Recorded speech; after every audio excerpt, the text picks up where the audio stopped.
people who've been joining us on YouTube and for the problems we've had this morning. Short into the ribs or into the hip. More of Ducket. He turns it away, closing the face of the bat. Takes a single. Glorious sunshine. Don't know what the temperature is. Messi, can you get us a temperature for Cuttack?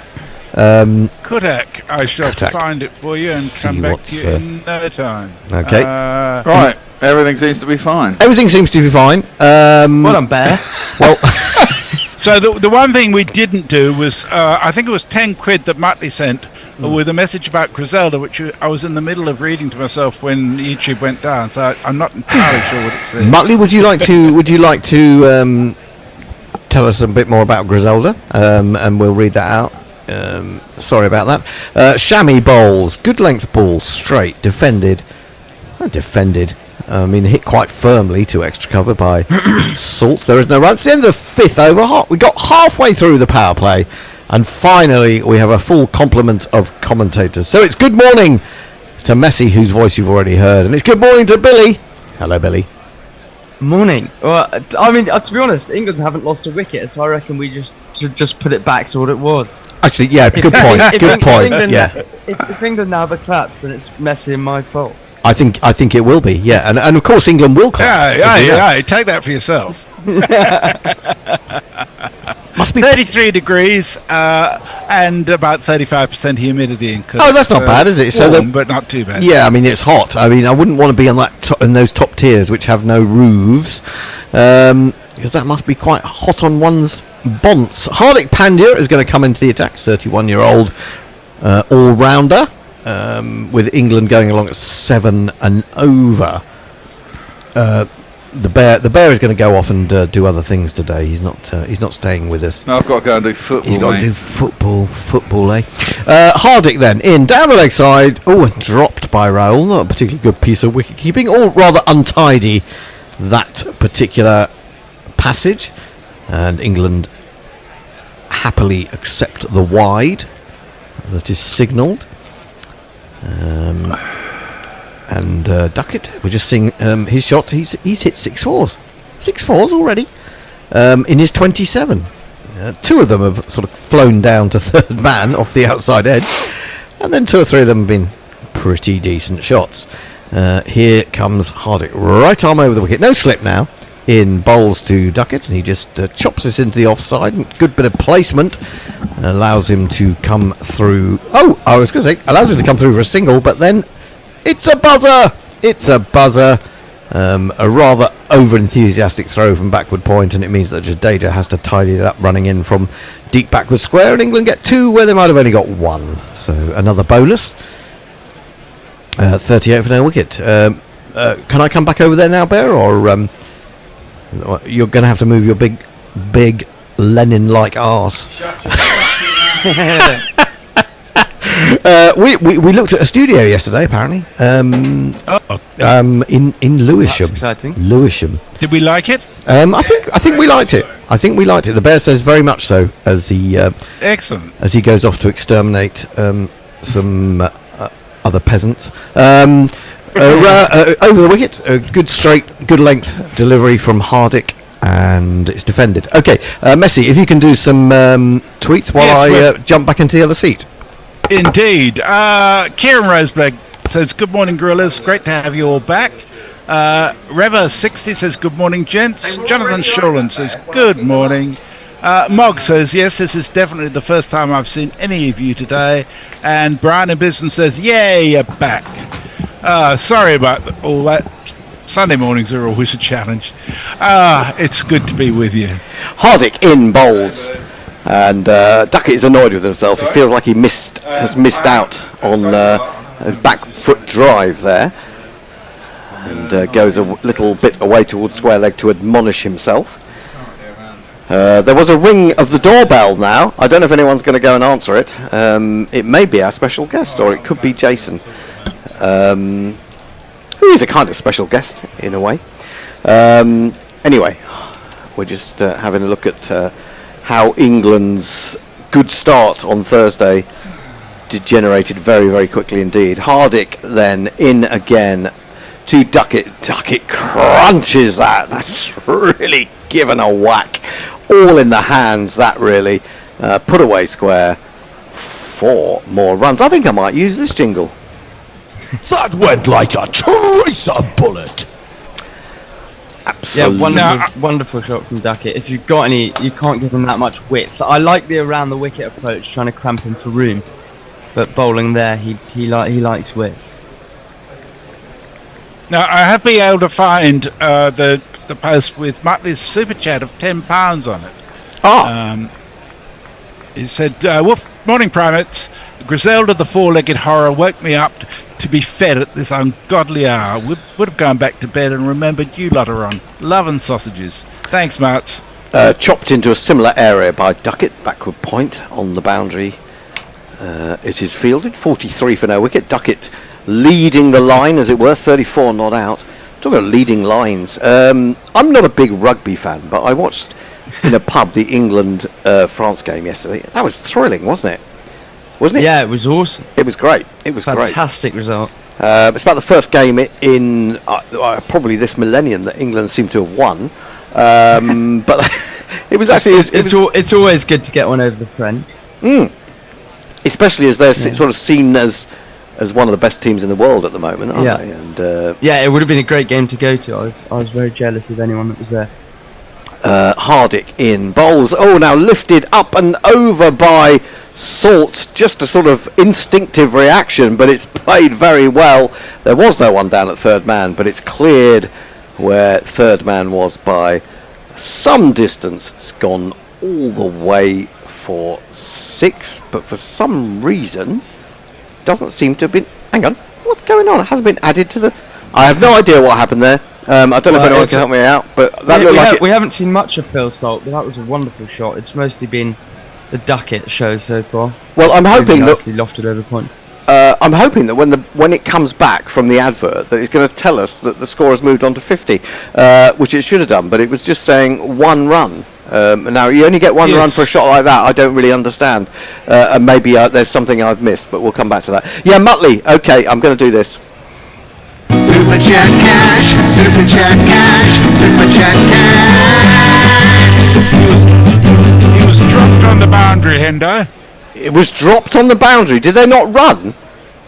They just ran the one. Oh, they ran the one. Oh, it looked like it had gone miles into the crowd. This is driven.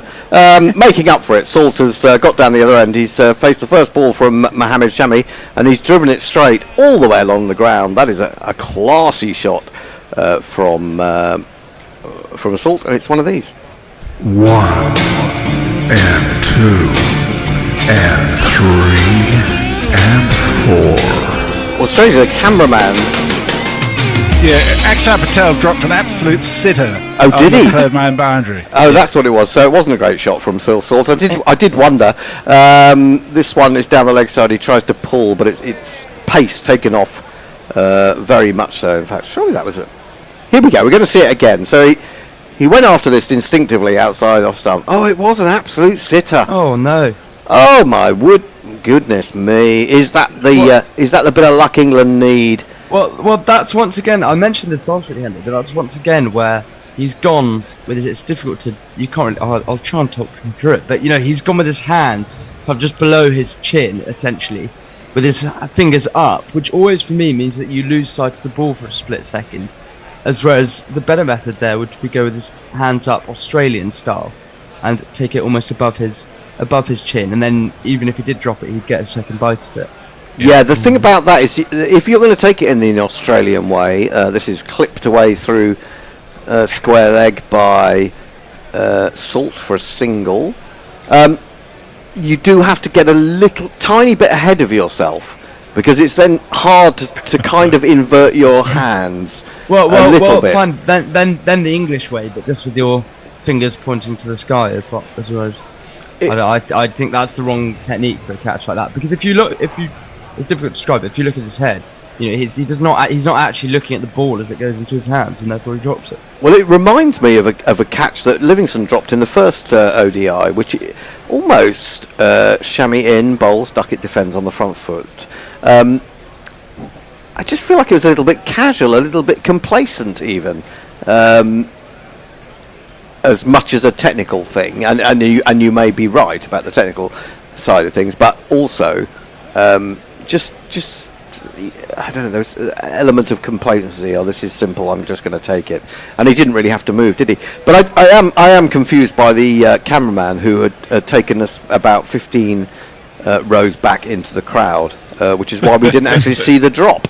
Shammy round the wicket to Ducket. Ducket chops away, gets it past the man at backward point. It speeds across the beautiful green grass, finds its way to the sponge.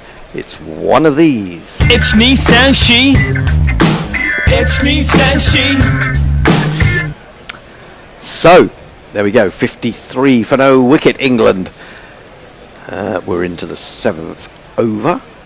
And I do believe our special guest has arrived, and he is down to come on air for the last 10 overs of the game. So we'll just be trying to settle him down with a nice cup of tea, hopefully.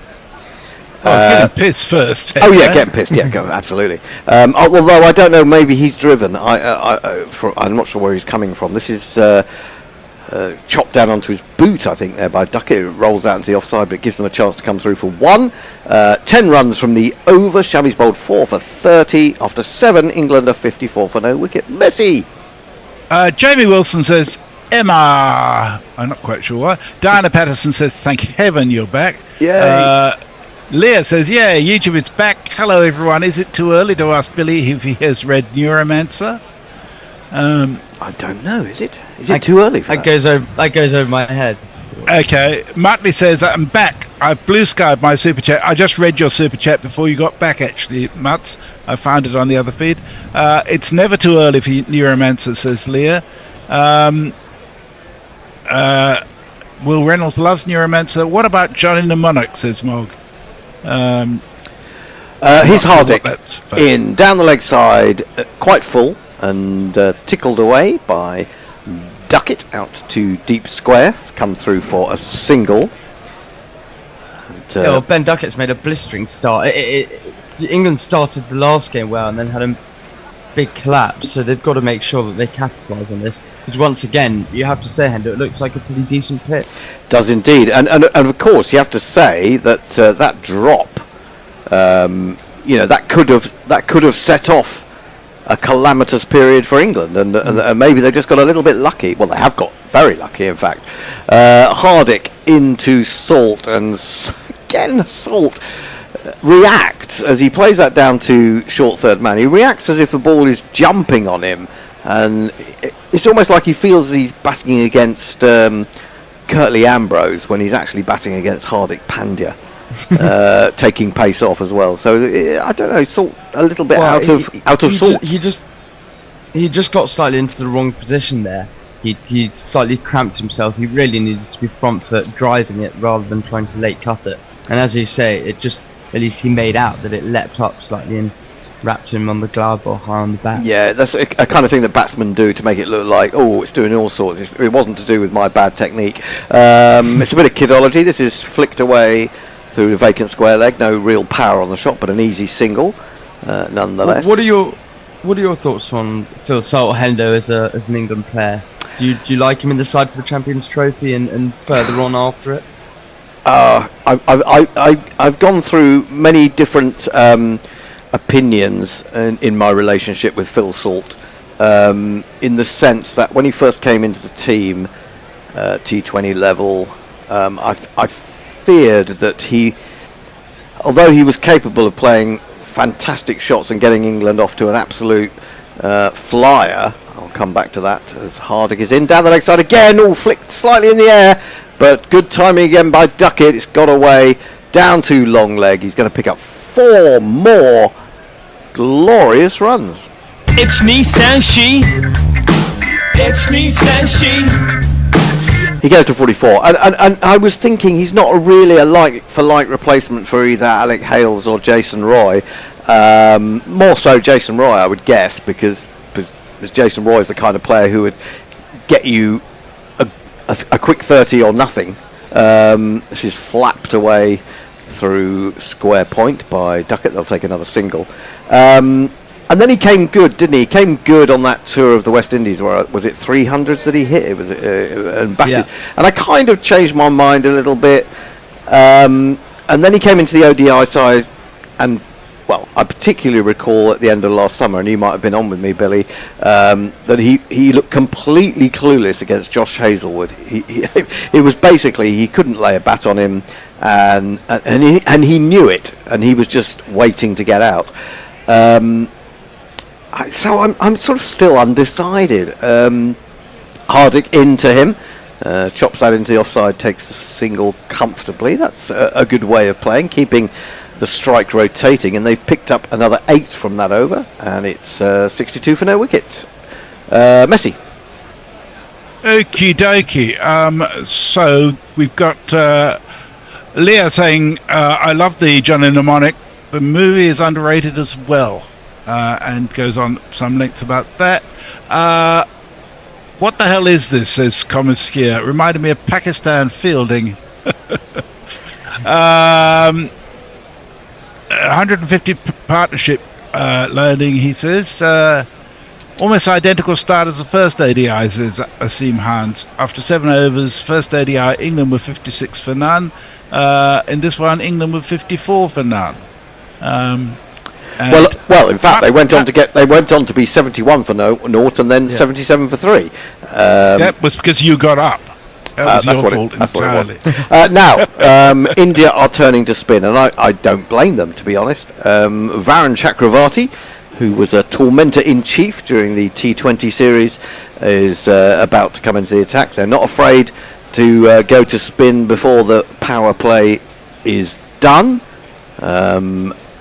And here he is. Varun Chakravarti, Varun Chakravarti, Varun Chakravarti, Varun Chakravarti, Varun Chakravarti, Varun Chakravarti, Varun Chakravarti, Varun Chakravarti, Varun Chakravarti. First time I've heard that jingle. That's extraordinary. A single for Salt. He works it almost from outside leg stump. It was certainly a good 8 or 10 inches outside leg stump and angled into the batsman, and he picked it off for 1. Yeah, I think this is a good decision from India to have a look at a bit of spin early on. England have looked relatively untroubled against the seam. Yes, it's I think this is the way ODIs and T20s go now, with regards to the white ball, the 2 white balls, the hardness of it, and the field positionings. Teams get off to good starts a lot of the time in terms of runs, if not even if they do lose wickets. This is chopped to short third man. Again, a rather shoddy piece of fielding, which means that it escapes from the grasp of the man on the edge of the circle. They won't get an extra run because he's being backed up by a teammate, but just a little bit shoddy from India so far in the field. 64 for no wicket.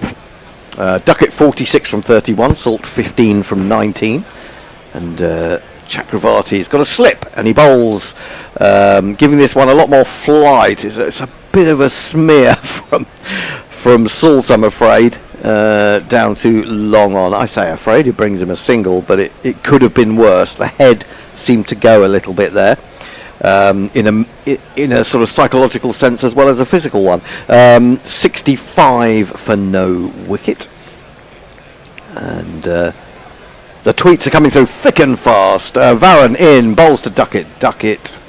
Oh, there's a collector's item. Ducket decides to have a look at a ball from a spinner before bringing out the reverse sweep and getting out. So that's that's an improvement.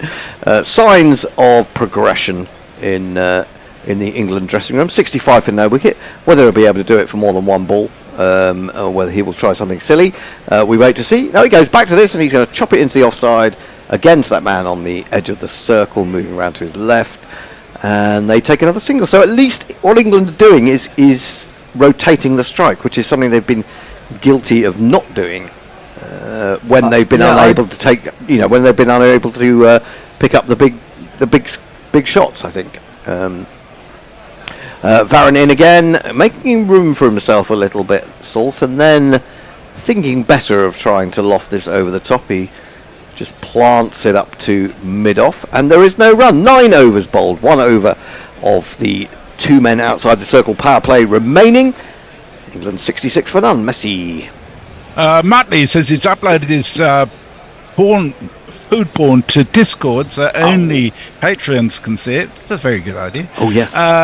Cosmic Seer says, why are they letting Ducket hands open? Stephen Kelk says, can't join you much today. I have to help the vicar save souls in the village. Oh, dear.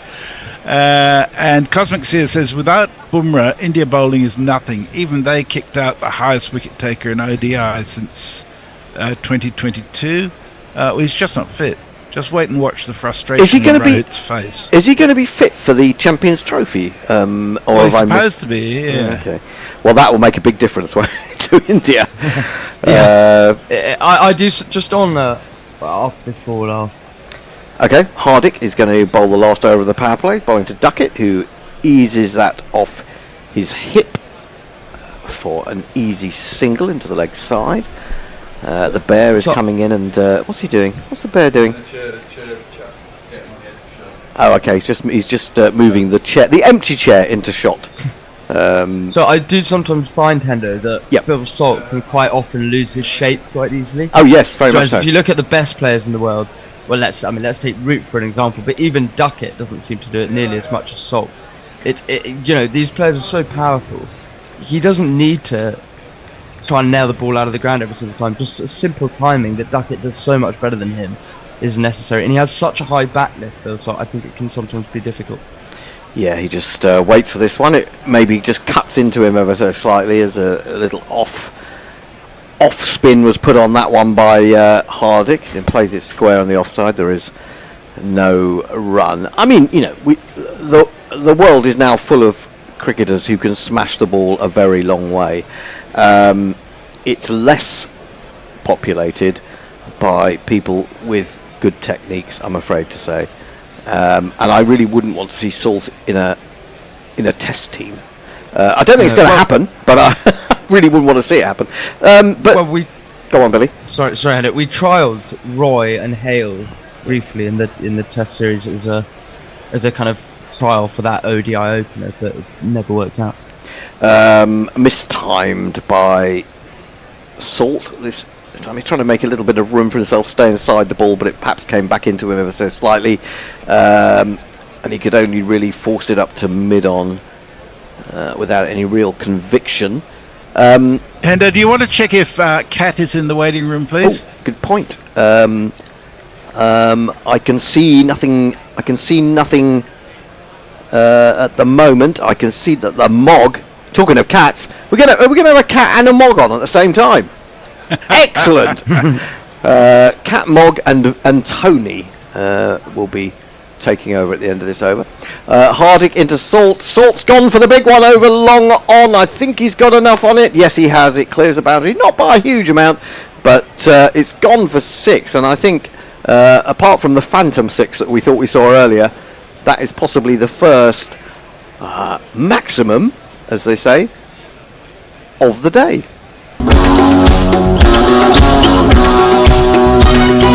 I believe in miracles.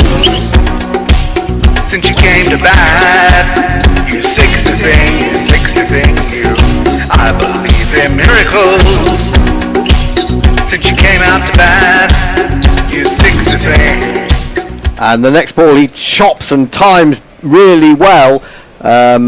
And even though it's half stopped by the man at backward points, well, I thought it had gone to the boundary, but I think there was a big size 12 was put out by one fielder, and then I thought he'd just given it up, and it was Axar Patel, and I thought it had run into the boundary edge, but in fact he had just managed to stun the ball, and he had a fielder, a teammate, running it round from the opposite direction, I think, who completed the fielding. So it's just 2.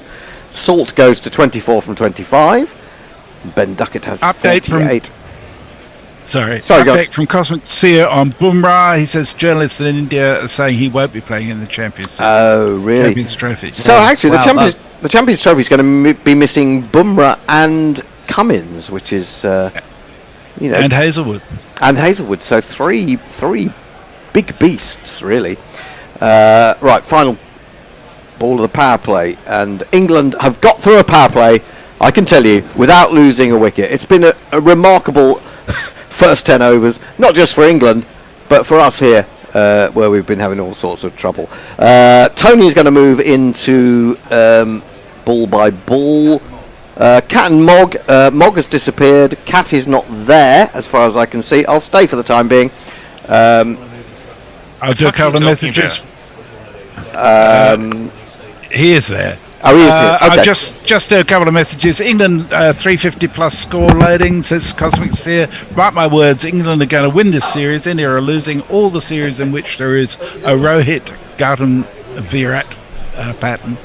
And David Durrell says, morning, we're doomed. Thank you, Josie Oak.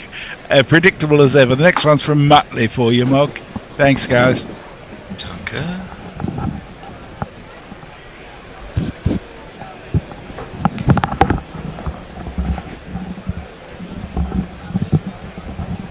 Well, that's a remarkably... Oh, where's that? There we go. Let's try that. A remarkably good start for England. Now, I'm supposed to be joined by Mog. Oh, I can see. Mog, you're there. Fantastic. We're also supposed to be with Cat. Mog, can you talk to me so I know you're there? You can. You're there. Okay. You're looking magnificent. I mean, I don't want to, but I will. What, you don't want to look magnificent? No, talk to you. Oh, well, that's really nice. I can't help looking magnificent. I've not had a good morning. Curse. It's not been good. 75 without loss, though. 75 without loss after 10 overs. That has, as Hendo was saying, been a terrific start for England. The problem after terrific starts has been England continuing it. Can they do it this time? We shall see. A few messages, Mark. Star that burns twice as bright lasts half as long.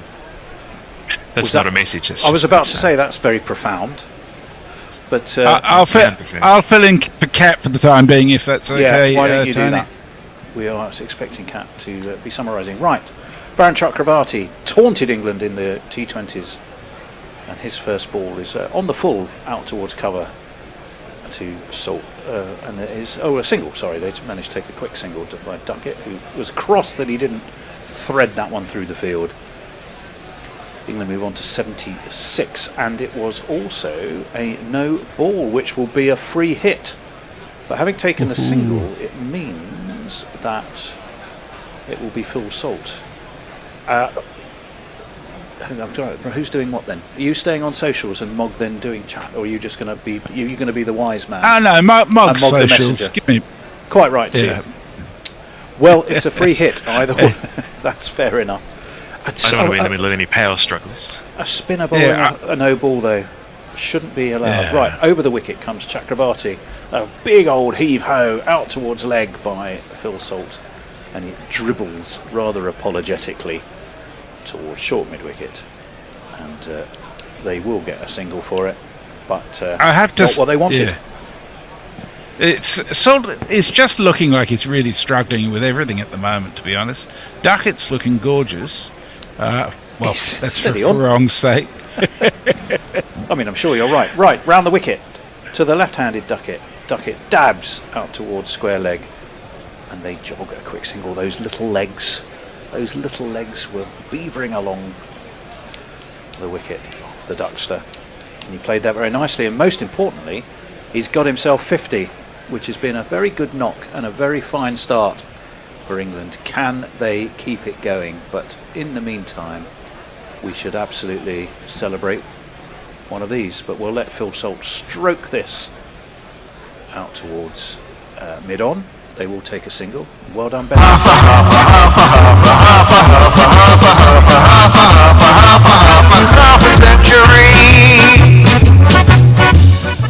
And England, have powered their way to 80 without loss after 10 and a half overs.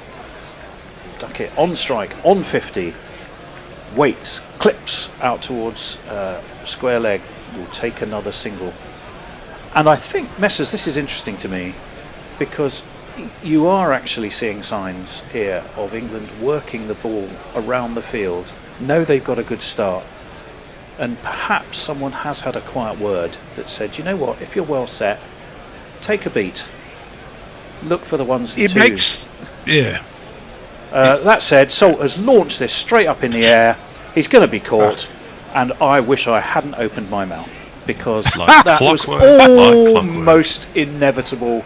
Salt has gone. He tried to pull Chakravarti away to leg. He top edged it. It plopped its way eventually, having come down with snow on it, and that's as rare as hen's teeth in this part of the world.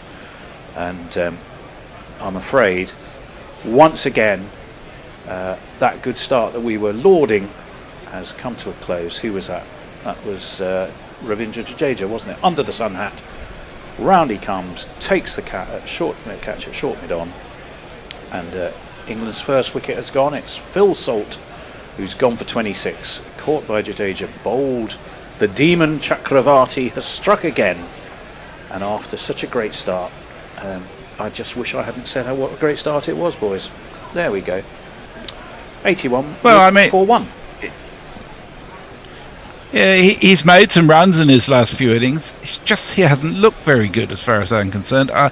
I'm a long way from convinced of Salt as an opener for England, to be honest. I as a wicket-keeper, bringing him in at number 5 or 6, but as an opener, I'm not convinced.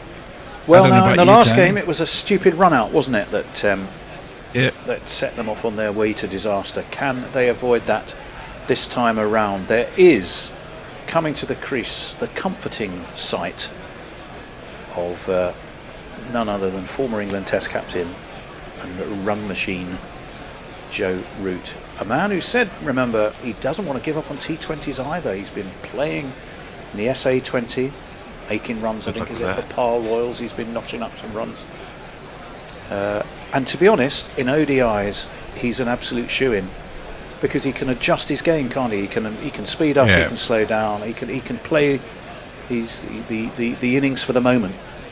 Tony, yes. I would have thought you'd learned after what you just said about Phil Salt. Right, well, are those vultures I can see hovering over his head? He's just a carcass waiting to be picked. He's about to face Chakravarti. Oh my word, I think he has got him.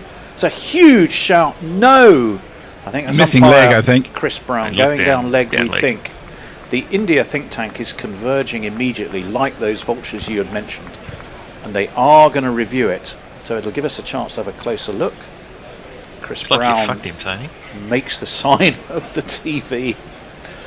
Yeah. Well, it looked very They close. may hang on to the review. It might be clipping, but I'm pretty sure it's not hitting. Well, Messers is confident. Mog, how confident are you? Oh, I don't think he's out. All right, okay, let's He'll be have a right. look. Does it turn? It pitches in line. It's going on. I think it possibly is clipping leg. There's definitely no inside edge. It thumps him on the knee roll, but he's got his front foot well forward, so height's not the issue either. And to me, it's all about how much of that leg stump it's taking. I think it could be taking some of it. Is it taking enough? Even from those pictures, hard to say, chaps. Yeah, I certainly haven't got it hitting, even on those pictures. But if he is out, we'll absolutely blame you. Okay, it pitches outside off. The impact was in line. Yeah, it's missing the leg stump. We can all breathe a giant sigh of relief, most notably me, who talked up. Ow. The comforting sight of Joe Root coming in, getting out first ball and walking back again is not going to happen, at least. Thanks for making the trip. So it's 81 for 1 off 11. A bit of a scare for Joe Root. I think he felt he was not out. Messers was convinced, and Mog will have some of your messages. We will indeed, as soon as I find the right screen, because I wasn't paying attention. Muttley says, am I right in hearing / paraphrasing, Bazball's had its day? Who would have seen that coming? It was an interesting article. It's free. It's if you get it from the Guardian.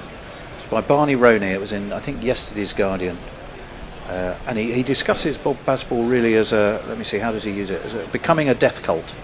It's partly humorous, but also partly serious. Well worth a read. Well worth a read. Sorry, Mark. And Cosmic Seer says, what the hell? Bethel is not in the 11. He's injured. I He's believe. injured. Round the wicket comes Harshit, who is defended solidly by Ducket, who is interesting psychologically. Duckett's hit one milestone, he's got himself to 50. Again, he's immediately lost his partner. Does he double down on going harder? Or does he just take the runs as they're there and build help England have a bit of a foundation? We shall see. We know which one he's going to pick. We suspect the former. It would be good to see him going on, though. I mean, he's such a Round the good wicket comes batsman to Harsher, watch. driven, very controlled drive out to extra cover. They will come back for a pretty easy 2. Shubman Gill does the fielding. Such an adorably tiny little chap. Wouldn't it be good to see the little man get a win for a change? This is the point at which we're contractually obliged to mention that 5'8" is not especially tiny, but on behalf of the Bangladesh-based or Thailand-based Ben Ducket fan club, aka Farong. Huge. The crowd. I'll tell you something else that struck me as well in a minute. That's been slapped. It's been slapped past point, but there is a man at backward point, so it will just be another single 3 from this over. I listened to the toss in the car on the way in, blissfully unaware of the technical mayhem and horrors that were awaiting me. And the cheer when Rohit was interviewed and announced the team changes that Virat was in was like someone who got a 91st minute goal at Wembley. I mean, it was Speaking of death quite cults. extraordinary. All they'd done was mention the man's name. He didn't make any runs for Delhi. They made such a big deal about he was playing for Delhi. I think he made 2 and 0 or something. It is disturbing to see that level Clipped of off his legs, ridiculousness. past backward square. They may come back for 2 if they hurry. No, they just settled for a single, and it's 85 for 1. That one, Phil Salt, who had been going so well, but he top-edged Varun Chakravarti, taken by Jadeja, who had an age to steady and settle himself underneath it at mid-on. And after a fantastically good start, really, it is just the 1 wicket. If England can keep it there to 150, who knows? They need something, otherwise this series is going to go south as well, like the T20s did, around the wicket. Up, on the up, it's going to be just short of backward point. Who was that? Was that Shreyas Iyer? It was Shreyas Iyer coming forward. That was the one where you could easily lose your teeth. He decided to take the gamble and dive forward, just didn't quite get there. And England survive. The Duckster survives. He's standing tall-ish. And on what now must be, 53, I think. He never quite got over that, did he, Messrs? No, he certainly didn't. Shreyas Iyer. Some things you're never meant to forget, are you? Well, it's quite interesting, you know. Shreyas Iyer did get 2 hands to it, but the ball was on the ground somehow as he got the 2 hands to it. Yeah. Because his fingers were pointing down. All kinds of... He could have lost his teeth and broken his fingers at the same time with that one. So, all power to him for being brave enough to try it. Joe Root defends to short backward point. And there is, again, no run. I thought that was the end of the over, was it? It was. It was. Well, in that case, we can pass you back to Messrs again for a few more messages. No, 86 Mog. or 1. Mog, this is so confusing for me. I've had Absolute such a bad shit day. show going on today. Yes. MD Zobias says Tom Benton for the 3rd ODI. Is Who? Tom Banton? I assume that it's meant to be. Oh, Unless he Banton? means Benton from Doctor Who. Banton sort of dropped off the radar, hasn't he, somewhat? Which I think is after Disappointing. being so exciting. Stephen Kelk is querying who the mysterious Alec is. That's what my name was displaying as up on the thing here. I have now changed that. Leah says, stop bullying my poor sweet Prince Virat. Prince Right. Virat has Oh, got Virat. 6 fewer centuries than Root. That one. What a shit truck. That's been slapped by Ducket down towards deep backward point. He's got himself a single by Root then. No. Well, it looked like Ducket, but if yeah, it must have been by Root. Then Ducket will be on strike. 87 for 1. Joe Root's on strike. They haven't caught up. It was Ducket who played the shot 'cause it was the left-hander. There is a slip for Chakravarti, and Joe Root says, "This Baron chap's dangerous. I'm going to have a look at him for a while," and defends into the offside. It is weird that Ducket so nearly got out then to mirror the first ODI of him and Talk getting out very quickly after one another. This one is defended again by Joe Root. It's interesting ground actually, the Barabati Stadium. It's been like I can only really describe it as sort of an occasional ground. First T20 was 2015, but there's only ever been 3 T20Is played here.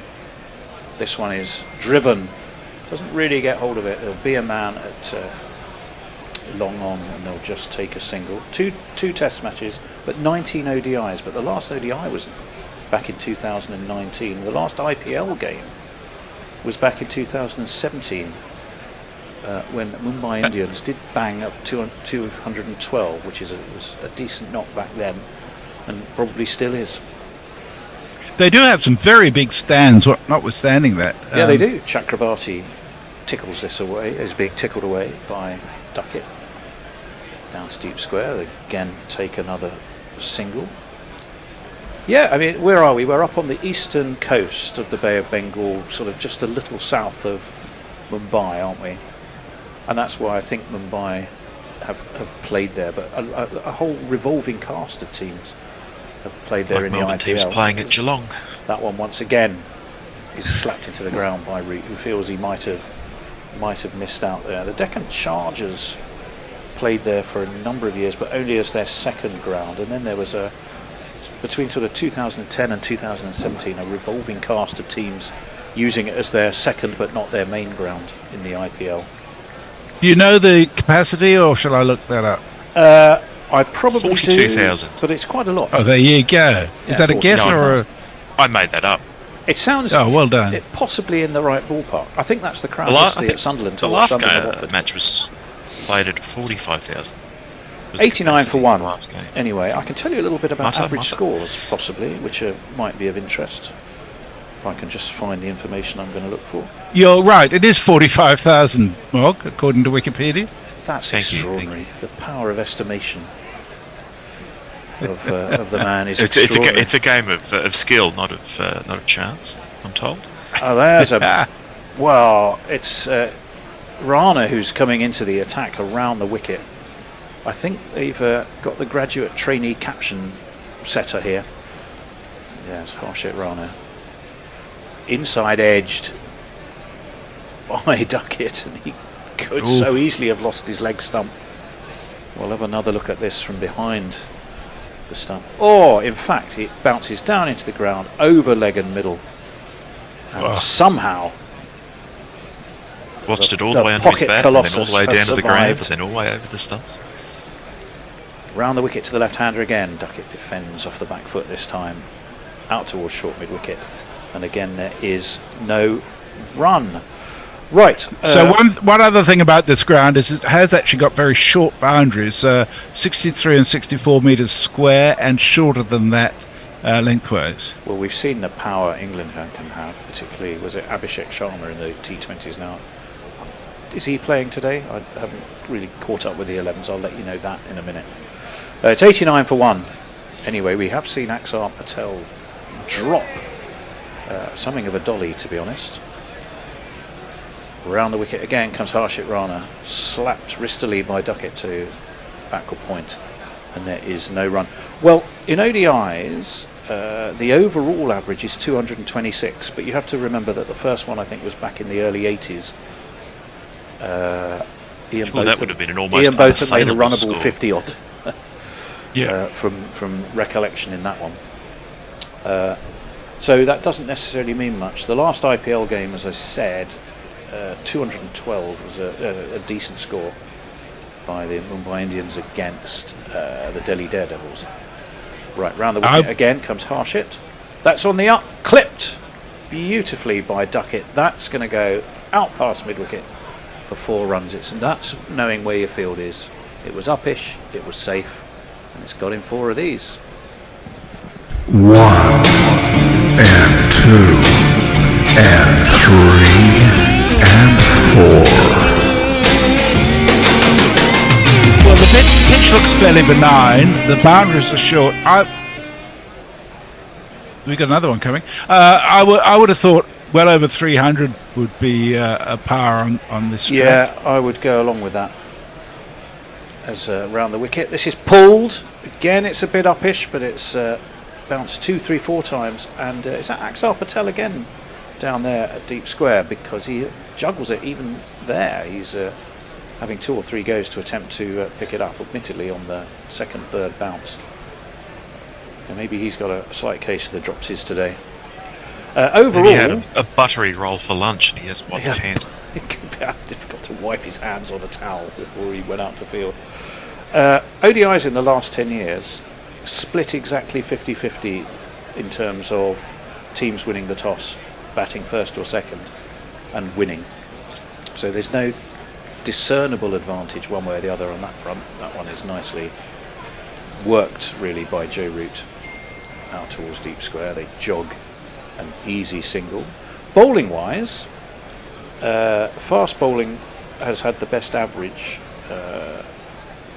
but left arm orthodox has had the best strike rate, for what that may be worth. Well, I have to say that. Sorry, That's it's all right. Mog time. It's Mog time. Oh, well then. We all want a bit of Mog time. Ashley Partridge says hello, and Big Ben Ducket needs this. Cosmic Seer says 13 matches after Gautam was appointed, and India hasn't played with the same 11 in any of the matches. They're just rotating through before the glory that is the Champions Trophy. It also says there are 56 main stadiums in India. Most of these stadiums get the chance every 3 or 4 years. Again by Joe Root to deep backward square. Again they take a single. It's Varun Chakravarti back into the attack, and our junior trainee captioner has just now caught up with what's actually happening in the play. Maybe he's having technical difficulties trying to work out his captioning. He needs to get the bear to drive over from wherever he is. Good luck with that though. Send him an abusive If the lad wants to be sworn at. Actually, do you know what? I've got to hand it to the bear this morning. He was surprisingly restrained. I think he realised that for once Tectoni wasn't to blame. That one's work towards leg, no run.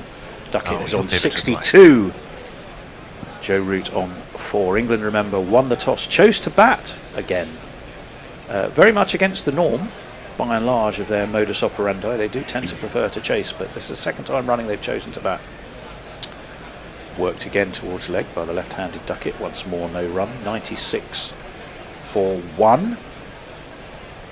Joe Root survived an appeal on his very first ball from Chakravarti. It could have been 2 in 2 after he'd got Salt the prior ball, but it was missing leg. That's short and wide and slapped by Ducket. It's not going to make it all the way though towards the cover boundary because it's fielded. They'll take another single. What do we know about Cuttack, chaps? Anything Absolutely bugger all in my case. Well, that's an encouraging its start. name is Cuttack. They play cricket at a stadium there that has a capacity of about 45,000. And it's called the Barabati. There's a lot of advertising for Nawaz on the boardings. Right. Oh, that's a bit of a drag down. Or he's attempting to push it through, but it's clipped by Root out to mid-wicket. They'll take another single. Historically, it's founded in the 10th century and was the capital of Odisha until 1948. And the city's history is intertwined with the Kalinga kingdom. I'm not quite sure what that means. Oh, there you go. But now at least you know this one is defended stoutly and solidly and back towards Chakravarti by Ducket. It means that after 15 overs, England are just a shade short of 100. They're 98 for 1. Salt is the man to have gone. There is clear signs of a little bit of consolidation. Mog. And a drinks break. Oh, you have Mog. You have time to meander across all platforms.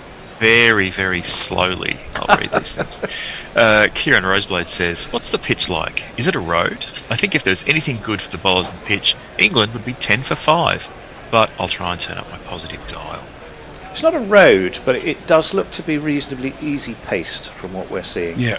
England have gone with Wood and Mahmood, haven't they? And Atkinson. The return of the lesser spotted Gus Atkinson was quite an interesting selection. No Jofra Archer. Well, sorry, carry on. Well, his porcelain is probably cracking slightly. I need to patch him up.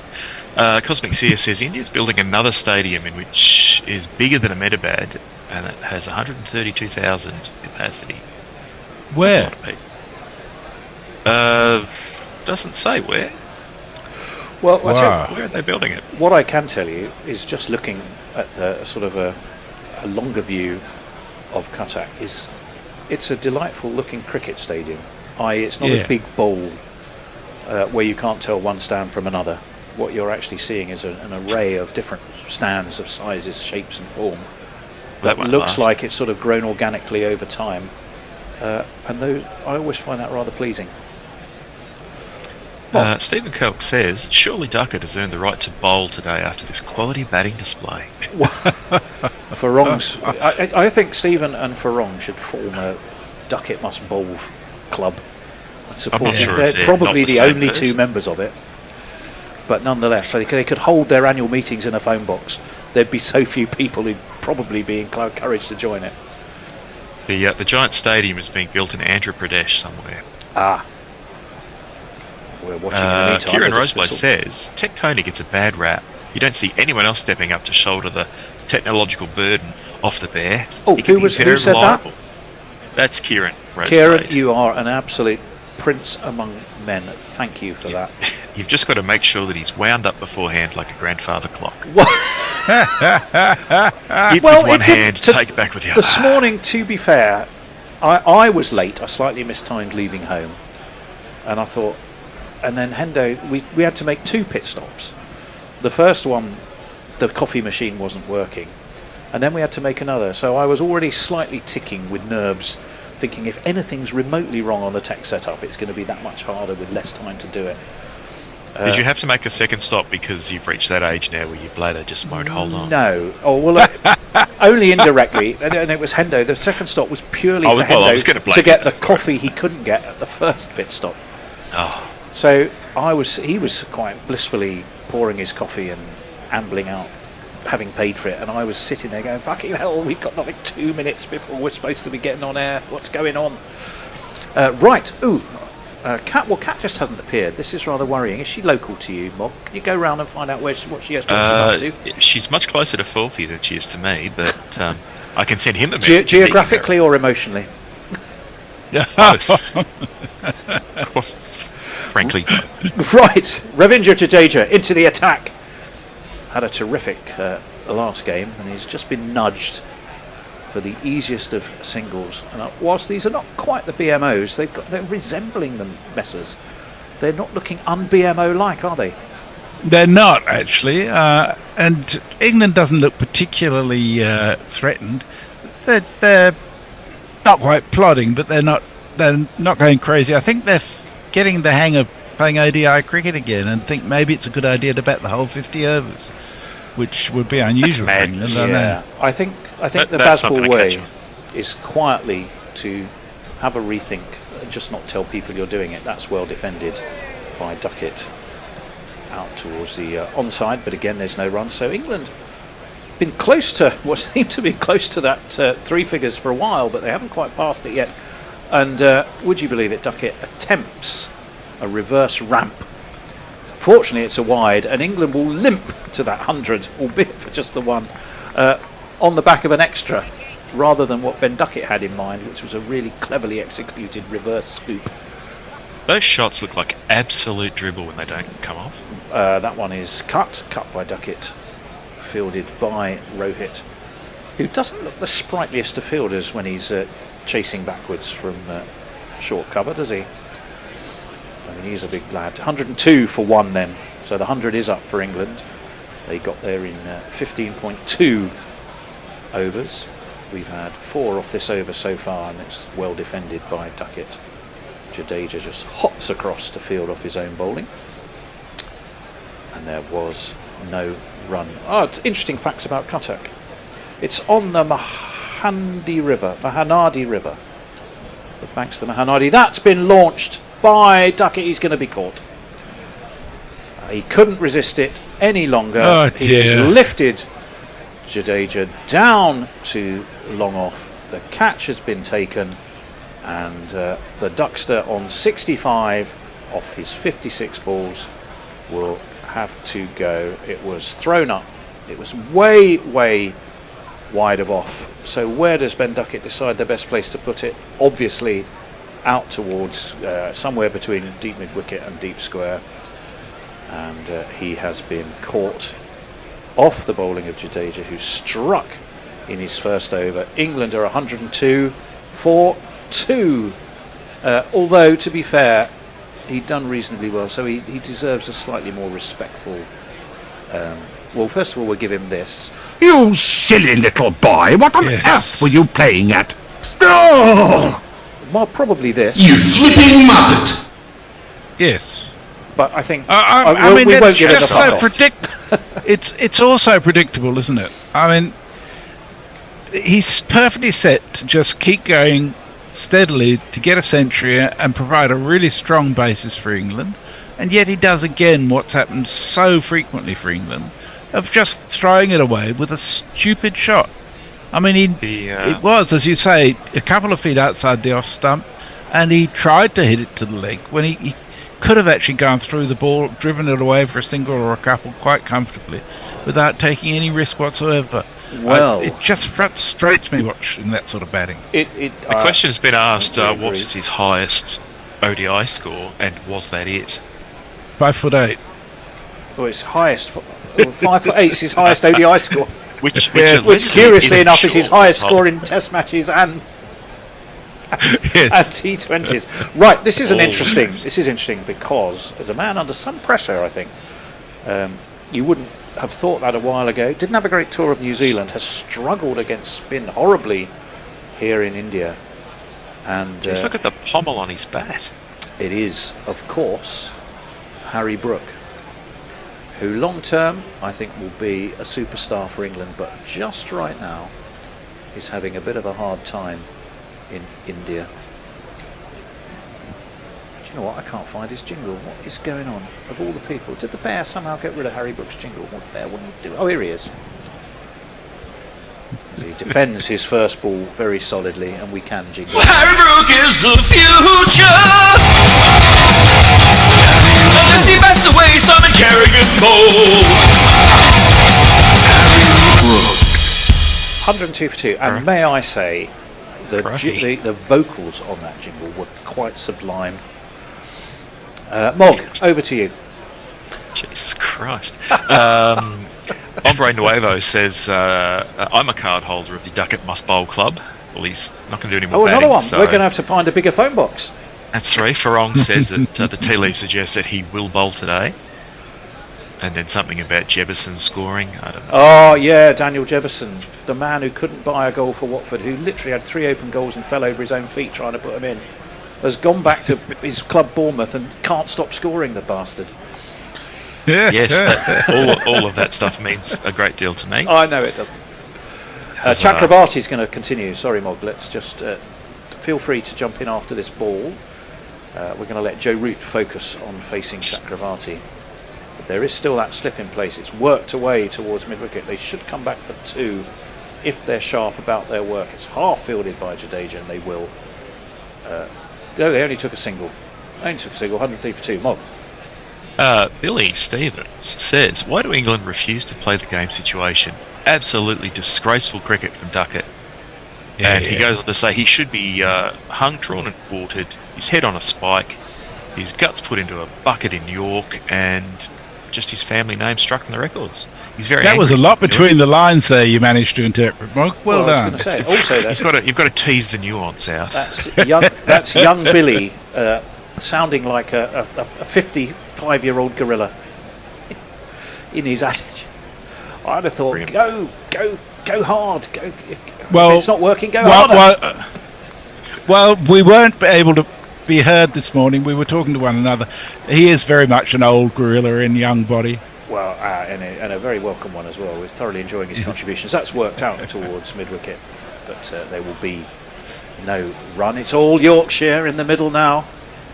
We have Yorkshire tea in our cupboard in the studio. We've got all Yorkshire at the crease for England, and one of those Yorkshiremen is the younger, Brook the younger, and he works it towards leg, but there is no run. 103 for 2. A definite slowing down. They do say wickets, of course, slow. Nothing slows a run rate like wickets, and the loss of both Wickets openers. put up pickets. Indeed, Chakravarti gave that a lot of air, so much air it became a full toss, and Harry Brook completely mistimed what I think in his head was going to be a slam through cover. What was it ultimately turned into being was a bit of a bobble towards short extra and no run. 103. I've just worked out why Kat isn't here, Tony. She's not on your email list for the rota. Oh, blast. How on earth did I manage that? Right, that's defended into Tony the strikes offside. again. So it's not even Tony. How did I leave that off? Oh, She's been on it before. There How are- did that happen? I don't know. I don't know. Oh well, my mistake. Can someone message the group or send her a message, because she would be on ball by ball next. If my memory serves. So she's got a few overs if she can, and I'll have to mail her and say, mea culpa, I'm an idiot, and eat whatever humble pie is there to be eaten. We're looking at that Joe Root review. The trusty eyes of Messrs immediately said not out, and he was right. That one is shorter. That is slapped by Brook, brilliantly fielded on the dive at backward point. That was a very sharp piece of fielding. It does get Harry Brook a single, I thought. Yes, it did. Which means, again, I'm not sure that captioning is right. Mog. Right. Hindi Songs Forever says Ravindra Jammy Jadeja. Hi, good people from Raj in Toronto, Canada. Muttley says you lot have been a bad influence on young Billy. What? In so many ways, but I think he's right. We'll see. We'll see.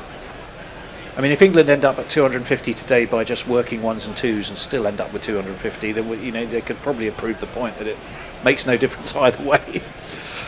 Jadeja back into strike, as that one is worked nicely by Brook out towards deep cover, and they'll again take a single. No, they won't. Yes, they will.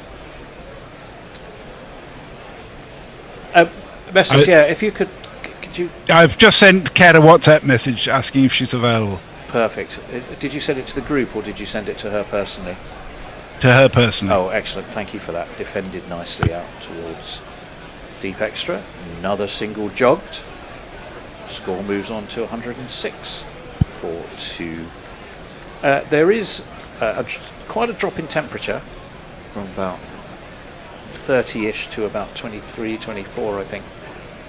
Round about when evening comes in. So we will have an element of dew to consider in this game. That one attempted slap way too close, really, to cut, and it was through Harry Brook. And again, there is no run, but he was quite... How close was this? He could easily have edged that. Oh my word. Very easily have edged it. Crikey Moses. Well, then the keeper would have had to catch it, so that sort of ended up even. Again, just nudged towards mid-on. Another easy single. 17-13-8, a 51-2-0. And where he is at the moment, which I think is 3 not out for Brook in this series, is not stellar stuff, bar that 150. On to the back foot goes the defendable route, guides down towards point and takes a single. 108 for 2 for England. Right, I suppose. So sensible 50 over batting, I'd say. What That's we'll not do, the crowds come for. as this one's nicely defended in front of his off stump by Brook, no run. Should Cat appear, everything in the world is lovely. I'm staying on to do socials anyway. If Cat does not appear, Mog, do you think perhaps you could sit tight and move into the summary chair, and then we'll ask Billy to well, mind you, he's on the next ball by ball after that. Maybe we get Hendo to come in and do an extra slot, a ball by ball. He's got 2 in a row after that, though. Well, he's got Billy and then Hendo. Oh, he has, that's right. Okay, I shall keep thinking for a while. 108 for 2, always dangerous. Especially on a Sunday. Always dangerous. Don't let him think. Don't give him time to think. That's when things go wrong. This is supposed to be a day of rest too. Chakravarti bowling his 6th over. Innie wheels defended by Joe Root. And it's a dot ball, 108 for 2. England are somewhat becalmed. 19 for 1 in the last 5 overs. So yes, I think that's a fair way of putting it. That's the doldrums of middle overs. That's chipped on, reverse chipped, but into the ground and up in the air to what would have Boring been middle overs of to what would have been backward point, but sort of became square leg. And it's also the question of taking the pace off the ball, isn't it? I mean, England do thrive when there's a bit of pace on, and if they have to make their own pace off the bat, it's much harder for them. Well, they do struggle with that, and Harry Brook perhaps has struggled more than most with that situation. 109 for 2. It's been a bit of a... hasn't been a great tour. I think you could definitely say that for England. And that one is defended. Which, when you consider, when you put it... Where was the last great tour in India? I was going to say, when you put that on the back of the 2023 World Cup, you then look at the 2024 Test Series, and then you look at this series, you do come to a conclusion that it's not great. Down the track, though, comes Harry Brook. And he has launched that over long off. Up go Chris Brown's arms. It's a 6-run maximum. And I have to say, England, there was a sense there of do or die to unshackle themselves. Plug 16 shell from a 30-ounce 6.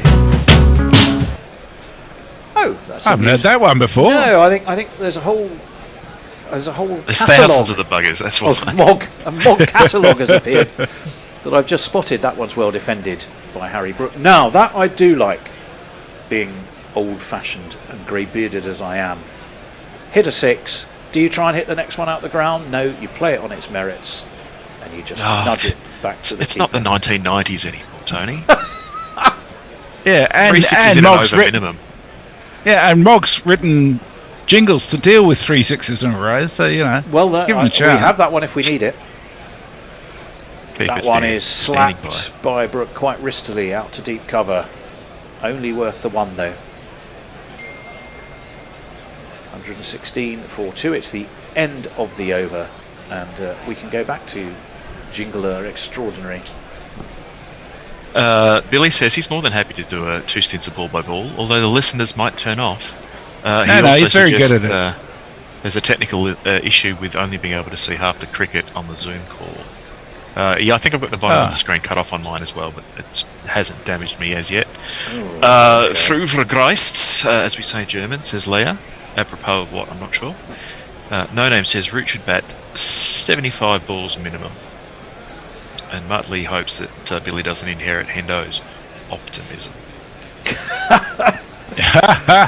Well, we may well need Billy for those 20 overs, because I've had no response. It would come in a very Cat. small package, wouldn't it? As this one is nicely defended. Away into the offside by Brook. Roseblade suggests that the over rate is very high. Is it a tactic to negate the due? Ooh. That's overthinking it, I think. This one Just bowling defended. spinners. Defended into the offside, but a run this time is out towards point. Shot backing up, I have to say, by Harry Brook. They should be pretty decent together, these two, when you think about it. I mean, they have batted a lot domestically. Harry Brook has seen Joe Root as something of a role model back in Yorkshire. Or, I don't know quite, do we still call them Yorkshire after they've been completely sold? That one was pushed away to long off. They took a single, 118. Much the same way. You can't call it Cape Town anymore. It's got to be the Mumbai. I think the only one of the counties so far, bar Hampshire, to do a complete sale. I think. So in other words, they've totally sold the 49%, and the county has sold its share of the 100. So they can pay back their chairman his £15 million loan. Mr. Graves' trust gets back his 15 million quid. You're absolutely right. That's defended into the offside by Brook. No run, just 2 runs from this Jadeja over so far. 2 runs, 3 dot balls. That tells you that England are being super cautious. And super cautious they remain, because Harry Brook has just pushed that to Rohit at short mid wicket. And again, there's no run, end of the over. 118 for 2. Mog. Stephen Kelk says, can I ask the nameless gentleman whether a cover of the Dane Pete jingle is on the to-do list? There was some discussion that we would re-record the Dane Pete jingle to avoid the copyright strike, but only if the bear does vocal. How is it possible? Liaising with him. That one cannot. So do a change. I shall leave you to your own device. Thank you very much. So, Billy, it should be you. It should be me. Hello? On socials. It was going to be, yes, we can hear you. It was going to be Kat, who isn't here. So Mog's going to stay on, I hope. Would be the plan. Thanks for waiting for me to say yes before you made that choice. Billy, yes, you might as well. You could end up doing a bit of, or Hendo. Yeah, I'm very happy to. But just the technical point, Tony. I can only see half. I can watch the cricket perfectly fine, but for some reason, all the bottom right and the right hand side of the screen is. Round the wicket. I can't see anything. Axel Patel balls around the wicket, and it's just pushed down to deep mid on for a single. So you have a well, I don't know if you want to do ball by ball for a bit, or I'm very happy to. Yeah, I can't see. If you're okay, then you go. Yeah, I'm all good too. Yeah. So Harry Brook and Joe Root, the Yorkshire pair, as we were discussing at the crease. Axel Patel comes left arm around the wicket, and this is turned into the leg side for no run. Yeah, it's nice to see England being slightly more circumspect, having had such a good start, like in the first ODI, and then throwing it away. It's a hope that we don't do the same thing, and this is fired down the leg side by Axel Patel, beats keeper and beats Harry Brook, and it will be 4 wides. Still 4 runs. Still 4 runs. Now my innings going, great guns. I hit the ball, 4 runs. I hit the ball and it went for 4 runs. So umpires spread your wings and call wide. Axel bowls once more. This one bounced slightly more off straight, and Harry Brook presses down and defends it with ease. I presume the best way to deal with wides in multiples is to play 2 jingles then, Mog. Patel comes in once more, and this is off the inside half of Harry Brook's bat, and they will get no run. That's what the audience is craving. There hasn't been that much turn to speak about, you'd have to say, Tony. The odd one, but nothing consistent. No, you're absolutely right, and there hasn't been huge amounts of bounce either. Axel Patel bowls, and this is driven comfortably by Harry Brook down to wide mid off for no run. Well, they'll jog through for a single. It's been a decent start from England, but it's very interesting how they do just seem to have hit a wall. Patel in the over, and Root tries to manufacture something that wasn't there as he aims a push drive to mid on, but it comes off the outside half of his bat and goes to point. So not exactly. The thing is, you always feel with England there's just somehow a mistake around the corner, even with Brook and Root at the crease, who are usually quite comfortable. Which one of you two is on socials? Is it? That's going to be me, I think, unless Mog. Yeah, no, I'll let Mog be expert. Was that the end of the over then? It was. Oh, Yes. right. Well, in that case, I can tell you. Dave Wood, the last time Yorkshire sold out this much was the War of the Roses.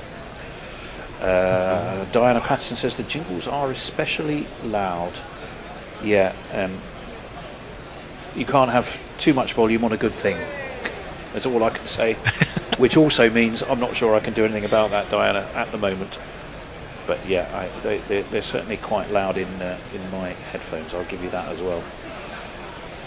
I just thought of a joke about when the last time they had a good tour as well. Would have been like before the Raj or something. Well, Brook faces up to Nova, and this bounces and it turns a little bit. He aims a cut and it comes off his edge and goes to kind of a short third man, you'd have to say, races round, and there'll be no run. He slashed very hard at that Harry Brook. He faces up once more, and this is played a bit nicer to a similar region, and there will be no run. Yeah, it's interesting, the sale of, briefly discussing the sale of English counties, Hampshire, who I'm a supporter of, they're being sold, and Brook defends the next delivery calmly. But the 100 teams, I mean, it's difficult. It's good to get money into the game, I guess, but difficult, Mog. You know, all this Indian investment, it just once more the cricket is in India's hands, really. That's a really nice cut from Harry Brook. Wide, short and wide, and he deals with it, nails it to the point boundary, and then there's 4 more. That went like a tracer bullet! Oh, actually, I can turn the volume down on the jingles, I think. There we go. Jadeja, just a poor delivery, you have to say, and Brook deals with it nicely, watches it all the way onto the middle of his grey knickers.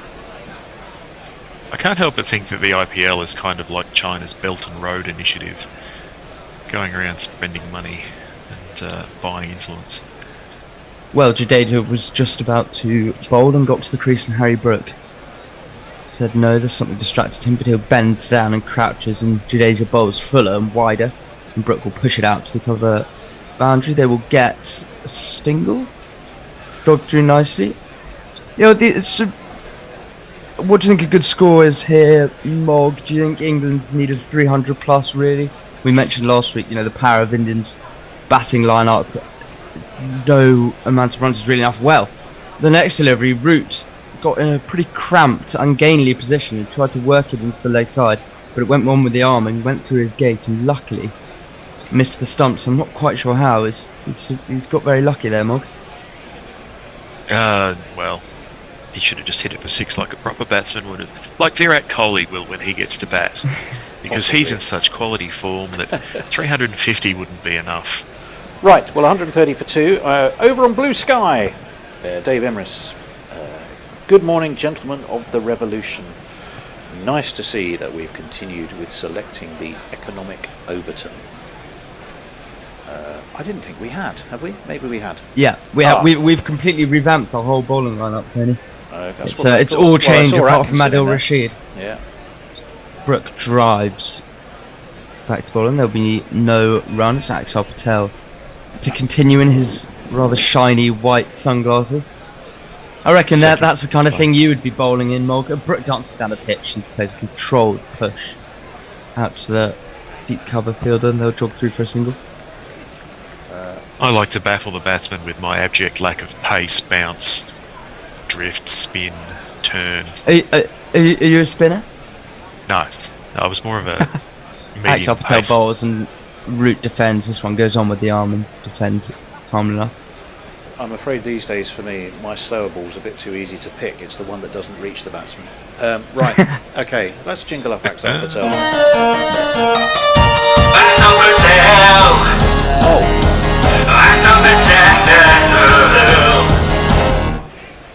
The next delivery from Root is reverse swept wonderfully. It was fuller from that man, Axel Patel, and Root did really well to get that reverse sweep past third man. He got right on top of it and went all along the ground, and that's 16. Super shot. So Axel will come in once more. Root plays a reverse sweep again, but this one isn't timed as well, and while it is misfielded, England will not take advantage, and they'll both stay at their respective ends. So Root and Brook rotating the strike quite nicely here. Root on 16, Brook 18. I think it's something that's particularly important, Mog, rotation of the strike, especially in a place like India where you can get very tied down by the spinners. And this one is flicked by Root. He got on the back foot, it didn't bounce as much as he expected. And he tried to turn it around the corner, but there will be no run. Rotating the strike makes yourself a moving target, I guess, so that's always good. That the Well, other guys suffer a little bit. That is the end of the 23rd. 2 spinners on at both ends. India getting through the overs very quickly. 135 for 2.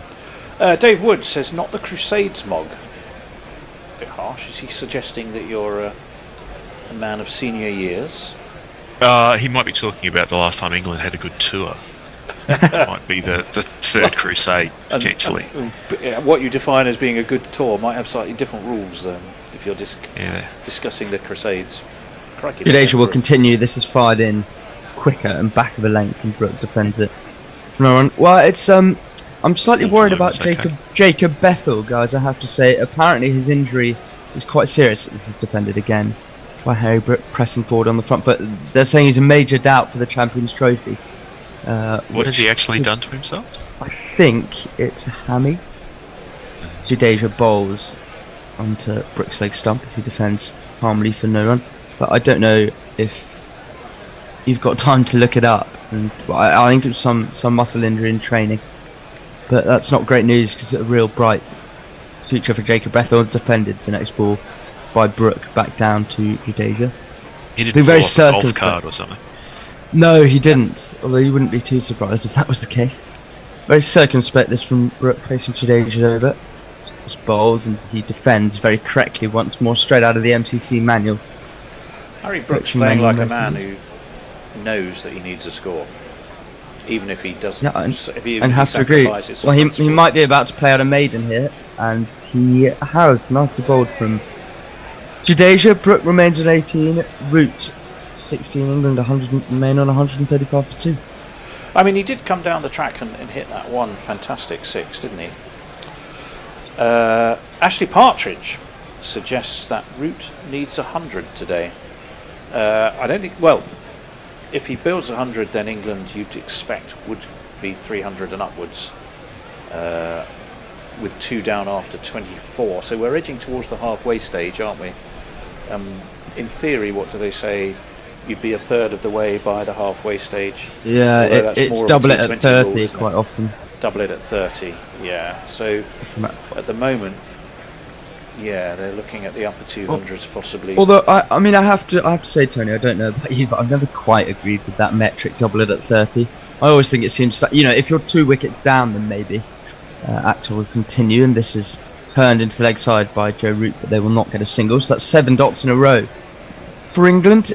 I feel like with other different batsmen at the crease, let's say Livingston or Ducket, for example, you'd say that they're going to go for a slog here, but you feel like Roots and Brook will be slightly more sensible as Roots sweeps. He looks in trouble here, but no, maybe impact outside the line. He might have just got his foot out in front. It was full. Axel Patel will of course want to review. Rohit Sharma is coming in to have a word about it. They've got hands on hips, and their talking time ticks down to 5 seconds. And I don't think they're going to go for it. They're not. What did you think, Tony, on your big screen in Sydenham? Well, I'm just looking at it again now. It pitches outside off. It's got his front leg a long way forward. However, Axel will come in once more. This is wider and driven by Root. That's a wonderful shot. He's really timed that very nicely. In fact, it's good fielding though on the boundary. They should get at least 2 here, England. Depending on how hard they push, they do stick to 2. Yeah, I think my first instinct was that was really very close indeed. It was. But that he just about was outside the line, which I think he may have been. I'm sure we'll see a replay soon. Root touches bat on the ground. That would have been it. That would have been the reason. I don't think it was missing. No, it went on with the arm. No real turn. In Cuttack so far, Root gets on the back foot nicely in defence. He runs the first one hard to look for a second, but there is no other. Did you see, Tony, the pictures of Joe Root? Well, you would have watched it, I assume, of him shadow batting in the outfield at when England were bowling in the last game, trying to work out how he got dismissed. I didn't see that. I think there was a reason I wasn't on that day, and that I was unfortunately having to engage in a few other things. hence not being here. Akhtar bowls, Brook dances down the pitch, hits him on the pad in front, but you'd think he's got far too far down the pitch for that to have anything going for it, and India don't That bother was with a very reflexively automatic kind of appeal. It's hit a pad, let's appeal. Yeah, well, over 3 meters, I think is the line. So one more ball to go in the 25th over. England 138 for 2, going on slowly, but it's not. I'm relatively happy with how they're going at the moment. Off the inside half of Brook's bat, this one's turned into the leg side, and there is no run. So that's the end of the 25th. Axar and Jadeja bowling nicely, getting through their overs quickly, but not looking too threatening. They are indeed. Right. 300 says Ashley is par score. Well, I think it's about 220 something over the course of the 19 ODIs that have been played here. It's a bit hard to judge, largely because they've played comparatively infrequently, and none since, was it 2019? Commissar says, again a drop. India are giving too many chances today to England. Ooh, I think it's a bit early to be saying that. Jadeja bowls and Root pushes down the ground. Lovely shot of full face to bat.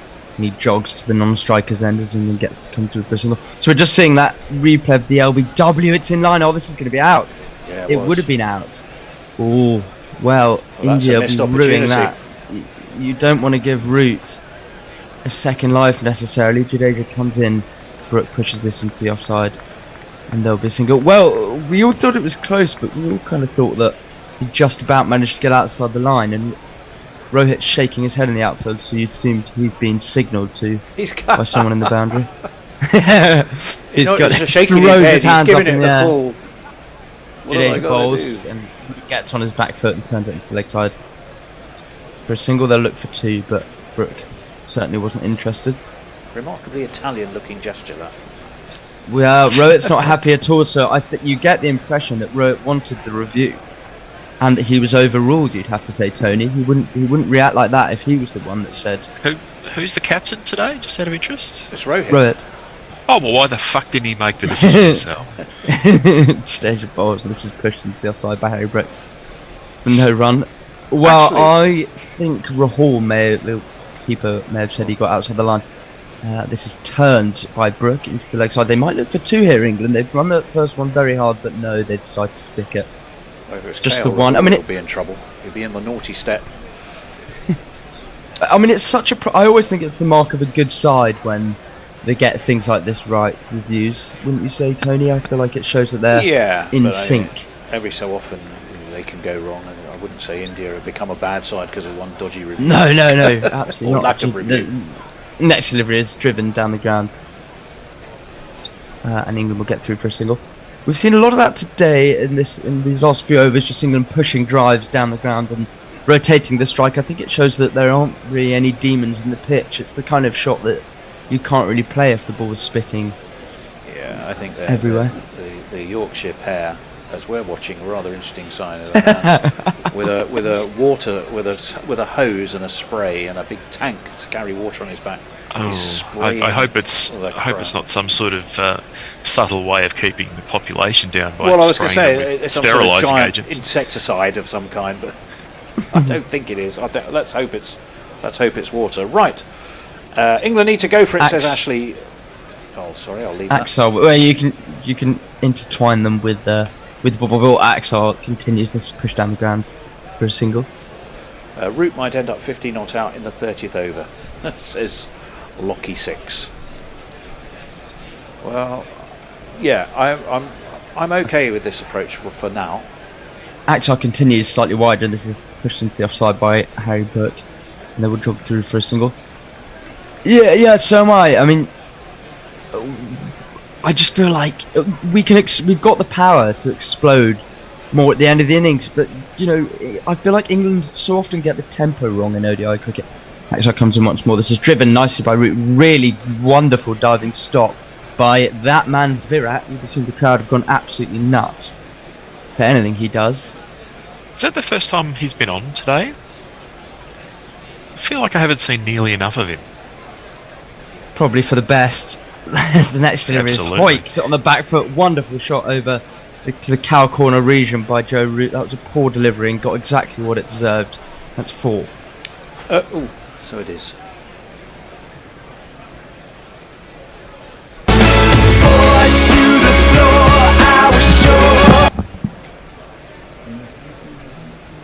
Not a bad idea for India to kind of look for that in-between length to Joe Root. This is the first one that's just kept ever so slightly low, a few hands on heads. But Root negotiates it and defends it into the offside, and there is no run. So England edging up onto the 150 mark, 149 for 2 at the moment. The last delivery of the 27th over. Root is on 27, Brook 21. They face up to Axar, and this is tried to work into the leg side, and it is in fact a wide. It's been fumbled by KL Rahul, and Root missed it. So how would you assess the game, Mogger? Are England just on top at the moment, or you still feel like India are feeling pretty comfortable? If you go by the double the score at 30 overs, they're still in for a decent amount of Axar runs. comes in and bowls. Root got slightly cramped there as it was fired in into his pads, but there's one. Yeah, I would agree with you there. It's just England's batting depth isn't necessarily as good as it used to be. We went through a wonderful period of having, almost batting down to 10. And although we've got Mark Wood in at 10, exactly. Although we've got Mark Wood in at 10, it just somehow feels less secure than usual. I don't know where Tony. He'll solve it. I don't know. Have you managed to get YouTube up some messages? Tony's disappeared. What were we up to? Cosmic Seer says 3 drop catches, 1 review. India didn't take. They're giving every chance to England to win this game. I've forgotten just how optimistic Cosmic Seer is in the way he approaches. They approach the ever-shifting streams of a cricket match. I wouldn't be surprised if we see a bit of maybe Chakravarti coming back, or maybe a bit of pace sometime soon, you'd have to think. What is that Harshit Rana I see coming back? It is Harshit Rana coming back on good spots. Well, I think this is a good call. England were looking relatively untroubled. This gives them something different to think about, and Brooks defends this to the point region. So Harshit Rana back on. I'm sure Tony will jingle him up when he's back in his chair, which he is just putting the headphones on, so we might Harshit Rana on to bowl, Tony, so a jingle. I can certainly do that maybe for when you can. Yeah, I do beg your pardon. I was trying to No, don't worry. think of a few other things as well. Where is the lad? I don't think he's been loaded up, and I know Mog sent it, so he's going to be really angry with me. But it'll have to be for the next game. He turns at the top of his mark, and number 22 on his back bowls to Brook, and this is driven wonderfully. Really good timing by Harry Brook. I think the fielder got a slight hand on it, but it will go for 4. That's a fantastic shot. Simple cricket shots, 4 more. Yes, right, there we go.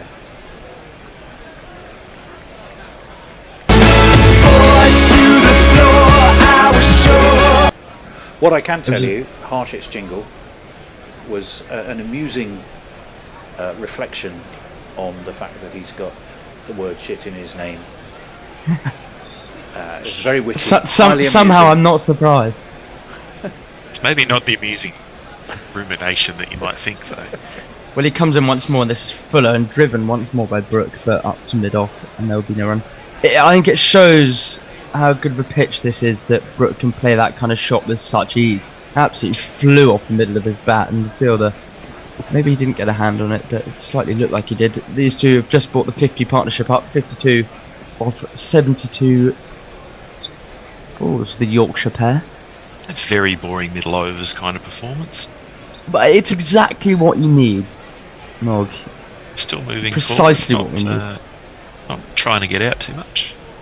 These modern day cricketers can just go at 10 and over for the back end so comfortably. You need to set a platform. Well, and Harry Brooks had a little fend at this one, but he'll claim that he tried to leave it. He shaped to flick it over where slips and keeper would be, but luckily he didn't get any bat on it. What I might also say, just for a moment there, is that it proves that I've actually listened to that jingle. I do listen to all of them before I then encourage the bet to load them up onto the jingle cart. but alas, that one hasn't quite made it through the system yet. Which, just a big teaser for the next game. Which is probably not the right thing to say about something that involves shit, but there we go. Oh shit, Rana bowls. This is slightly more back of a length and defended by Harry Brook. Is there anything, Mog, you think India should be doing here? Do you think they need to slightly change their length, Harshit Rana, or get a different spinner on the other end? I would have kept with the spinners, actually. But then again, take a few wickets. Yeah, I don't know. The maybe keep the spinners for the end game. So it's not quite so easy just to edge a ball for 6. Well, Brook taps his bat on the ground. That nice high backlift of his bat pointing at keeper. Well, he's danced down the pitch. That is a fantastic shot by Harry Brook. Slaps it with great timing, high and over cover, and that will be a 1 that bounced forward. Moves on. 4. And the end of the over. Moves on to 29. The end of the. Tony, any thoughts on that while you 158 get for 2. some messages in? Well, that was what the main thought was. It was just short and wide enough for Harry Brook, who played it quite superbly. I agree. He's been restrained, but he's never going to miss out on a bad ball. That was edging towards a bad ball. Right. Cosmic Seer. 3 drop catches, 1 review not taken. India are giving England every chance to win this game. Probably has a point. Leah says, I've decided to refer to constipation as Harshit from now on. Good to know. Right, okay. Let me leap Batman style onto Blue Sky, where I think we're pretty much up to date. So I think overall England in only 2 down, and the armoury in place to accelerate, with just Butler still to come. Remember, England should be happy enough. Where would you bat Josh Butler, Tony? I'd argue, your best batsman needs to be facing the most balls as Root faces up and puts this into the leg side. There's no run. I agree, but I think here they've made they've pushed Root up the order and not have Butler at 3. Axar continues and Brook gets on the back foot, lofts it out towards the mid-wicket boundary. That's 4. Another good shot. It's Root. Was another good shot from Root.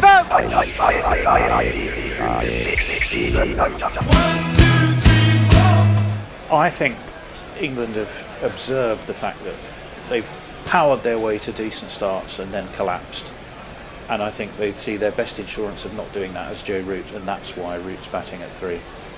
Root faces one more, pushes it down the ground, and they'll drop through for a single. I'm not saying I disagree with it at all, and I wonder partly that Butler isn't opening batting more because he's captaining the side as well, and if England are batting second in a game, then that's quite a turnaround to have 50 overs in the field as captain and then suddenly open to 250.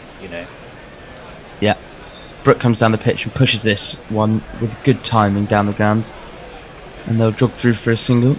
I think they want to give Harry Brook time, so putting him in ahead of Brook when you have in Brook a man who absolutely needs some runs while in India, and he's got 30 of them, so that seems to have been sensible enough. Axar comes in and Root plays a very similar shot. I don't know if India, and they'll get through for a single, I wonder if India just needs to change something. I'd probably bring mid-off up if I was them and tempt Root and Brook to dance down the pitch and go over the top. To be honest, because that little push shot, England are in absolutely no trouble playing it whatsoever, and this one is fired into Brook's off stump, and he tried to cut and luckily managed to get some bat on it as it went to points for no run. They're not taking the ball very cleanly in the field though. No, their fielding hasn't been as good as it usually is. That's the end of the 29th, England 165 for 2. Yes, Leah, I need to okay, so Leah's got a little bit lavatorial with us, but I'll roll with it. Also, erections are hard dick from now on. That is possibly true or not. Classy. Classy. Keep it classy. That's what I would agree. Yeah, it's been interesting here. It's 165 for 2. England raced, didn't they? They absolutely raced away. And then have slammed the anchors on a bit. Oh, this is a really nice cut shot, and he'll race round and collect it for a single. It was back of a length. Nicely timed by Joe Root, although he looks at the bottom of his bat, suggesting that he slightly towed it. They seem to be trying to speed it up a little bit at the moment. Yeah. They do, but then they're not doing it. They're not taking any risks, which is the main thing I've enjoyed about this partnership, really. I mean, you've had the odd shot from Harry Brook, but most of it's been controlled cricket. There you go. They've had a 7 run over, an 8 run over, and a 7 run over in a row. Well, Root. Brook faces up on 30, and this is pulled, or luckily just on the bounce. It's a square leg, very nearly straight into his hands, and that gives Joe Root the strike. It was nicely timed from Harry Brook, but the ball wasn't there. He didn't exactly roll his wrists over it. It's almost as if he didn't see the fielder was there. Well, he tried to roll his wrists over it, and managed to keep it down enough. I was about to say, I wonder if he deliberately hit it softly enough, knowing where the fielder was. But having seen the replay, I'm more with your take on it, Billy. Root 66 on his bat, faces up to Harshit Rana, who's been relatively ineffective so far. 5 overs, number 36 as he bowls, and this is driven really nicely by Joe Root. There will be a fielder out there at deep cover who fumbles again, Mog, as you're saying, not taking everything very cleanly in the field, but throws in, and they'll get a single. Have they hired an English fielding coach or something? An England women's fielding coach. Yes. Right, at the end of this over, Jason 2 buses Hiscox has just thundered his way through the door. So I would probably suggest if Jason takes ball by ball, Billy, if you didn't mind staying on and doing some socials, Hendo can come in and summarise, and we cover for my mistake with Cat. Brook dances down the pitch, and has he got all of this? Oh, he hasn't. Oh, it's a catch. wonderful catch. Unbelievable. He came down the pitch, Brook, and skied it off the high up his bat. It's a fantastic catch. I couldn't quite make out who it was, and Brook slightly disgusted with himself to throw away such a good platform. He took it over his shoulder. It was a fantastic full length dive, and England lose their 3rd. That was some catch.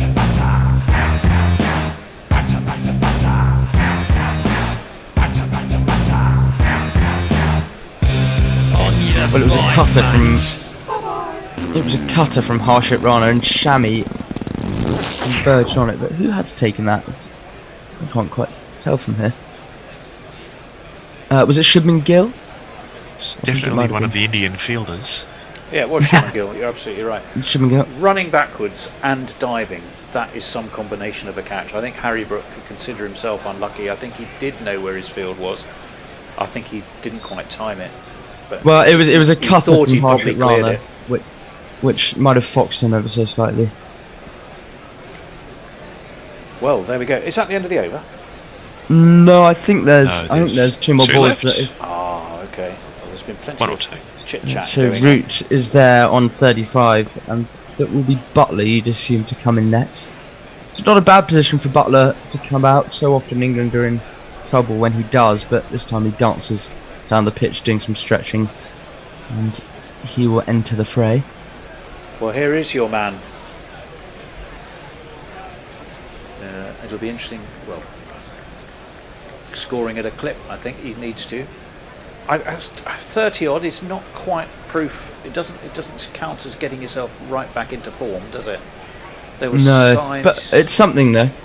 Yeah, it's just sort of tipping it in the right direction. Yeah, it is. I think that's pretty much how you'd summarise. He didn't go out in a particularly stupid manner. Well, here's the England captain. Pryor ain't no loss, 'cause we found someone subtler. Okay, he can't spell Joss, but he also can't spell Butler. Joss Butler. Just because he is Joss Butler. 1 S and 2 T's, Joss Butler. Yeah, Shupman Gill can watch the highlights of that a few times tonight, I reckon. It was Skybow Brook. It went really high. It's a fantastic. It's so difficult to keep your eye on those, and it was so important as well to try and dive full length so that the ball doesn't pop out when your elbows hit the ground. And he did all of that nicely. Harshit Rana celebrates and delight that little cutter box. Harry Brook, and he will come into the new man Josh Butler, who pushes really nicely down the ground, good timing, but mid-off will come round to get it, and England will trot through for a single. So last ball of the 29th over coming up. England have built a decent platform at 169 for 3, and you would expect them to go on and pose a decent total. For India, of course, a must-win game for England. Otherwise, they will have lost the series before we even get to the third. In this important warm-up for the one-day tournament, where they only play. So Harshit Rana will finish this over, and it's defended into the offside. So no run. Yeah, well, there's a lot of politics involved in that, Morg. Right. Well, 169 for 3. Billy, if you stay on and take over the social mantle, perfect, which would be largely YouTube and Blue Sky. Jason can take ball by ball due to my earlier error of forgetting to mail Cat, and Hendo will come in and summarise. He's chatting away in the green room. You have to remind I will him. extract him with a big shepherd's crook right now. Do I need to switch seats? Okay. Well, England, good start, but they're kind of throwing it away again. What are your thoughts? Well, everyone's made a contribution. I wouldn't say we're throwing it away. I think I'll be ever so slightly harsh, but we certainly could throw it away if we're not careful. But no, I think we're in a decent place. Chat Ravati is going to come on and bowl. Who's bowled nicely so far. Very economical. He's very much the Indian mystery spinner.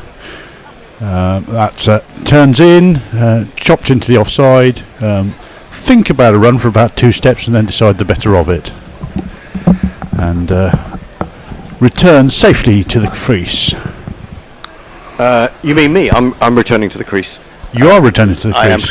You are being plucked from the safety of the green room. And that turns in onto the leg side. That's just worked nicely in between the man on the 45 and the man at mid-wicket. What a good catch that was. Much as it pains me to lose Harry Brook. Yeah, just when he's starting to look like he might get into form. Yeah, and I mean, you don't see many great catches over the shoulder. But we've seen two in two games. Two games, yeah. I mean, Jaiswal's one in the last game was it Brook again? No, it was Ducket. Oh, it was Ducket, yes. Yeah. Anyway, Varun in again. Goes to the reverse sweep. Butler, and that's nicely placed, but he's only going to get one for it because the man on the boundary is round quickly and flings the ball in. That's a good piece of fielding by the man on the boundary. He got the ball in and out of his hands really quickly.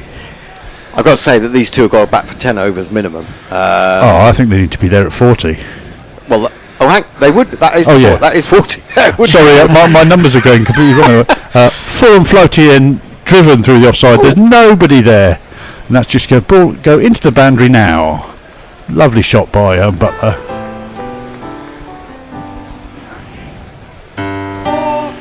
Just caressed it through the offside. Yeah, that was a nice shot, wasn't it? I mean, it was there to be hit, but no, he's only just come to the crease.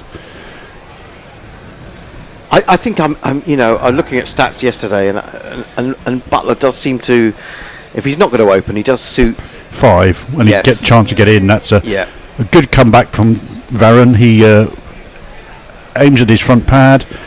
Butler can just work it to the bare mid wicket. And there is no run. There's some good stats on the BBC website, even though I'm talking about a competitor. Shorter by Varun, that's punched off the back foot down to long off. That completes the over. England on 176 for 3. Who's on? It's you. It's me. The rotor. Yeah, he's drawn a short straw. It's me. Leah says, I just saw a video titled "If Michael Jackson wrote Enter Sandman" by Munich. in my recommendations. Can't wait. Monique, for I think it is. Monique, yeah, that one goes slightly over my head. Yeah, me Leo. too. Morg says Monique is still doing stuff. I think this has got to be some musical references. Indeed. And Muttley's saying that he keeps forgetting that this isn't a T20. Well, England would have been all bowled out. By Wow, now, I remember we T20, said so earlier about, was it the 1KD, that it was almost a perfect circle. This is almost a perfect circle at Cuttack as well. It's a nice. I love these grounds. It's got very wide open, big stands, hasn't it? It has, yeah. There's a lot. Harsh it to continue. That's a good ball. That's lifted and gingered up Butler a little bit, who fences at it. But thankfully doesn't get an edge. That really did leap, didn't it? Has it done a little bit? Has it done a little bit off the seam, maybe? Maybe it's just gone away slightly. He's trying to run it down to third man, but with an angled bat. If he's got a straight bat on that, he might have just got a tiny little feather. I don't know. I think you're giving him too much credit there, Jason. I think he's pushed it and has just belatedly been lucky. made out that he's tried to play it down to third man. Yeah, looking at it, I mean, there's just a slow motion of his reaction to that, and he's sort of looking as if he's thinking, well, that was a good ball. Where did that come from? Harsh it onto the pads, clipped nicely, but not powerfully enough to beat the man at mid wicket or wide mid on, and that is no run. Yeah, I mean, England done reasonably well, I think. It's perhaps the best start they've had in the tour so far. Yes, I mean, in terms of consistency, of course, all the batsmen have come to the crease. Yeah, a couple of close shouts for LBW. Actually, not as close as they looked on first viewing, but yeah, I mean, Root, I think first ball, wasn't it? LBW shout. Anyway, wash it again on that lifting length, just short of a good length, and Butler tries to work that into the offside. Can't get any power on it. Can't beat the man at point. I thought that there was a little bit of reaction from the previous ball there, as if he was worried that it was going to do a little bit pop more. or stop or whatever. There seemed to be a little bit of a reluctance to play at that. To fully commit to the shot. Yeah, absolutely. Rohit prancing around. He's got a double teapot on, but I think he's more happy than that. I mean, he's just purveying his troops and looking satisfied. If I had his batting lineup, I'd look satisfied. That's again angling into the stumps, whipped by Butler, but straight to the man at the bare mid wicket. He's probably still ruining the big missed opportunity to get Root out on review that they didn't take. Oh, it could be that. Yeah, it could be that. I reckon it's that. I mean, is Rohit going to come good today? I mean, Rohit doesn't seem to have got runs for about 18 months. Yeah, at least. Yeah. It'll be interesting to see where his international career goes after the Champions Trophy, I have to say. Anyway, Harshit finishing his 7th over. He's 1 for 37 so far, so pretty much a runner ball. Yeah, it's off his bowling. It's okay. Yeah. Another good ball. That's hello. And hello. There's going to be there's sundries there. Could be 4 of them. Excellent. It is 4 of them. Oh my word! A totally unnecessary shy at the stumps from Harshit to Butler.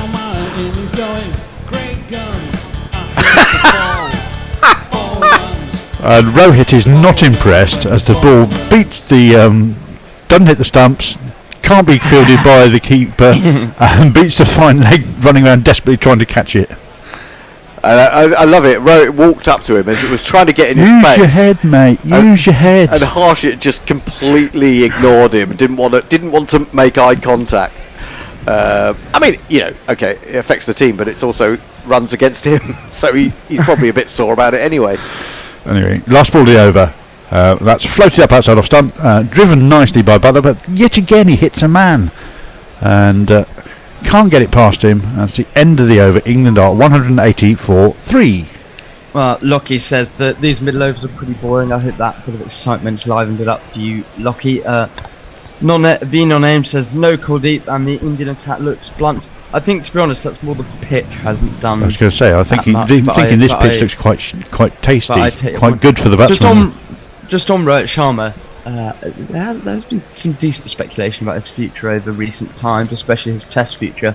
And I have to say, guys, the it's not a great. England is not a great place to come if you're short of runs in a Test match, is it? At the top of the order. No, absolutely not. I mean, they've got an abundance of riches though now, haven't they? Jaiswal's obviously cemented his Test place. Jaiswal and in the here comes Chakravarti. Oh, that could be close. Just outside the line or just a bit too high. First thought was outside. Now I wonder if we'll see them review this though as a reaction to missing out on the first one. Possibly. I mean, quite often see that from the captain. But Brook was trying the reverse sweep, and that did hit him quite high up his back pad on the. They have reviewed. This will be interesting to see because I think this is like a poor review, and as I say, I think this is a reaction to them missing out on the wicket that they should have had initially, because there seemed to be less going for this one than. I think the thing is with Chakravarti, he's very often very gun barrel straight, and it's a top spinner. Stroke slight googly, and that's gone underneath the bat. Has it hit a glove? He's out unless he's got a very thin bottom edge. He's in deep trouble, I would say. It's hit him in the box. He's trying to sweep. He's trying to reverse sweep. I think that could be good. Out. I think that's out. The only thing saving him is if he's got the slightest of under edges. Yeah, well, I don't think he edged it. Maybe a slight glove, but they look to be daylight to me. So I think he'd be out. Joe Root's looking a bit phlegmatic. I think he realises he might have played an injudicious attempt at a shot here. Yeah, England managing to throw a half decent position away. It would appear. Anyway, we're still waiting for the ball tracking and the Snicko, which seems to be taking an age. It does. I mean, he's got a slightly resigned look on his face, as Joe Root. If he's seen that on the big screen, he might be thinking, why did I do that? Yeah, although you wonder, because the Indians aren't looking that confident, so maybe it hasn't actually gone up on the big screen yet. I mean, I'd have thought they'd have been a bit more jubilant. It's always a difficult. Please. Because optically, it looked really poor from Brook getting out to that reverse sweep, but so often we see him play that and it goes for 4. So you can't have one without the other. You know, if he's but I always feel the much amount more of runs he gets off the sweep shot outweighs him getting out for it. I feel much more confident when the ball's a little bit fuller than that. I mean, that was quite lifting. I feel with England. I mean, perhaps on reverse sweeps you do have to premeditate more. And I think maybe England just do it a little bit too much. Here comes the Snicko, and he's got a tiny little. I think there's something on it, although even after it's gone past, there's still something registering, isn't there? So this is I think he's gloved. I think he's gloved it, guys. Yeah, he might. There's more of a spike on the glove than on the bat, if you ask me. Is that when it's hit the glove, or is it hit the pad? Is that when it's hitting the pad? Or is glove hitting the pad? Oh.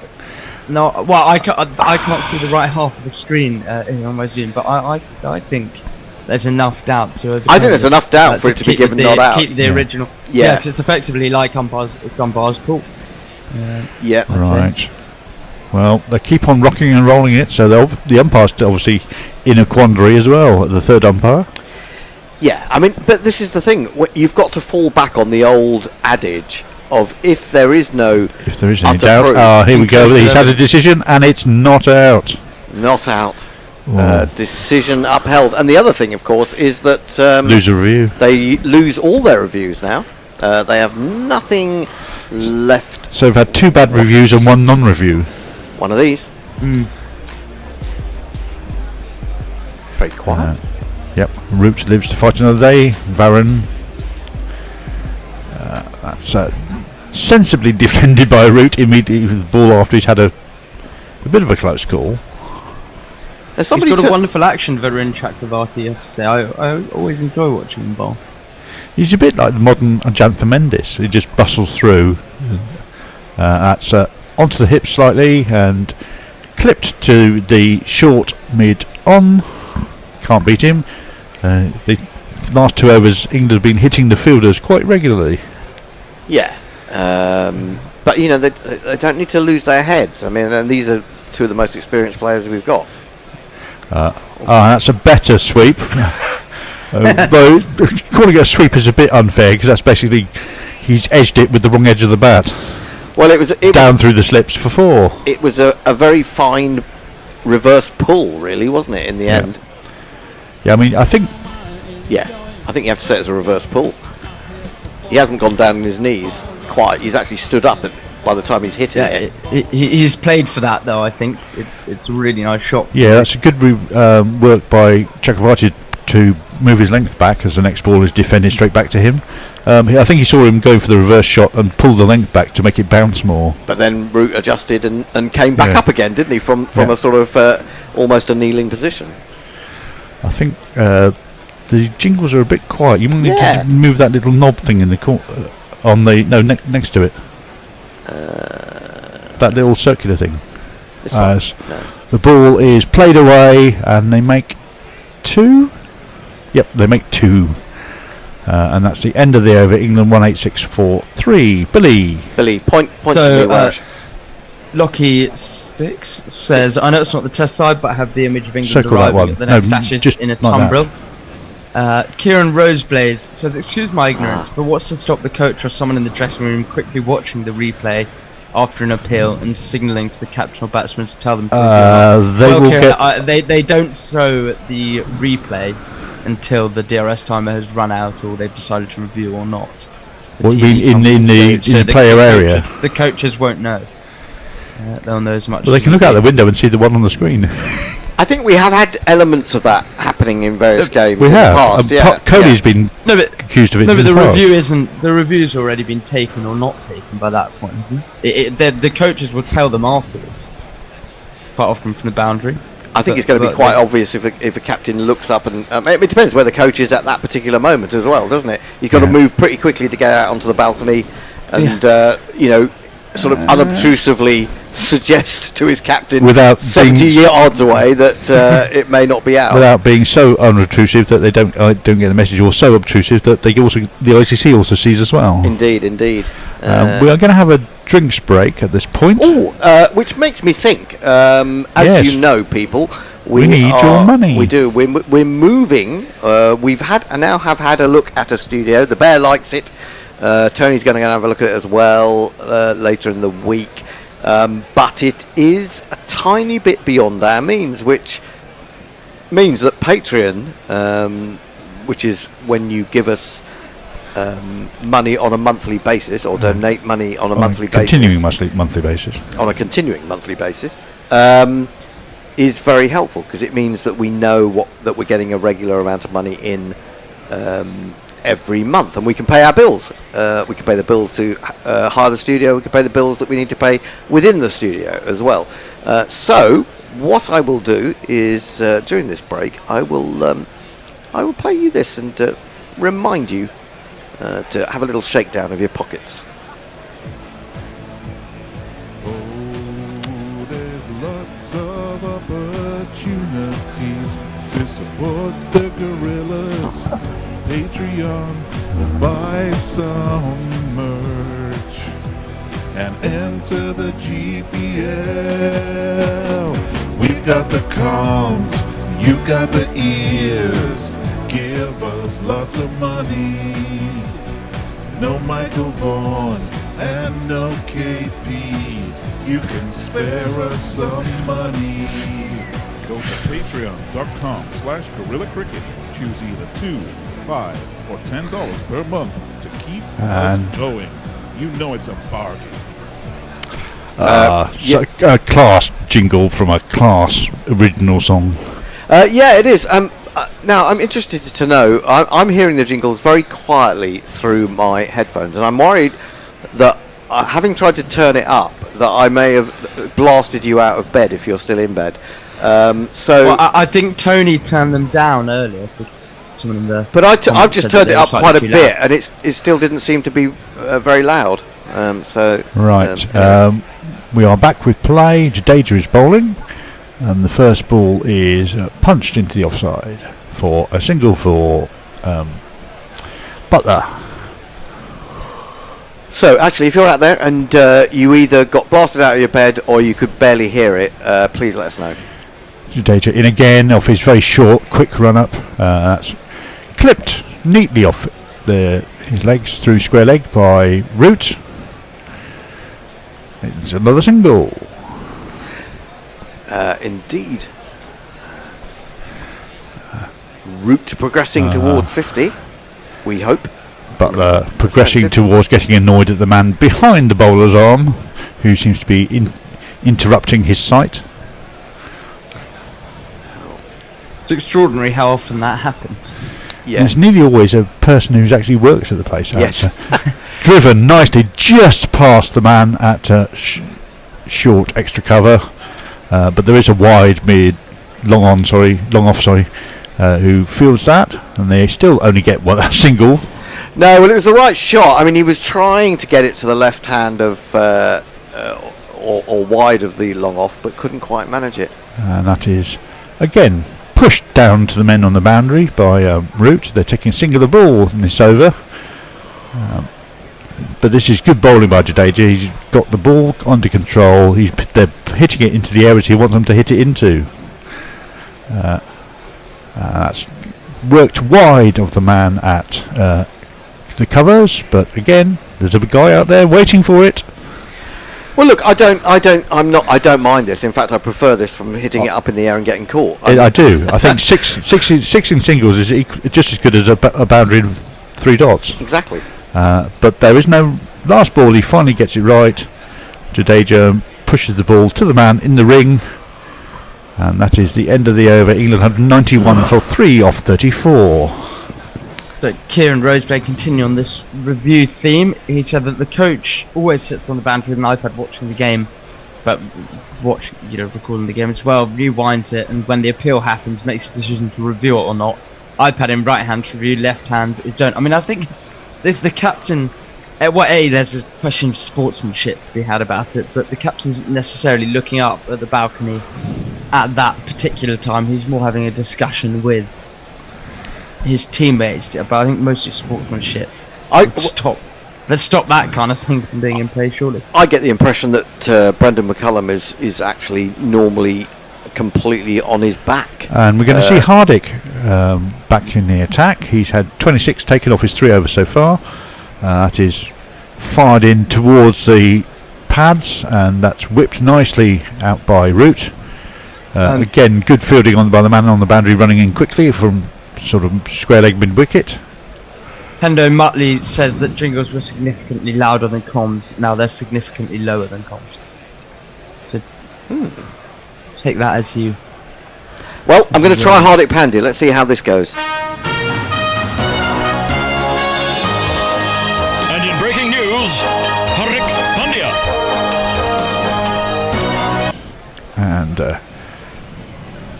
angling in at the top of off stump. That's whipped again by Root with that flicky, wristy style. You've just invented a new portmanteau word. That'll be on countdown before you know it. Now, it looks to me as if I've turned up the jingles as high as I possibly can. As you dare. Do I need to? And it won't go any higher. It won't go. Martley says they seem to be about the same level now, so I think you've managed to sort the issue. Okay. And Hardick coming in again. He chugs in very nicely and then gathers himself. That's played away, but straight to point by Butler. And he wanders back to his crease. Joe Root looks on disconsolately as they don't run a single. It's interesting, isn't it? Looking at the guys inside the... hang on, how could he be 44 metres away and yet inside the circle? Because it's 30 metres from the nearest wicket, basically. Oh. So this is their actual distances. There's some guys at 25 metres away who are just inside the boundary. That's driven on the up. Lovely shots by Butler. The man on the boundary is making a desperate... has he got... touched that with 4? I think he has. Yeah, that's gone, I'm afraid. I think he's admitted it. Important boundary.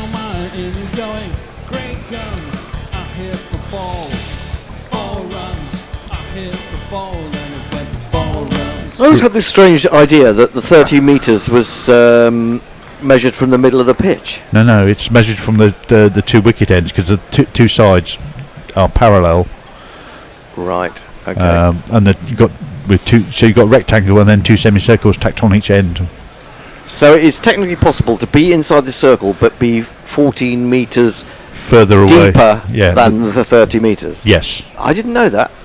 It's every day's a learn day. It was a good attempt that by Shrezar, I think it was, got slightly unlucky. He managed to haul it in. Yeah, and then he flicked it back you feel into the disappointed when rest you've of the done all that hard work and run 35, 40 yards, and then you fluff up the save at the very last minute. I thought he was odds on to get that, to be honest. So did I. Say. Yeah, but there you go. Oh, that's a big name for the TV umpire. Shafadullah, with lots of O's and U's and L's. Shahid. Indeed so, indeed so. With a name like that, you could be Sri Lankan almost. And that's whipped off his pad. 2 men converge on the ball. Do they go for 2? They do go for 2, and they get it. That's very good running. Yeah. You saw this blue blur as Butler hustled back. Yeah, that was really good. Oh, he's always on. He's the lack of pace. He's on the way down the wicket, isn't he? Playing that ball on the up, that previous boundary. I'd say it's feeling quite comfortable with these at the. Oh, you've done it now. You've absolutely commentated cursed them. Well, Butler's 21 off 19s. They're just going along really nicely, these dudes. But it does beg the question, what do we think is a good score on this pitch? Well, 320, I think, would Hardick, be last ball, just and a that's tiny bit above par. Full and just punched up to between the man at mid wicket and the man at mid on. They take a single. That's the end of the over. England have got their 200. Their 200th for 3 at 35 overs. The thing is that I think if India were batting first and they got 300, we'd probably say that that's enough. But because the Indian batting lineup is so good and has so much depth to it, I feel like England realistically need about 320. I think they do. I think you have to change it depending on the. Yeah, at least. Yeah. And we're going to see. We've got a slightly different looking attack from England. Okay, we've got Wood, but there's no Archer. I mean, Archer's taken wickets, but he's also gone for a huge number of runs. And that is the second fastest 50 of England's innings, and only 49 balls. As Jadeja continues, and that's just full and on the off stump, and just worked away by Butler to point, but there is no run. I mean, Jadeja just knows what he's doing, doesn't he? He just puts it on the spot.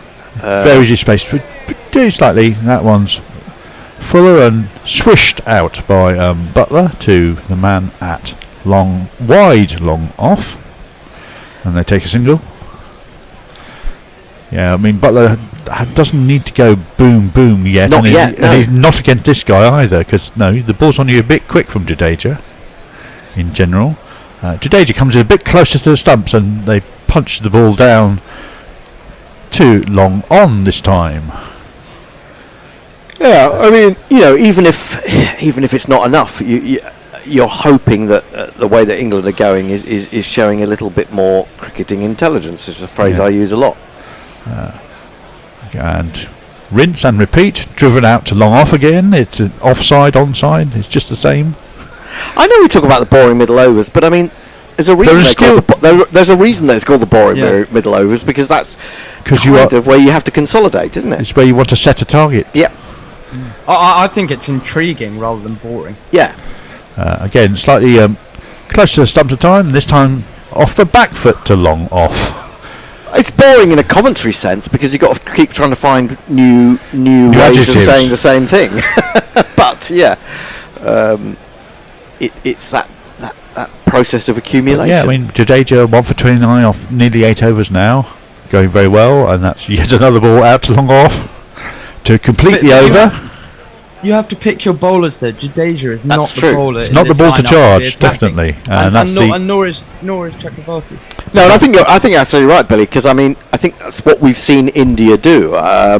They have, shown respect when it's been needed to bowlers. And then they show no respect to England spinners, apart from Rashid. They did Rashid, but then you're not necessarily going to respect the likes of Livingstone, because they're erratic. They can bowl wicket-taking balls, but they can bowl rubbish. As you've often said in the green room, his leg spinner is passable. His off spinner is absolutely toilet. Well, it just doesn't do anything. I mean, the leg spinner, if he gets it right, it's a cracking ball. He does turn it, definitely. But that's the thing. The thing with England, as I say, you've got to pick your bowlers. Knock Chakravarti and Jadeja round. Hang on, off this ball. Yeah. clipped to the sort of wide mid wicket, and there is no run by Butler. You know, not them round for 4.5, 5 and over. If you get that, you're kind of averaging already in the 220, 250 kind of a score. And then the others, you know, Shami, who looks a bit lackluster, Pandey, you can take the runs off them. I think Pandey is a bit more of an experienced bowler now. He knows what he needs to do. He does bowl quite a lot of cutter balls where he cuts underneath the he's seam. Gone for 8.5 and over. So Yeah, I mean Hardik. I mean he started the T20 series really badly because he was trying to bowl quick, and then he started to take pace off and bowled a lot better. But he's been expensive today, definitely. Shorter on the off stump. Butler chops it into the ground, looks at Root. Root keeps coming, but Butler still thinks he's not sure whether there's a single or not, until eventually he thinks, well, he's running to the danger end.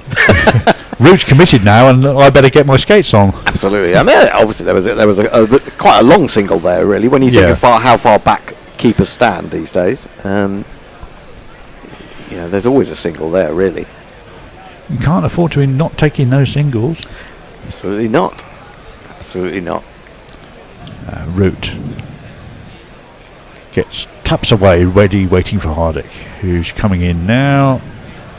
And the Root flick off the hip again, down to fine leg.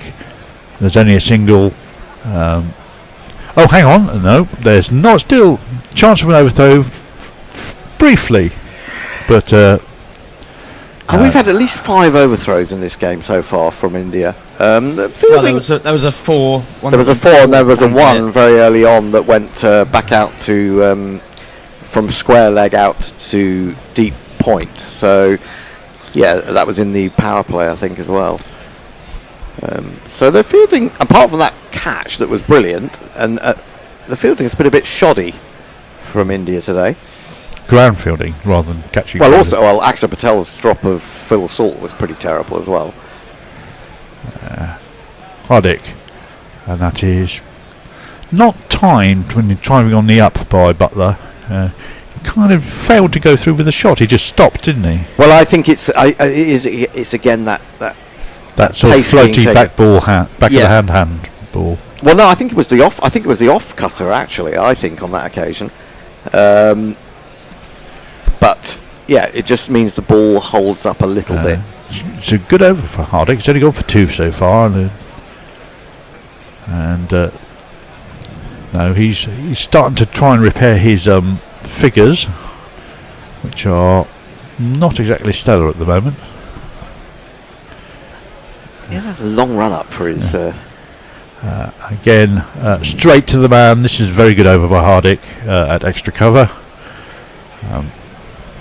Rohit gives him a clap as he, I would say, waddles around, but that's a bit unfair on him.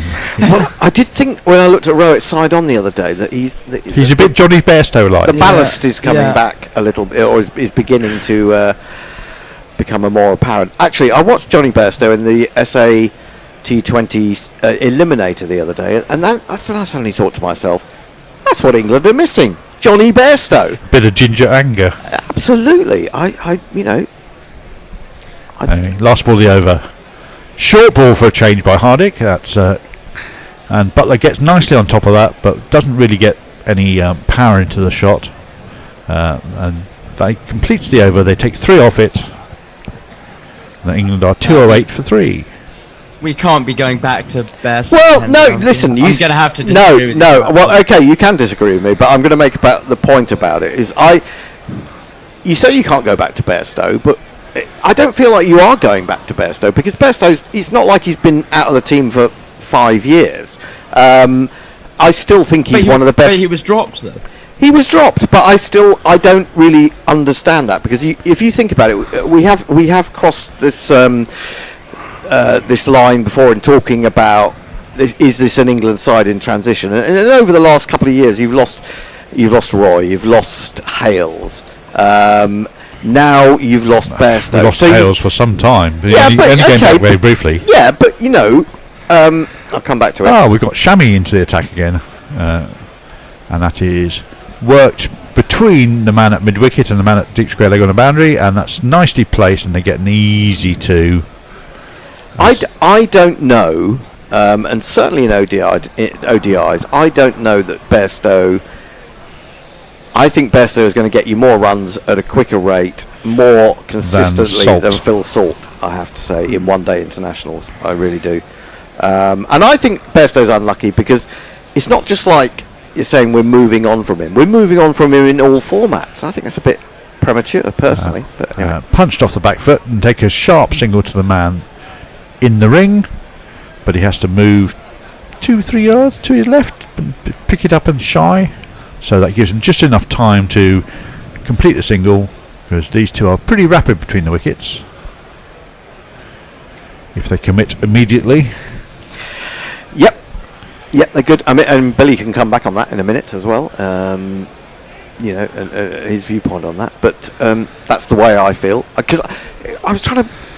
That's angled down to the leg side. They tried. Could they get two? Yeah. No, they don't get two. Root gets a single. It takes him to 49, so he's almost got to his 50. But we're just watching the catch by Shubman Gill, where he took it over his shoulder running back, and that was a good 20-odd yards he ran. That's a brilliant catch. It really is one of the best you'll see. And Shami at the top of his run-up comes in.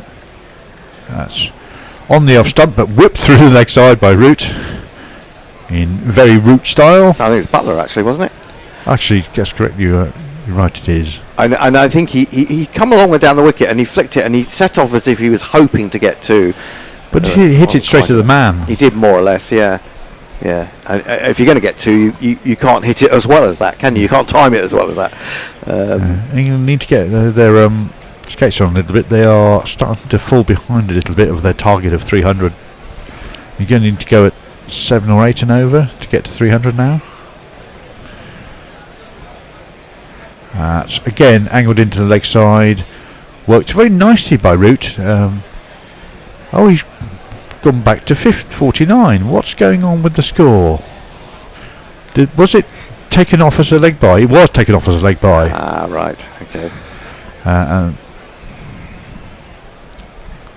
So England 214 for 3 with 1 ball to go.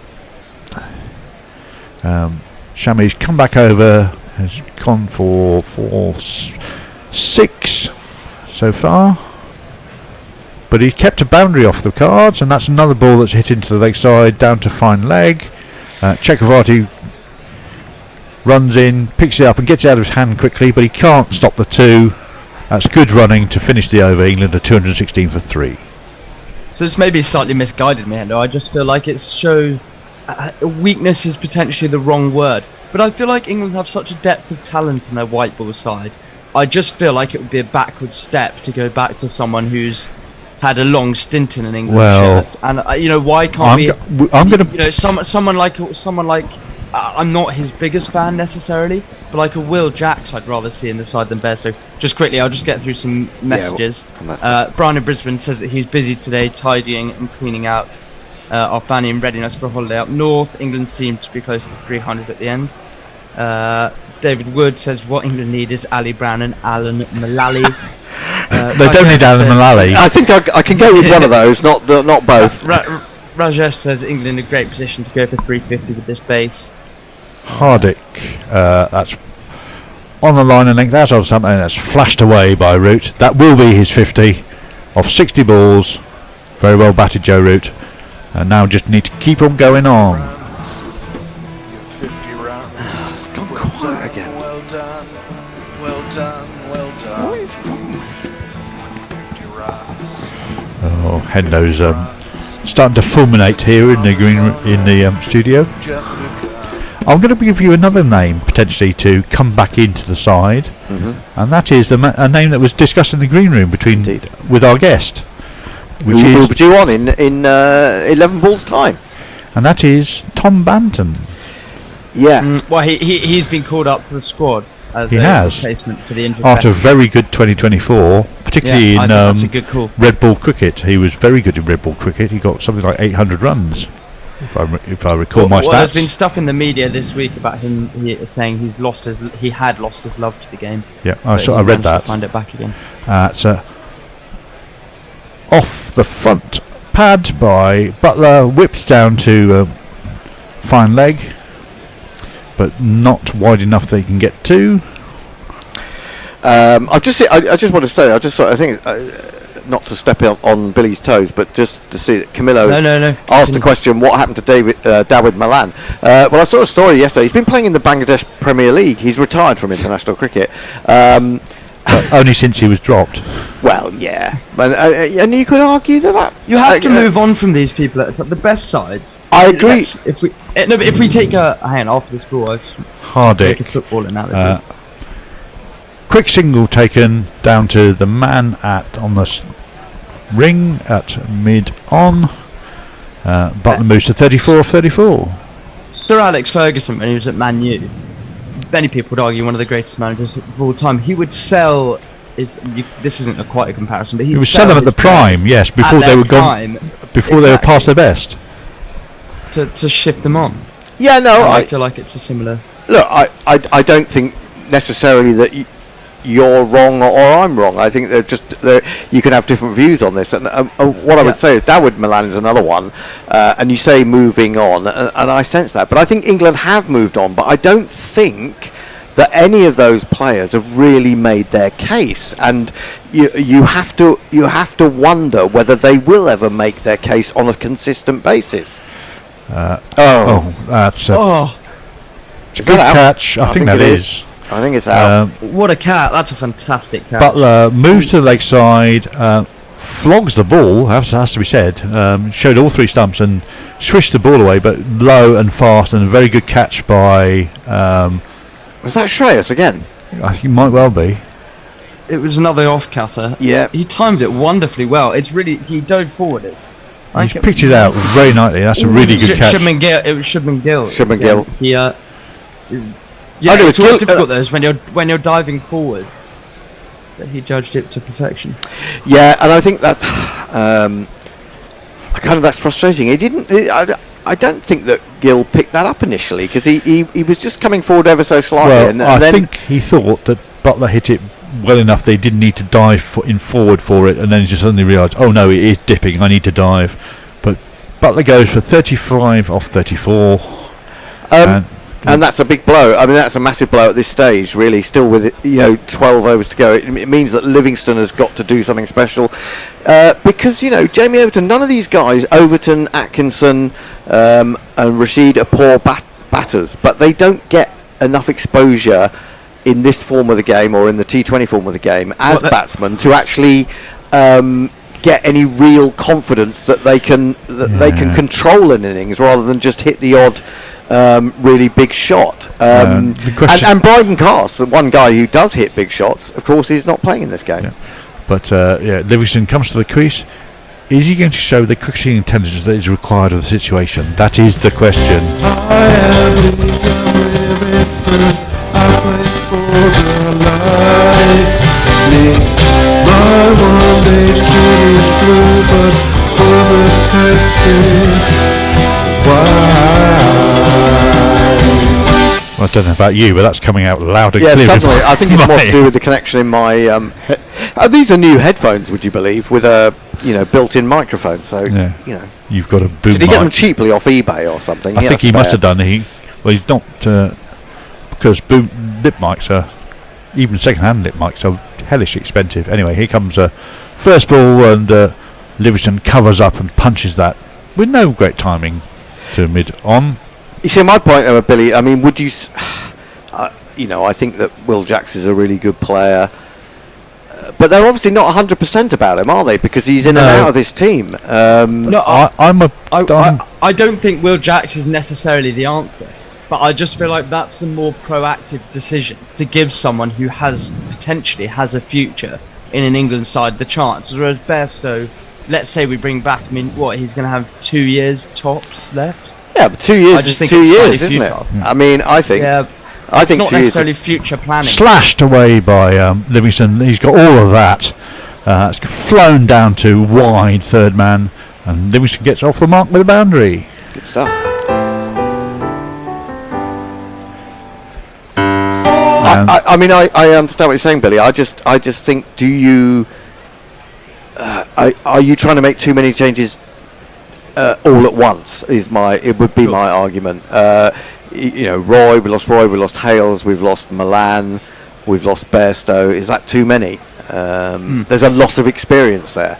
And I think Jason Roy and Hales, because they just don't play enough cricket of any sort, you know, they're not the answer. You can't go back to them. But Johnny Bairstow will still be playing county cricket if he's not playing any other form of cricket. Roy's eyes have gone, I think. Yeah, he's gone, and Hales just doesn't seem to care. to continue.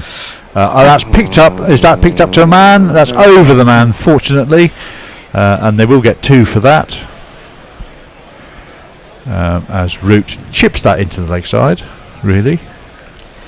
Yeah, as always. I don't disagree with you at all. Purely a difference of opinion. I completely understand that point of view.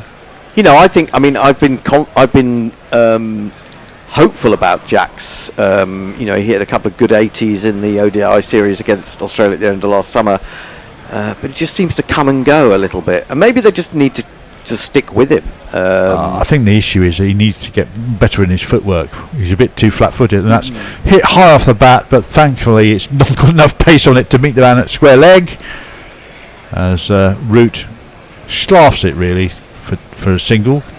Well, the last thing England can afford now is to lose Root with still 10 overs in the bank. There's a couple of slightly iffy shots by Root there. Yeah, has it? You know, they're bowling almost, predominantly, if not almost completely cutters the whole time, and so there is no pace on the ball. England won't do this. England will do the odd cutter, but they won't stick with it for very long.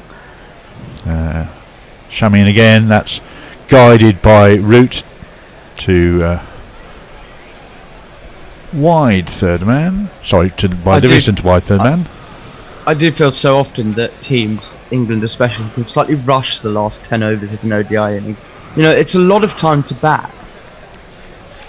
And I feel like so often, because they've already been out in the middle for 40 overs, teams slightly rush through it. But it's the whole innings, isn't it? T10. 10 overs is the whole. Is half. Half. We're going to have a change at the end of this over as Shami comes in. That's short, and Root tries to get on top of that, but doesn't get any power on it. And the ball dribbles out into the leg side. Our guest is going to come in. Who else is going to be with us? Oh, Mog. Is Mog? Where is he? Where is Mog? I'm always here, Hendo. Where are you? I can't see you. Where are you, Mog? His video just isn't on. Oh, you're loitering. Who is it? He's in the. This is my real name. Who is this? Isn't my real name? Who is that on the? That is Mog. Oh, that is Mog. Oh, he's changed his name. Okay, that explains it. Yeah. Shami, floaty and full and outside edged down to third man by Livingston. Yeah. That was a good ball. Did that swing at the last then? Maybe there's just a little bit of reverse now. I didn't think so. It did. Yeah, yes. it did. It's not the greatest of shots though. No, he's trying to punch that through mid on, and the ball just tails away, just very slightly. Yeah. So there's not great mechanics on the shots there, because he's not going straight back where the ball came from. But had he tried that, he'd probably gone straight back to Shami and he wouldn't have got any runs. Well, possibly, yeah. I mean, with an edge like that, you've always got the chance of it running down to third for four runs, haven't you? But it's the last ball of the over. It's the last ball of my spell. Shami, with the weave, comes in. And he bowls a short ball that's controlled nicely by Root, but down to Chakravarti. He can only get single. That's the end of the 40th over. England 230 for 4. Root remains on 56. And Livingston is just getting started. And we're going to have a change. Jason, can I ask you as you go? Can you do something about the because you know about these things, the zoom and how many people need to be on screen in the right positions. We're going to just quickly to respond to Jamie Wilson's message. He said, I'd ask why Hampshire haven't played Tom Press regularly. He's potentially a very good player who's going to stagnate in county cricket. Jaffa Chopra is the same. Well, I think with Tom Prest, I feel like this season could really be a coming of age for him, with Vince no longer playing red ball cricket, but I would agree with you on the whole. But I really think this is a very important season for us. Now we have I say an unfamiliar face coming into the middle seat. If you're watching us on YouTube, I'll introduce him after this ball, as it's a new over. Joe Root facing up, and he tickles that away, helps it on its way. In fact, it's a good shot, just slightly down the leg side, and the long leg is too square, and it's one of these. Now, I think it's fair to say that unless you've been to his tour, and where have you? Before you say who you are, where have you been on tour recently? Tell me which towns and cities you've been in. Well, if it's me you're talking to, or who I represent, Right. I'm the alter ego of someone who's been all over the UK. He says 15 great cities, and Croydon. And Croydon. Yeah. Well, yeah. This is pulled by Root out to deep square leg for a couple. I should say we have to be careful because we have to fit the talk in between balls, because the ball by ball remains sacrosanct on guerrilla cricket, of course. as on Test Match Special or any of these other fly by nights that you might come across. Since when? Oh yeah, since the very beginning, Mog. That was the disembodied voice of Mog, who is in Melbourne. Would you believe? You can see him there. Can you see him there? Can you see him there? Hello, There he is, Mog. waving away. Good day, mate. Good day, good day. Hardick in again, bowls another cutter. Root drives, but again, not enough pace on the ball for it to speed to the boundary. Just takes a single out to deep cover. Right, so yeah, basically, if you haven't seen his tour in Croydon or wherever, you may not recognise him just to look at him now. You wouldn't know anyway, because I have a bin on my head the whole time. That was the point. That's what I was going to say. He normally that's why you won't recognise him. Even when you're doing stand-up, you have a bin on your head. Yeah, it's been a bin-faced tour. But do you always do a bin-faced tour? Is it a bin? I have done some stand-up as myself, but most people will not recognise me as Count Binface, the intergalactic politician. I am his human representative on Earth. He is. He's lovely to be here. Is Count Binface. He was previously Lord Buckethead until he nearly got sued. Outside the off stump, loopy bounce through to Rahul behind the stumps, left alone. 237 for 4.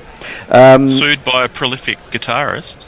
No, yes, that has been mentioned before. No, the Buckethead name is like so many great intellectual properties on Earth, hotly disputed. But no, this was an American film producer of a terrible film, and and yeah, the operative word is I was nearly sued. Everything was fine in the end, and hence I launched Count Binface, and it's happy ever after. Although I was explaining earlier to Tony that when I was Buckethead, I got to wear children's wicket-keeping pads as part of the costume. As we move to the next ball. Brilliant. Going wide on the crease, Hardick this time, and again it's short, and Livingston, I don't know what you'd call that. He almost tries to play a tennis smash to that. It just gets a sort of bottom edge through to the keeper. He sort of half pulled out of the shot, but allowed it, basically sort of kindly guided it over to the keeper. It was a friendly move. It was a better shot than I gave it credit for, to be honest. I think that's fair enough to say. 237 for 4. England pushing. They need to get past 300 at least, you would think. Now, earlier when I was out there with... can I give you your real name? That's what I'm here for. John Harvey, is that right? That's correct. That's my name, and it's so nice to be on Guerrilla Cricket. It's brilliant to have you. I've been a big fan of the bin face for a long time. We did talk about this. Is worked out to deep mid wicket for a single. We did talk about. I had this idea that I don't know. Have you got? I mean, do you have spare bins? How many bins do you have? That's a very good question. I have only one. It's like a batsman with bats. I have only the one bin. It is the Mark II bin, because the first one on the London mayoral election 2021, the lid fell off because it was so windy and got run over. So I'm on Mark II. The nanobot version is still in the workshop, but I'm getting there. So I had this idea that we would start the show today with all three of us in with bin faces on, and you'd have to guess who was the real bin face. But you've come without bin, and you don't have 3 bins that you could have loaned to us anyway. No, I'm not sure there are 3 in the entire studio. But Oh. also, can I just say, on behalf of my human self, I really don't recommend spending any time with any receptacle on your head, because it's stuffy, it's horrible, it gets very smelly. The rewards are questionable, and although, hey, maybe that's what's got me here to Guerrilla Cricket, so maybe it was worth it all along. Do you think, though, that it worked quite well as a protective shield during COVID? Well, I like to say I was an early adopter on the mask front. Yeah, that's right. Yeah. I like the idea that those people who get really annoyed by people who wear masks, which are normally anti-vaxxers, onto the front foot comes Root, is it? Livingston. He'll hurry through for a single. Varun Chakrabarty's come back into the attack, the spinner. I like the idea that, a lot of people get, especially in America, it seems to me that a lot of people who continue to wear masks get abused, generally verbally as opposed to physically, but occasionally physically. I like the idea of someone trying to hit bin head and breaking their knuckle on your bin. That would be quite fun, wouldn't it? I mean, you could take one for the team in that respect. I have been hit once. Yeah, oh, have you? It was at the. Was it an anti-vaxxer?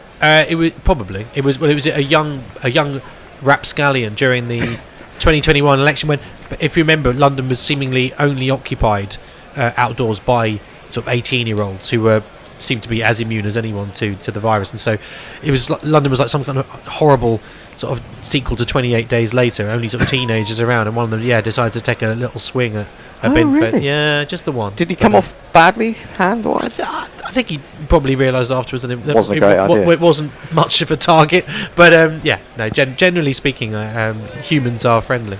Tickled away by Root for a single through square leg, and now Livingston is trying to fetch a sweep from way outside off stump. There's a horrible toe end to it, but that's possibly what saved him, because it bounces short of Shami running in from deep square leg, and they get through 4-1. I have to say, I do have a slight affinity with Varun, Chakrabarty's bowling, because of course was he the oldest Indian to make a debut in ODIs at 33, and I'm 44, nearly 45, making my Guerrilla Cricket debut, and I don't know. Tell me whether that makes me a spring chicken in this company or not. I don't know. This full toss, and he's got an edge. Root is going to pick up 4 runs to third man, which is handy.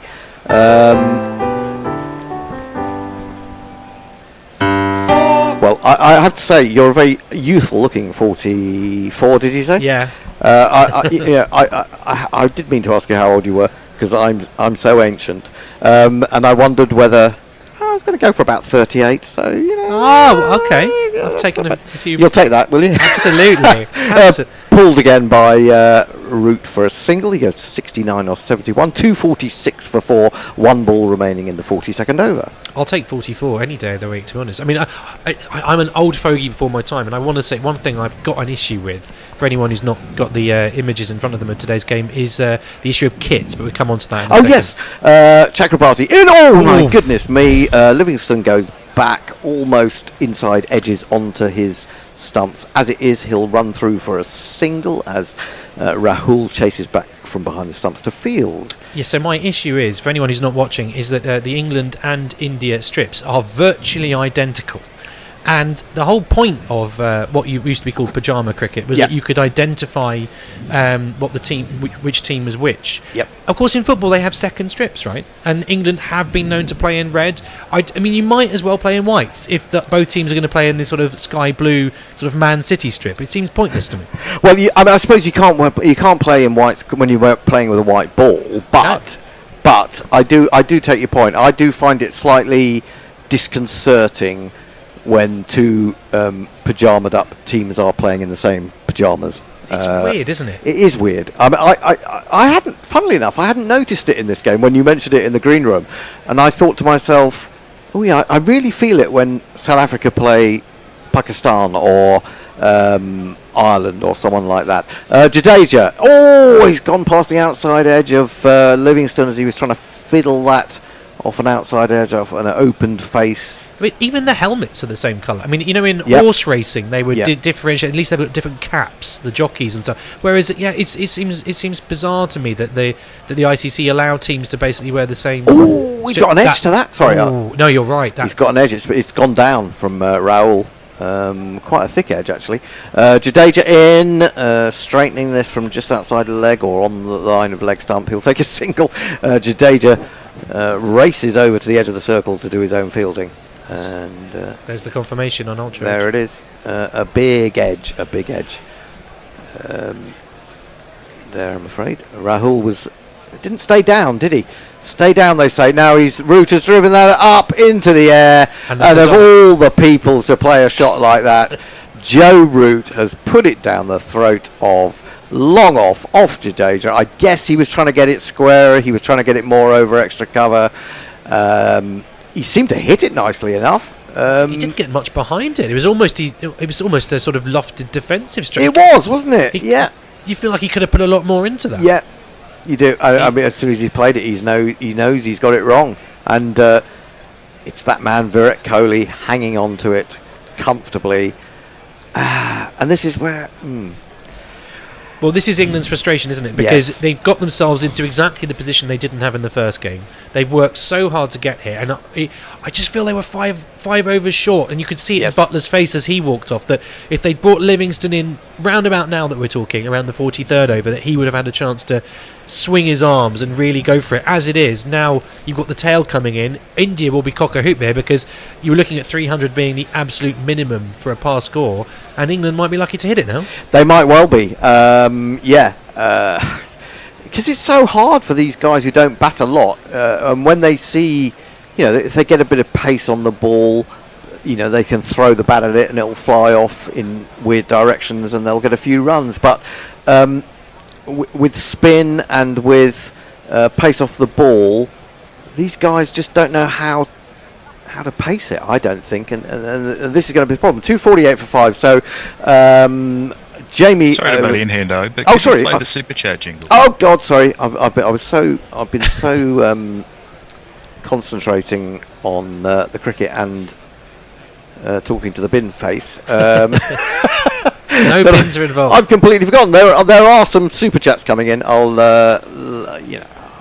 only doing 4 or 5 things at once here. Don't worry. First super chat comes from Lockie6. He sent us $2 Australian. Says, no offence, but I was expecting Donald Trump. We did say that a political heavyweight was coming in. Wouldn't you rather have Count Binface than Donald Trump, to be honest? I think they'd prefer Donald Trump on guerrilla cricket and Count Binface running the Western world. That would be a good swap. That would be a brilliant swap. I'll just play the Super Cash jingle. Super Chat Cash, Super Chat Cash, Super Chat Cash.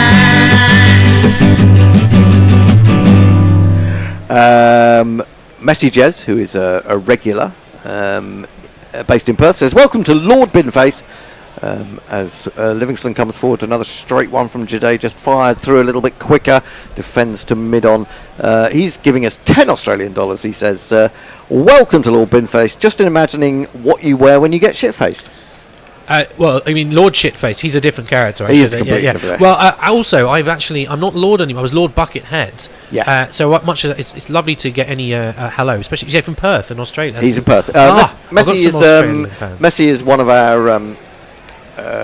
We joke that he lives in a weather cave in Perth because he's amazingly he seems to know what's going on with the weather in England before any of us in England do. Well, that's fair given the forecast. It was so absolutely awful. Well, Messi, I just want to say I've renounced my peerage, so because I've got to abolish the House of Lords. So I say wipe them out, all of them, and Although would I take one if they gave me? No, I think not. So I've done a Tony Benn. And instead of Lord Binface, it's just the mere Count Binface. I upgraded myself basically. The thing, I mean, he may just being joking. Oh, top edged by Livingston. It's going to fall short of Shami. It's going to spin on him, but he waits for it and watches it, and they only get the one. 250. 251, in fact. It's not enough. It's not enough. And you don't feel like England are going to race to 320 from here, do you? But the problem is, again, Overton coming in at 7. If he had Butler or Root with him, you kind of feel like that might have been a better position for him. The fact that neither of them is still at the crease as the ball comes in. That's right. You can maybe afford to lose one of them, but not both of them. Tickled away down to fine leg. That's a good shot from Overton. He's going to pick up 2. Bit of subtlety from the big man there. The slab, as we call him. 253. He's a unit, isn't he? He is. There's a political phrase, the Overton window. Do you Oh, know indeed. Yeah. So is that the sort of the area in which Jamie hits the ball? Can we call that the Overton window, his sphere of hitting? That would be good, wouldn't it? I'm thinking of outside the offside, but he's opened the face, and there's a rather delicate shot, but straight to the man on the 45. Or is it the gap between his bat and his pad? Oh, that could be it. Yeah, I mean, the Overton window is a strange thing, and it's gradually going right at the moment, isn't it? It unfortunately. Varun in again, bowls a little bit of turn there, and comes off a thick inside edge. They will get a single as Rahul runs after it towards square leg.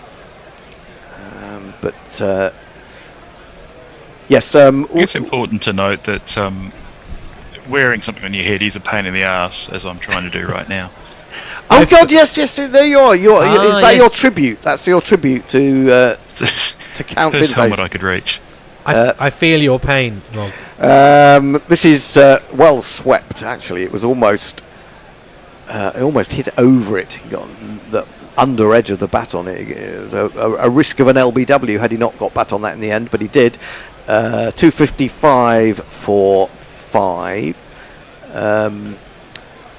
Now, I should say that apart from having designs on being the leader of the Western world, as Varun is in again, he's got a top edge, and he could be in trouble here. Oh, hang on. Who's that?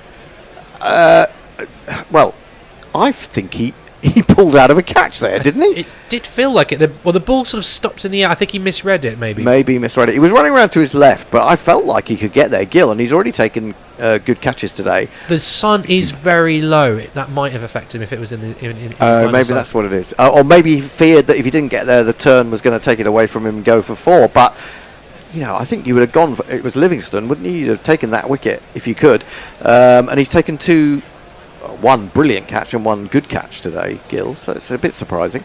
256 for 5, that's the end of the 44th over. Jadeja's going to finish off.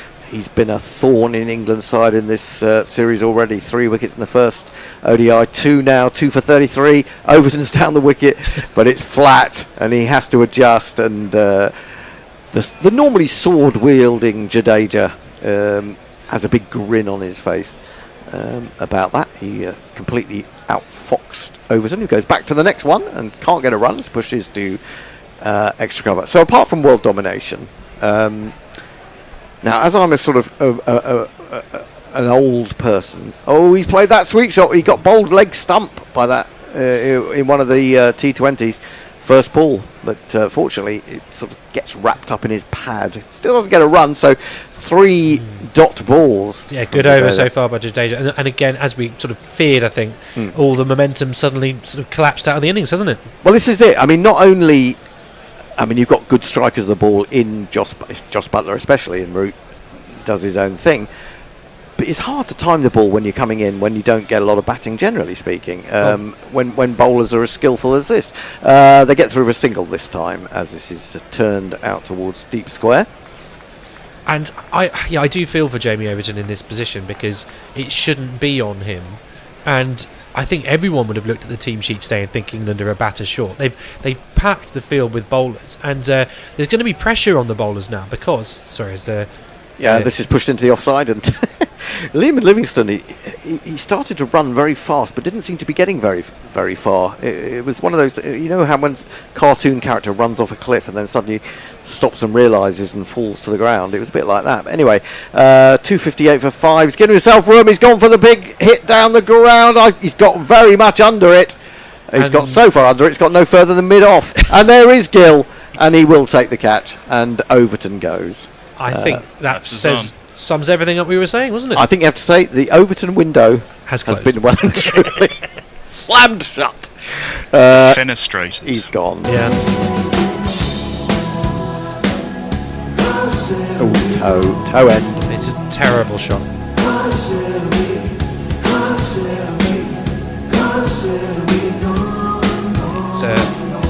as the cliche is that it would come down with snow on it, I think that would be troubling a Starlink satellite. It went so high. It's a dreadful shot. Yeah. And even though we were talking in the green room about how the toe of the bat is now kind of reinforced, and you can still hit sixes with the toe of the bat on that occasion. No, you can if you're good. If you're good, yeah, that possibly helps. I think the issue is, like I was just saying, that England have packed the field with these fast bowlers. But if you look at the pitch, and India, as usual, are doing so well with the spinners. If Joe Root bowls at least 4 or 5 overs, does that not make a mockery of having this battery of fast bowlers, because it's suggesting that they were the wrong people to pick? Oh, I think absolutely. I mean, in terms of probably Wood is playing, but the two fastest apart from Wood would be Archer and Cast, and neither are playing in this game. But they did overdo it in the T20s for sure, and they did overdo it in the first ODI. You have to accept that the Indian spinners are superior, apart from Adil Rashid, than the English spinners, because they're really only. I mean, the only other spinner that they've got Livingston, they got Root. They did bowl Root in the first ODI, but it was too late by the time they brought him on. So yeah, you think they've got to take a risk a little bit, I think, and bowl maybe if things are going badly in the power play. They've got to be prepared to bowl Adil Rashid in the power play late on. But is this an issue? And we'll find out in due course across the day. And I don't want to be your classic England fan moaning before time. But as Axel comes in, we're about to see the Indian spinners we wish we had. Indeed. Livingston on the back foot, hurries through for a single. Jadeja gets into position to throw, and there might have been danger for Atkinson running to the striker's end, but he slips. I think he was claiming obstruction by the umpire there. Ah, right. I thought he slipped. Might have been danger for the back of the umpire's head. Yes. He does slip as well, but maybe he's put off by the umpire and he's saying, "Get out of my way! Get out of my way, you!" I think he's just confused because the umpires aren't wearing blue. Everyone else is. So it's like, what are you doing on the pitch? He was blinded by the pink. Yes. I think it was. Yeah. But the issue is, should England be thinking of the future and giving some spinners a run out? Yes and no. This is driven to. I'll say why. This is driven to extra cover for no run. But if we're going to lose anyway, which we are, are Overton and Atkinson a bit too similar for a captain? Don't you want to be able to throw the ball to someone else? Flick to mid wicket and there is no run again. Yes, in a way. I'm just trying to think of spinners we've got that we could be playing. I mean, Ray and Ahmed is out there the whole time but never gets a game. That's my point. Ben Ducket. Ben Ducket, of course, one of our friends in Bangladesh, is a big supporter of Ben Ducket's ridiculous leg spin. He's still leggy. Well, apparently. I don't really know. We've never actually seen him bowl. This is pushed out to wide, long off. They take a single. 260 for 6. Just the 2 runs from this over. And this is what they can do. They know that there's no pace. England don't like pace on the ball. And they can bring these spinners back on in these late overs. This is worked out to deep mid-wicket by Livingston for a single. He's really not been able to play a big shot yet, has he? 17 off 19. Atkinson 1 off 4. 261 for 6. We'll break off from political talk to Mogg, who has now relinquished his headgear. He's going to bring us some YouTube socials. Yeah, that didn't work well with headphones. Stephen Cook says, there is nothing ridiculous about Duckett's bowling, Mr. Hendo. Sorry, I apologise greatly. He's also never seen him bowl, so he's talking out of his arse. Yep. Kieran Roseblade says, can I claim a typo in my previous thought that England could get 375? Maybe 275 would be good for them. Oh, you're claiming a typo? You actually accidentally put a 3. Oh, we forgot to do the GPL today, didn't we? Well, I forgot to mention it. It was because it was chaos first thing this morning when... I think I alluded to it. Oh, did you? Obliquely early on, but I had no idea what was going on with it. So. No, we barely knew what was going on, to be honest. I'm glad that John wasn't here, because he would have seen us at our most... Well, sort of at our worst, but also at our best. As in... Solutioneering. Yeah, people crawling around, all the computers were going off for some reason. It was madness. Harship back into the attack. A bit of pace on the ball, perhaps. Not much. Livingston goes back, tries to cut, mistimes. Edge of the circle. A single to 62 for 6. Well, I wish England could do a bit of solutioneering. That's why you need to be taking a leaf out of your book, guys, because this is the statistic just came up on screen that even with 9 and over now, between now and the end of the innings, England won't get 300. So this really has petered out from what should have been a competitive score, don't you think? Absolutely, but that said, when you, as you said, when you saw that Overton was being used as the Bethel type batsman, you feared the worst, and it could have been a lot worse if England had lost early wickets, and they're fortunate they didn't on this occasion. No, and yet those wickets were potentially avoidable. Yep. Pulled up in the air by Atkinson. Someone's going to catch that, aren't they? No, it's going to drop short. It's going to drop short of 2 men converging on it. Axar Patel was one of them, and there was another guy coming in from long on, and it just dropped short. I mean, we can finally their luck's changed. They'll make 300 after all. Well, we've seen what Atkinson can do as a batsman in Test cricket, haven't we? Of course, yes. I mean, this is a Test centurion, but you wouldn't know it. I know, because it's a completely different game, and it's a completely different game at this stage of this game. But does that not say the game has changed and that it's easier potentially to score a Test century than to play well like this? You might be right. This is hoiked again by Livingston. It's only 1 bounce short of Axar, but straight to him. He inspects the bottom of the bat. The bottom bat's not working well today. 264 for 6. It'll be working brilliantly when India bat. Livingston moves to 19 from 21. Atkinson they didn't 2 charge from the batteries 5. in their bats. Yeah. That's what it is. That's what it is. But every ball, pretty much, Harshit is just bowling cutters, isn't he? He's not putting any pace. He's a quick bowler. He can bowl 142 Ks. And yet he is reining himself in, generally speaking. Oh, he's done him there completely with a slower ball. Atkinson, who gets lucky, played far too early and then just chipped it, luckily, slightly over the head of Harshit, and gets the single. Is there a strange phenomenon going on here? Because this is not the first time England have been undone by bowlers deliberately taking pace off the ball. I mean, my mind always goes back to that awful World Cup in 2007 in the Caribbean when New Zealand nudged and nurdled their way easily past, I think, an England score. But given the county game, there's a lack of sort of pace bowlers. You'd think England batsmen this is the kind of thing that should be meat and drink. Yeah, fair point. Down the leg side, a wide, gratefully accepted by England. Yes, I love county cricket, but I think, as we were talking about in the green room, it's being destroyed from within, and I think you can't get spinners in county cricket because most of the county cricket 4-day games are being played in April and September, and so they're bowling on seam-friendly pitches, and they're not. If they do get an opportunity, they don't get much of an opportunity because counties want to win games, and they know that on green tops or at that time of the year that seamers are going to be more effective, and they may not even get in the team. He's done again. Livingston, he was trying to heave that from outside off stump. Head was, I don't know, I think he was probably trying to look. Oh, he's probably trying to look for one of your recyclons from outer space, wasn't he? He was trying to launch that somewhere into China, and he got absolutely nothing on it. But my point is that you hear in the press about England can't play spin or they can't play express pace, but here it seems it's an inability to play cutters. Yep. We don't hear about that, which you'd think they should be able to play, and if that's stopping them getting an extra 30 or 40 runs, that's a problem. But I think it's the slower cutters, isn't it? I mean, look at this over. Look, 117, 140, 112, 113, 140, 140. So there's been 3 cutters in this over. That said, there have been 3 balls that are 140. So someone should have hit something. He's got hold of one. I think he has this time. I suppose it was, ultimately it had to happen. He's picked it up off his legs, Livingston, and he's hit it all the way for one of these. Choose my 16 goal.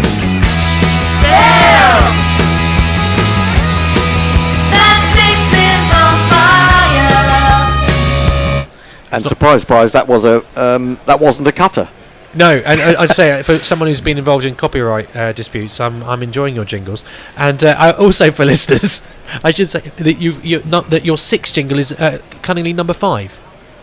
You need to. Surely that needs sorting. It's Sorry? just not, you were struggling to find your 6 jingle, but it's jingle number 5. Oh, I see. You see No, the- but there's several of them. Yes, but I see. Yeah, there's a whole box of them. Oh, right. There's loads That's a of them. can of worms you don't want to open. Yeah, Mog. Now, I Very should say, Mog is one of our fine jingle writers and composers and performers. We have him. We have Jeff Perkins, who is a Can't go too far. great guy. He's another Australian in America. We've got Men with Ven, who's brilliant as well.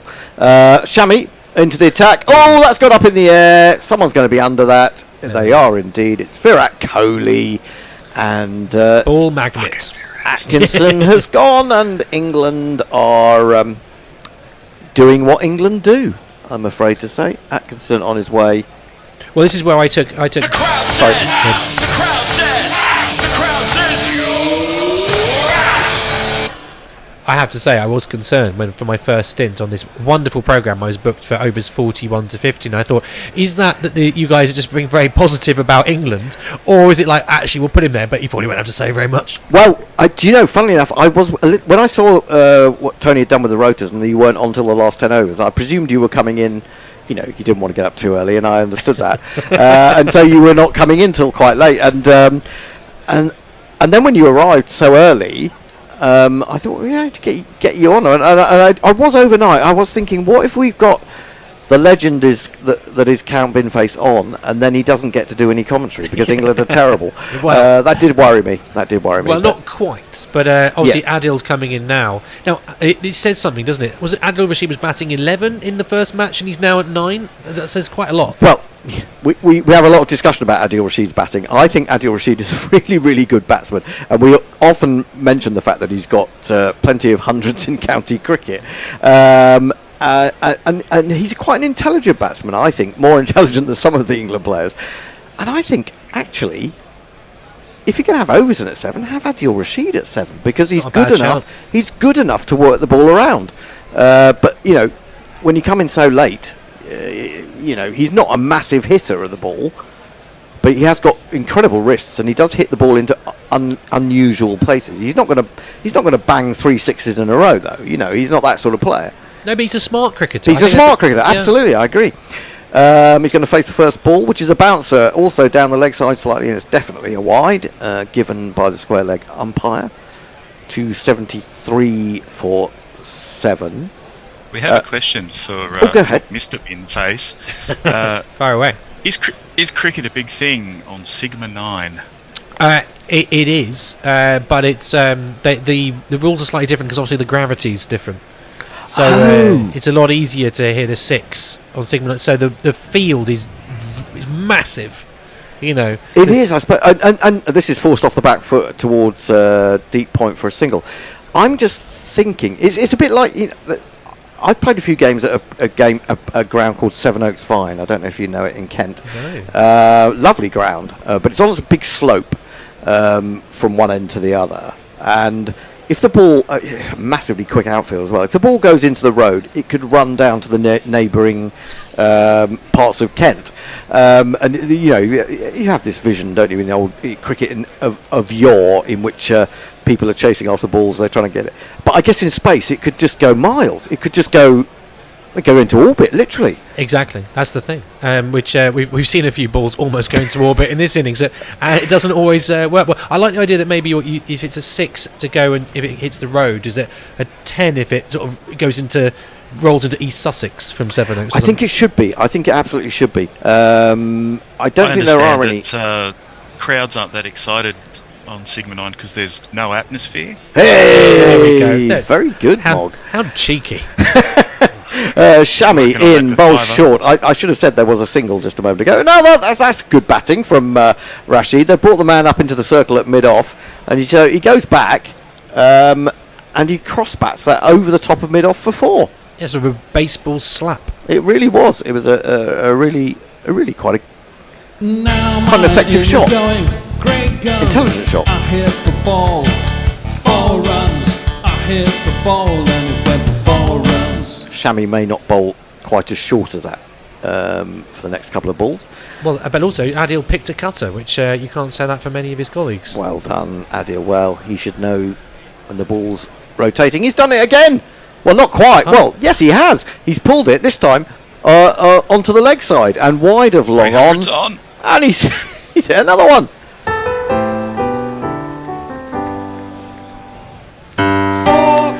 So I was thinking about with that reference to Seven Oaks Vine. I was just thinking of the idea that, you know, some member of the crowd would go chasing after the ball on whatever it is, Sigma 9. Sigma 9. As your listener and Mog, they're well on top of it.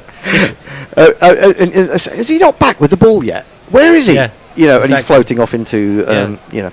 Another good cut shot in front of square by Adil Rashid, past the man at extra cover, 3 fours in a row.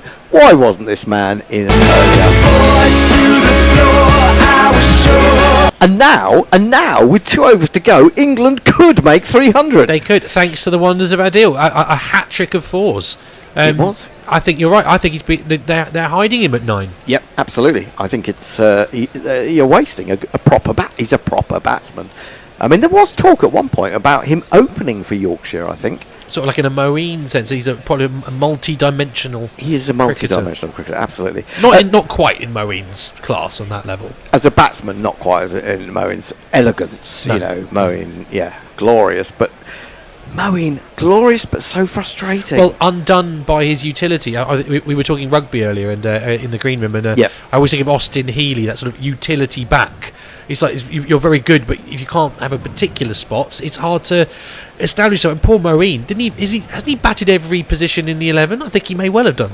Pretty close. Now, Harshit is going to try and bowl that wide nonsense where I understand it's a good tactic, and I understand that it's effective and it's what you should do as a bowler in this situation, but I find it really ugly, and it's a wide. I mean, part of it, Livingston's taking his guard almost outside off stump, so he's sort of goading Rana into doing it, and it's worked for him because there's an extra run and an extra ball from it. So India has sort of almost fallen for his trap there. But Livingston, to be fair to him, given the pressure he was under, to come in 26 off 24, this is actually the kind of innings you want to see from him, and really, in a way, it's just a shame he didn't have another proper batsman when he came in. Well, and also, I think that it's a shame that he hasn't got a few more overs in which to go batshit crazy, having sort of built a foundation. He's tried to go batshit crazy and he's done fairly well, because he's dragged that from outside off stump over cow corner, and he's picked up a rare in this innings from England, one of these.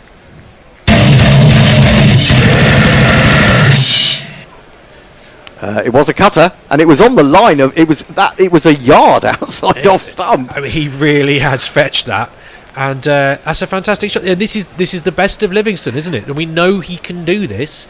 As you say, it's a frustrating thing that if you go back to England's wickets, even though they managed the innings better this time, they just could have been in an even better position. He's gone for another big heave. That actually was played with more of a straight bat, to be honest. He's missed it completely. He's gone through to the keeper. He's laughing about it now. Adil Rashid not laughing about it at the other end, saying, "Don't laugh." Yeah, exactly, because Adil's saying, "I would have hit that." Yeah, this is serious stuff, mate. This is serious stuff. What are you doing laughing? Well, I would say Adil Rashid is the difference between England being competitive and not here. They've just shown a replay on the TV of his 3 fours. That's 12 runs. England at 294 going towards the last over. I think the 300 is such a psychological barrier in this match. Rashid could well have given England that little bit of momentum. Another wide. If they get to 300, it'll be because of Sunshine on YouTube, who's been praying for 300 for the past 20 minutes. Sunshine? They're new. I've never heard of from Sunshine before. Welcome along, Sunshine. We always welcome Sunshine. This is cross-batted down to long off by Rashid for a single. We pray for Sunshine in England, so welcome. Do you get sunshine much? I mean, you know, what's the weather like on Sigma? Suns shine. There's more than one sun. Oh, of course. Exactly. Okay, yes, you guys are very hard done by. Just the one sun. Exactly. Really, exactly. Yeah. If you don't count the horrendous tabloid newspaper, but we won't count that, so it's fine. Absolutely not. Imagine if there were several of those. Ooh. Yes. Well, there are. Yeah, sort of. Smacked by Rashid. That's disappointing. Yes, that's. I want to say that's not cricket, but of course it is. That India have put a fielder out where. Yeah, I mean he was hitting it nicely over the top of mid-off, and now they put the mid-off back to long-off, so it's just a single. Unsportsmanlike. I know, it's very rude. It's what the Australians seem to do to England all the time, is to bowl it places the batsmen don't want it. It's like, don't you want a game or not? At least let us score something. And then, exactly. You know. I mean, do you want it to be too easy? Exactly. You know. Bloody Australians. I know. Australians. Never trusted them. I never did. And the Indians and the South Africans. Yeah, and all those, all the above. Well, that's whacked away down to deep back of square. Brilliant piece of fielding. Brilliant pickup. Oh my God! She's going to be run out by a mile because he thought there had to be two there, and he'd gone about as far as Phil Salt had the other day. And Rashid is done by Jadeja. I mean, I can barely get the words out. I can barely get the name out because I feel so angry. But he just set off. He doesn't even look at Livingston, and then he was out by miles. You know what? I'm going to say, if you watch the replay on that, I think Adil was slightly unsighted by the bowler of Livingston, because Livingston had stopped, but he was kind of blocked by the bowler.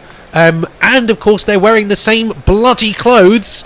This is what I've been saying, and I think just for a crucial second there, Adil may have not actually seen what was going on there. I think you're absolutely right. I think we can blame. Maybe he thought an Englishman had fielded the ball and was just going to let him run in. Yes. Yeah. Well, quite. I think that's just. I mean, it did look like there should be two there, but it was great fielding. It was fantastic fielding. He picked up he's on the run as he picked it up, and he got the ball in so smartly.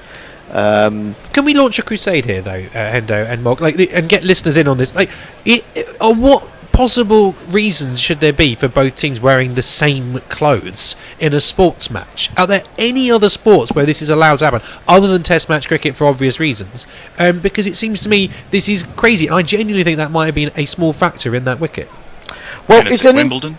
Yeah, easier to tell again, but then the net is helpful on that one. Yeah. Doubles.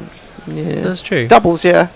But again, no one really cares about tennis doubles, do they? Apart from the people playing it who make quite a good living, to be honest. That's true. If you're quite good at it. Okay, Harshit will bowl. Oh, he's still bowling this over. One ball to go because we had a wide. Mark Wood's there. He's missed that one. He should have let it go. He should have done. It would have been a wide, but he'd already gone outside leg stump. So it's kind of difficult to claim a wide when it's gone to the offside of you when you're outside leg stump. But there you go, 297 for 8, one over to go. We need Livingston to launch the long handle, don't we? 34 not out. We still have overs. This is not the 100, Hendo. We're allowed to say the word over. What did I say? A ball? You said a ball, yeah. Yeah, and, I did. The over is almost a dirty word now, isn't it? What is an over? It feels like, I'm losing my mind. Mog, have you got any apart from sunshine? Yes. Brian in Brisbane says, "Hey, I said 300 back in over 35." Right. Suda who says, "Hello, folks." Hello, Suda.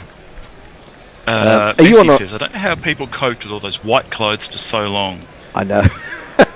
Yeah, but do you know? Actually, it makes me think that there's something insidious going on. If you watch India when they play Test cricket now, they're wearing whites, but they've got two blue stripes down their arms. It's creeping in to Test cricket.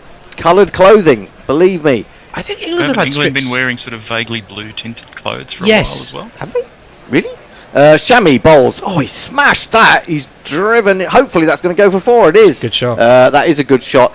And Livingston is coming good. And that's the 300. It is the 300, but you feel like now he needs 2 more overs. Great guns. Never in doubt. The ball.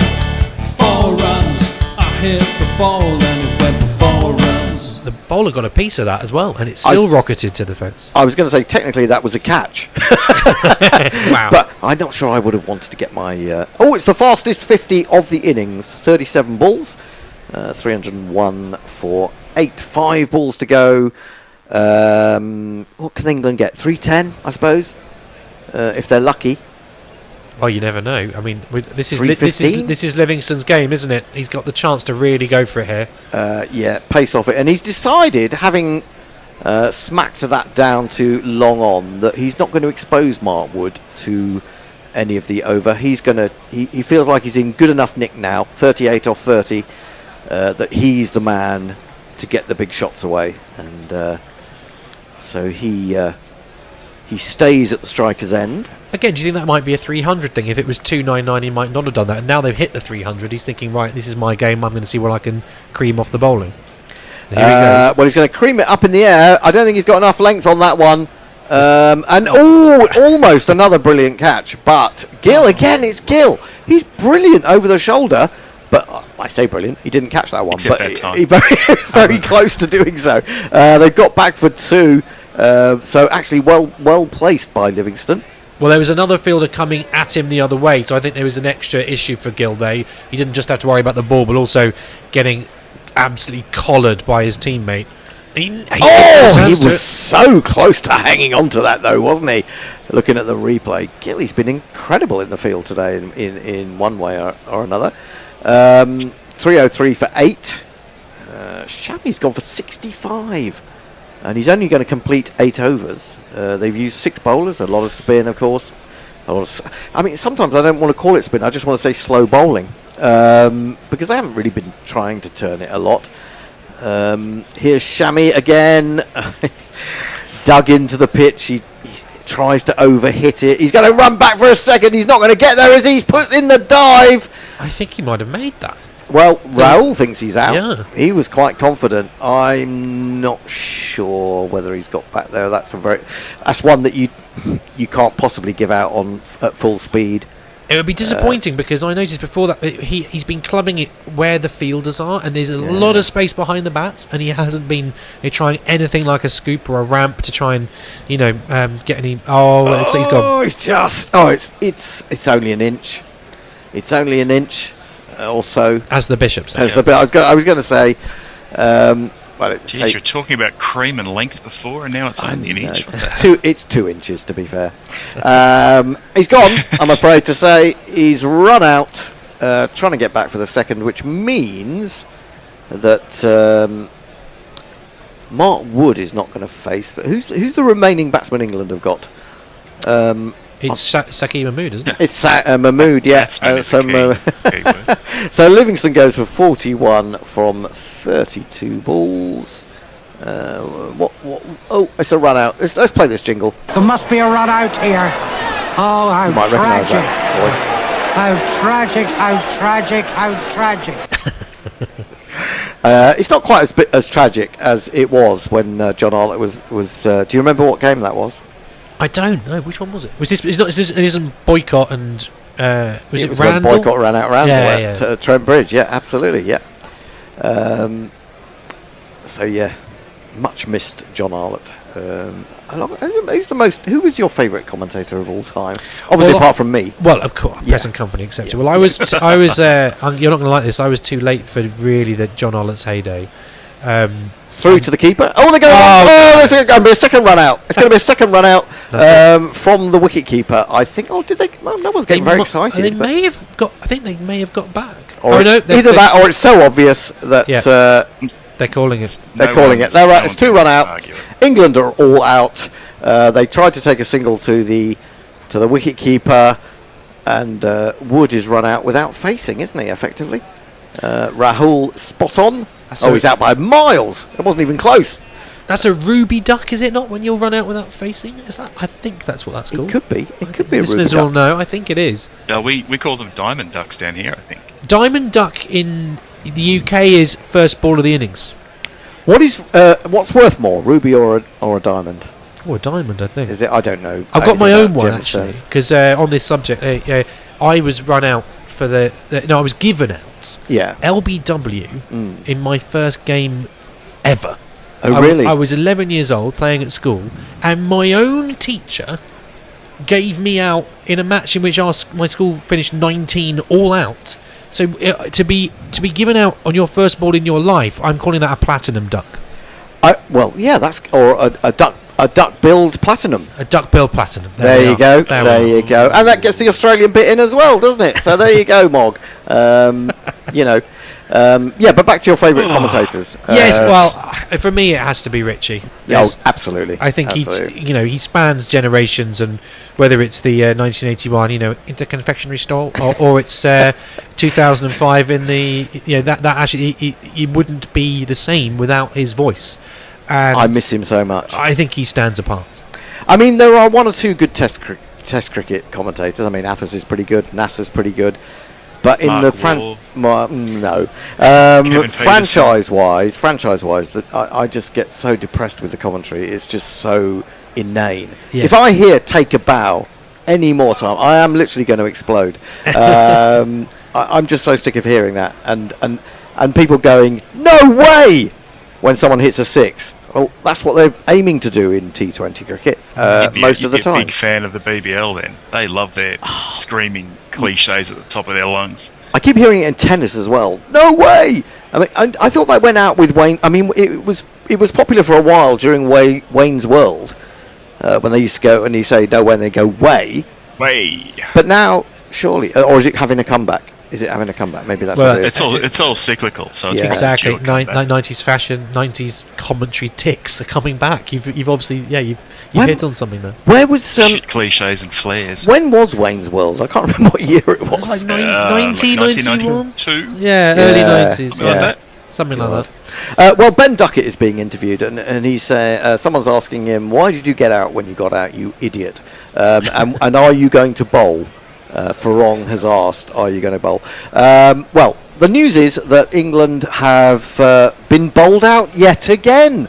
This is a point they were making on the BBC about how often England have been bowled out in ODIs since 2019 in the World Cup, and they are third on the list of worst teams. Is it like behind West Indies and Bangladesh, or Ireland possibly? I think it's not a good record. It's not good. 304 all out. Uganda. They did.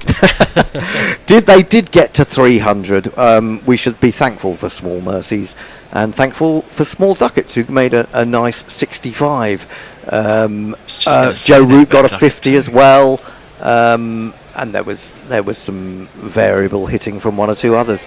There we go. Bowling. And in fact, England don't bowl teams out. India do lots of times. 27 times in 40 matches.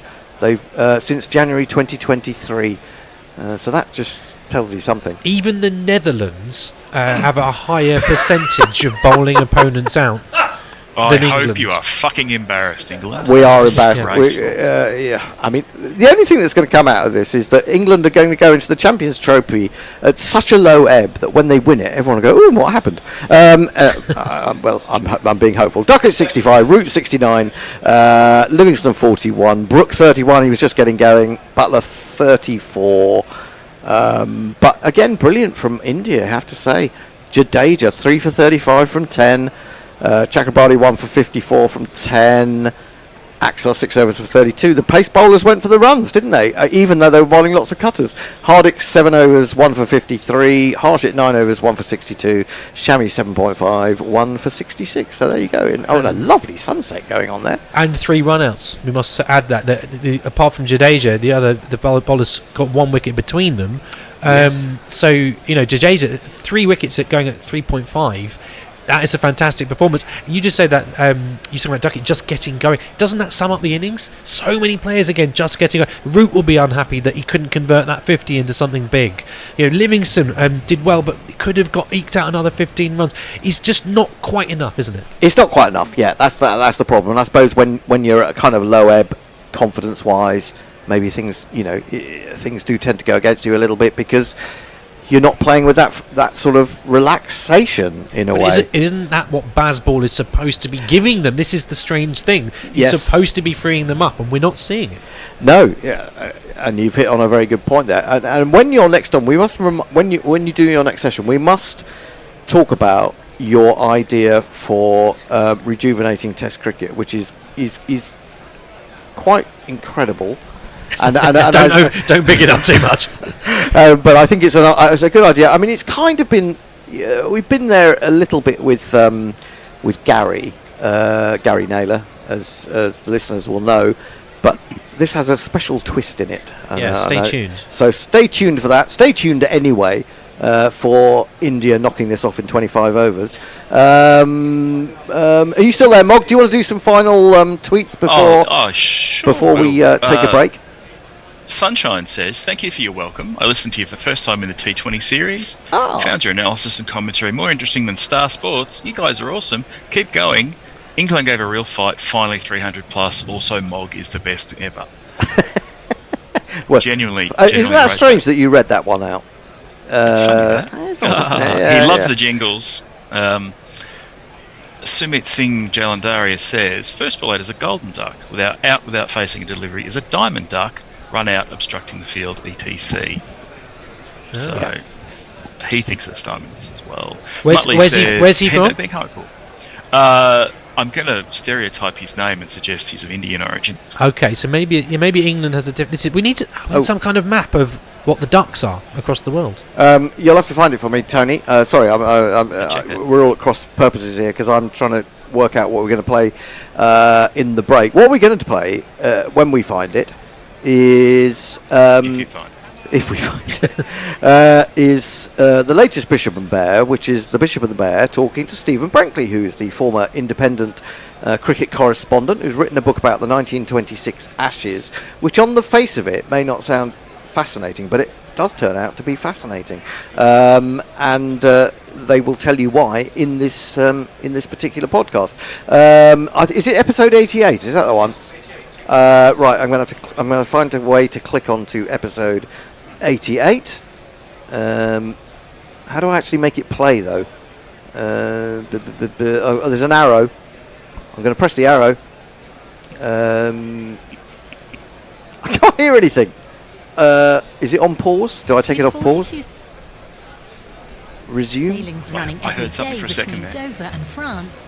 Oh, it's the advert before it starts. Your next journey with DFDS. Well done. Okay, we'll be back in about half an hour for the Indian reply. 30 years in a row.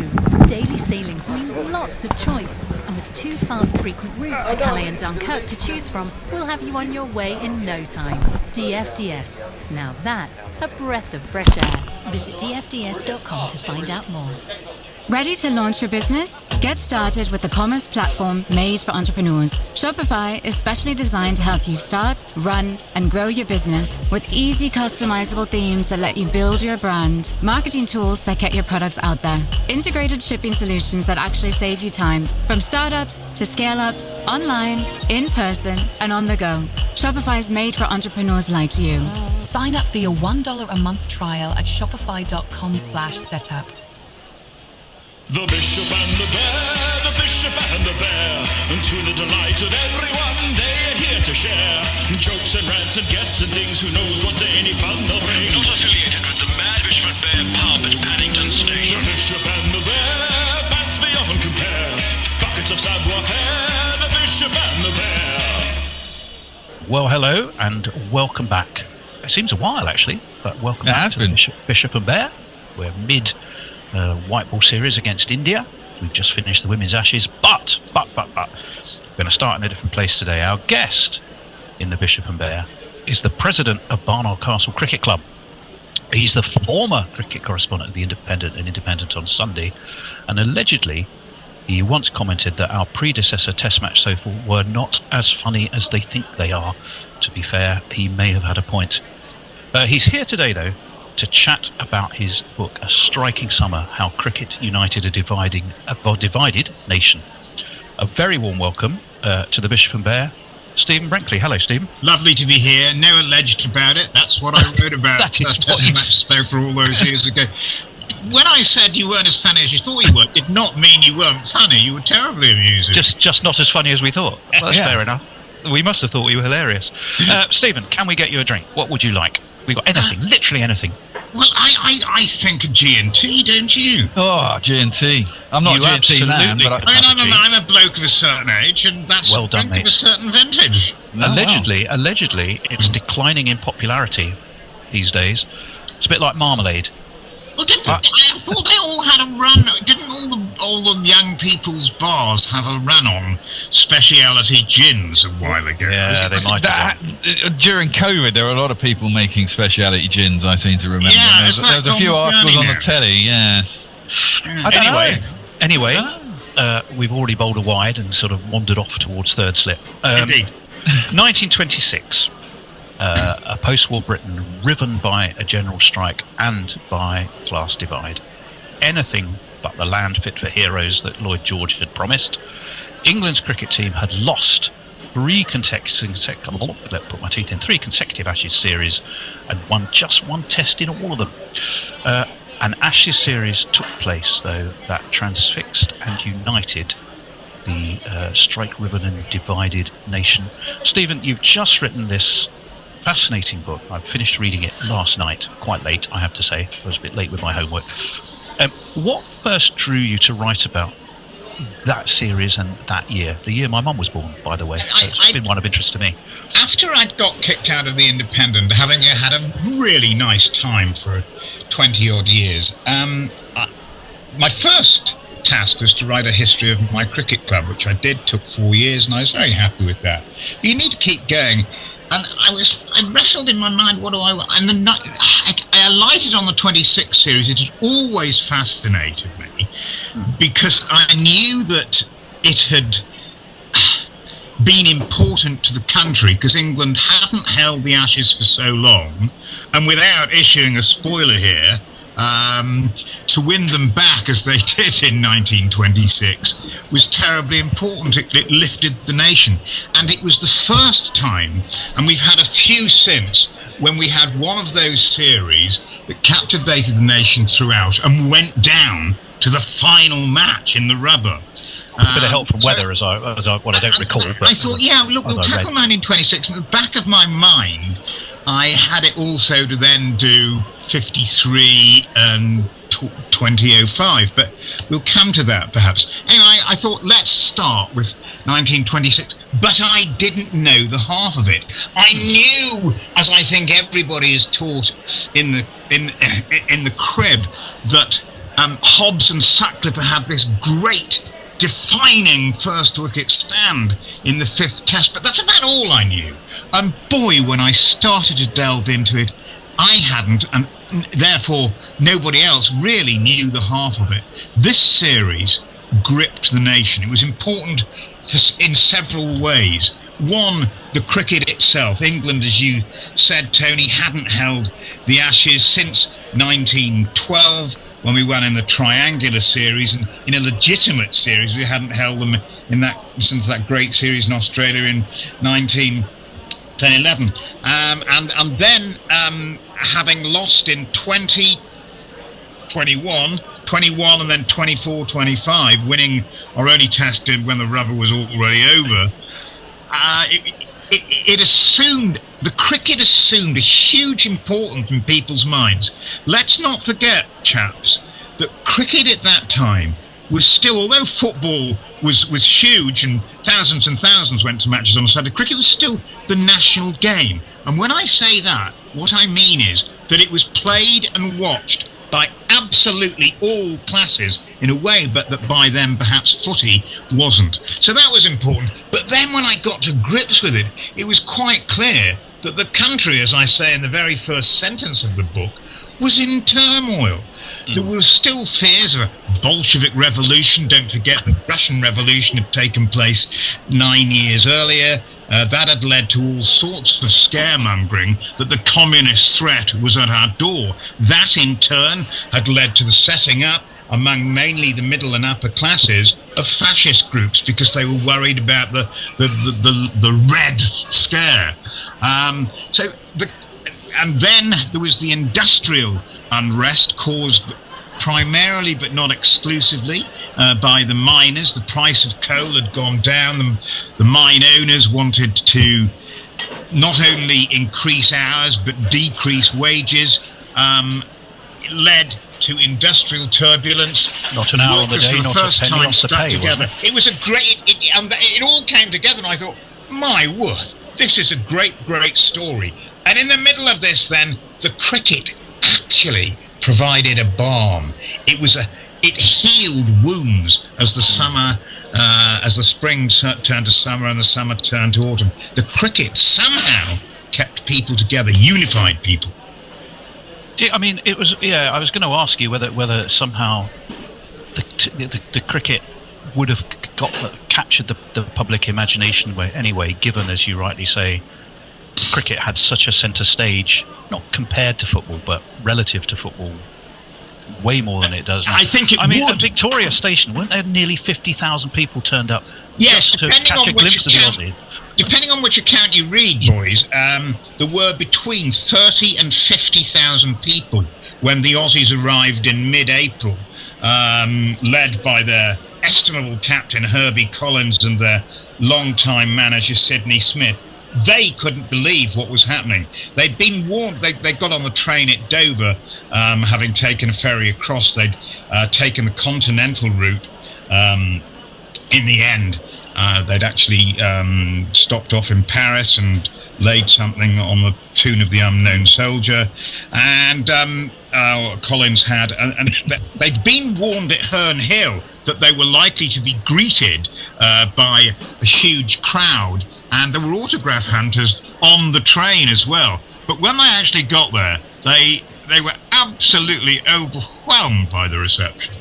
Well, I'm not surprised. I mean, do you think, after a run of defeats, there's a sense of that comes across in the book of hope and optimism because of the distraction of the challenges the country was facing?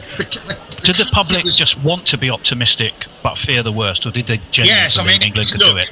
The country was in...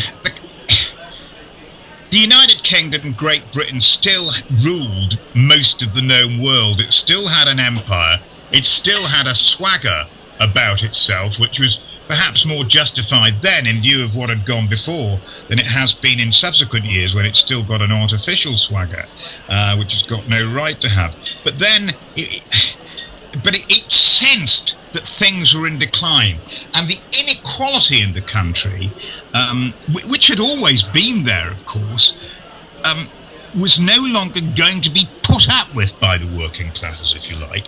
The Independent Labour Party, as you may remember, had been formed in 1893, and they'd been making great inroads in the previous 30 years. They'd gathered parliamentary seats, but by the early 20s, they were truly organised, not quite unified, but ready to go in terms of, look, we want some of this country's plenty for ourselves. People were still living in horrendous conditions, and the employers still ruled the roost. So yes, cricket did serve as a bond, but without all of those extraneous issues, the series would still have been much watched. Of course. Well, it's interesting. What is really interesting, and it's a theme that you revisit and explore in the book really smartly, I think, is, yes, you have the divided nation, absolutely. The miners offer you any job where you're asked to work for more money, well, for less money, but to do more hours. Smacks of that.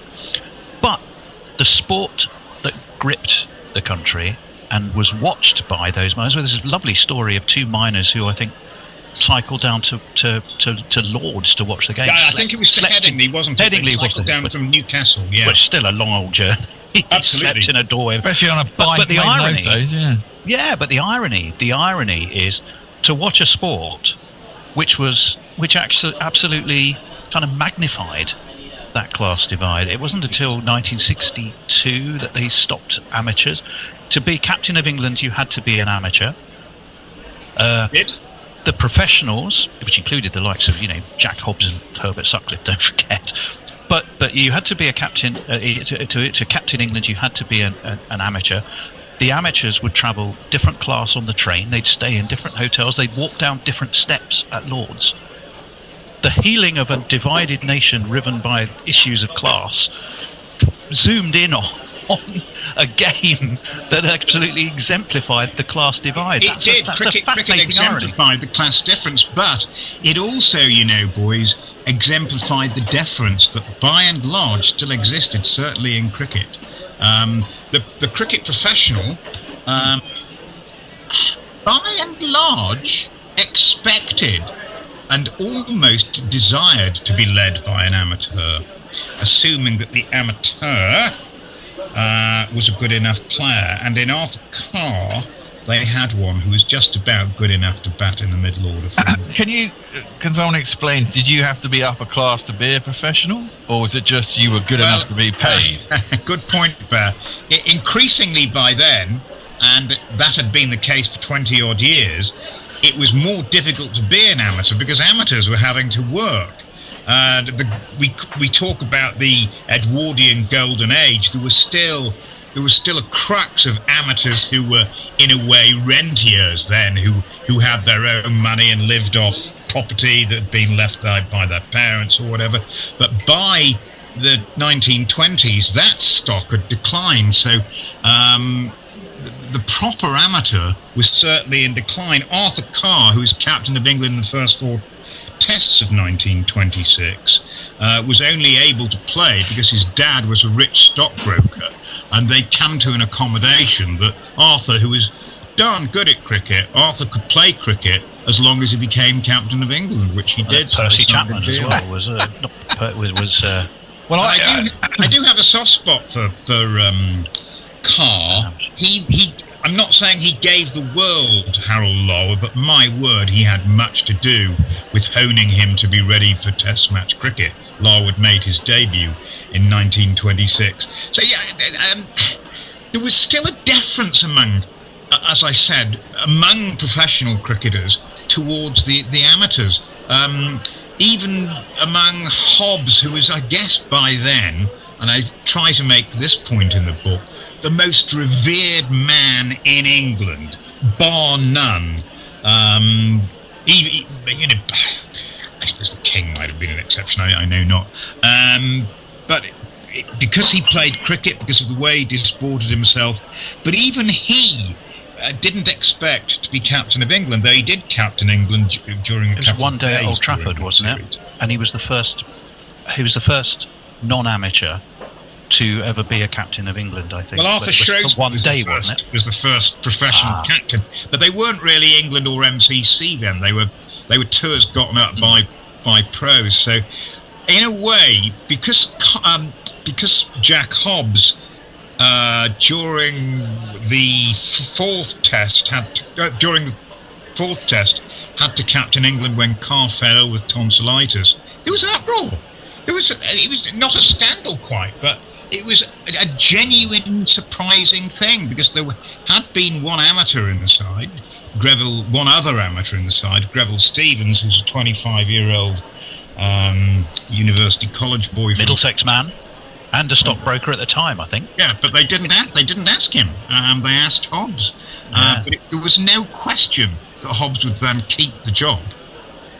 I mean, it is. Shall we talk a little bit about some of the cricket? One of the things that I hadn't appreciated until I read the book, and I like to think I know a bit about cricket, was all the tests up until the last test were effectively 3-day games, or 4 in total with a rest day. That was the way then.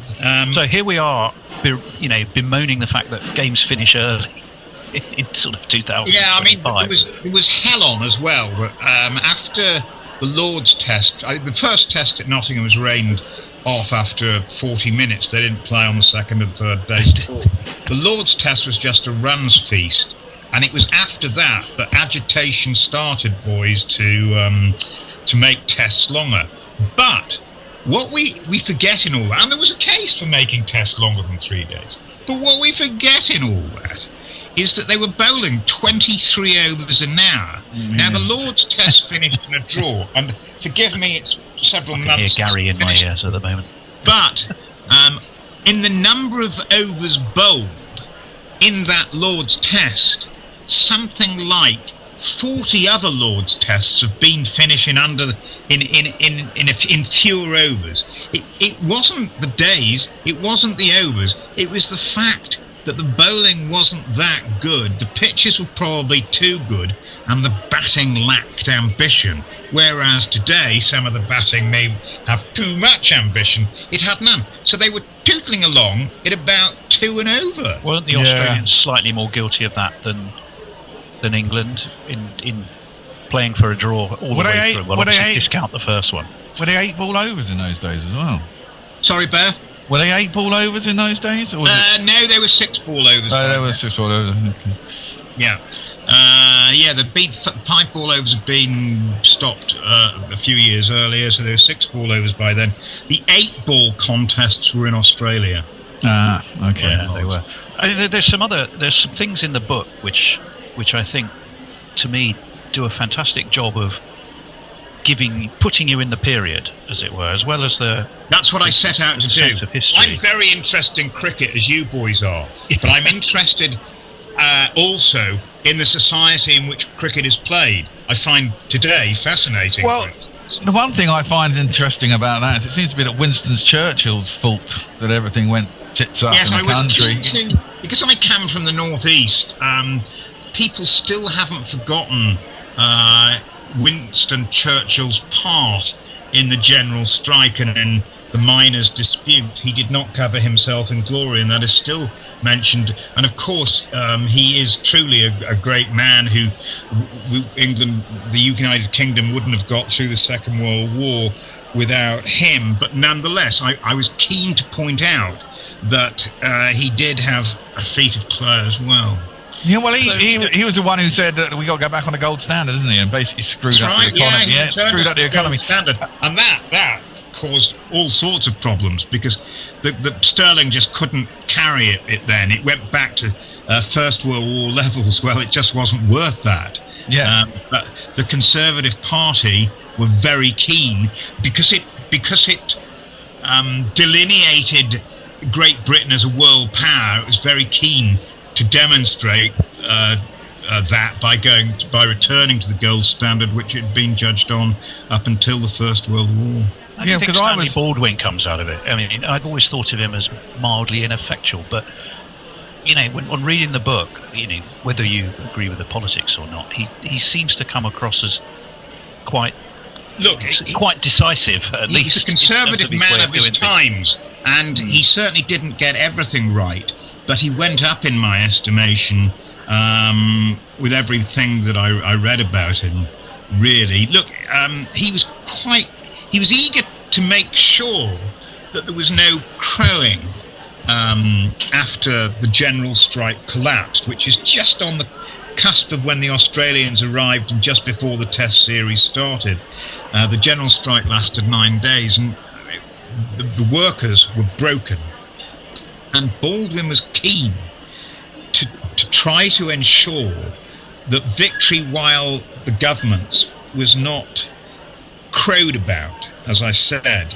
I think he lost that battle a bit because, like many Tory leaders since, he had a right-wing cabal in his cabinet with which to deal. He didn't quite...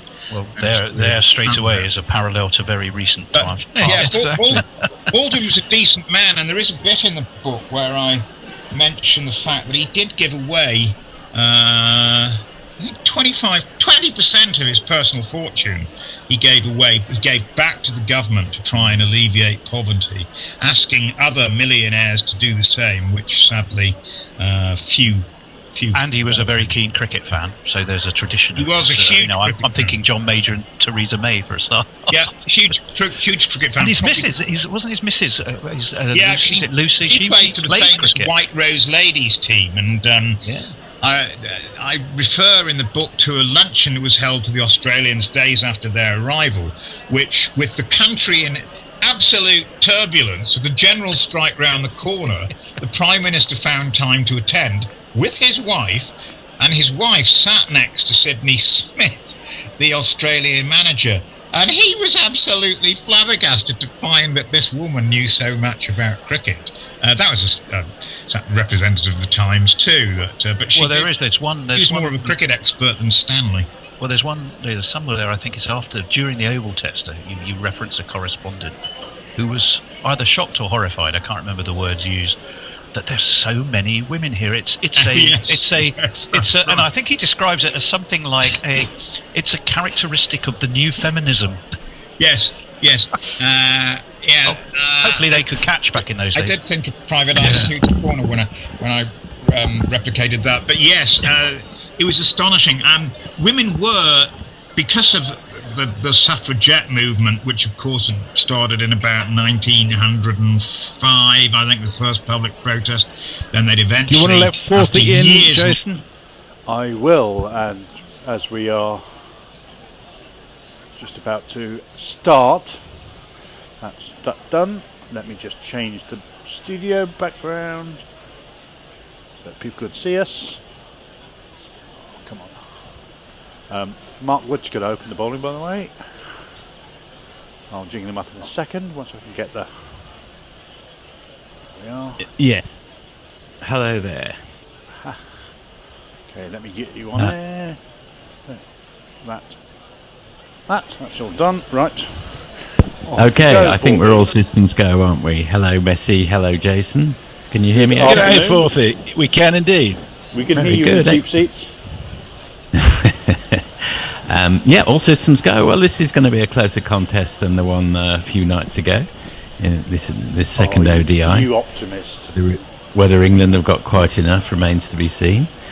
First ball is defended by Rohit Sharma. I take it that's Mahmood who's taken up the gauntlet on England's behalf. It is my mistake. It is Rohit Sharma and Mahmood is going to the ball. Let me find Rohit. Where are you?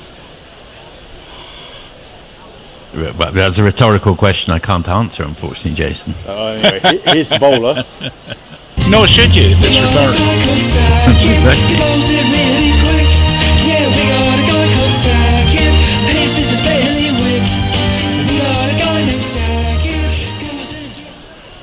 And he comes again, Sakib. A big swing and a miss. Taken by Salt in front of first slip. And there was quite a bit of swing on that ball. That started wide and went wider, and Rohit's not very happy because he thinks that should have been a wide, but he didn't have any footwork to get across to it. Yes, I think it should have been a wide looking at the replay. Yes. Rohit had a point. The bookies have got India as strong favourites. I've actually got England as favourites for this. Because I think it's a decent score, and Rohit and Kohli are in such dreadful form. There's general talk of the pitch being not completely true as well. Yeah. They look as if they're hurrying through for a single off that third ball.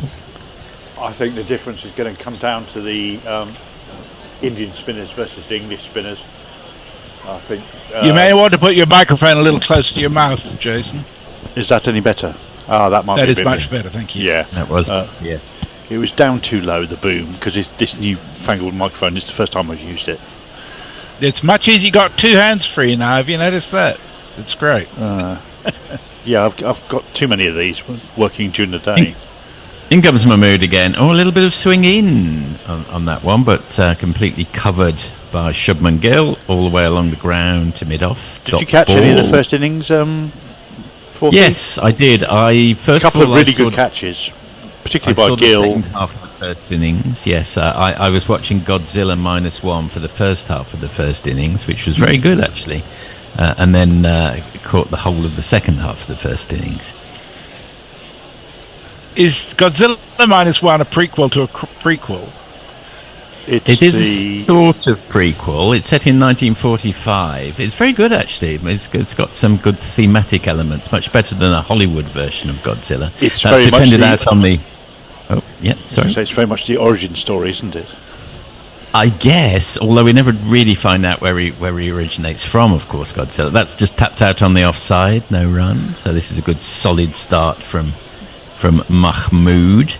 I never quite get my head around the Japanese and Korean style of acting, even when they're just talking at a normal pace. It's very staccato and barky, isn't it? Staccato, barky, shouting, throwing their hands around, thumping their heads against walls. And that's just when they're asking for a cup of tea or something. It's an odd school of acting. I suppose you just get used to it if that's your style. That's played out to Brook at cover. And that's ball. Excellent over. Yeah, excellent over from Mahmood. One without loss, India at the end of the first. Excellent. It's very quiet at the moment. I think people are still having their break. Although there was one that Sudahu put out which just said Hendo's inner thoughts coming out. I wonder if that was related to what we were playing during the tea/lunch break. Well, there was certainly a lively conversation going on in the green room with our guest. Oh, right. Oh, lively? Is that a euphemism? But yes. And Lockheed 6 says the best Japanese movie of that genre is Mothra. Oh, okay. I don't know that one. I'm by no means an expert. I just got extremely good reviews, and we thought, well, we don't usually watch this sort of thing. And, we try to push outside of your comfort zone as you get older. And that's a fairly horrible start from Atkinson as it drifts down the leg side. Big wide to start with. I shall jingle him up. Gus Atkinson, he's not one to complain. He hopes he's not like Jafra, breaking down after every game. Ooh, gosh, that was quite shrill. In comes Atkinson again. That's much better. It darts back, and there's a suggestion of an appeal, but yes, without bare technical support today, the jingles have been a bit variable in terms of. I noticed that the mood jingle is C.W. McCall's 1976 classic Convoy, which of course was memorably covered by Laurie Someone and the Dipsticks, aka DJ's DLT, now disgraced, and Paul Burnett. In comes Mahmood again, defended off the back foot by Shubman Guild, dot ball. The weird shit you learn listening to Gorilla DLT, Cricket, the hairy monster, indeed. Laurie and the Dipsticks. That could be applied to a lot of people, lots of gorillas. This was a time when DJs were so famous in their own rights that they actually became the music itself. That was a top 10 hit, Laurie and the Dipstick.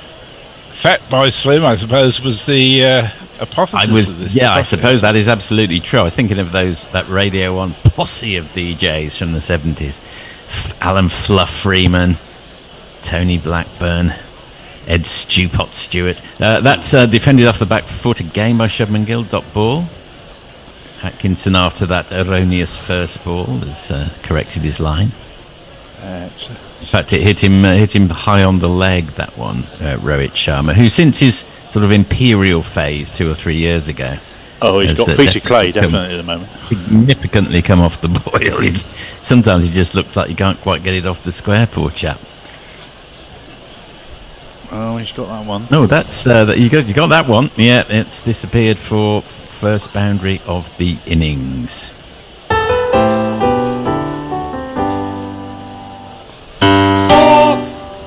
Yes, he took two. He made room for himself. Took 2 big steps down the wicket and smeared it off a thick outside edge, which of course these days goes all the way to the boundary. But he did slightly mishit it. I do think this pitch isn't that easy. It's not coming on that hard. I think it's quite a significant total to be chasing. And that's a half volley on middle and off, which is flipped straight over long on for one of these.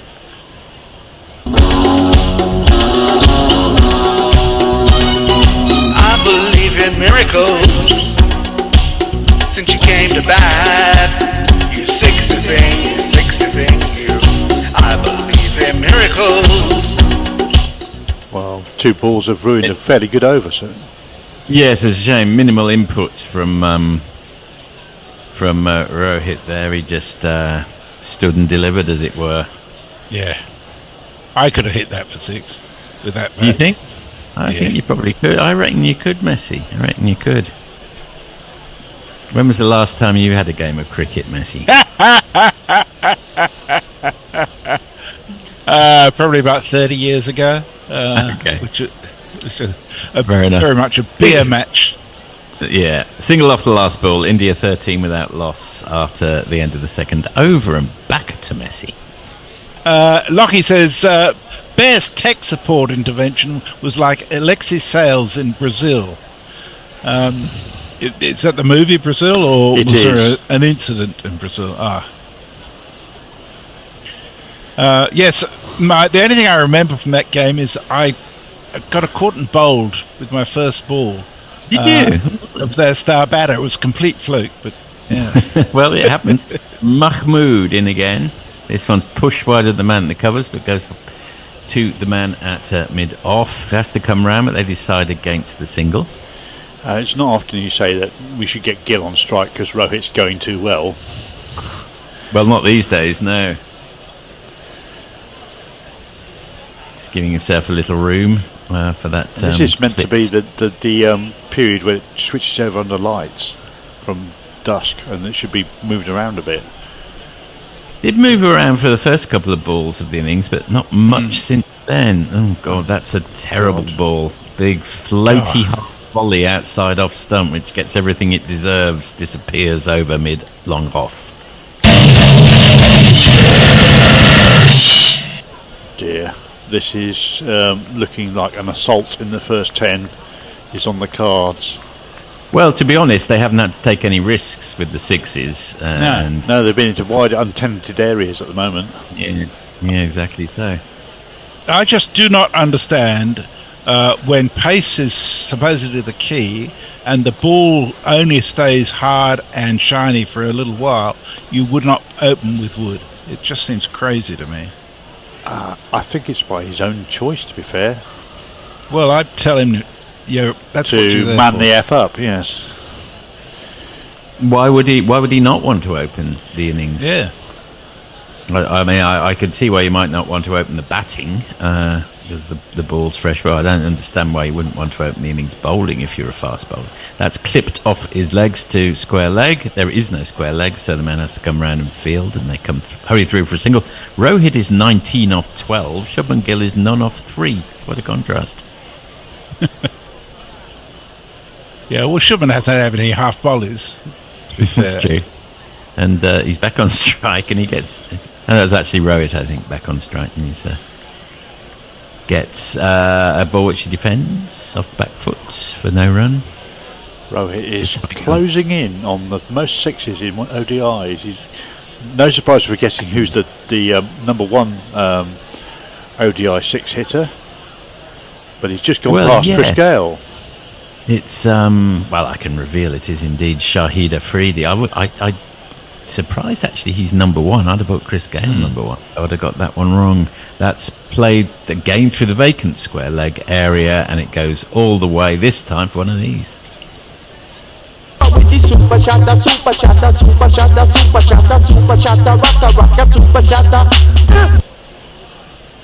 Yeah, great first over. Bowling. Great first over from Mahmood. Terrible second over. Oh, that's rubbish. Absolute rubbish. Nice freebie for Gill to get off the mark. Yeah. And he comes again for the last ball of the over and defended. But the damage had already been done in that over, which went for double figures. At the end of the third over, can't quite see the score, but it's rattling on quite nicely for India. 24 without loss, in fact. I'm just looking at Rohit's scores since, where are we? September 24 against Bangladesh is 23-8, 252, 0-8, 18-11, 3, 6, 10, 3, 9, 3, 28 and 2. That's a variety of formats, but it's pretty shit. I mean, as always, well, he's entering the nervous 20s then, fairly shortly. Which was 28 the top out of all of those scores. No, 52 was. No, there was a 52 against New Zealand in October. Okay. Anyway, back to Gus Atkinson, who's coming in again, and that's played through mid-wicket, and they hurry through for a single. Batsmen and bowlers, they don't deliberately try to play badly. It's a game of fine margins, cricket. The difference, the difference between being absolutely in nick and just marginally out. It's the same with golf or something like that. One afternoon you're purling it down the middle of the fairway, and then just be an inch out the next day, and it's disappearing into the woods, I suppose. Yeah, and it can happen within 2 balls in cricket, as remember it used to happen to Jason Roy, who'd blaze away for 25 in no time at all, and then suddenly get out. And that's hit firmly to mid-off, so firmly, in fact, that there's no run. It's straight to the man there by Shubman Gill. Jason Roy, of course, has not been seen for the best part of 18 months, probably in an England shirt.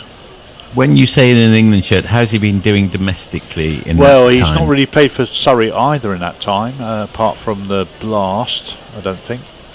And even then, I'm not sure he played much of last season's Blast.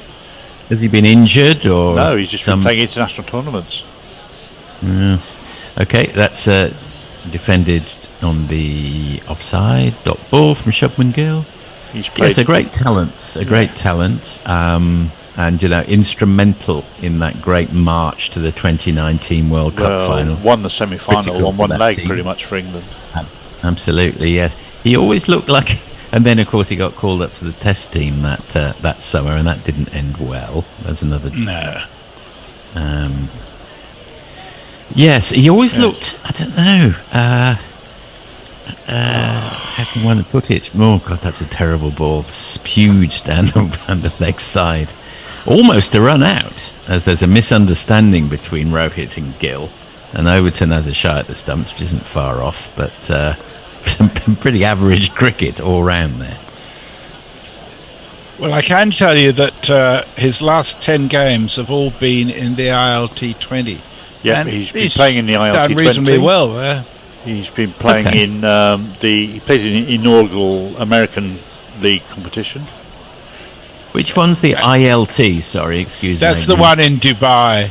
Yeah. That one. It's got crowds of 17 mostly. That's clipped off his legs. Beautiful shot, but it was a leg stump half volley. Got what it deserved. It's Nissan Shi. It's Nissan Shi. And after a very successful first over, England have lost all control. Yep. Yeah.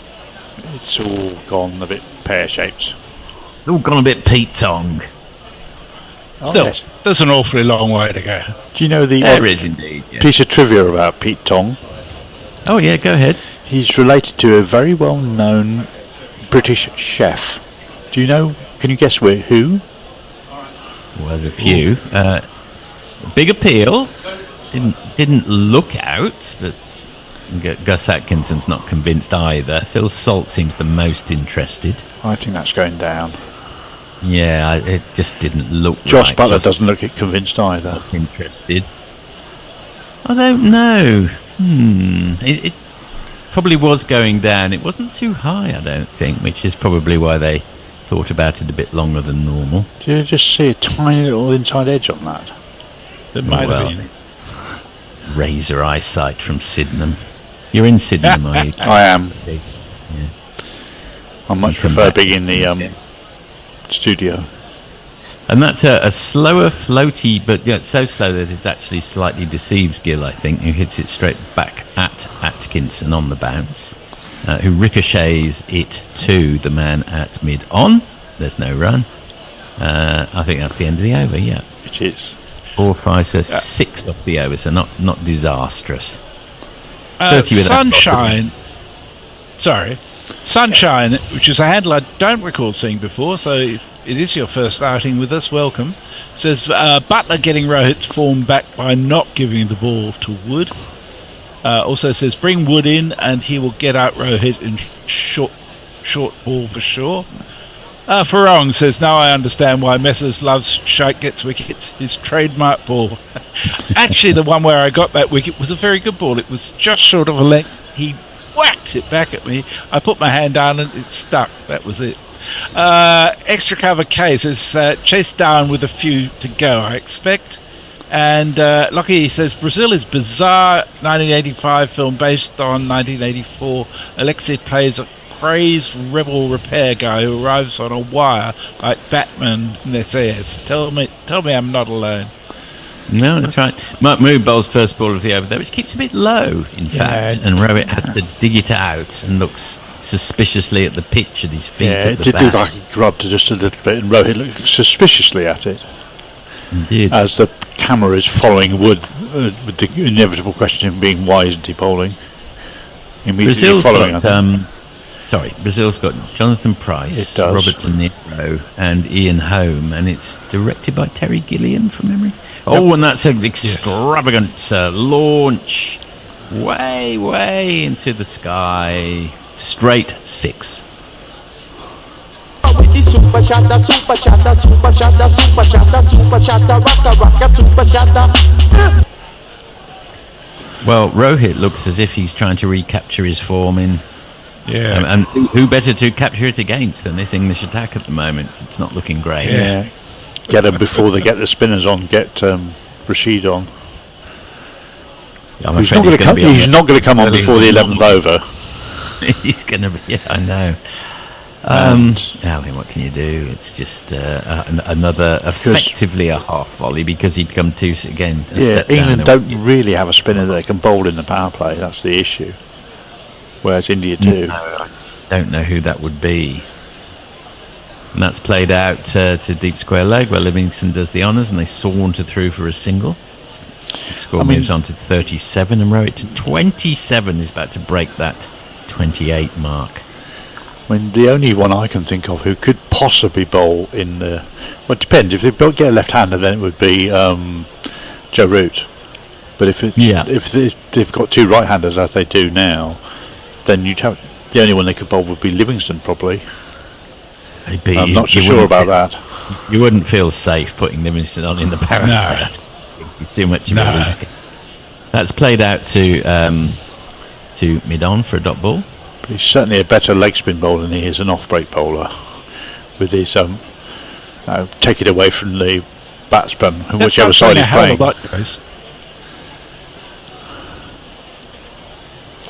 Indeed. Big smile on Rohit's face now. He looks like he's enjoying himself for the first time for a while. This could be ominous for England, because obviously, were Rohit to get going, then it's all over Red Rover. Oh, I glanced up and missed that ball. Knocked into the leg side. Good diving, scrambling stop by mid-wicket. Thank you very much. Very good teamwork. How's the weather over in Perth today, Messi? It's quite cool, quite muggy, but we're going to have a cool wave this week. It's not going to get over 30 all week, which is very welcome, I must say. Oh, a shame. I'd love it. We got into double figures here.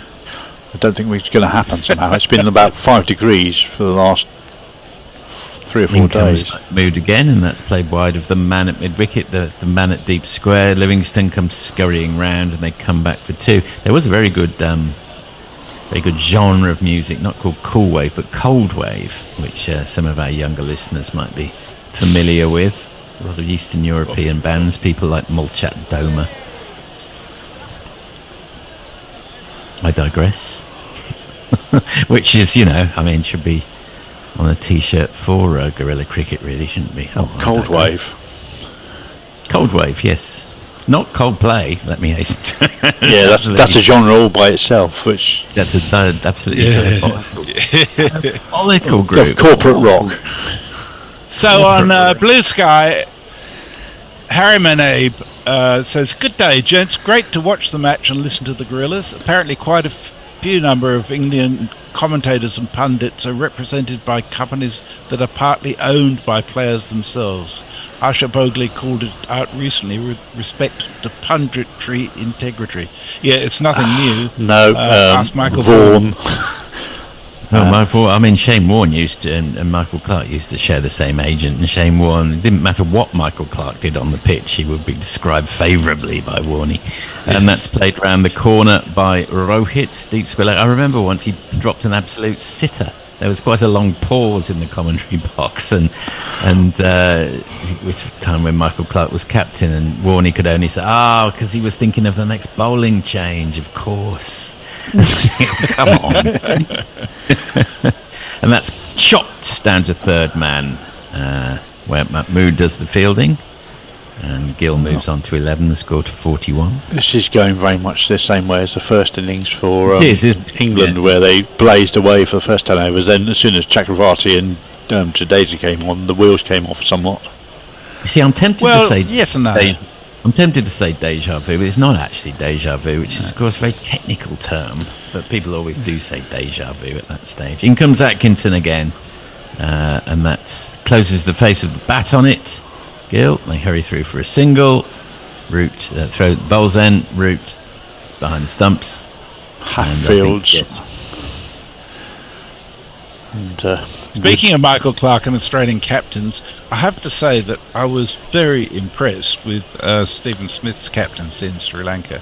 He was just sort of up and about, and Well, he's really a very good happy at- dog, isn't he? When he's scoring runs, he's Yeah, just yeah. boundless energy. Atkinson But also again. creative. Ooh, yes, interesting. There's a half an arm raise, but that's going over the top. Go It's a through good ball. with it. He's nipped back slightly and wrapped him on Yes. high on the back pad, I think, on Excitement the about thigh the almost. Yeah. Excitement about the ball beating the bat, really. Just did cut back a touch. I was massive inside edge. Yeah, I wondered about that. 'cause Yes. Oh, well. Absolutely hit the leather off it. Atkinson in again. Oh, and that's one of those. That's gone for 6. Wow. Intuitive balls. He comes down the wicket. He's done. It hits the outside edge and it squirts down over the non-existent slips for one of these. Well, they say it's gone for 4, but I'm sure that just carried just over the sponge. But okay, we'll give it a 4 then. Yeah, it looked like it Oh, to me yes, too. I think yeah. you're right. I think you're right, yes. Ah, my eyes are better than people several thousand miles away. So anyway, let's go.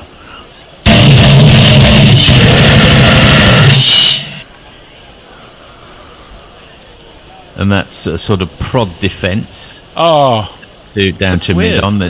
mid off. There's a diving attempt at a run out by Mark Wood, unsuccessful. They come through for the single. Yep. Having a look at that one on the replay, it does look like a 6, doesn't it? Yeah. No, actually, the replay it did bounce before it went over the thing. Oops. So Okay. I was deceived in the same way as Jason. Mark Wood Right. throwing himself over as he attempts to effect a run out. There's a surprise. End of the 6th over, India 47 without loss, Messi. Barong says the ball is keeping low. Throw him the ball. Ducket, he means. He'll skid it through under the bat. Yes, it'll be keeping even lower. Leah says, I really don't like Michael Clarke and his spray on tan. I've never particularly liked Michael Clarke. It's something I'm about sure yeah. there's a famous story about Mr. Cricket, Hussey. Michael Hussey, Yeah, and who I do like. and his final test, and Michael Clarke doesn't necessarily come out of that one well. Let's put it that way. There's quite a few dressing room incidents that Michael Clarke doesn't seem to come out of terribly well. I remember. Oh, that's Simon- right. He fucked off to Well, he wanted to take everybody to his private party, which he got an invite to, and Michael Hussey wanted to drink and have beers in the changing room in his last test. Yeah. I'm afraid that's the same thing happened with Simon Cuttack. You grabbed him by the throat on another occasion when he said he was going to leave before the team song. You can't leave before the team song. It's a sacrilege in Australia. It is. It is. Someone's got And to it stand sometimes up and sing a silly song about the wattle. Justin Langer did it for years, so I've got my wattle in my hand and everyone has to sing along to it. It's part of Australian culture. Well, Kat said the song actually lasted for about 24 hours after that match. You're not missing any cricket because Shubman Gill's called for, I don't know, a towel or something. What's wrong with him? He's sweating too much, obviously, from hitting the ball too hard. And you can't stop the game because you're sweating. As Alan Border said in 1989, no, you can't have a fucking cup of tea. It's not a fucking picnic. Fuck off. Didn't he also say you don't... we have a super chat. We have do. a super Right. chat. Have you got me a jingle? Super chats, where are they? That one. YouTube Prime Super Chat. No shipping unlike the bucket hat. Nice. He says for $2, Bold Ducko, he's our only hope. Luke was short, he says. Luke was short. Luke was short? Yeah. Is that a cryptic crossword? I think it is a cryptic crossword. I don't know. It was, it's not sweating, says Sunshine. One of the lights has gone off. Oh, okay. That's slightly. Oh, it wrong, has. except- Yeah, there's very few panels actually working on it. No, Let's hope it's not caused by Nathan Lyon this time. In the Adelaide test this year, the lights went out because Nathan Lyon wanted a net, and he asked the caretaker to switch the lights on for the nets, and inadvertently switched off the lights on the ground. Don't they take a little while to reset? I mean, I know the new ones that are being installed in most places come on instantaneously, and I was caught out by this certainly at Lord's last year, where I've been for several years, and it was the first time I've been there since they installed the new lights, and suddenly, they put the lights on late in the day because it was grey and muggy, much like it is today, and the difference was instantaneous. I'm used to having them to have to warm up by over about 5 or 10 minutes, and it was a bit of a shock. Coventry lost to Ipswich last night, and this is a light-related anecdote because I remember a match in the 70s when we were 1-0 up deep into the second half, and mysteriously the floodlights failed and they had to abandon the match. Well, it's the same as watering the pitch, isn't it? When you don't want to get the result. Still scarred by that. When we lost the rearranged match as well, which made it even more galling. Never forget, Forthy, never forget. Never forget. If you're a football fan, you don't forget that sort of thing. You don't forgive either. I do remember a game against Sheffield United being abandoned in a snowstorm. We were losing and won the rearranged match. So swings and roundabouts. That's pushed down to third man, where Gus Atkinson keeps a very weather eye on it in case it starts doing some weird spinny stuff. And Mahmood has been left out. I suppose he's number 21 off 3. It doesn't sound disastrous, but it rather disguises 2 very poor last overs. Gill moves on to 17. I think the most odd football memory I've got is the game having to be abandoned, a Plymouth game having to be abandoned because they only had 6 players. They had 4 players sent off, and they were about to send off a 5th one. I think you default would win the match 3-0 if the opposition are down to 8 players. So Sunshine says it's not Lyon, it's Richard maybe. Well, it may have happened to Richard, but definitely happened to Lyon. I heard him talking about it on TV yesterday. Lockie says Luke Skywalker, referencing a little-known movie called Star Wars. Oh, he was short. Yes, indeed, he was. Talking of it's a long time ago now, Lockie. Is that the end of an over? I got a bit lost there. Yes. Yeah, it was. Yeah, right. Over. And Leah says, I also don't like Warren particularly much. It's hard to watch highlights with him on commentary. The bollocks he spouts washes over you like a tsunami of feces. He's one of those people who's really good when he talks on his subject. Yep. But when he moves off that, he's just full of shit. The KP of bowling. No, talk about bowling, fine. Don't talk about anything else. Yeah. Talking of Star Wars, as we were, I watched Alec Guinness in The Lady Killers last night, and I was thinking Star Wars, The Lady Killers, and George Smiley. What an incredibly versatile actor. Coronets, he had 8 roles in that in one film. Well, yes, absolutely, and The Man in the White Suit as well, and many others. But it's very hard to think of a more versatile actor than Alec Guinness. But if you've got anyone in mind, let us know. Well, talking of not versatile, I actually watched a movie last night with John Gielgud and Peter Ustinov. Death in Summer or other. It's an Agatha Christie. Death on the Nile? In the 1980s. No, it wasn't Death on the Nile. It was somewhere in the Middle East anyhow. But Evil Under the Sun? Yeah.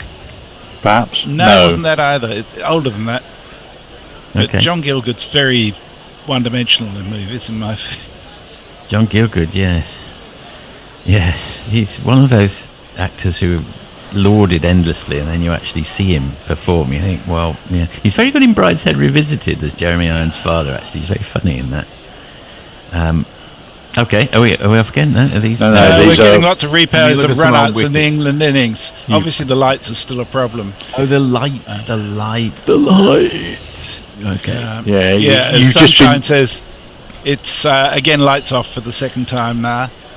Where is Sunshine, by the way? Shouldn't he be at Cuttack to help them sort out the light problem?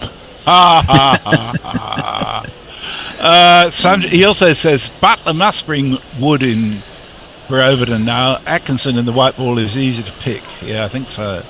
And Leah says, have heard about it, and apparently it rips off one of my favourite movies, Akira Kurosawa's The Hidden Fortress. I take it you're talking about Brazil. Was it? Okay. And Sunshine says, Ray. That makes a change because Kurosawa ripped momentum with this. That does make a change. Rather amusingly, the entire crowd has got their phones out and are waving it out as if we're at a Coldplay concert at the moment. I don't think it's going to make a difference. I don't think they quite enough really juice in their no. mobiles to do. Have you actually been to a Coldplay concert, Forthy? What do you think, Messi? I think the answer is no. So you don't actually speak with authority on this. I know everything there is to know about Coldplay. None of it is good. Terrible crew. Well, they seem to have gone back to full power on the panel now, so maybe we will start to see play shortly. I think we're all, yes, rather looks at, yeah.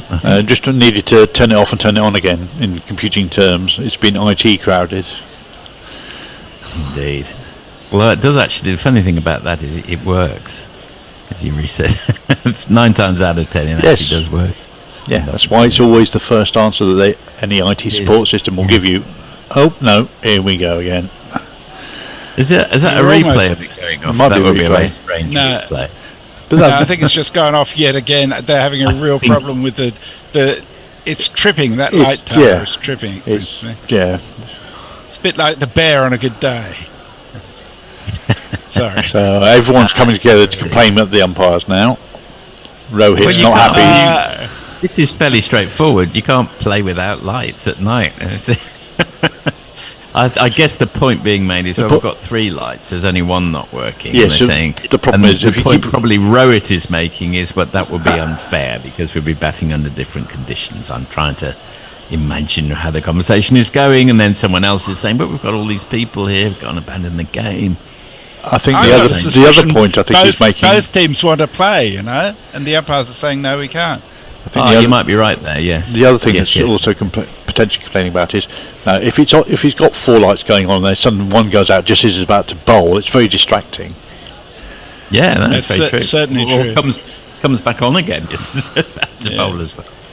I mean, now, Lockie 6 intrigues me. He says, Messi, when you get to my age, shit that happened in the 70s seems like yesterday. How old are you, Lockie? Because I'm fucking old now. I'm 75 this year. Jesus. You're not. I don't hear him. Do you know what I'm going to do whilst we're having this interlude? Yeah, go on. I'm going to press a jingle about begging for money because we are about to move out of good idea. Good idea. The studio here, and we need slightly more money than we currently get from our gratefully from our Patreons to help us in the new venture. So here we go. Oh, there's lots of opportunities to support the gorillas. Patreon will buy some merch and enter the GPL. We got the comms, you got the ears. Give us lots of money. No Michael Vaughan and no KP. You can spare us some money.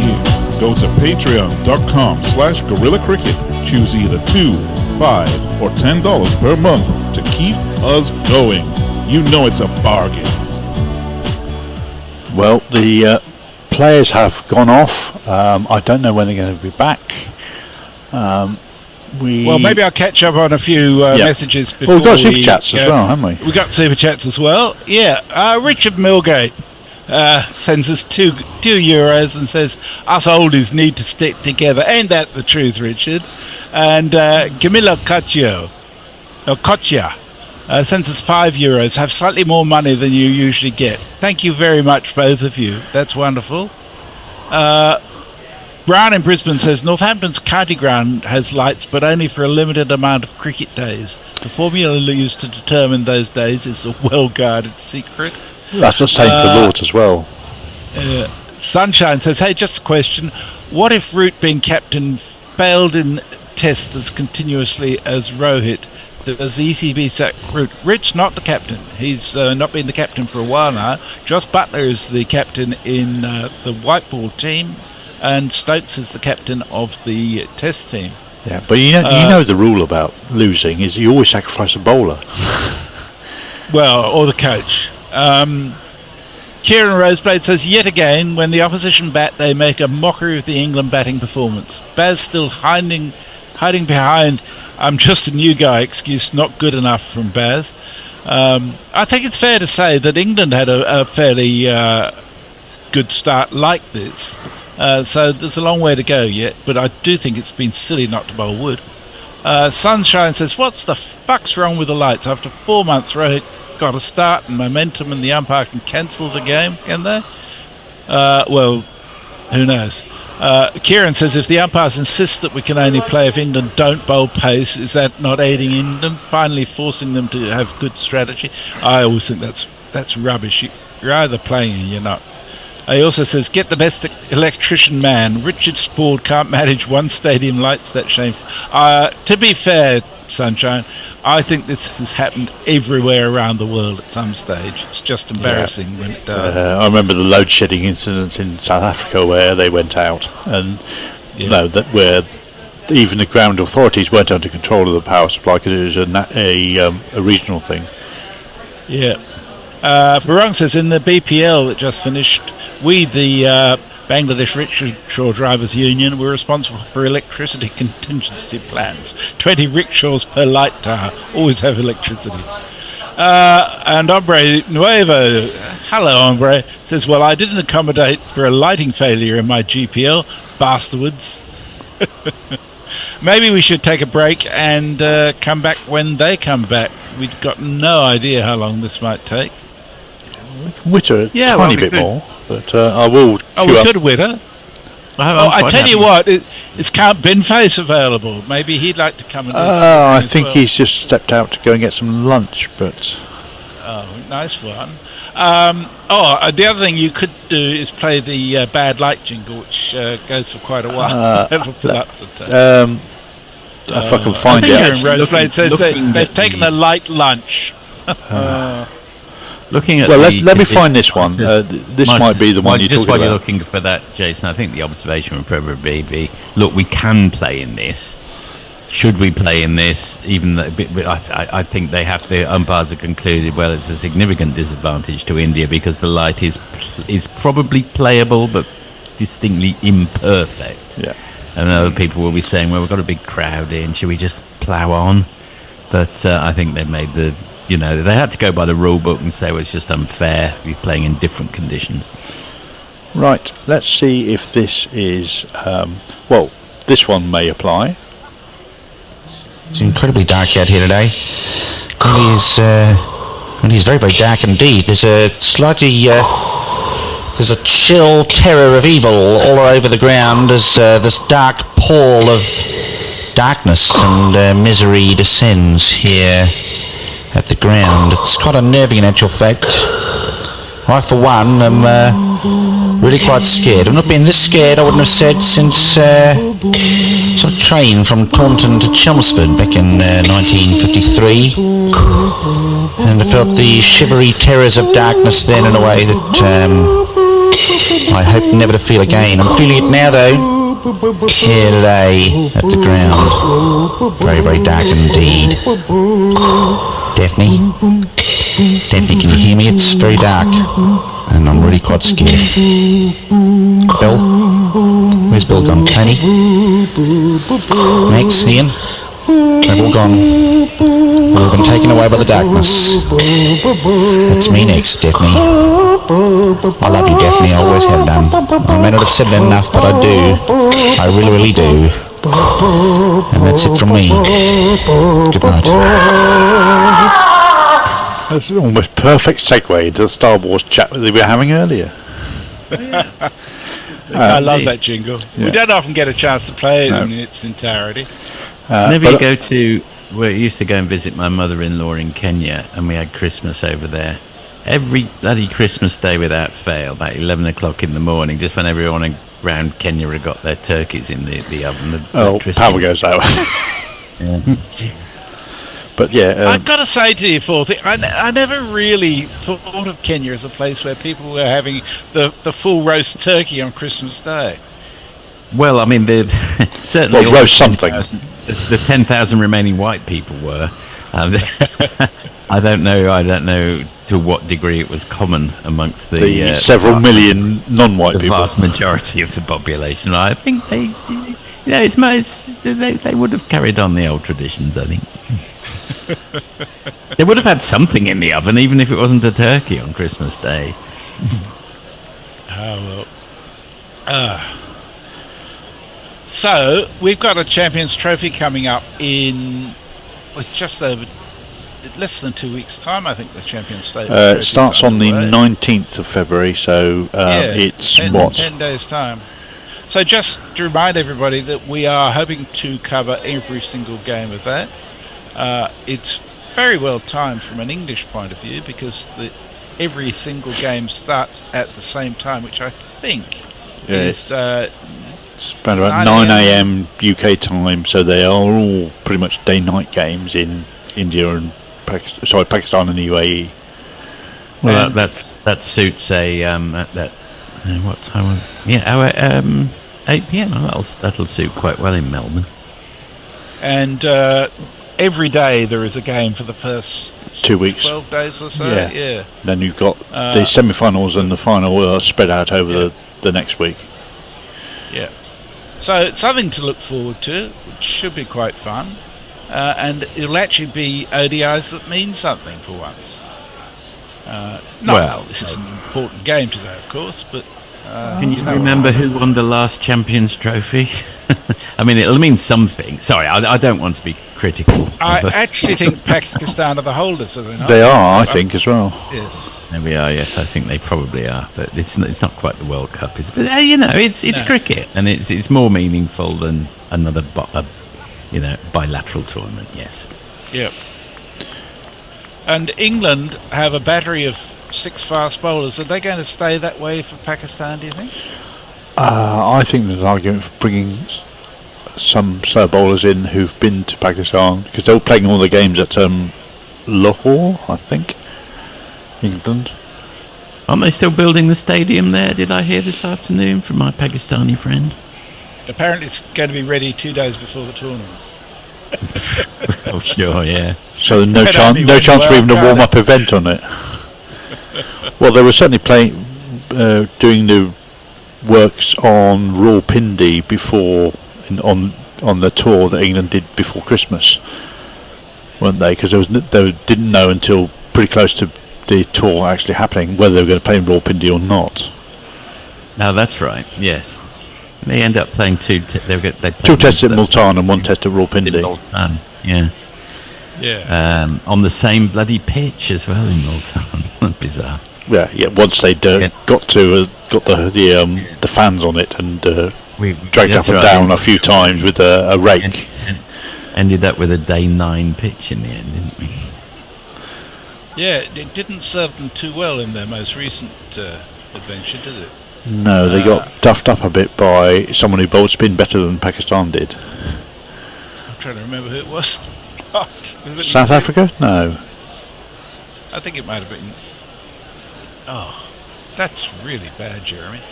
I'm sure someone on YouTube will tell us. Feeling every day of his 74 years there, Jeremy. Oh, yeah, absolutely.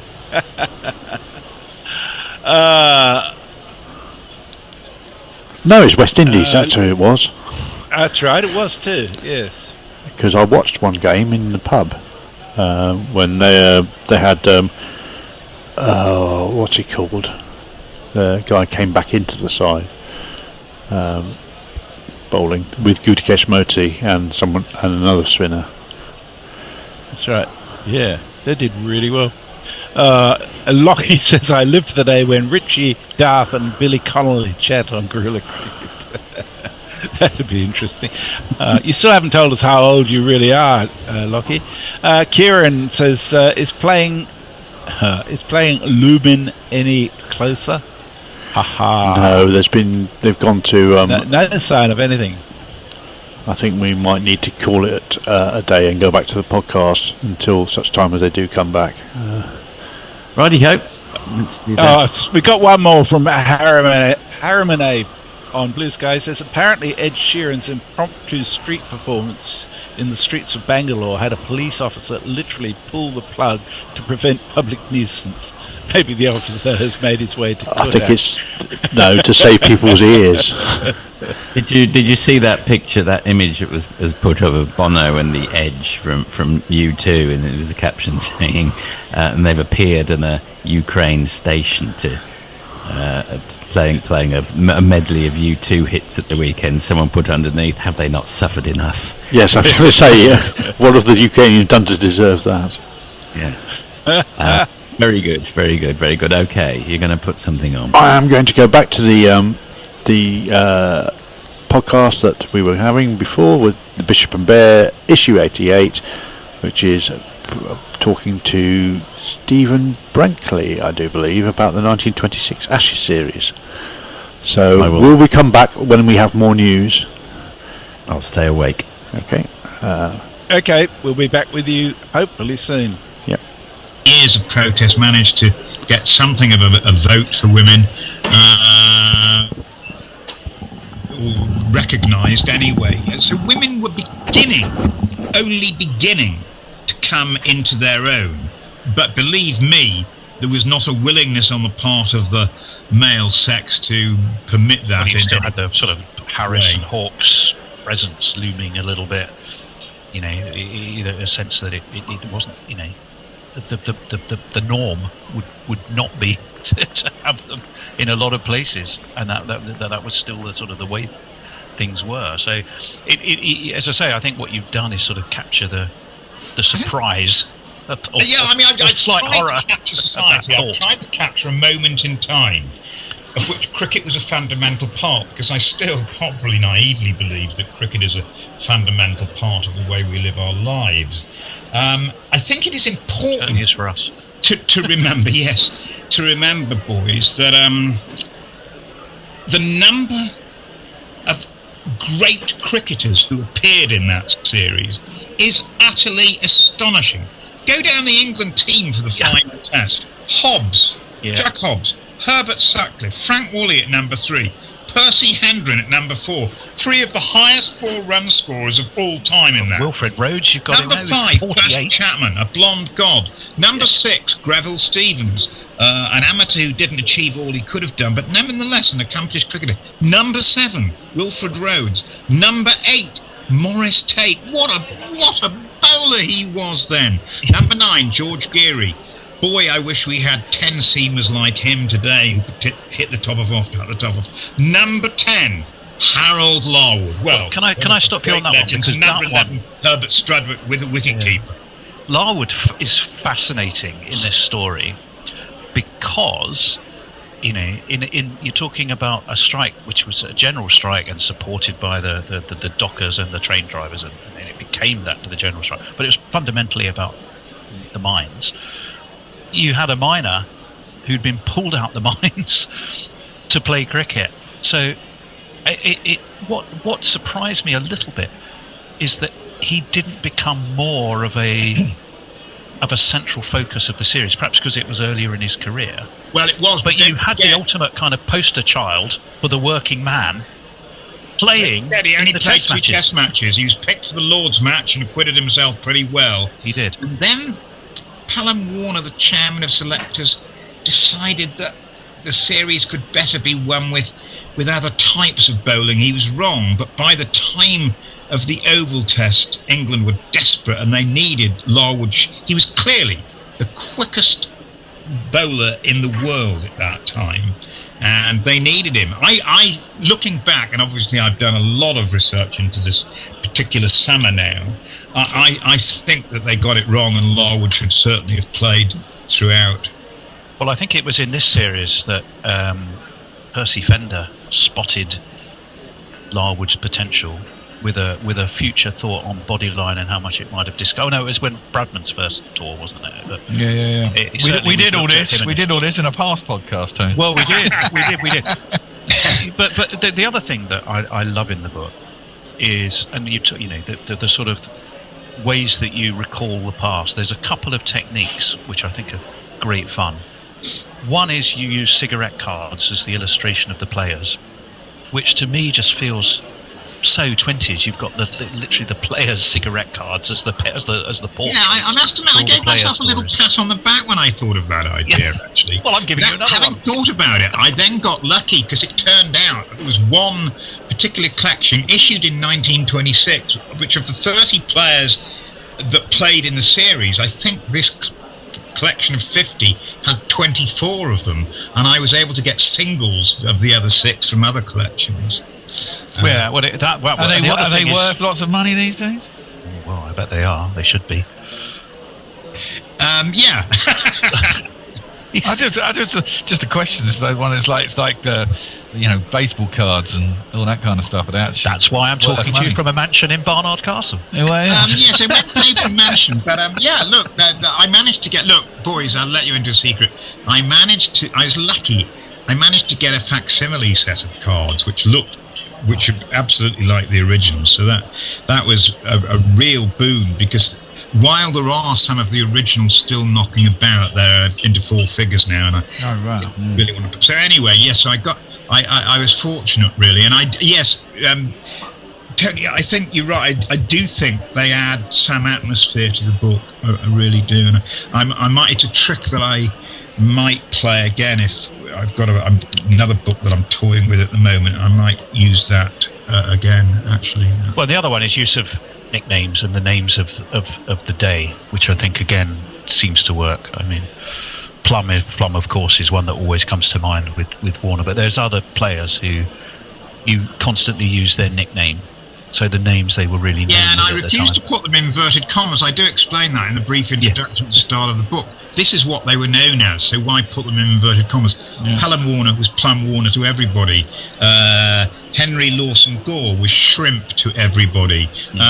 Nicknames were not an exclusive preserve of the upper classes, but they seemed to like them more than the boys. Jack Hobbs was just Jack, I think. Herbert Sutcliffe was never anything other than Herbert. Patsy Hendren, well, that was his nickname, in fact. Frank, well, he was Frank.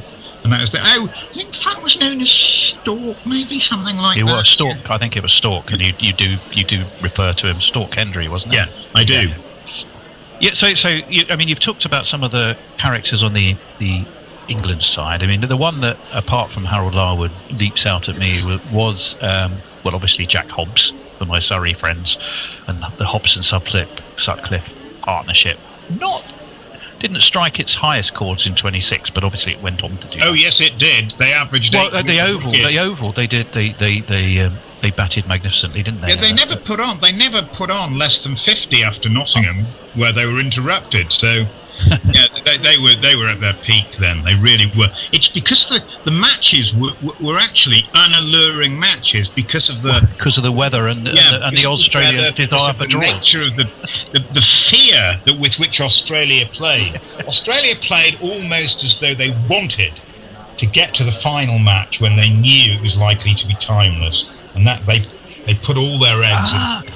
I was going to say, because when I was looking at the scorecards, exactly that. All the previous tests are 4 days, and they were 3 days plus a rest day, and then the last test, obviously, on the scorecard, it's a day longer. So was the last test a timeless test? Yes, it was a time. It only took 4 days, but there were jokes going around at the time because of the nature of the way the cricket had been played, that the match would still be going on in February, and 1,015 would play 1,023. In fact, it only needed 4 days. Matches in that summer started on a Saturday, so you had 1 day's play, rest day on a Sunday, Monday, Tuesday. But this was going to go on for as long as it took, and there were fears that it would take 6, 7, 8 days. 6, 7, 8 day test matches were common in Australia during that decade. If you look it up, boys, literally timeless tests. Yeah, they were all except the one in South Africa where they all had to finish it early. 70 years. And just briefly on again, I've been through the England team and the great stars that there were, but the Australian side, had some tremendous players. Herbie Collins had been just about the best cricketer in the world in 1920-21. Charlie McCartney, what a cricketer he was. The 100 he scored at Leeds before lunch, having been dropped third ball. Gee whiz. It was batting, as I think I write in the book, in Excelsior. So he was a fantastic player. Bertie Oldfield, the wicketkeeper, still has more stampings in test matches by far than any other wickie. Clary Grimmett comes to mind for me. Just some top players. And no series, I believe, before or since, has had as many great individual cricketers. And so one or two names, I'm pretty sure, who go on to feature heavily in the Bodyline story. Not that we'll get sidetracked into that now, but I think wasn't the likes of Woodfield and Oldfield. Yeah, Woodfield, that was his first there. Ashes tour in fact, I think he made his debut, didn't he, in that series? I think it was his first Test series. He was a late addition to the squad, Bill Woodford, but yes, of course, he became schoolmasterly in every way, Bill, but an admirable man. And yeah, he of course played an extremely significant role in the Bodyline series 7 years later. You used Punch cartoons as well, which were very much the more sort of I thought that was of its ironic time. commentary on it. Well, absolutely. There is the one you talked about, the draws. The one that struck me amongst all of the ones you use there is the two miners looking at a poster which says England versus Australia, another draw, and they say, why don't they work longer hours? Which seemed to me a nice way of sort of. I'm sure they didn't say it in quite that accent. But I thought I liked that cartoon, and that's why we used it. Yeah, it seemed to unite the sort of the political situation and the sporting situation very well. Let's talk about, just very quickly, probably about a couple of the matches that struck me. I mean, you had the 46 minutes of the first test. You had draws up to the final game. Yeah. But there are certain things, it seemed to me that some of the more interesting things. And we interrupt the interruption to give you some further news. The problem was identified as a fault in the generator of the tower. They think they have it fixed and play should start fairly shortly. So, Forthy, where are you? The field now. The players are on the pitch. I'll just put the studio back to as it was. And if Forthy doesn't turn up in time, here he comes. Yes, hello. So Rohit's going to resume with 29 off 18 balls. Saqib has 5 balls left in his over, and it's over to you, Forthy. Thank you very much, Saqib Mahmood. Let's see whether the break in proceedings has benefited England. Usually it's regarded as disrupting the concentration of the batting team and favourable to the bowling team. They certainly needed some sort of a input or a lift. Will this do the trick? It's amazing how often the ball does fall. The wicket does fall immediately after a break. Rohit's he was looking very happy before the break. He was getting into quite some fluency, which is rare for him in the last year or two. He's kind of chuntering away at the moment. He's saying, why are we waiting? I mean, no, we're out here. We're ready to play. Sit down. I want to get on with it. It is remarkable, isn't it? The way his cricket managed to shoot himself in the foot when trying to and not to play cricket. Yes. If only Gary was here to add his perspective. I'm sure there's going to be a Gary is typing. Could never on the guess WhatsApp. what it might be. I can imagine, yeah. Everyone dreads the Gary is typing message on the WhatsApp channel. Because you know you're going to go down up with a page and a half of stuff to read through thereafter. Anyway, in comes Saqib Mahmood, Rohit. He's sort of on his toes, wobbling back and forward. Clips that one wide of the man at mid-on. And he is off and running with a single. Got rather nice sort of epaulettes on this Indian shirt. They've got the orange, white and green of the Indian flag intermingled with the Adidas. They've got epaulettes on the English one as well. They've got red little flashes right on the shoulder pad area. Yes, I mean, much... they look more like flight attendants. They do. They do look like that. Yes, that's true. I'm not sure that's a design I'd be especially proud of. I'll then be told it was done by a top designer. Oh, it was. But no, I like the Indian one. It's rather good. A friend of mine came round for lunch and he had one of those old school Adidas T-shirts we used to wear, which he bought in Germany, the home of Adidas. That's squeezed down to third man by Rohit, who moves along to 32. I think we might have missed the 50 coming up for India. A couple of balls. We did.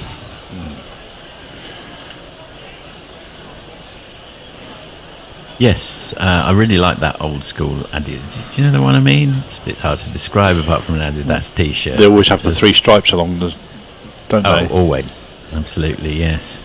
We've covered this before, but Johan Cruyff got into an argument with the sponsors, not surprisingly. And in the 1974 World Cup final, he's wearing 2 stripes. Everyone else is wearing 3.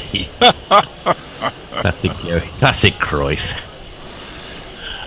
Dear. You think of the Dutch as being belligerently single-minded and bloody-minded, and then there's Johan Cruyff. Oh, that's played round the corner. There is a leg slip. He can't do anything about it. Well, leg gully, I suppose, goes wide of his right hand all the way for one of these. 1, 2,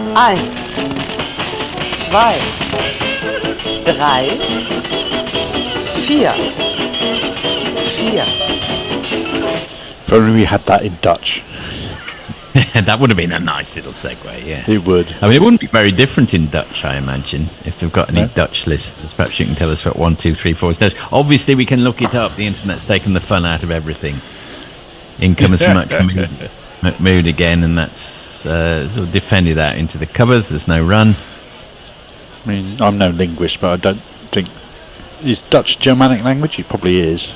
It absolutely is, yes. I mean, Dutch and German are almost the same language in many ways. I mean, the word Dutch means Deutsch, which is the same as German. It's just a big old West German province, really, although the Dutch will go mad if you say that. Kieran Roseblake says, guys, I've always fancied myself as a bit of an amateur journalist, asking the hard-hitting questions that elude others. Because of this, I'd like to know if Garton Gambia is named after the Gambia. Who did you say? Don't quit your day job, Kieran. Who was he talking about there? Would it be this guy? Go to Gambia. That's the one. Lovely touch, yes. We have a change of bowling. It's going to be this guy. Once I can find his jingle, there it is. Do you know Mark Wood? Yes, he is an England bowler, quite good. And pretty quick.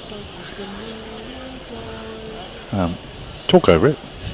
Oh, sorry. I was musing about people whose surnames were country. I used to work with a girl called Tanya Scotland many years ago. And there was an old Spurs player called Mike England as well. There's Jimmy Wales, isn't he, the founder of Wikipedia? He is. It's Mark Wood. Yes, it's Mark Wood. He's in. First ball goes for a single off Gill. There's plenty of Ireland as well. There's even and he falls flat on his face too, of course. There's an Ireland that plays cricket, I do believe. Didn't really need to mention that. We knew he was going to do that. That's defended, turning his face of the bat on it to mid-on by Rohit. Dot ball. Steady start by Mark Wood, apart from the fact he's fallen over already. No, Ashley asked what Sharma's highest score is. It's 264 in ODIs, which is ridiculous. Which is the highest score of anybody, I do believe. 264. Well, he's got 2 double hundreds, or maybe 3 double hundreds. So. Which he seems to have seen in 50 over matches. Glenn Maxwell's got a double hundred. I was commentating on that. It was great fun. On one leg. Yeah, 200 on one leg. On the legs. Oh, there's a big appeal to that one. Could have been going down. I think that's just missing leg stump. Mark Wood's saying, I'm not sure, I'm not sure. Butler saying, is it height? I think they'll review it, but I think this will be umpire's call. Yep. Yes, you're going to review it, and yes, it's almost certainly not out. It's one of those where they probably feel, we've got to do something here, guys. Let's cheer ourselves up at least with the review. Let's have a heated debate. Yes, let's have no one looks entirely convinced, but it was kind of like everyone's 70% thinking, okay, let's give it a go. We're seeing the up close now. That is high on the front pad, in front of mid and leg. Look, if I was being super optimistic, it could be one of those that hits the exact top of off, just below the bail. It could well do. It's one of those. I mean, it doesn't bounce particularly high, has it? He's not got a huge stride in, so top of the leg roll, and he hasn't got a huge stride in. I have a feeling it's going to be not out clipping, but we're about to find out. No, at some point we'll find out. Whilst when they've got the ball tracking to work, this dodgy Israeli software. Here it comes now. It is but it's pretty close. But yeah, it's umpire's. Wow. You don't lose your review, do you? If you get umpire's? No, you don't. Good review. So it's one of these. Where are you?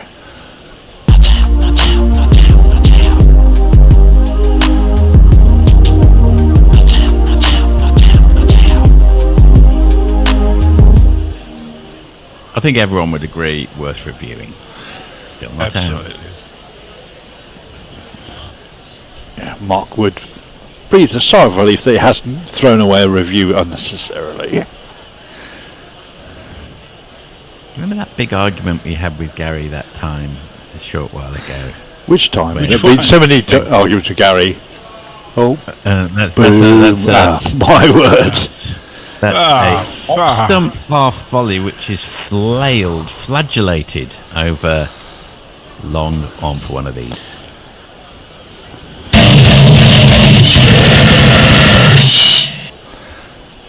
That was just there to be absolutely monstered. You didn't really have to do too much. He's a powerful man, Rohit. You just made sure he got underneath it, got sufficient power behind it, and 6. He mistimes that one, cuts it out into the covers, and that's a nice bit of sprightly fielding out there. Rohit decides against young Mr. the Brook, quick single. if I'm not mistaken. Yes, Harry Brook was probably the reason that England sadly didn't post a decent score. He was 30 off 50. Everybody else went at more or less a runner ball, if not better.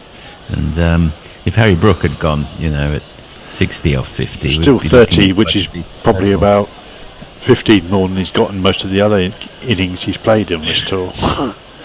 He really has been very dry. Yes, well, it happens to all of them. So what you don't want, of course, is someone trying to battle their way back into form when you're trying to actually win a match. They can sort of do more harm than good by hanging around in that situation. Sharp, that last ball. Oh, and that takes him by surprise, Rohit, and he pops up off the edge of the bat, but there, of course, is no slip or gully or anything like that, and just wanders down to third man for a single. Might have come off his, I think he's looking at his glove, might have wrapped him on the... No, it was off the outside edge of the bat. It was 148k, so it was a rapid ball by Wood. You appear to be 30 seconds behind us, Forthy, for some reason. I'll tell you what I've done. I've just started glancing up at my TV screen, which right. is 30 seconds behind. I'm going to stop now. MVO, over to you, Messi. Incidentally, I should report to you an argument against 4-day test matches. Zimbabwe are 92 for 4 against Ireland, chasing a further 200 runs to win on day 4. But there's been a lot of time lost due to a wet outfield, and there are only 25 overs remaining today, and they may not get those in. So it could be a very tense finish there, though. I thought that was boarding up to be a really good test match. I like the old ways. I like the 5-day tests. In comes Rashid. He's into the attack, and first ball is swept off his front foot for one of these. 1, 2, 3, 4. I'll do his jingle as well. And Rashid on the 45. And Rashid on the 45. And Rashid on the 45. And Rashid on the 45. Adil Rashid in again, and that is play wide of the man at mid on, down to Cow, but all along the ground for a single from Rohit. Sorry, Lucky Six asked an important question. Have we lost any overs? No, we haven't. We don't believe so, no. And that's yes. I fell into my trap. I glanced up at the TV screen like an absolute idiot. Rashid in again, and he loops that one up. And Rohit isn't to be fooled by a slower ball. Times it nicely. Sorry, Shubman again, I think. Out for a single on the onside. Lucky Six says, I bet Woody takes 3 wickets and falls on his ass 23 times. Yeah, but most likely that seems to be the ratio these days. And that's whipped through and cut very nicely wide of the man at point for one of these.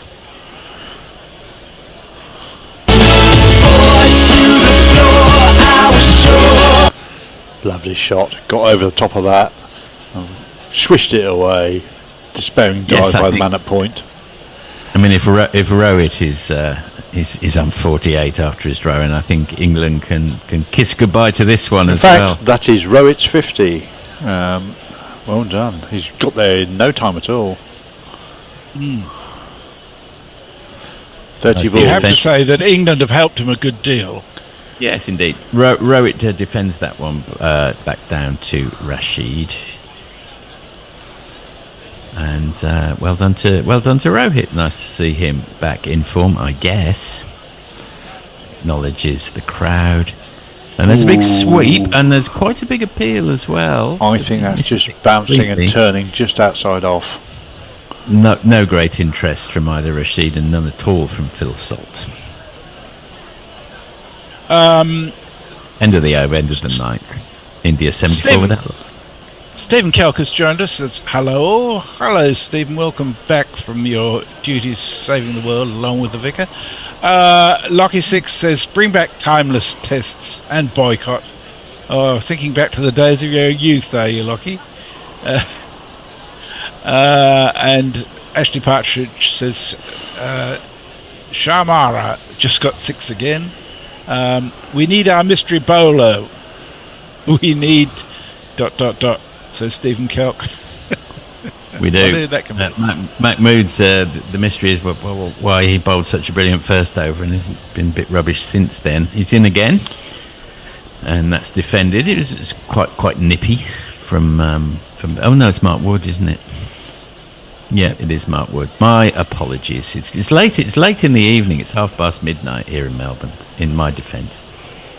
Fair enough. Shubman Gill, England wicketless in Gaza. Wicketless as Mark Wood comes to the crease again, goes a little wider and varies the angle. Tries to fall over and doesn't even succeed doing that. That's how bad things are. Didn't even fall on his arse there. We should be having a change at the end of this over. I'm sure I think we might have a 3-man in studio set up for the next one. That's very nice. Who've we got? With Hendo, Tony, and our mystery guest, who's not so much of a mystery. Hendo will be sensing an England victory, I imagine. In comes Mark Wood, and that's played down to the man at mid-on, who's in very short, so no run. Yeah, early inklings aren't great for England on this. Very definitely India's power play, 74 without loss. Very much so, very much so. The pace bowling, like the pace bowling for the India side, has gone all around the park, particularly more now that Rohit is playing himself back into form. They're scoring at about 160 runs, 100 balls. Yes, it's all pointing in one direction so far. And talking of one direction, no, there's no segue there. And that's just go through for a quick single, and they have to hurry. And there's a shot stumps, but they're home. Josh Butler with the shy. It was captain on captain action there, I think. Oh no. Yes, it was. Yeah, Rohit was Rohit's struggling to get to the far end. I mean, he's not noted for his scurrying these days, but he had to scurry there. Right, a couple of balls left. Phil Salt doing his best. Chivied troops behind the stumps. In the time-honoured tradition of keepers being chirpy and annoying.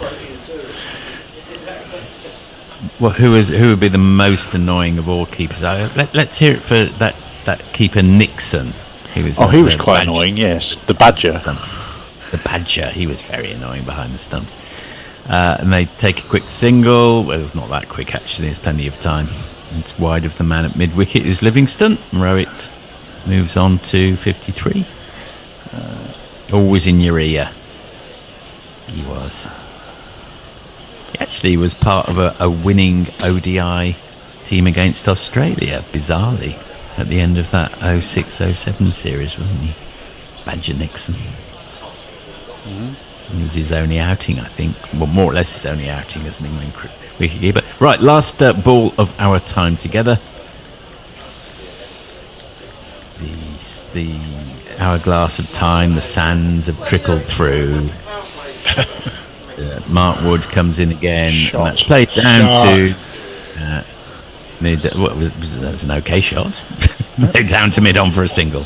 And Shubman Gill moves on to 22, and at the end of the 10th over, and the end of our time together, India 76 without loss. As Jason suggests, it's very much their power play. India all set to waltz home from here, or and Messi will go through the socials whilst everyone gets in place. Thank you, Jason. Thank you, Forthy. Leah says, don't worry, everyone. Cricket Info has England at 100% favourites right now. Well, my Cricket Info is showing India at 62%, so I don't know what's happened there. Ashley Partridge says England are going to get no wickets. Anyone got ideas? To which Extra Cover K says switch off the lights, I say, Ashley. Let Root bowl or Liam, says Ashley. Lucky Six says phew, if Cricket Info says it, you can lock it in, yeah. And bring Billy in, says Ashley. Billy's not on air at the moment. He's probably sleeping off a hangover now. Yes, it is indeed me. And I am joined on my left again by John Harvey, who you may know better. You may know better. You may not. You may know better as Count Binface, leading politician, ready to take over the world. Oh no, that swept, and that swept well. Oh, that swept so well by Gill. He's absolutely nailed that. Again, it wasn't too bad a ball, and it's gone for 6 all the way over square leg.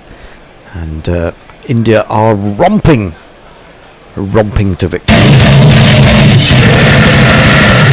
Jesus, that was loud. I know. I turned them all down earlier. I know, and I turned them back up again. Well, no, I turned them up because you literally couldn't hear the jingle. I was trying to play a Patreon jingle to get people to give us money, but in he comes. He bowls the one out the front of the hand. He says, see if you can hit this for 6, and he can't. He just drills it along the ground to mid-wicket. No, he's going to hit the next one for 6. Yeah, exactly. You know, he can have a little bit of a rest between 6s. That's a glorious. Did someone just say it's not going to be anything out? Any no one's going to be out. No one's going to be out. Apart from the power.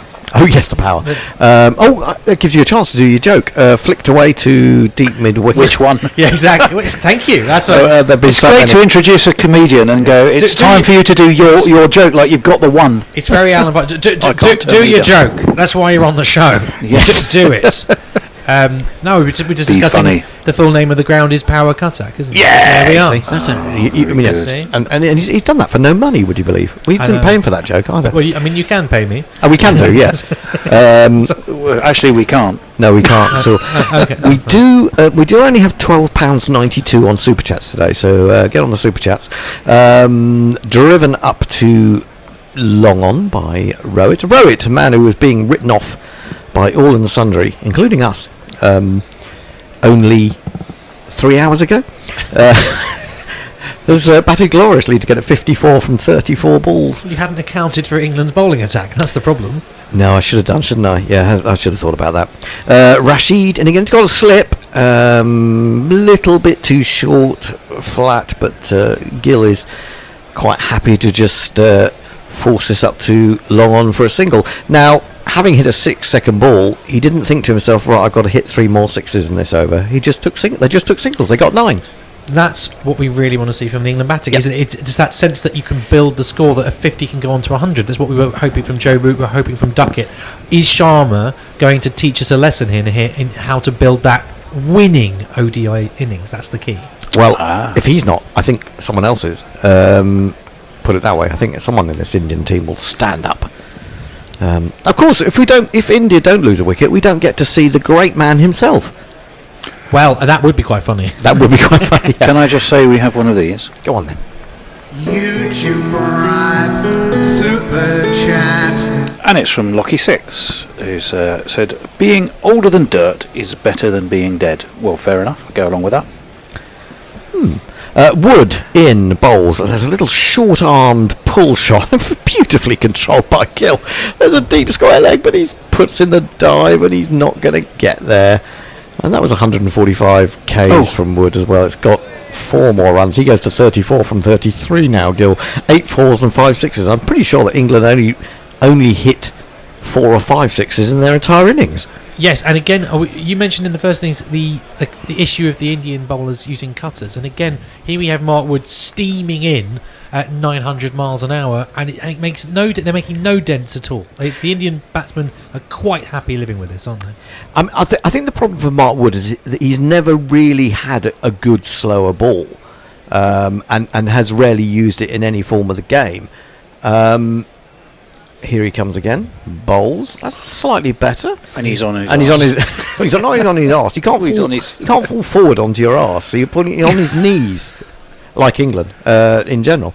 I'm worried about your anatomy. Your twist in midair as you fell. But is this the thing with Mark Wood? We talk about off air. I was talking about Brett Lee and 90-mile-an-hour bowlers who were genuinely menacing with every ball. Is Mark Wood managing to be an unmenacing 90-mile-an-hour bowler? Because sometimes that's how he comes across.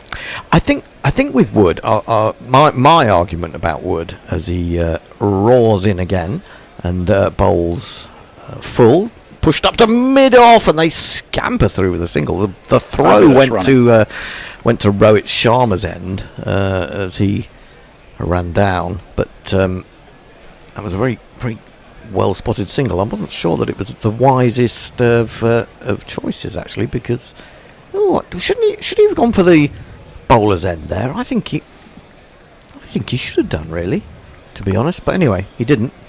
91 for no wicket. Mark Wood, he hasn't really got a slow ball. I think he's skiddy rather than he has got the height. He hasn't got that height, has he? Like are we back Jofra? to this? It's a cliche, but the heavy ball that Flintoff would bowl around 90, but the batsman would feel it. Yes. No, I think you feel it from Mark Wood, but in a slightly different way. This one, Rohit jabs down on a little bit late. Well, I mean, is there another theory here that 90-mile-an-hour bowling potentially is more useful in a test match scenario? Because famously, wasn't the first 100-mile-an-hour delivery Shoaib Akhtar? It was in a limited overs international, and it was it a Clues? I can't remember who was batting. I'm sure listeners will remember if none of you guys do. But I don't remember. I think it was a South African batsman who just played a sort of forward defensive and it went flying. So I think it was a very nondescript delivery, but it was bowled at supposedly. I mean, some people say the speed gun was fixed. Yes, fixed indeed. Well, I think. I mean, the other thing is, as Wood is in again, he comes right across his crease. Does row it? It goes down the leg side. Well, not very far down the leg side. It might have just gone over the top of leg stump, and Wood is, making out that was possibly closer than it was. But it was a slightly risky shot from Rowett. 151 Ks that. Yeah, he's exposed his leg stump, hasn't he, a little bit there? And I think it's fair enough that that's not a wide, because if you're going to go that far across, the bowler is entitled to have a go at your leg stump. Anyway, 91 without loss. India chasing 305 to win. Little. I was just saying, I feel it's so frustrating when you've got such a pacey bowler and it seems to make no impact. This is not the most fluent drive that Rowett's played today at all. In fact, it sort of seems to lift his head a little bit and was too much bottom hand, and it goes up to mid-on. There is no run. I thought the Wood bowled really well in the when he came back into the T20 side. I thought, after his long layoff through injury, I thought he was going to be really good, but I do think that skiddiness doesn't really help him, because what you got with Archer is, he can get the ball to rise off a length, whereas more with Wood has to bowl it a little bit shorter to get it to the same height. Yes, although it's not that Jofra's particularly taller than Mark Wood, is he? Oh yeah, he is. Yeah. By how much would you think? I reckon. I think Mark Wood's probably about 5'11", 6 foot, something like that. Whereas Archer's 6'4", as far as I know. I don't want to break up this chat, but we have one of these. Another one. I had said, right, so Count Binface will take questions for a super chat or two. Here comes the real go. Well, it's not actually a question. It was just Sally R56 of 20 Aussie dollars saying, needy bastards. Absolutely. We'll still take the money, and thank you so much. Sally, I'm needier than that, so, please keep it coming. This is cut by Gill out to deep backward point. I thought they might get 2 there, but they only get 1. It's an interesting statistic there on the screen about Rashid not bowling his googlies so far in this ODI series by a huge amount, 5% as opposed to 44% in the T20s. Why is that? Interesting. He's bowling again out the front of the hand, and just you got a sense that just popped a little bit, just moved or deviated a little bit. It wasn't the genuine googly. I don't know. It's a good question. I mean, 44% in the T20s means that almost 12. I suppose about 10 balls of his spell would have been googlies. Cut beautifully. It wasn't a good ball. It was width. It was flat. It was just not very good. 4 runs. Okay, we have another one of these. We got a spinner they're all on coming there. through. Oh, Rashid. I'll just do this. See if we have time. So Stephen Kelp wants to know, for a sizable contribution, thank you, why is Count Binface pretending to be human? There's a philosophical question. Oh, now that's we'll come back to that question in a moment. It's a much better ball from Rashid. He throws it up onto just outside Rowett's leg stump, quite full, looking for it to turn across him, but it does a little bit, but no joy for him. We'll come back maybe at the end of the over, because there's only 2 balls to go. He tries to cut this one, and it does spin a little bit, and that puts his timing out, and he hits it straight to extra cover, so there is again no run. 96 for no wicket. We're only into the 13th over, and England looking for inspiration. I mean, I suppose you could say England were without Archer, without Carr. I mean, Carr's had a terrible first game. Oh, now he's almost done Rowett there in the flight. He did go for the sweep, but I think he held that one back a little bit, Rashid, and he hit over the top of it and a little bit early, and could have been in trouble, but he survived. 96 for no wicket. So yeah. So who asked that question? That's Stephen Kelk. Well, Stephen, it's very, very intuitive to mention that, because while some people think what's happened is that this human being has dressed up as Count Binface and sometimes takes part in politics, the actual truth is that Count Binface occasionally, for a laugh, likes dressing up as a human and coming onto live cricket commentaries. So this is Count Binface, but I've dressed up as a rather unpleasant looking Can't human be interesting being. to shrink your head quite so dramatically, though. I mean, how do you manage that? Well, otherwise I wouldn't be able to get into this flat.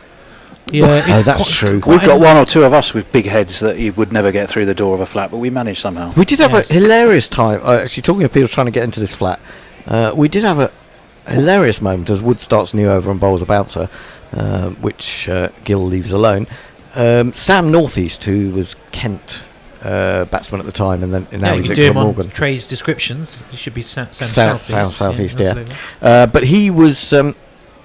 We couldn't. He came from a long distance, and he was our special guest, and we couldn't get him in the house. Couldn't Highest open run the door. scorer at Lords, amongst other things, Sam Northeast. Oh, he has got a 400, didn't he? Well, no, but he's got the highest score. He didn't get that. He got that in. Where was that? Cardiff. But he right. also is he beat. He got a triple century to pass Graham Gooch at Lords in a game against Middlesex. Wasn't that last? It was the opening game of last season. It I was there for that. Yeah, it was. Yeah, so was I. I think we're the only people who were. It was empty. Was it freezing? It was. It was like -10. I can imagine that you might actually want to stay out there and score a 300 to keep yourself warm. If you're a batsman, you don't want to be just sort of pushing and not scoring any runs. This is slightly better over so far from Wood, angled into the leg stump and good pace, good length. I thought perhaps you wouldn't dress up as a human, but you would just morph into take on another form. Like what? So, like a politician? Also Oh, not yeah. human. Pulled by Gill. Oh, he's picked a. That's a beautiful shot. There's no one out there. It's that incredible ability of Indian batsmen to hit the ball where there aren't fielders. 100 for none. Love that. We should talk about. Lots of people will be familiar with your political manifesto to certain things. Not as many as you might know. Well, bring back CFAX. That's goes without saying. It's a no-brainer. That's a no-brainer. Whichever way you think about it. I think the grade 1 listing of Claudia Winkleman's Fringe is. I could get behind that. Oh, I didn't see that one though. This is dropped into the offside. There's a bit of hesitation. Gill was ready to come for the single. Then he looked at Rowett, and Rowett was a bit slow off the mark, and so he hesitated. But then Rowett did come through for it in the end, comfortably enough. Well, Ben Faze's thinking there is that Claudia's Fringe is the only pure thing left on Strictly. As the Go Compare man seems to be proving me right. Old grubby Go Compare man. I wonder if Indeed. that's damaging their brand. They must come to a point at some thinking at some point that possibly it is. I did love there was a lovely spoof article in the Private Eye the other week about Strictly getting really pissed off with the traitors for taking Claudia Winkleman away, and it was like Strictly was a being. And, the traitors was a being too. Well, on which note, or the reverse is, I'm still campaigning for CFAX to be the first non-physical entity to be a celebrity dancer on Strictly, because they've done, they've covered a lot of other, diverse areas, but they haven't had people who aren't actually people. That's extraordinary, isn't it? This is it's a big miss. It is a big miss. I don't know. Defended to mid wicket.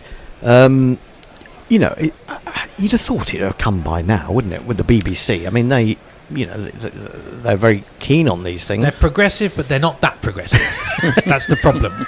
But we're going to sort that out. Binface he has trailed various sporting policies, including. Yeah. I'd like to know what listeners think about that one. Possibility of converting the O2 into an indoor cricket arena, such that English Test matches might actually get played. And in less than sub-zero conditions. I'll tell you who'd like that. Gary would like that, because proximity to the river would make it swing all over the place. That's his theory at the Oval, isn't it? And also, he could then go to a show straight afterwards, couldn't he? And he could.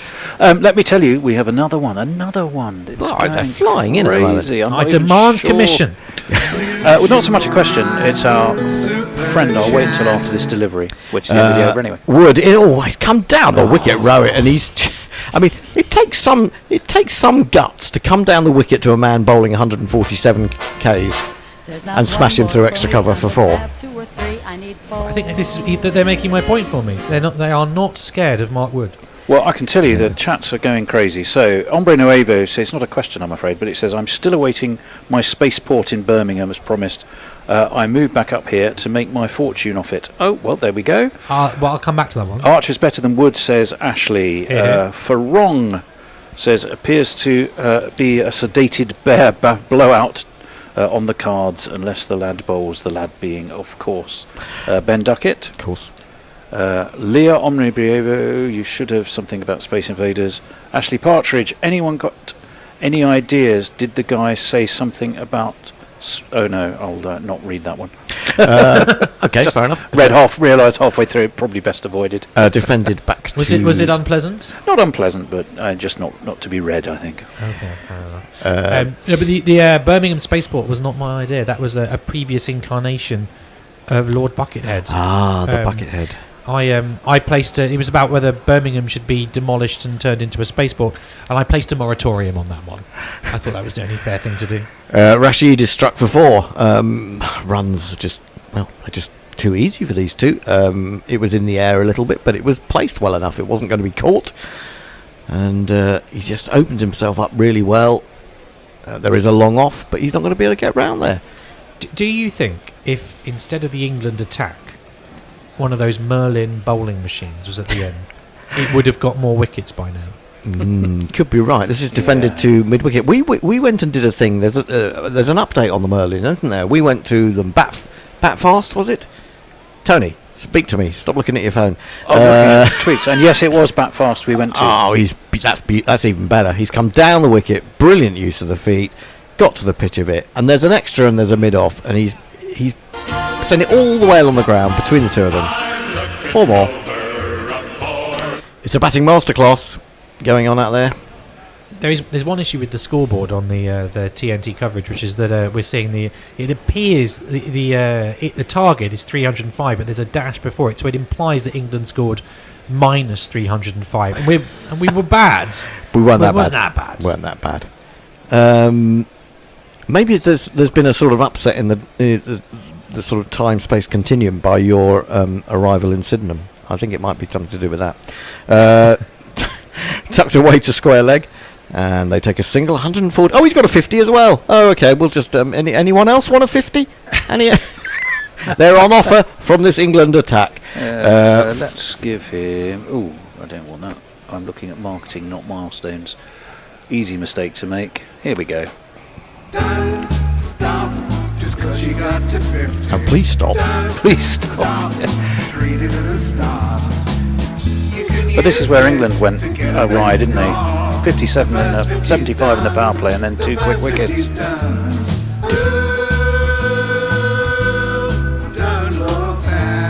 End of the 15th over. Poor old Adil's getting some rough treatment out there. 4 overs, none for 33, 115 for no wicket. It's getting to that point where you think it's now or never, isn't it, for the England attack? But do we not want to see some other bowlers now? Is it feeling a bit like Josh Butler is being a bit passive in his captaincy here? I think it's time for a bit of Jamie Overton taking pace off. I mean, that's all I can think of, really. Well, why hasn't he been tried? It doesn't. I mean, do you really wait till your openers have both scored 50 before you start mixing it up? Yes, he brought Adil on early, but I mean, look at that. We have not seen anything from Overton. No, we haven't. Muttley's joined us. He says back from a midday nap, and he's saying that we are. We are doomed. Yes, we are doomed. Where is old Jersey Oak? Doommonger Central, Doommonger in Chief, or even who was the guy on YouTube who's even more pessimistic than me? George. He'd be well known, surely. George, he's more pessimistic than you. Someone on YouTube will remind us who it. George McPherson, something like that. I don't know. Can't remember now. Lockie 6 says, I often find that 2 or more hungry fat people have to be strategic about entering restaurants to avoid gridlock. I think we were talking about head size. Yes. That's what led to that comment. Atkinson's back. Oh, still no sign of Jamie Overton. So Atkinson, who bowled 3 overs for 26, which to my mind is about 9 and over, is brought back into the attack. 134 Ks, but not particularly threatening. The paradox that always boggles the mind of an alien, the hungry fat person. Well, Yes, the more you have, the more you want. Exactly. Principle. Stephen Kelk says, for wrong, the stars are aligning. It's only a question of time. And I think that's before the lad, being the 5'8" Colossus Ben Ducket, gets a bowl. And if he bowls before Overton, that's saying something. Yes, there it is. This is tucked away to square leg. There is the aforementioned window, and they take one more. Rowett 62, Gill 51. That was a 15th 50, I think it was, in ODIs to go with 600s. And Gill has looked really, really impressive, certainly in the last 20 minutes or so. Current rate is 7.5. The required rate has come down to a measly 5.48. Short ball pulled. Oh, look, it's 4 runs.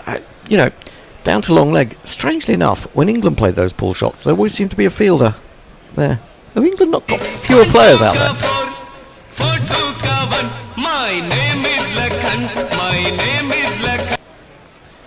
I think we've got less fielders out there than they had. I think that you missed the word good. Less good fielders out there. Although, to be honest, our fielders aren't being given much chance to show they're any good, because nothing's gone in the air. The Indians have been playing this beautifully, and the post-mortem is on its way, isn't it? I mean, this is... Oh, it's exactly the same ball. Funnily enough, he's placed a fielder on that particular direction, on that particular part of the compass. So they just get the 1 this time. Rowett goes to 67.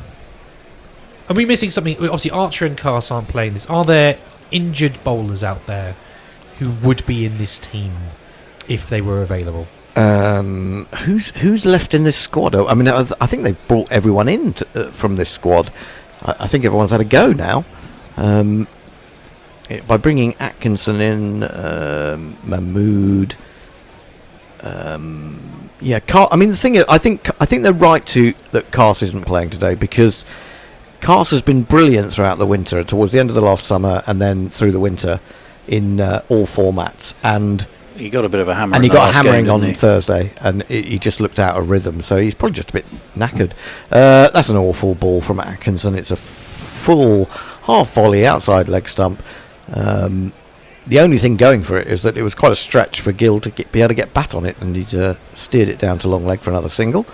121 for no wicket. But you mentioned off air we were talking about who else could come into this team, and there was I think a lot of eyebrows have been raised about Overton at 7. Yeah. And you mentioned Sam Curran. Now, would he not be a useful tool in the sort of kit that Josh Butler could turn to? He's different. He's left arm. He can do different things.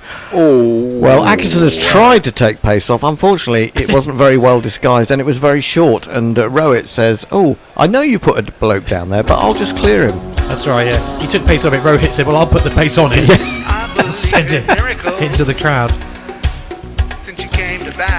That's the end of the over, isn't it? It certainly is. 127 without loss. 13 I'm going to read off this.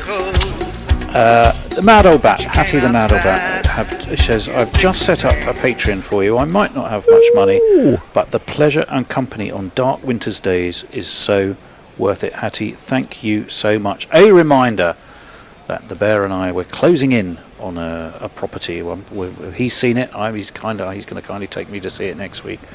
And it will mean that we do need more money to pay for it, but it gets us a permanent full-time studio that we can operate out of, keeping our commentary live. So any help you can give us is gratefully received. And Hattie, thank you so much for yours. The Overton window has opened.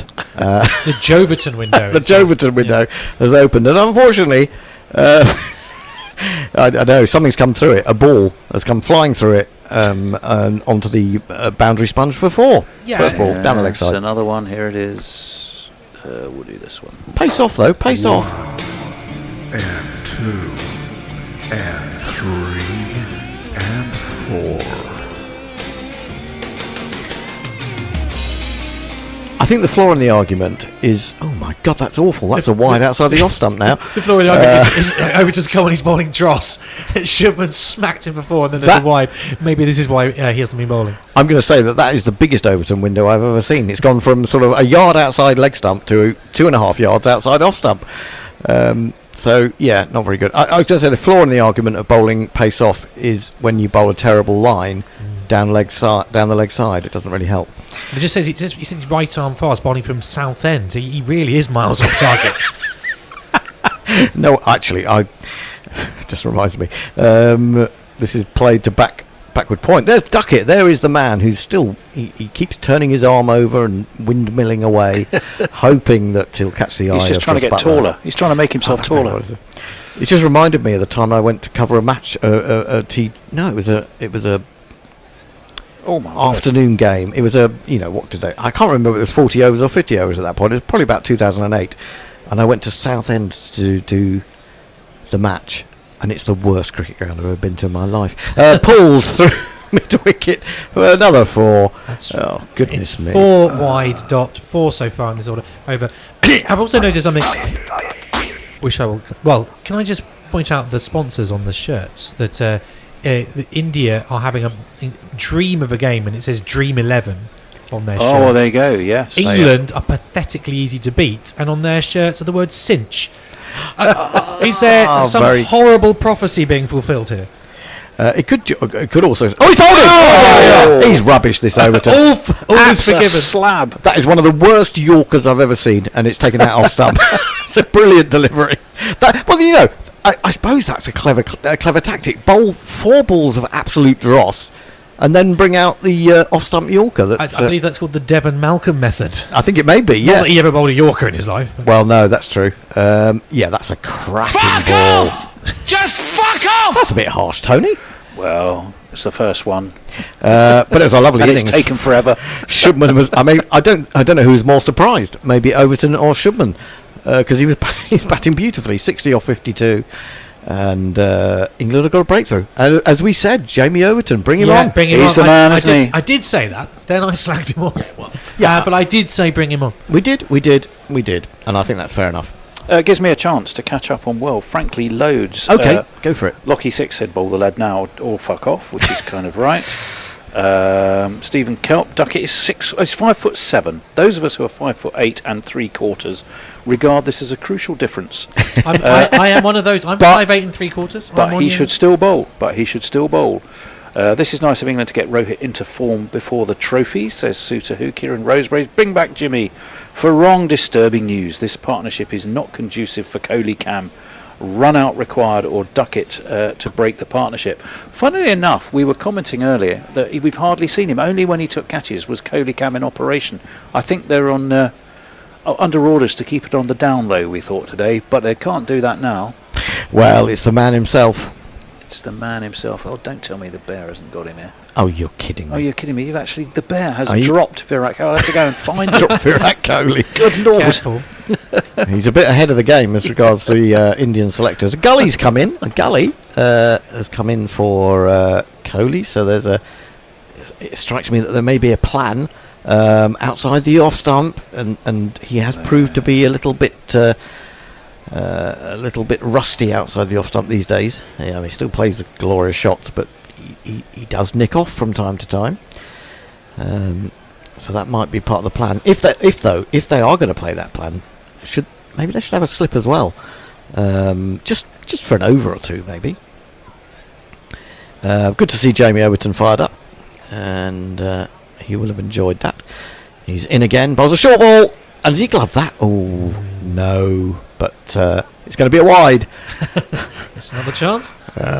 So we've had 2 wides, 2 fours, 2 dot balls, and a wicket in an ever-extending over. Quickly jingle him. Let's go chasing lots of runs today. It's my invitation. Let's all take a trip on my ecstasy. I'm Virat Kohli. Everybody loves me, Virat Kohli.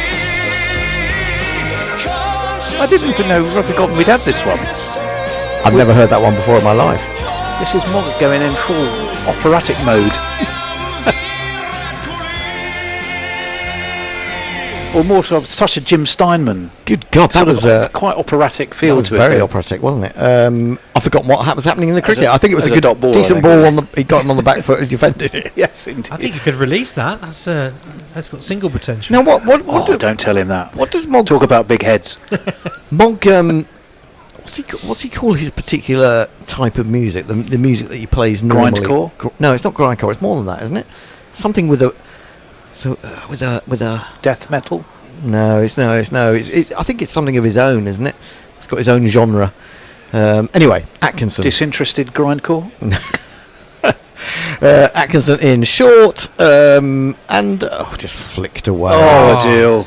I don't think you can blame a deal there. He put in the dive, he put in the run, but to be honest, that was just a flick really from Rowett, wasn't it? He just raised that front leg, to give it a little bit of elan. Gus Atkinson does not look happy, does he? He's not enjoying today. Well, that is his default setting, but nonetheless. As I said, I think he's had everything's been going right for him really in cricket so far since he's been in the England team, and I think that first T20 defended on the front foot out towards mid wicket. I just wonder the fact that he went for 30 plus 40, 40 from 2 overs, and then got dropped and didn't get another game in the T20 series. Do you think that's affected his confidence a bit? I mean, being smacked around will hurt your confidence, but then not having the support of Brendan McCullum or Joss Butler to come back from that. Yes. I wonder whether that's had an effect. Full ball, lovely fluent drive, but they'll only get one as Harry Brook, I think, sliding across from mid-on to do the fielding. 142 for one. Not to be cliched, is there something also, if it's his first real experience of the subcontinent and he's been over for a while and there's a Champions Trophy, for fast bowlers it can be quite a trudge, can't it, trying to bowl on these pitches? Do you think with no return when is it just a slog? No, because I think he played in Pakistan. He went on the Test tour of Pakistan, didn't he? And he did okay. I mean, but in these one-day international, it might be different. Yeah, you're probably right. But I just felt that by sort of failing to pick him for at least one more of those games, it was. I mean, maybe they just thought he needed a rest. In general, he's played a lot of cricket in the same way as Bryden Cass has over recent months at this level. He's in again. He bowls chipped by Kohli, the mid-wicket, mid-on. He's quite wide. I'm not sure whether there's a mid-wicket or a mid-on. He's a long way back. I felt there might have been a single there, but they decided not to take one. So he's going pretty much at 10 or 11 and over at the moment, Atkinson, in his 2 spells. And India are almost halfway there in 17.4 overs. And only 1 wicket down. Now we've got 2 extra covers and a gully for Kohli. And he's bowling full, and that's glorious. Yeah, but he's not gonna hit a ball on leg stump through extra cover in the air. He's going to drive it like that and drill it for 4. That was a classic Kohli on drive. That was lovely nice. shot. Doesn't matter how many extra covers you put in if you're going to feed one up for him just a straight drive. Maybe he's. I'm being a bit unkind. It was possibly just outside off stump. And he has sort of, I wouldn't say he's fetched it at all, but it's, he's just sent it back in that direction. Best sight for a batter in the world, that, isn't it? Yep. Yeah, I think he needed to be. I think if they're gonna play that game and try and get him there, they've got to bowl. He's got to bowl it a little bit wider off stump, and that ball that went for 4 wasn't quite wide enough. 146 for 1, 18 overs bowled. Right, Diana Patterson says, will you start a GoFundMe for the new property? I'm concerned about how much of the money we give you get to keep. Thank you, Diana. That's a good shout, and I will chat to the bear about that. I think it's not dissimilar, though. You still pay a commission on GoFundMe, but it's a great idea, and we will have a look at that. In the meantime, obviously, Patreon guarantees us regular income, and that's what we need to pay studio rent, of course. Lockie, for the last time ever, I promise Ducko is not 5'8", he's 4'11 and a quarter. So he's obviously shrinking. Maybe it's the humidity. Ombre Nuevo has a question for you, account Binface, which says, how is cricket received in the outer universe?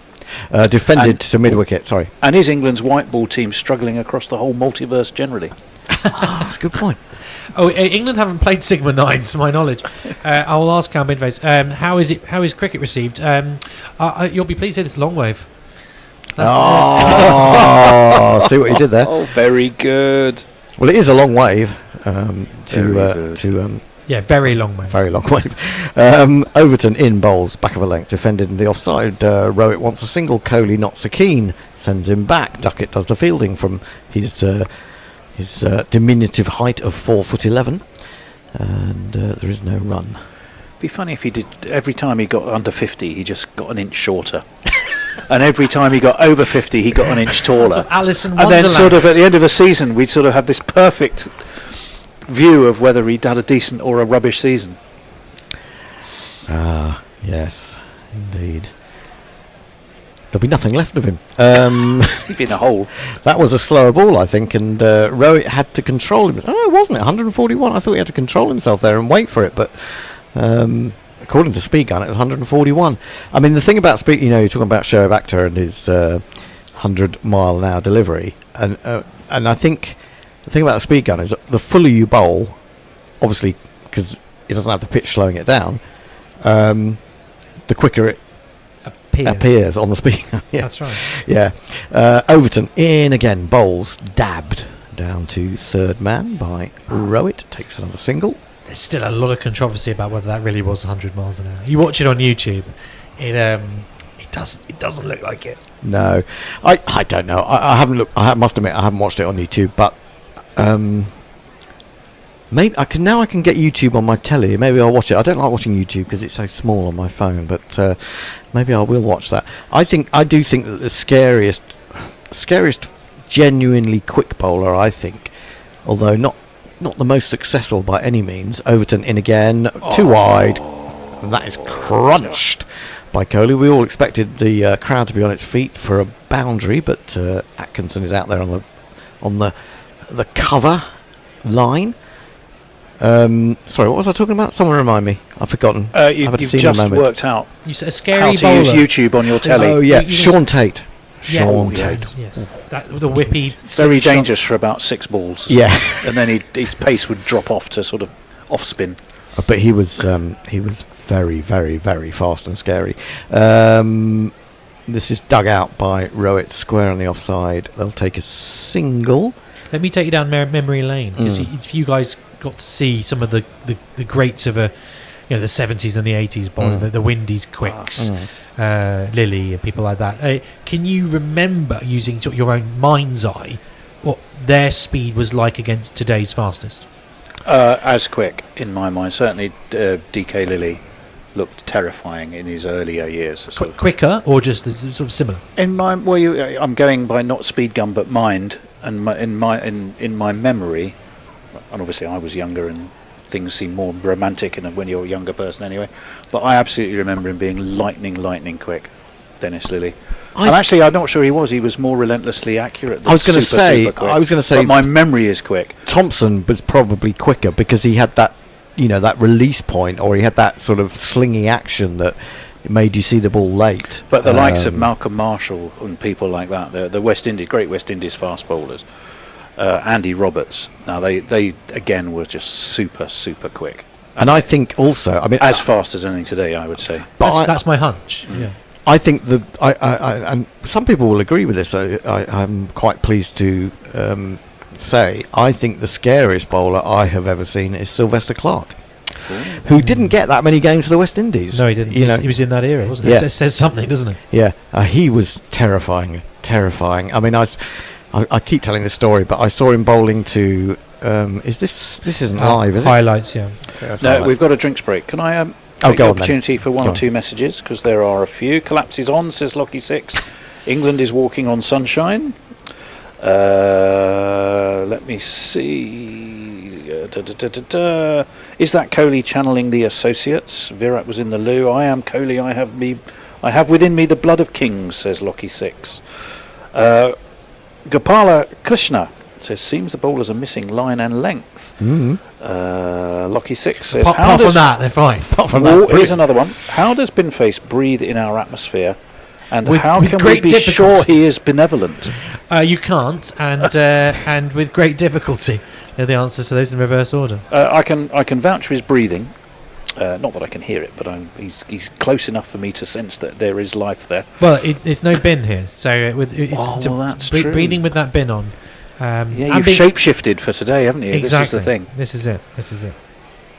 Mitchell Johnson in his prime. Oh God! So says Mitchell Nestles. Johnson had tweeted us for a moment. No. Mitchell Johnson in his prime, and that's a very good shout as well. Gopal Krishna also has the plan for super fast bowlers after after the great Jimmy going. I think what he's saying is have we got a plan? Well, yeah, we are frantically trying to nurture a whole stable of fast bowlers, mainly because they break so quickly. Indeed. That we need to at least be sure of 2 or 3 that are in some sort of order when they arrive in Australia. Farong, Ducket stands at 170 centimetres, or the equivalent of 24 and a quarter cricket balls. How can I merge this into a new height scale similar to the temperature and the Kelvin scale? Well, I like that. I can tell you that according to my passport, I'm 171 centimetres. How many cricket balls? 24 and 3 quarters. And 3 quarters, yeah. We're starting again. Cricket, it's happening. We're getting a little bit more of Adil Rashid, and it wasn't a particularly good ball, but it was chopped into the ground. They hurried through for a single. There was a little bit of jeopardy, and Rowett has gone down on his knees. I think he may have hurt his wrist. Oh dear. Slightly. But anyway, that's no disinterested hand jobs from him. No, indeed. Excuse me. Let me just take on that height thing. Given that horses are measured in hands, why couldn't humans be measured in balls? Especially politicians. You could say. That's easy. I'm Liz with you Truss is 21 balls. But the thing is, how do you measure Ed Balls? Ed Balls in balls. Ed Balls. His balls.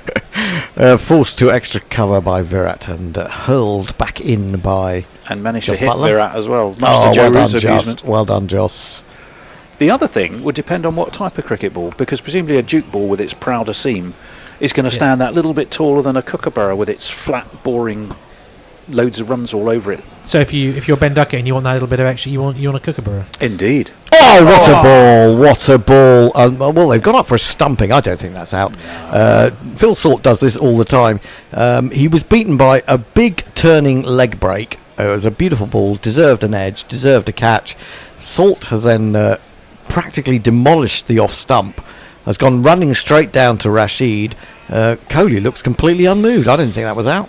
I think his back foot was secure as the Bank of England. Yeah, to be Kohli honest. does not seem phased, does he? No. Do you think this is Phil Salt? He has to do this every now and again, Phil Salt, just to even if it isn't out, to show that he can stump or potentially stump people. The interesting thing though here is there was a review earlier where England just stood around and they absolutely knew it was not out. Wondered why they were reviewing. Here they have a totally different sort of body language. But I'm watching. Well, why are we seeing it from front on? Well, does he just lift his back foot a tiny bit? It's possible. Well, hang on. Did they think it was an edge? Well, they're looking at the edge. I don't think he's edged it. Something. It's close, but I don't think he has edged it. Here we're going to see. Well, we're going to find out. Here we are. Come on. Yes, he's got an edge. Would you believe it? Adil Rashid has done him with an absolutely stunning delivery. And what's even more amazing is that Phil Salt's hung onto it. He didn't need to stump him. It's out. Virat has gone. I think we can justify this one. Go on then. Fuck off! Just fuck off! That said, I don't think that will endear us to our Indian listeners. Oh, well, that's a good point. So something more reverential. We really didn't mean that at all. Can you play something nice about Virat? Yes. A little tune. Oh, well, the one I wanted to play is we're not allowed to play because we get dinged for it. Oh, yeah, don't get dinged. What about this?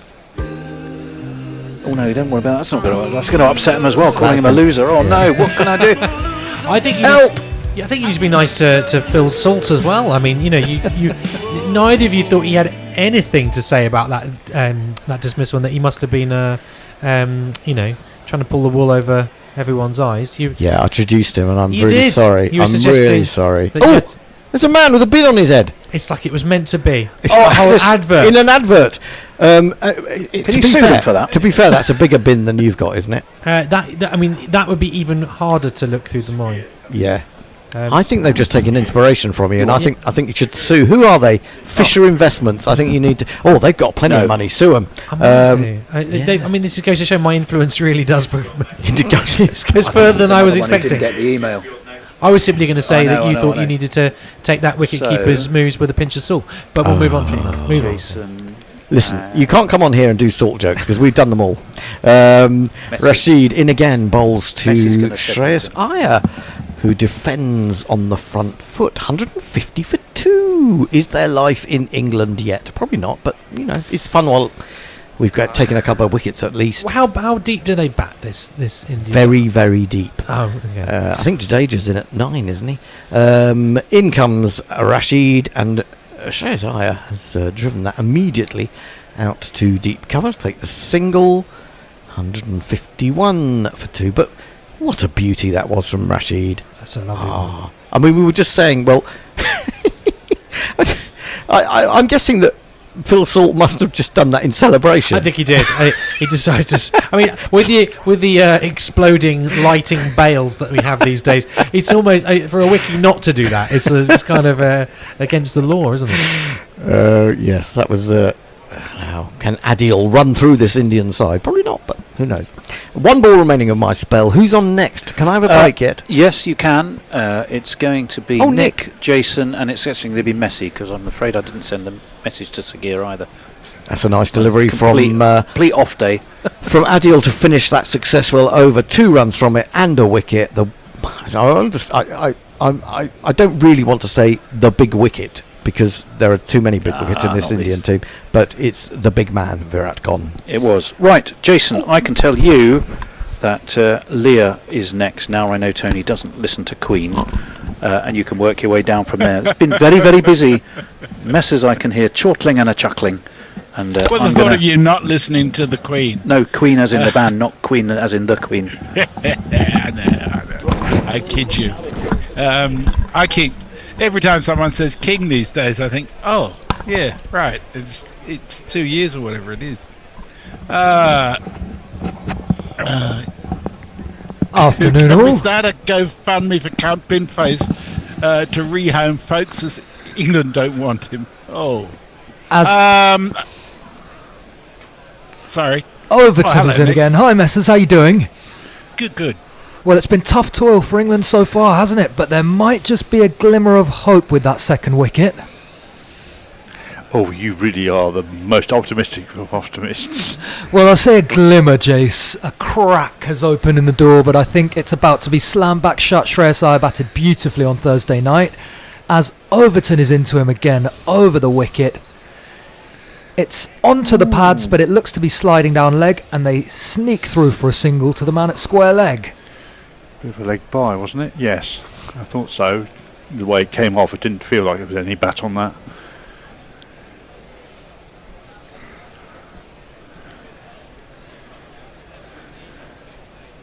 Well, I was half right. I said at the beginning that England were favourites because Rohit and Kohli were in such rubbish form. Worked for Kohli. As Overton's in again, it's fallen it straight and Rohit pats it straight back to the bowler. Yeah, Rohit has been in lousy form, as you highlighted earlier, Messers, but I mean, under pressure he's produced a real masterclass of batting. Well, he's been fed quite a lot of runs, I think, to be fair. They've been just allowed for him to dink off his front foot over square leg and over extra cover. No, I quite agree, Jace. As Overton is in again, it's wider this time, and Rohit just opens the face, running it down to third man for a nice, easy single. And I can't help but feel that this battery of 90-mile-an-hour fast bowlers England have come on this tour with seems strange in these conditions. We saw Jadeja bowl beautifully earlier, and England have gone without a frontline finger spinner in their squad. Yeah, it's just weird. I mean, they might say, Messers, that they're preparing a team for the Champions Trophy where they expect slightly different wickets, but I would have thought someone like Liam Dawson would be a great shout. Oh, I think they've done Liam Dawson fairly poorly. As over the Overton's in last 2 again, years. it's short and it's on Shreyas's hip, and he tickles it away to the fine leg fence for 4. More rubbish. That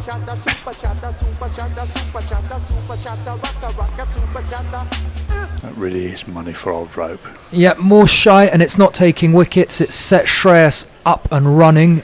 And yeah, I do think that Liam Dawson's got short shrift from them over the years. He's been bowling Well, he was told to beautifully. go away and play franchise cricket, basically, because he was offered the chance to go to Pakistan on tour, what was it, a year or so ago? Yeah, and he chose the SA20 instead. Yeah. And he's done great there, but they seem to have discarded. He's been the player of the season for the last 2 seasons in county cricket. That's Fuller from Overton. It isn't out of the middle of Shreyas's bat. It dribbles through to mid-on, and they sneak a quick single. That's the end of the over. India are 158 for 2. We're getting very deep on this new measurement scale using balls as a measurement of height. Lockie 6 says a Botham ball will be bigger than an average ball, so this measurement is totally unreliable. Farong says the stump is 71.1 centimetres or 10 balls in height, which is 0.4167 on the Ducket scale. Oh, God, too much. Let's also not forget that the balls are a different size for the ladies compared to the gents as well, as I found out today this week when I was trying to order balls for cricket for the following season to come. And you get a junior ball as well, don't you? That's a little bit smaller. Absolutely, yeah. Sometimes pick one of those out the bag in the nets, and I always enjoy bowling with them. As Rashid's to continue, it's full and it's straight, and Shreyas defends for no run. Yes, well, maybe that will improve Rashid's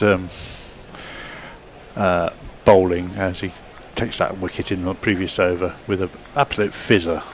Yeah, he's England's X-Factor bowler, but he'd taken real tap until that wicket. As this time Shreyas gets it through the infield, out to the man on the offside fence for a single. But that wicket take delivery to Kohli, he really tossed up and flighted, and he seems to have just he pulled did the that pace the same back. in the last game. He got one of the set batsmen with a really floaty ball. It was Akshar Patel, which he bowled a really floaty ball and then spun it back through the gate sharply. And Akshar, after his leg stump had been ripped out, thought, where did that come from? We haven't bowled that for 9 overs. Why did you do that to me now? Yeah. Jason, for some reason, on Brainaway was asking to be able to see me. Oh, of course, sorry, I will. As Rohit gets down and sweeps fine, and it finds its way to the boundary. He's raced on to 86.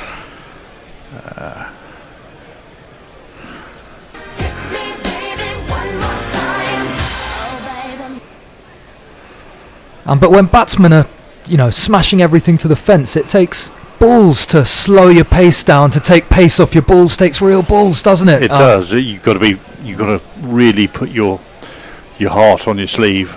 But we saw Jadeja do it beautifully in the first innings. This one's a little short from Rashid. It's just flicked by Rohit down to the man at fine leg for a single. I think that in part reflects on England's failure to be able to deal with good spin. I think they're scared when Jadeja's slowing it down as much as anything else. I'll be more worried when Jadeja pushes it through, because generally when he does, it skids on and gives them less time, and that's certainly how a couple of guys got out, because they weren't at the right place at the right time. As that one is flighted from Rashid, Shreyas just drops it into the leg side and they scamper through for a quick single.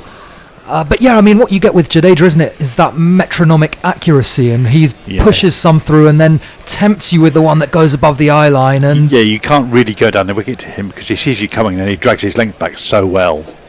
Yeah, he bowled masterfully today, and I think 3 for 25, something like that. I think 3 for 35, I think, Jason, but I don't think a single over went for 6, as that's one that it's the slider from Rashid straight to the man at point, but they managed to sneak through for another single. So that's 166 for 2 at the end of the 22nd. India cruising once more.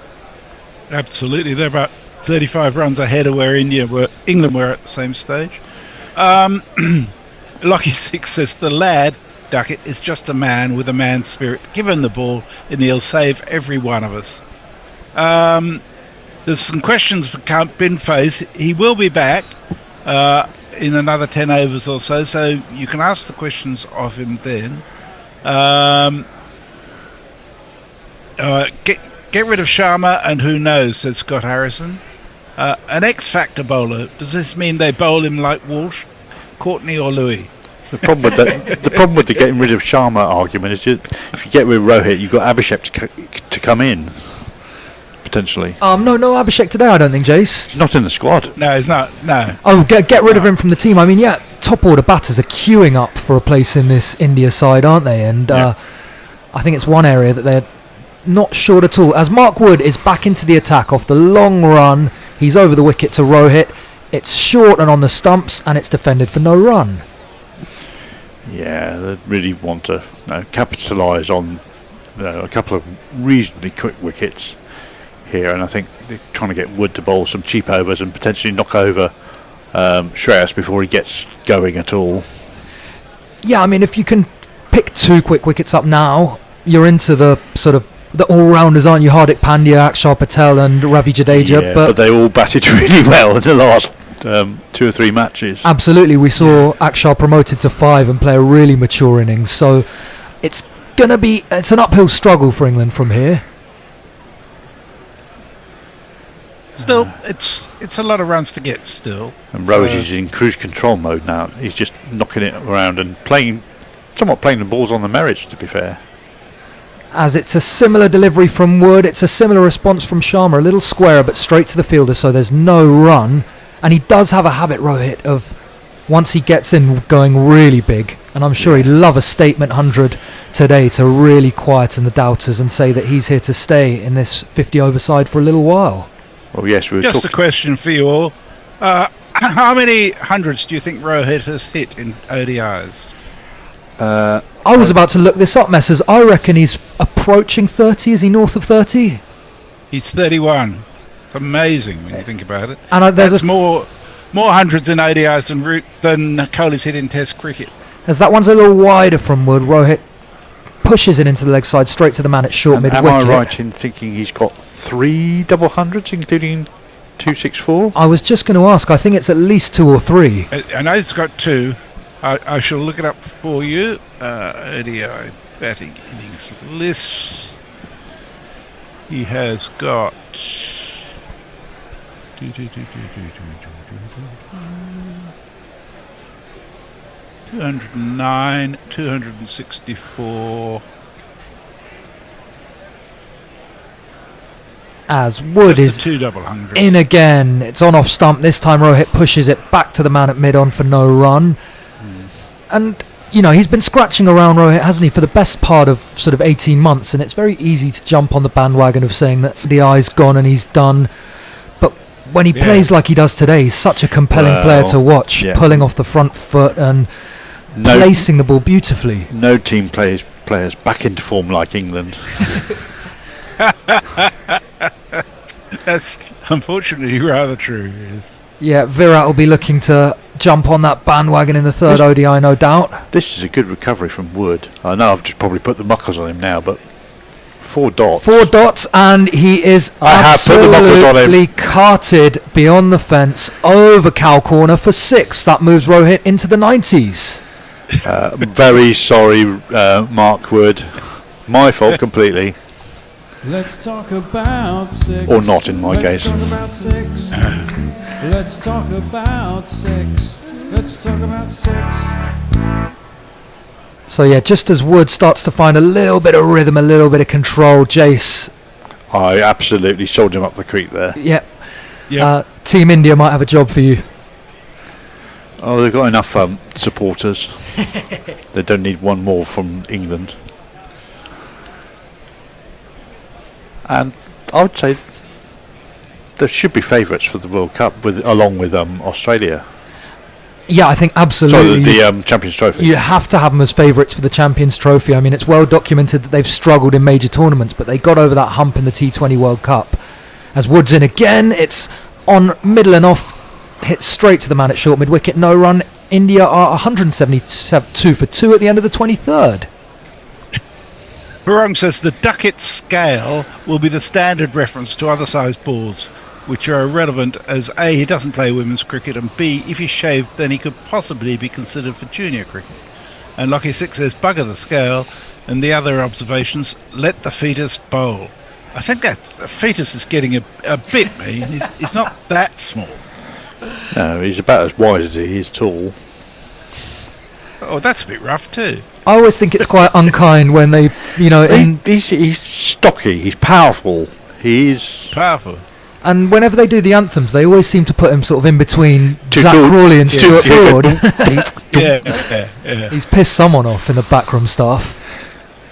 They should rank them according to height, really. As Rashid is in for his 7th, it's short, there's turn, but it's slow turn, so Shreyas is able to rock back deep into his crease and push it out to the man at long on for an easy single. Yeah, I mean, Shreyas has not really got to do much here. He can just sit in Rohit's jet stream for a while. Yeah, there's so little scoreboard pressure and Rohit's going along so nicely that you think just feed him the strike, milk singles, and... you don't need to do anything other than score singles and get him on strike until he's not there. Yeah. They're scoring at 7.5. They need less than 5 and over from here. So. This time it's Fuller from Rashid. Rohit's down for the sweep, gets it over the infield, but there's a man out there who'll cut it off and keep it to 2 or keep it to 1. Rohit obviously feeling the weight of 23 overs and decided he's going to take an easy single. Yeah, he needs a bit of a rest. He hit the ball a long way often. He doesn't need to go for the dangerous second run. As Rashid walks to the crease again, this time it's full and it's straight and there's big turn. Shreyas has a look, thinks about playing it but leaves it alone and it really spins sharply off the pitch. That's a good leave, I take that. He's seen that and he's thought, that's going to bounce, I'm not going to play that because it's going to carry. That is... Yeah, you're right, Jace, there's bounce to go with the turn, so promising signs for Adil Rashid. Yeah, we're looking at the pitch before the game, said that some of the cracks would make it turn sharply. And that one was a little bit wider, but it got the bounce again. I think the most worrying thing for England... I think what they've found is Rashid's now found the right rhythm to the wicket. He's got a nice rhythm going now, and it's dipping and probably... And he's bowling much slower. That one was really lofted up again. Shreyas pushes it into the offside out to the man at long off for a single. But I mean, these are coming down... That one was below 70. Yeah, just a little bit too full, that one. If that had been 2 feet further up the pitch, could have turned and got the edge. But it's an interesting approach from Adil Rashid. I like it, taking all the pace off the ball, making the batsman do the work. And we'll see if he can buy another wicket. Yep, even slow bowlers can bowl slower. Who was the guy for England in the English county game? Jeremy Snape bowled moon balls. The old Snape moon ball. They're about 40 miles an hour. And I was watching the ILT20 the other day, and Sam Curran was bowling about 50 miles an hour. That one's a little faster and flatter from Rashid, but it's down the leg side. I think it's going to be called a wide. It is indeed, so he'll have to bowl that one again. He's not quite out of the over yet. Yeah, Sam Curran off the long run, bowling at 50 miles an hour, which is something I haven't seen before. Yeah. Well... he could reinvent himself as a spinner, then he would get a chance to get back into the England side. It might be his only way at the moment. This one's wide. Wow, it turns a lot. Rohit's looking towards the umpire, asking for a wide, but he's not going to get it. It's the end of the 24th. Well, you step towards it. What do you expect if you make half a step towards it? And it pitches about just outside off stump. I don't think you can have too many complaints there. India are 176 for 2. Lucky Six says, where is Jay Grover? We need his wisdom. He's probably having lunch with his mum and dad today. Ombre Nuevo says, I just thought Ducket deserved better than the treatment he's got from the ECB, and Count Binface could heal his soul. If they showed them by height, Ducket would be placed before England under 14s. That's just so mean. Barong says, okay, a scenario I don't think will happen. Yes. Being India-Australia Champions Trophy final, where's it played? It'll be in Dubai. Yeah. Even if India-Pakistan make the final, it'll be in Dubai. Yeah. I think, because India being given the promise to play all their matches in the UAE and Dubai. It's absurd. Even if the host qualifies for the final. Which seems a lot of concession to give to the most dominant side in the world. They do tend to get what they want as Mark Wood continues. This one's towards leg stump and Shreyas works it out to the man on the leg side fence for one. But yes, we're well, talking it's more no about coincidence that Jeff Allardyce has walked away from being CEO of the ICC straight after Jay Shah's arrival as the chairman, is it? I think so, yes. Indeed, so it is. there'll be a whole new team there now. But I mean, we saw it at the T20 World Cup where they had their semi-final guaranteed at the venue they wanted, and you just think if this sort of stuff's happening in major international tournaments that it destroys any sense of impartiality. Yeah, I totally agree. But I was fuming when I heard it, and it took them an age to get it confirmed as well, because it was only in January that it was confirmed. As Wood's in again, it's on off stump. Rohit defends for no run, and I mean Wood is bowling fast here. That's 146 Ks, but there's absolutely no pace or life in the pitch, is there? It's a low bouncing, slow track, and there doesn't seem to be any threat from England's bowlers, Rashid aside. I do wonder whether the BCCI has asked for this pitch to be similar to the pitches they might receive in the Champions Trophy, because this is what I imagine Champions Trophy pitches are going to be a bit like. No. In Dubai? No. True-ish. That's where India's going to be playing. True-ish, and not very much for the fast bowlers. Which again, I mean, calls England's squad choice really into question. You wonder if we might see a bit of Livingston or Root at some stage soon. This one's full and it looks straightish, but Wood has hands on his head. No one goes up. That on the inside edge onto his pad. I think there must be a little inside edge because it looks straight to my eye. Yeah, I'm sure there was. But then England will play all their matches in Lahore, and if they qualify for the semis, then they'll play probably in the UAE, depending on whether they finish first or second. But that's a big if. Well, it will be amusing if India gets all its games in the UAE and doesn't qualify. As Wood continues close to the stumps, it's outside off stump this time. Rohit pushes it to the man at short mid wicket, no run. I'm not sure. I'm debating in my head whether that would be the perfect solution for the ICC or not. I'm thinking it probably wouldn't be, because they would then lose their semi-final and final supporters, certainly online. Yeah, I mean, Indian fans hugely important for broadcast figures, I suppose, and the ICC will bend over backwards to do everything they can to placate the BCCI. Yeah. Still, once the rights have been sold, they've been sold. They don't get any more if they get big ratings. No, you're quite right, Messers. This time Rohit pushes into the offside for a comfortable single. He moves to 96. Wood has one to go in the over. It's been a good one from him, and he's bounced back after an expensive start, hasn't he? He has, but just finally going back to and hopefully closing off the ICC debate, you would miss out on the enthusiastic Indian supporters who would then spend £5,000 to go to the semi-final and final to see in person. But they're not going to give it to but they're not going to give it to the ICC. Well, very little of it. I mean, they'll get a better crowd in Dubai than they would have otherwise. But if Pakistan is playing in the finals in Pakistan, they'll get a bloody good crowd there too. And I think all of us would be very surprised if India aren't at the business end of this tournament, because they look like an absolute juggernaut, don't they? This time it's full from Wood. It's on Iyer's pads and he flicks it out straight to the man at deep backward square. That'll be an easy single. India, after 25 overs, reach the halfway stage, are 179 for 2. Saliar 56 Imagine says, while playing in the last Big Bash, Ducket was on the player mic a couple of times. He was funny, insightful, and self-deprecating. He was party to the team photo shenanigans, taking the piss. Yeah, he was very good. I really enjoyed him. He's just comes across really well, I think. Scott Harrison says Sam Curran is one of England's best slow left-armers. Oof. Burn. Farong says the tournament is geared to India, but the richest cricket board couldn't guarantee backup generators fell last night. As Rashid continues with a googly, which is pushed towards Jamie Overton at deep mid-wicket for 1. Yes. They had generators. You can't legislate for all the possible things that can go wrong. You just... it just costs too much, but they did legislate for most of the things that could go wrong.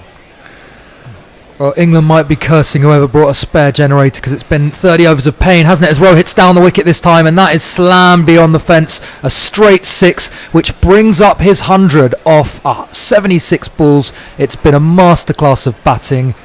Rohit Sharma would seem to be back.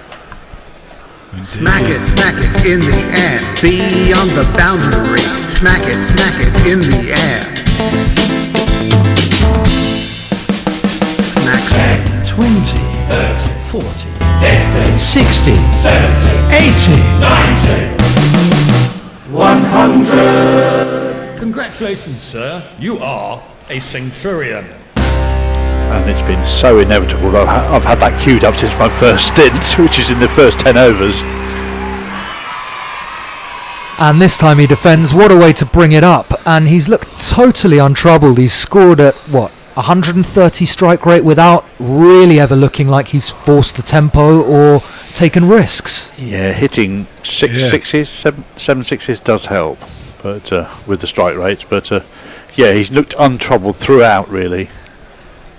As this time he's down to sweep, but it's straight to the man on the 45, so there's no run there. And penning obituaries can be a dangerous thing, and I think Rohit Sharma is saying that he's going to be sticking around for a little bit, that this Champions Trophy won't be his swan song in international cricket. Was it? The reports of my demise have been over-exaggerated?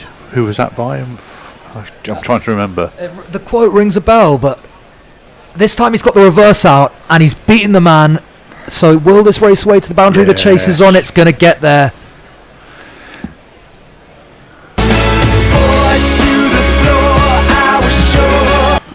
Very pensive Joss Butler, sort of crouched over thinking, what can I do now? I've tried everything. We haven't tried everything, Joss.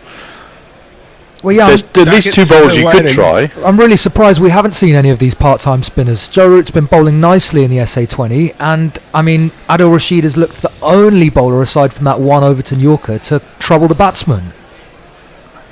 As this time he's dropped short, it's a googly and it's down the leg side. This one's going to run away to the fence too, so it's 15 off the Rashid over, another expensive one.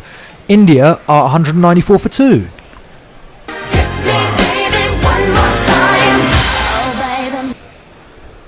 I think Farong's getting a little carried away. He says Rohit looking good for 200. I think that's expecting a bit much given how many runs are required. In his 90 of 120 runs, I don't think so. I had a little punt on him for 130 plus, I think. Well, you might have. Oh, that's a nice bet. You should have got some decent odds on that. Yeah, it was. He already had a few on the board messes. I can't remember quite what I got, but so it would have come in, but not hugely in potentially. Yeah, well, we hope so. We keep fingers crossed. But of course, you having announced it now, you've absolutely commentated cursed. Absolutely, no, and I always miss by one or miss narrowly. I had a nice accumulator rolling yesterday that Everton fucked up for me. So, yeah, we'll look for Rohit getting out in the high 120s. Farong says generators can be powered by rickshaw power, cheap and effective. Costs a cup of tea and a good piece of cake. I suppose if you do put 1,000 rickshaws in series, then you can get enough generators power out of them. Extra cover K says extra cover 6, pure skill. It was a gorgeous shot, it really was. And Lockie 6 says, seriously, is England really trying? As Wood is back into the attack, it's short and Shreyas pulls straight to mid-on for no run. Well, this means that I fear for people who have got the 41 to 50 slot, because I think this is going to be done within 40. Yeah, I'll be shocked if we make it through to that final 10. That's me meant to be on then. So. Well, you're on for the duration, aren't you now? Yeah, Tony very kindly left me off the morning stint, so I had a nice lie-in. Aha. What did that cost you?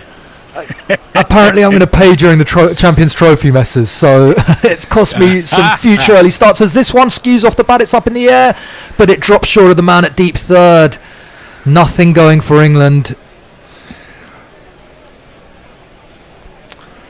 So that was quick from Wood, up close to 150, and it just seemed to get a bit of lift off this track, which is something that we haven't seen at all. Shreyas was hurried, and it came off the top edge, but landed in no man's land. Didn't time that, didn't get it anywhere on the bat. It's high up, which is why it didn't carry.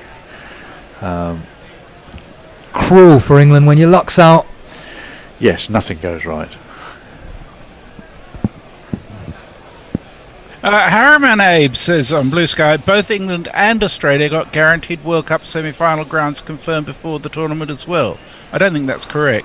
Surely English people... Yes, I think they're guaranteed not to be wherever India are. Yeah, I think that is right. Well... But it was guaranteed because they were on the other side of the draw from India, I think. Yeah, they're going to be in Rawalpindi, I think, for the semis. Yeah, but that was a different reasoning.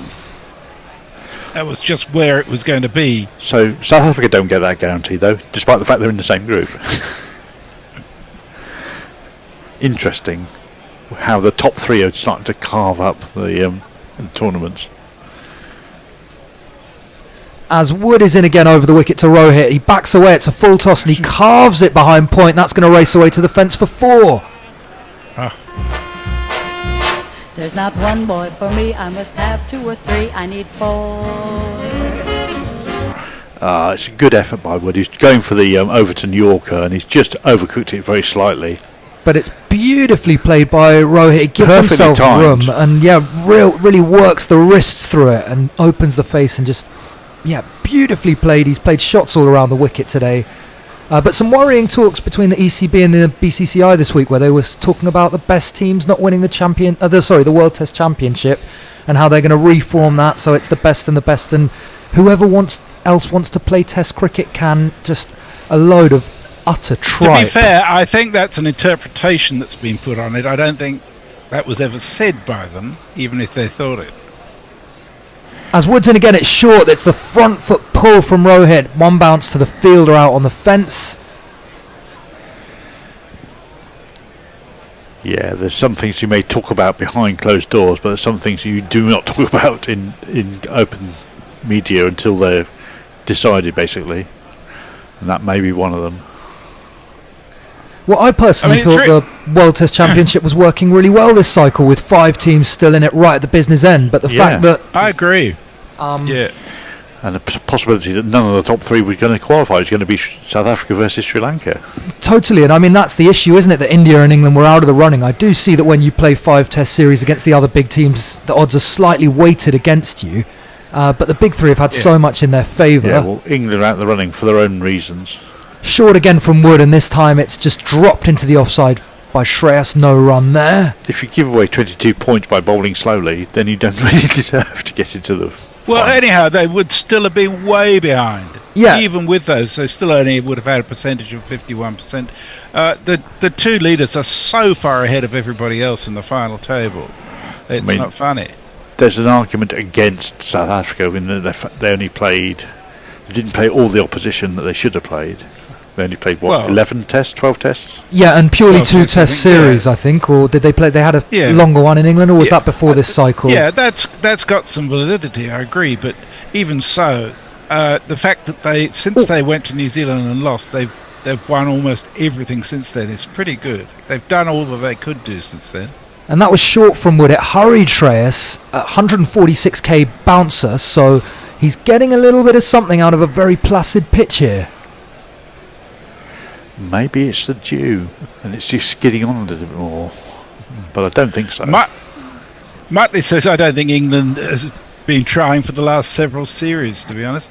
Rong says, busy 6 odd months for Virat and Rohit trip to Dubai, IPL, then England tour, their grand finale on English soil. I don't think there's any guarantee Kohli will go to England, to be honest. Trip to Dubai? Doesn't he live there?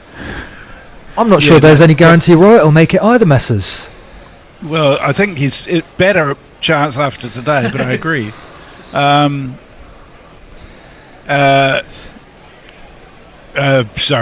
Radav says Rohit is washed in Test. I don't think he'll be playing in the England Test series. No, I think it's going to be Jaiswal and possibly Rahul. Oh. And we've got a bit of Liam Livingstone coming into the attack. 2 right-handers, so he's going to be bowling his leg breaks. As he starts, and there's turns straight away, pushed by Rowett out to the man at cover, but there's no run there.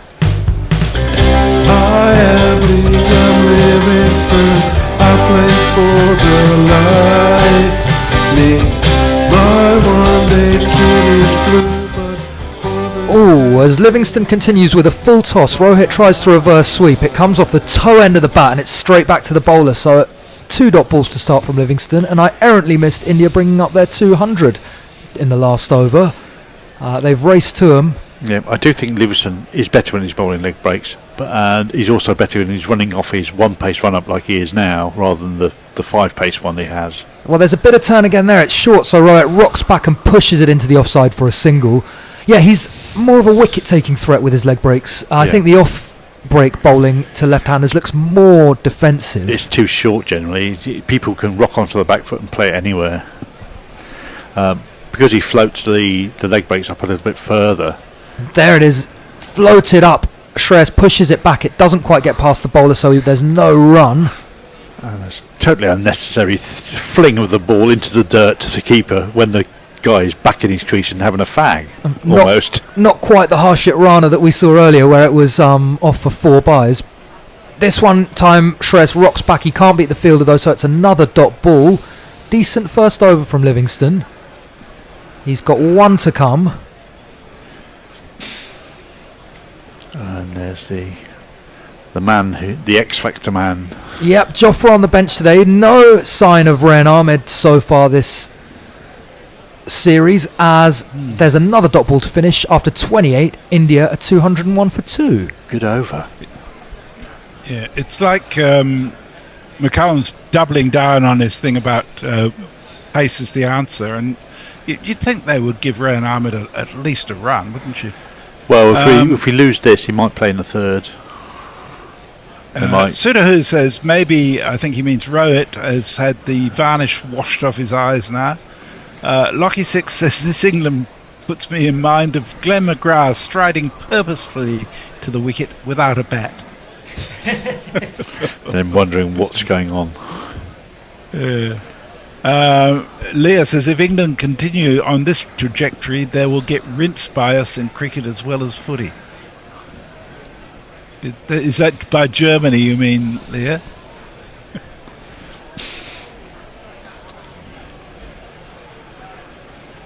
Well, we never make it easy for ourselves, that's for sure. I think that's a very good way of putting it, actually, yes. As Wood is going to continue, no surprise there, because he's been bowling nicely. He's over the wicket to Rohit. It's short and it's pushed into the leg side. They don't think they're going to come back for a second. No, Shreyas is walking, so that'll be just 1. Moves Rohit to 117. But yeah, I'm surprised we haven't seen Rayan. England, another man they've abandoned is Tom Hartley, who they picked for the T20 World Cup. He didn't really have a good season in county championship. He was... Well, it didn't help that he had to get ahead of Nathan Lyon in this Lancashire team. But even so, he didn't really have a good, any good performances, and therefore was probably left out on merit. What?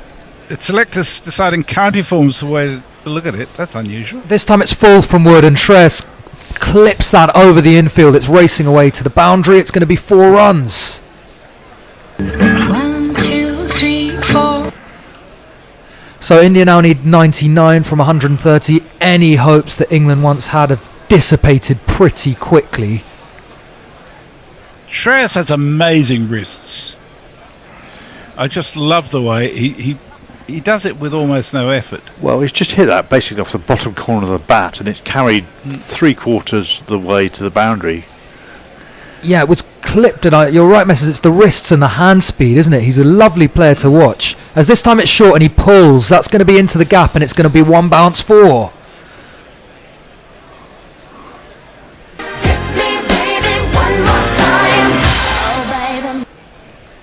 So Shreyas has joined the party. He's 22 from 25, and he's having a good little series, isn't he? He's one of the men who you feel might be under pressure with so many quality batsmen lurking outside this team, but he's batting really confidently in this number 4 There's spot. a lot of pressure on his place between him, Gill, Jaiswal, Sharma, Tilak Rama's another one. Sanju Samson might fancy a place in this 50 over side too. Yeah, I think Samson's probably at the back of that list based on his performances, because he kept on hanging it straight down people's throats. But all the others had an innings of note, at least in the T20 series, and some more than one. As Wood has gone round the wicket, it's going to be short and it's flicked fine, but it's straight to the man Adil Rashid down at fine leg just for one. So interesting, we'll see if he stays round the wicket to Rohit. That suggests that he's going to bowl purely or largely short stuff. Yeah, chin music coming. It's very much the the test match dry the ball up tactic by England at the moment, where they go round the wicket and bang it in. Yeah, well, we've reached the sort of try anything stage, haven't we? Yeah.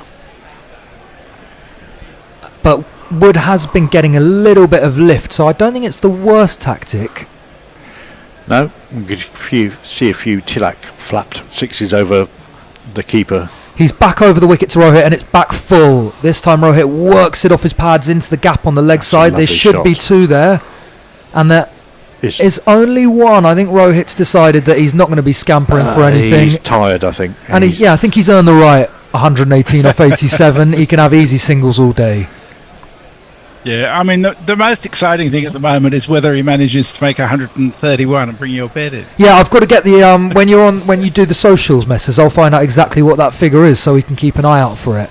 As Shreyas is back on strike, Wood is not on screen yet. He's either going to be over the wicket or round the wicket. We shall see. Wow, that's an interesting stat. We'll come to that in a minute after this ball. He's back over the wicket to Shreyas Iyer. It's short, and it's absolutely hammered into the stands. It's 6 runs. Iyer moves to 29. Wow. India moved to 218 off 29 overs, and the game is fading fast.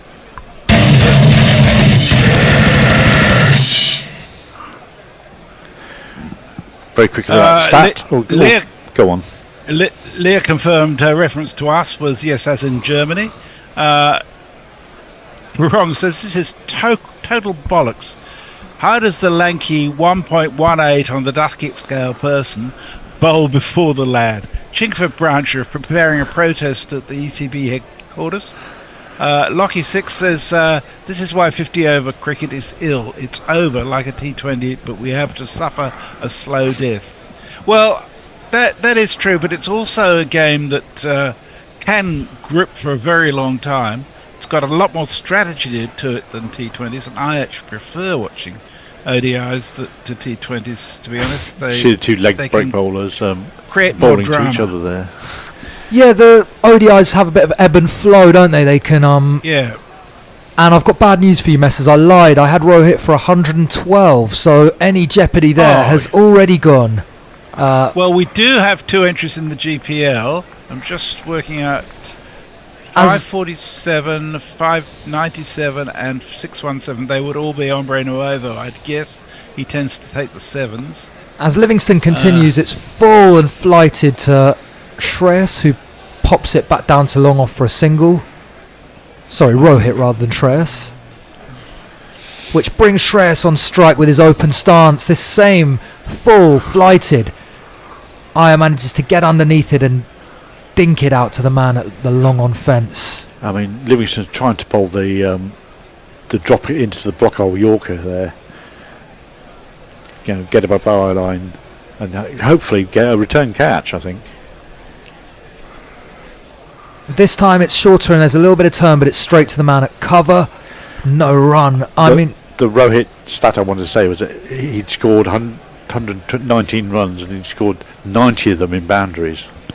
Yeah, there's been some remarkably clean hitting from him today. This is a full toss, but it's gone straight up in the sky off Rohit's bat. Someone has to be underneath it. Adil Rashid is and takes a good catch running backwards. So finally England have Rohit Sharma's wicket. It's 220 for 3.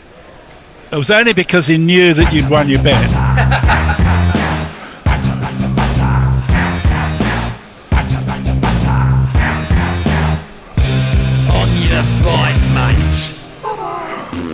Go off and have a nice sit down in a nice bath and recovery. Yeah, and I think that was a tired shot. Rohit's trudging despondently to the boundary because it was a full toss. He came down the wicket. It was there to be hit, but it was right off the bottom of the bat and it swirled in the night sky And I think Rashid did really well going backwards in the end. What'll be interesting now is to find out who comes out next. Will it be Axar, who batted 5 in the last ODI? Or will it be Hardick? Yeah, they went Axar last time, didn't they, to keep this left-right. I think we could see Hardick, we could see KL Rahul coming in. Yeah. I mean, Rahul is the recognised batsman, so I expect him maybe to bat ahead of those two. But Umbro's got it fixed. He says, can we send the 12th man out to turn the lights off again? Preferably when India get to 292, because that would give him a win in the GPL. I saw Brendan McCullum wandering around the boundary with a sledgehammer. I think he was heading towards that new generator. Ah. I don't think DLS will make it any better for England. Quicker, Messrs. Quicker, true, quicker. And it is Axar Patel who joins Shreyas Iyer in the middle. I'll jiggle him up. Then here he is. Before I get off in 3 balls.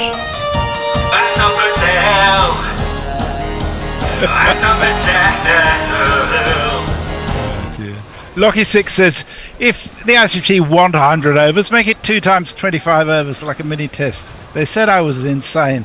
The letters I sent from the asylum didn't help. Yeah, they tried that in Australia at one stage. It was a disaster. It's just awful. It takes all the flow out of the game. I've always liked the idea, but I've never seen it in practice, a sort of white ball test. Yeah, it can be a bit odd.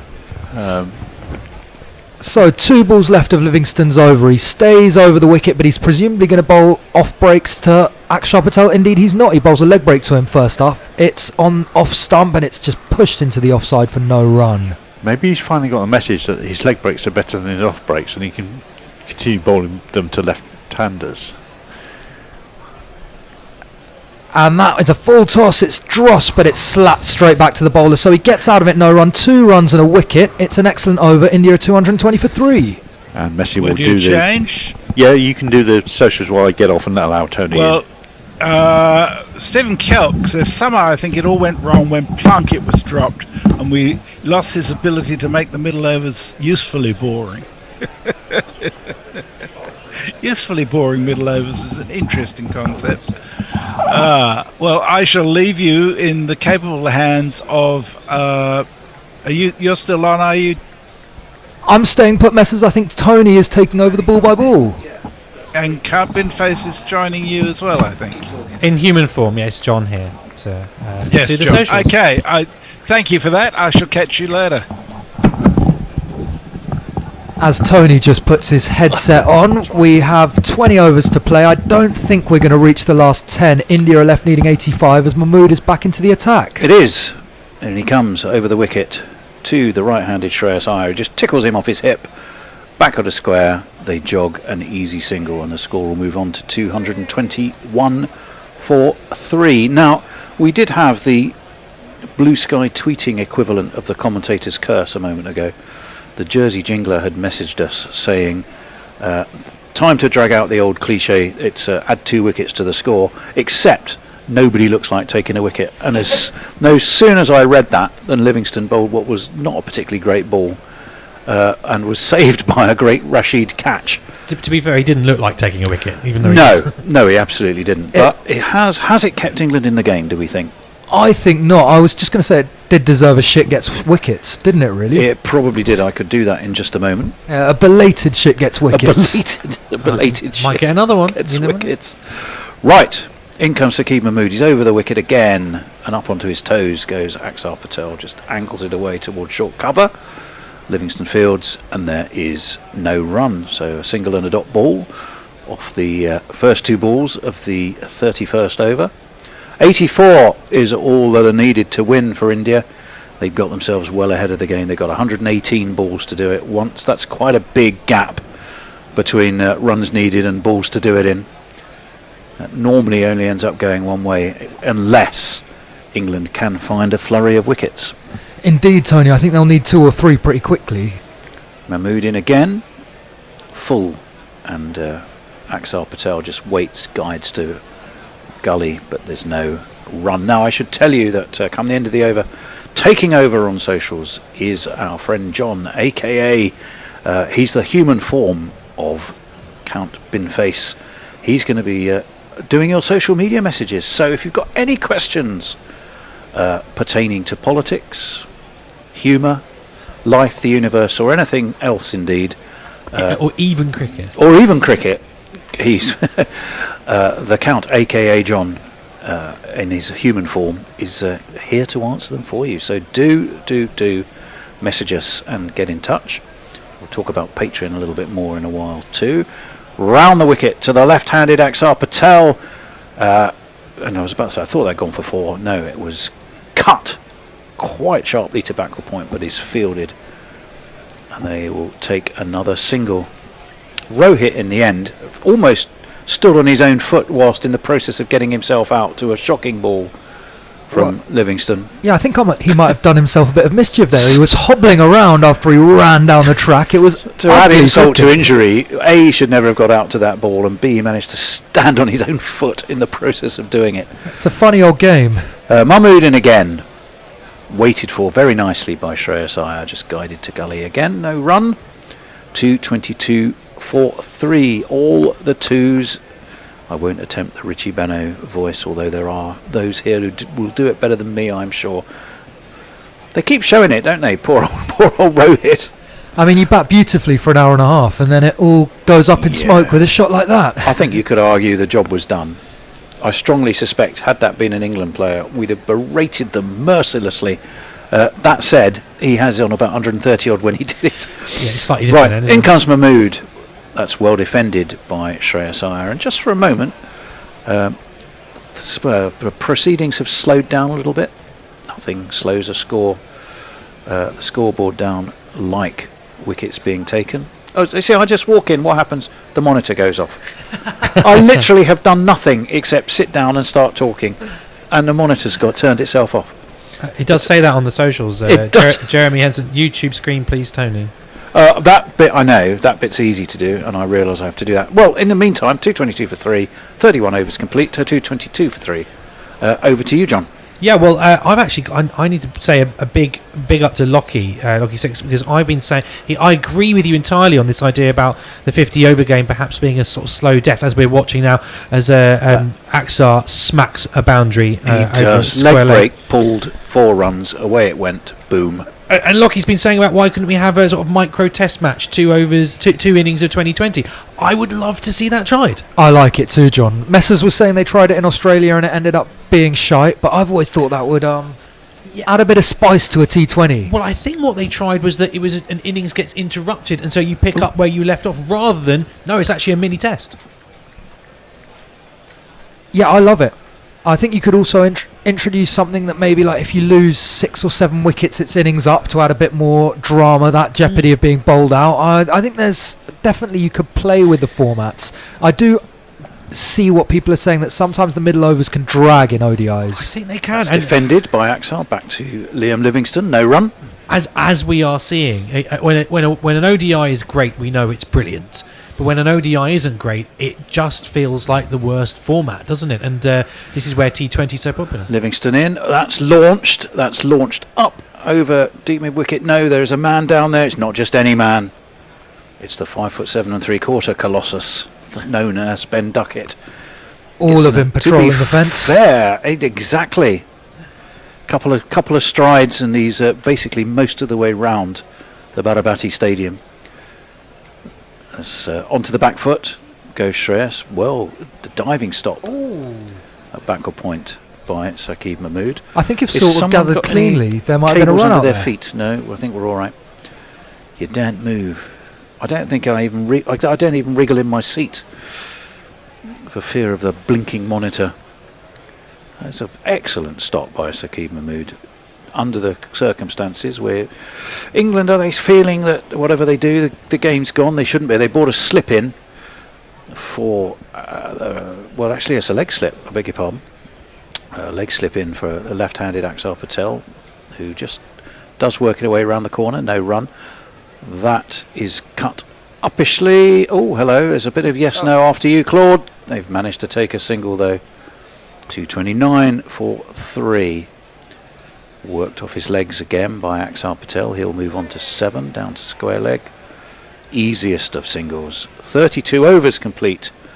We can get some more socials. Yes, well, a very burning question from Stephen Kelk. He wants to know, has Count Binface ever been to Area 51? There is a question. I can reveal he did actually pop there. A little holiday to Roswell, New Mexico in 1948. Parked his spaceship. Just wanted to have a quick slash, and by the time he came back, it had been nicked and locked away in a hangar. Bastards. That reminds me of one of my favourite films, which is Paul. You know Paul, where they, as it was Steve... who's the guy? It's Simon Pegg, isn't it? And Simon Nick Pegg. Frost. Yeah, but the voice of his Steve, I can't remember his name. Oh, yes. Is it Seth Rogen? Seth Rogen, thank you. Seth Rogen, yeah, is the voice of Paul. And I actually, on the back of that, ended up doing a road trip around the US because my youngest son was so transfixed with that film when he was younger that he said, "What, can we do a road trip around like that?" I said, "Well, I can't guarantee we'll go to Area 51, but we ended up doing a road trip." Could you guarantee the alien? No, well, I think these days you'd look at most Americans and go, "Hang on." This is it. This is where Binface is in the business, because people say, I actually did a Vox Pop in New York, and people were saying, would you rather have an alien or Donald Trump? And the vast majority saying, I'd pick the alien every time. Well, one or two said, what's his policies? Which I quite liked. You know, they're not gonna go there until they know. Nothing if not discerning. Well, I think that's fair enough. Right. I think we might be watching a little montage of Rohit's earlier bludgeoning of various members of the England attack. I can tell you a blue sky message. Haramanab. The catching from both sides has been terrific so far this match. Award 2 wickets for the fielding team if they can catch when the lights are off. Oh yeah, we had the unusual light delay for a while. What about minus 100 runs if you're Axar Patel and you drop one, just to make it a little bit fairer? Yeah, he did rather stand out like the famous Mutts Nuts, didn't he, for putting that one down. It seems it seems to me like an endless montage. The reason it seems almost endless because it's Rohit's great shots during his innings, of which there were plenty, weren't there? Absolutely magnificent effort from him, and probably, as is often the way, the difference between the teams. We've got some more on the socials, by the way, and far away. Just to show that I'll read most things. Beschurtes Kurtz's Bein, whatever that means. That's actually Leah. We'll make that shorter. Leah, okay. We know that person as Leah. Well, Leah says, I don't know who designed the human form of his lordship, but it looks horrible. Very unlike his true self. Well, cheers. That's very kind. Why do you... explains why I don't take the bin off very often when humans react to me like that. I think that's very binist, and you should be cancelled forthwith, so I won't read you again. We do have a bin next door, John, if you want to empty it out and pop it on. Exactly. Now, you see, democracy, all thoughts are welcome, just about. Well, I can let you into a secret.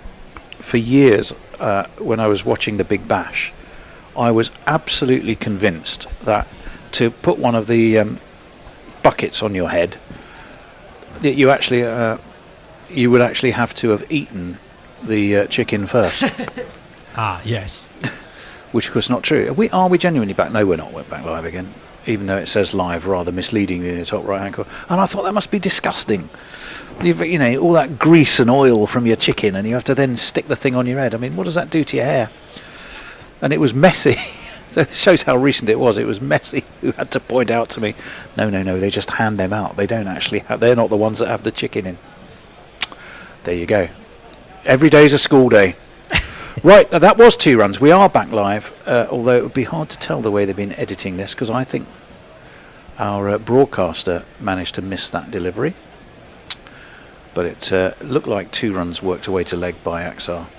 So he'll move on to 9 from his 11. Shreyas Iyer's going nicely at a runner ball for his 32. It's 232, 4-3, and we're in the 33rd over. And just 73 are needed. Around the wicket comes Mahmood. Oh, and well, there's a faux throw in the air by Phil Salt, trying to persuade us all that possibly there was an edge. There wasn't. It was a dot ball, and we will move on. But India looking pretty locked on here to secure this 3-match series at the earliest opportunity, really. Yeah, an absolute canter. And I mean, we're getting a montage now of some of their fielding. They were superb, weren't they? And draws Phil Salt's sloppy bit of keeping, Adil Rashid as well at the other end into light. Mahmood around the wicket again, clipped by Axar Patel, but clipped straight to mid-wicket, all the way along the ground, and again there was no run. I mean, the thing is, England it is that paucity of spin options that costs England whenever they go anywhere, that you need to play have decent spinners. Happened in Pakistan as soon as the wicket started turning. It's happened every time we go to India, pretty much, since Panesar and Swan, if we're really honest, don't you think, back in 2012. And Abdul Rashid can't do it on his own. Round the wicket comes Mahmood. Again, nicely weighted, beautifully guided, but just down to Rashid, who's at third man. They will take a single. There's a resigned look to me on the face of the England bowlers and fielders now. Almost as though there's a sense of the inevitable. What do you reckon? Yeah, I think they know this game is gone now. And I agree, Tony. I think it's not just a lack of frontline spinning options, but a total inability to play spin. We saw Jadeja really tie them down today, and then Joe Root and Jamie Overton kind of gifting him wickets in those 9th and 10th overs of his, when England could have pushed on perhaps to 330, 340. Mahmood, up onto his toes goes Shreyas Iyer. Big high elbow, guided out to deep cover, take another single. They can walk these in ones and twos if they want to, India.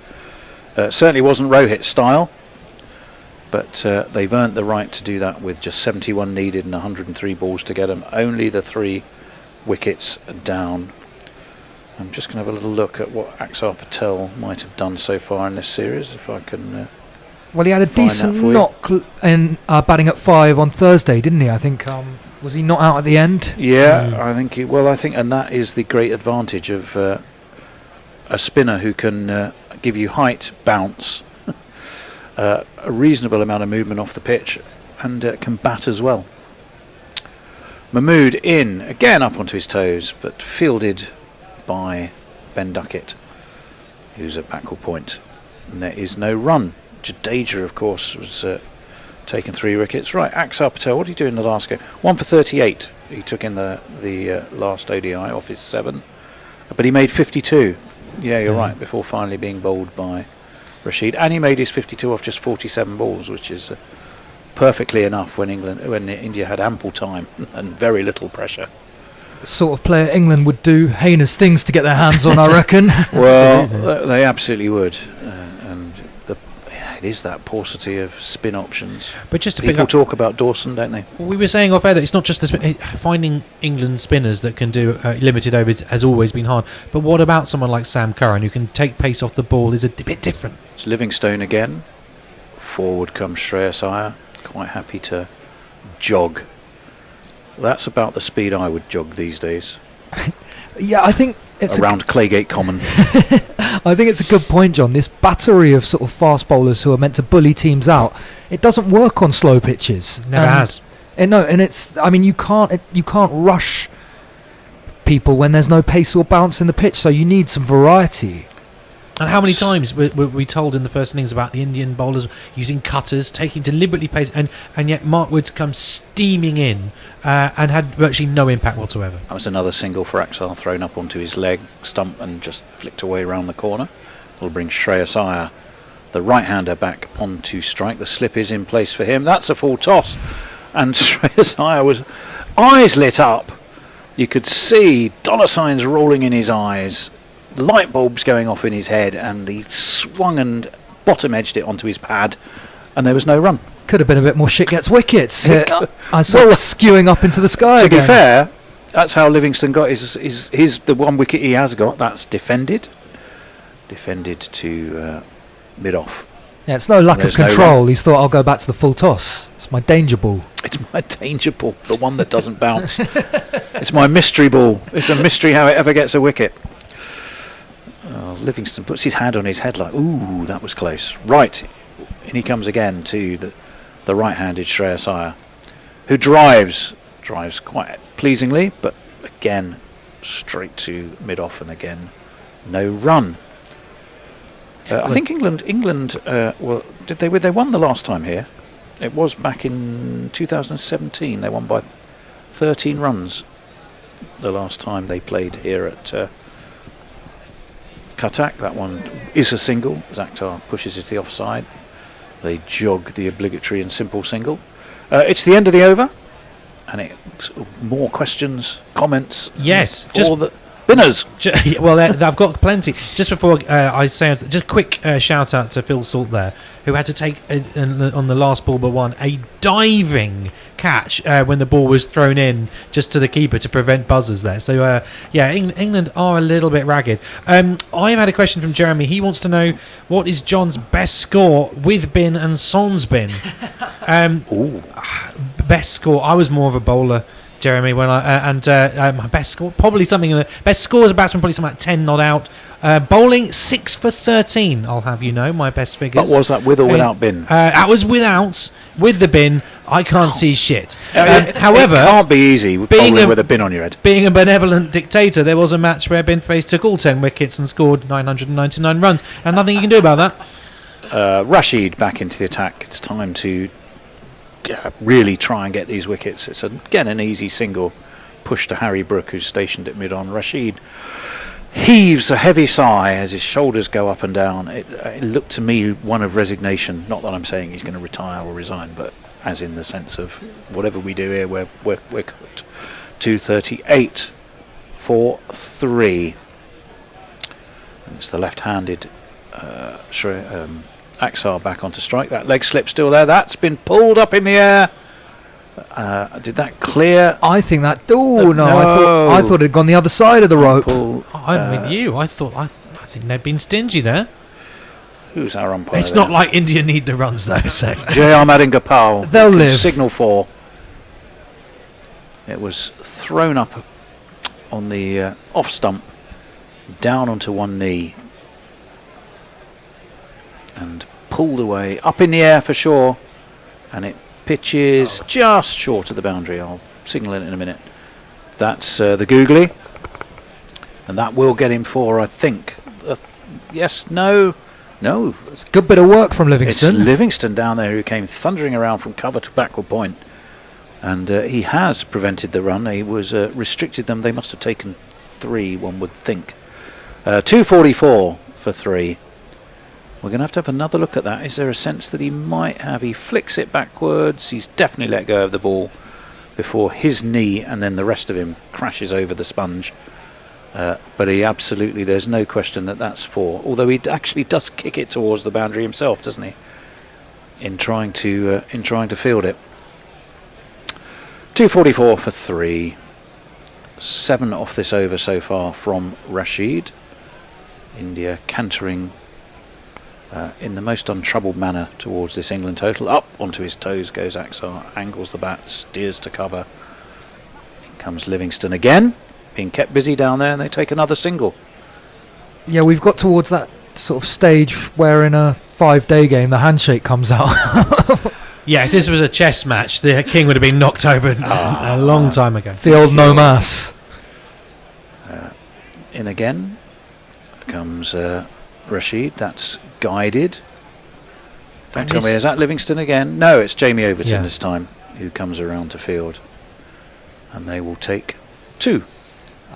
But England are going to be left scratching heads and feeling like they have to change something for the 3rd ODI, and I don't know how much they can change. Bring back Bryden Cast, bring in Jacob Bethel, and I guess have to play Joffrey. Well, they can't. They won't bring in Bethel. He's out the Champions Trophy, so he's definitely not going to be playing the random ODI in the middle. Short, pulled by Shreyas Iyer.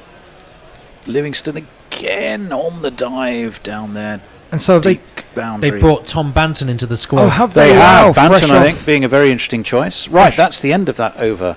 1 for 73 for Rashid, 248 for 3. India. The end will be nigh-ish, but in the meantime. Over on the socials, we have Leah has been back in touch saying that she knew, or they knew I'd take that very well.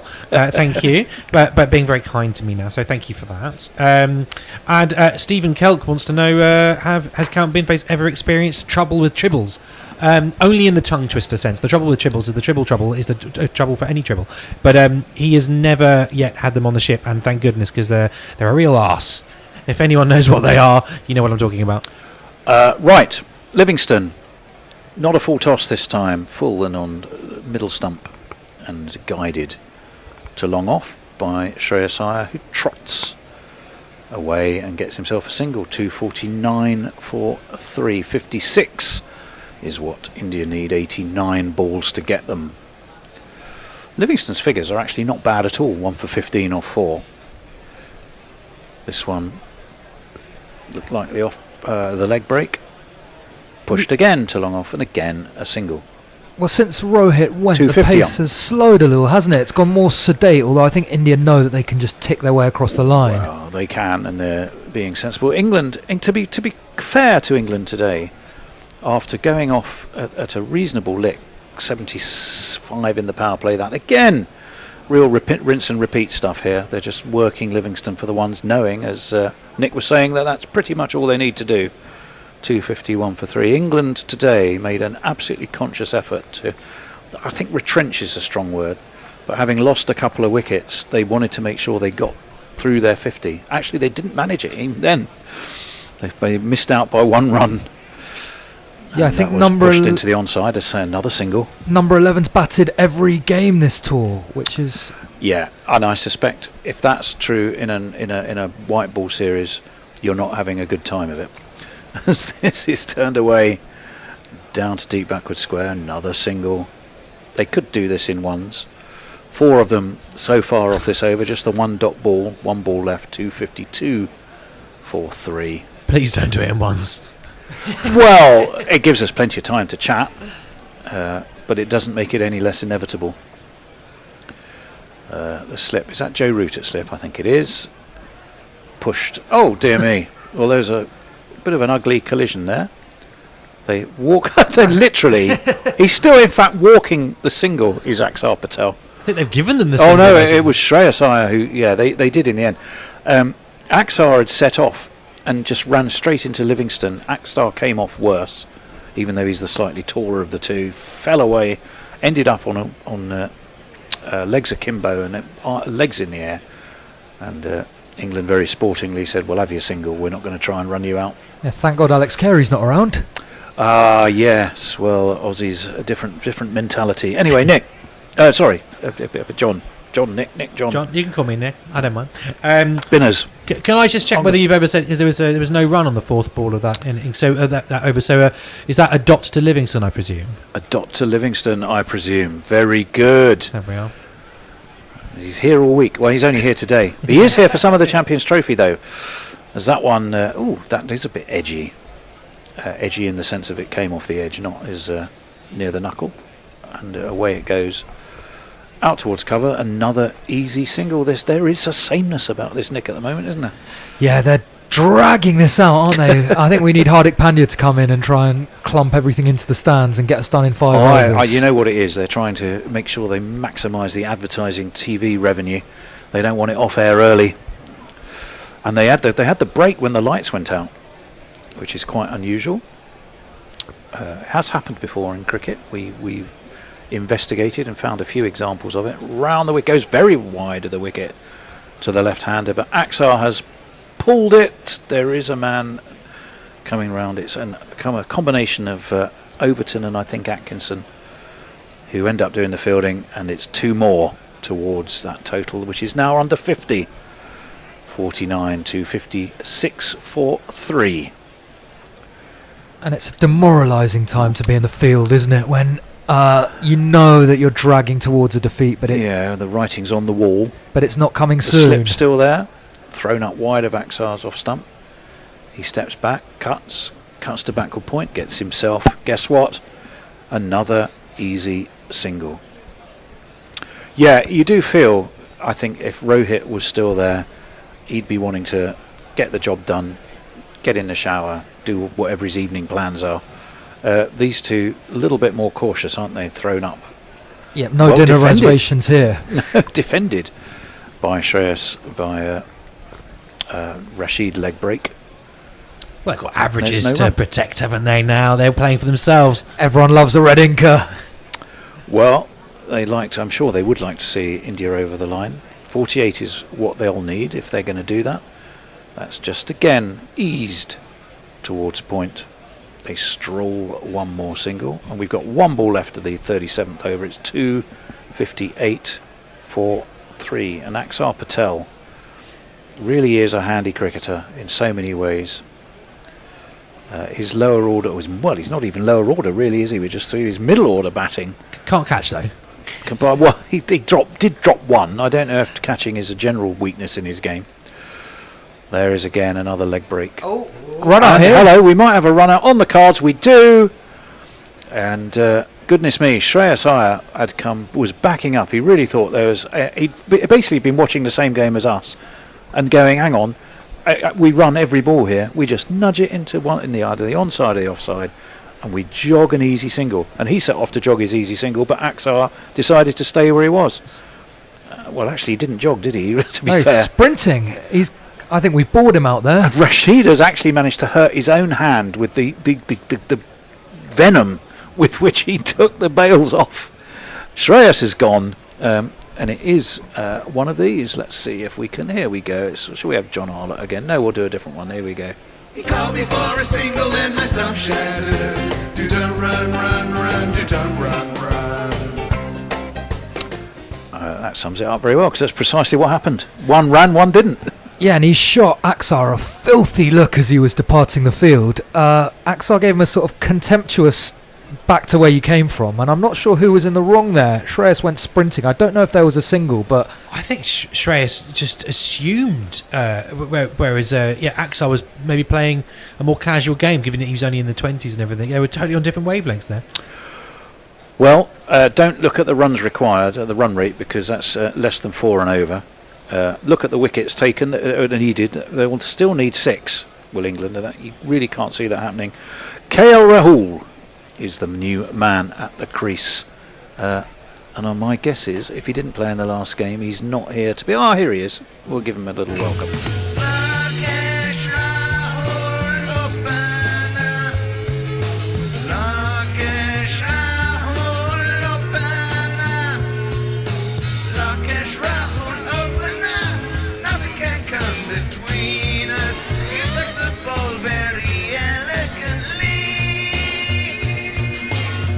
Opener and indeed wicket keeper, and a very good player to be coming in at number 6. Didn't do so well in the last game.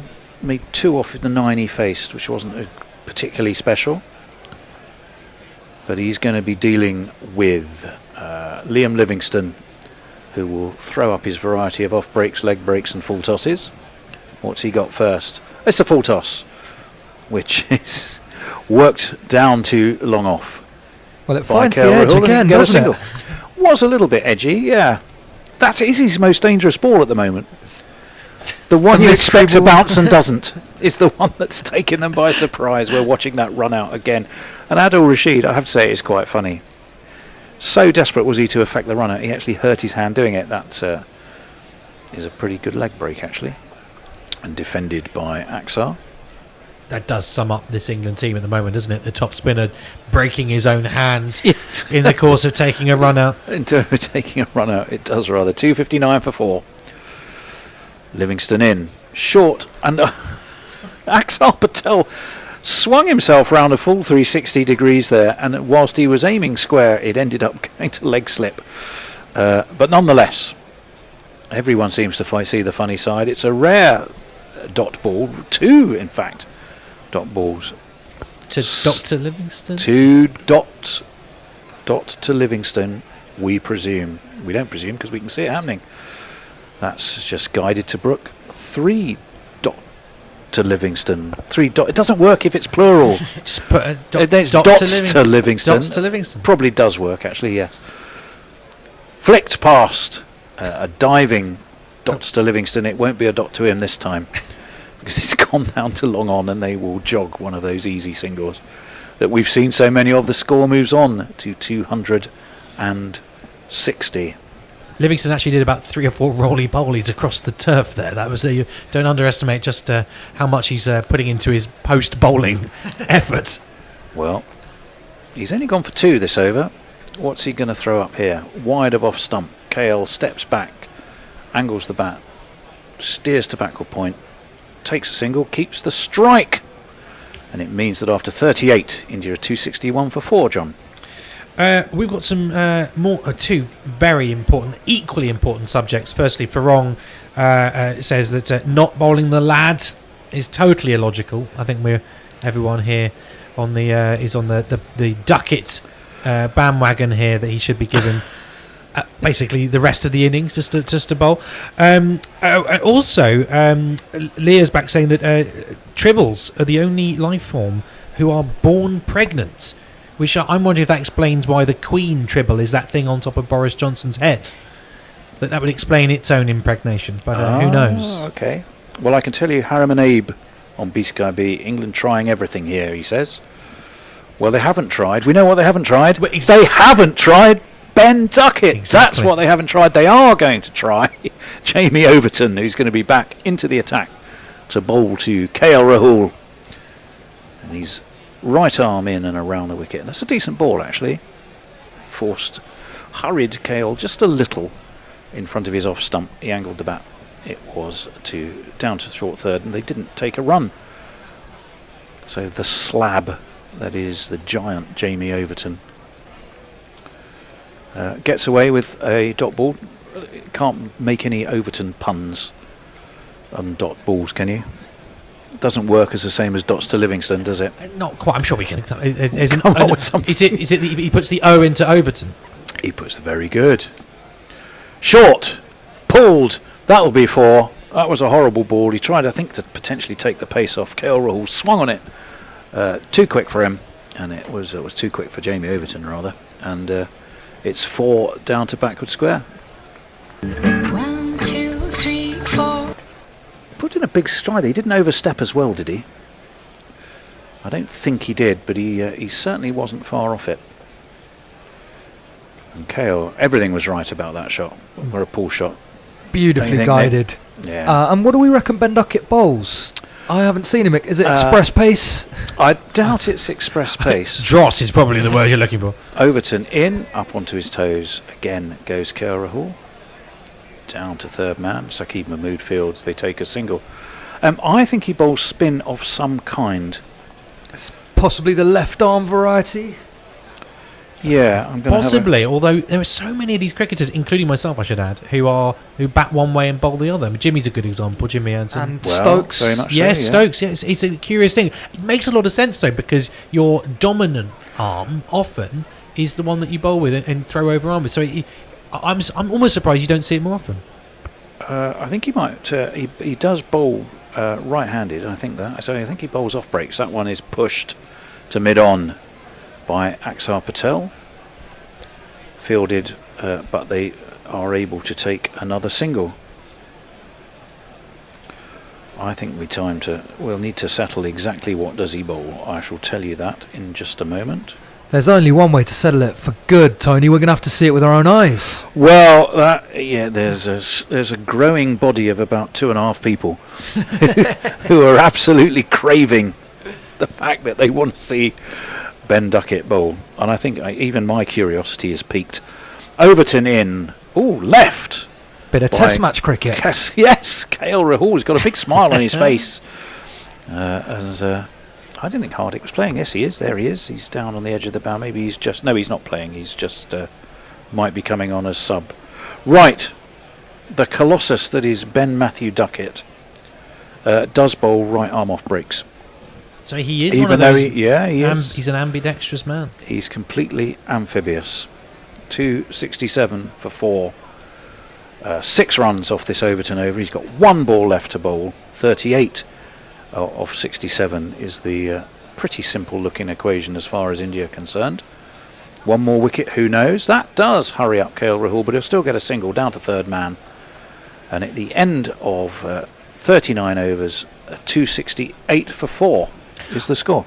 Well, I mean, this is the day of the Ducket, certainly on our live chat, and not the Triffids. I mean, I think that's a sequel that needs to happen. The day of the Duckets. And I'm a big believer in democracy. I think we've established that today. We have established that. Stephen points out there was a poll on Guerrilla Cricket's Discord earlier, and 100% of the votes said that Ducket should bowl today. Does not say how many votes. Well, I was about could be 1.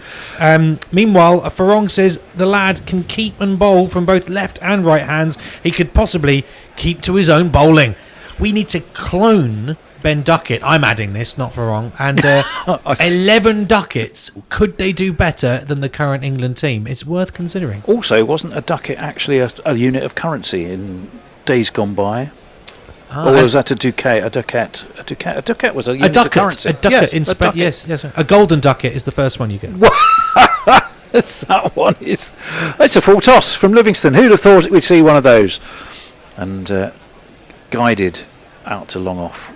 Who should field it but the bearded and beautiful, compact, pocket-sized, magnificent, bowling off-break, batting left-handed Ben Ducket.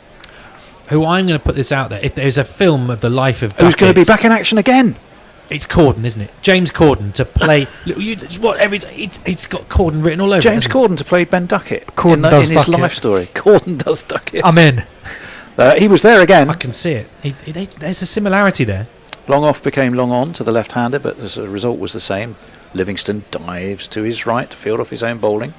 So there is a dot ball. I haven't laid eyes on James Corden for a little while, but would he have to get a bit svelter to play Ducket? Or Ducket could put on a few. They could meet, or they can meet in the middle. Middle-aged Ducket. Yeah. I think middle-aged. We've got something brewing here, John. I think so. Livingston, that's another full toss, and KL Rahul just says, "You know what? I could have slapped that over the boundary, but I'd much rather jog an easy single because I want to keep the lad in the game." Well, there we are. And actually, I think he's fielded every ball of this over, isn't he? No, Livingston fielded one off his own bowling. Everything else has gone to Ducket. He's everywhere. He's here, he's there, he's everywhere. That's been launched. 2 bounces over the deep mid-wicket boundary. It was shorter from Livingston. It's been pulled by Axar Patel. And the result is an inevitable one of these. 1, 2, 3, 4. That was. This is the problem with Livingston. He, Swiss Army knife bowler that he is. Every so often, he just doesn't quite get it right.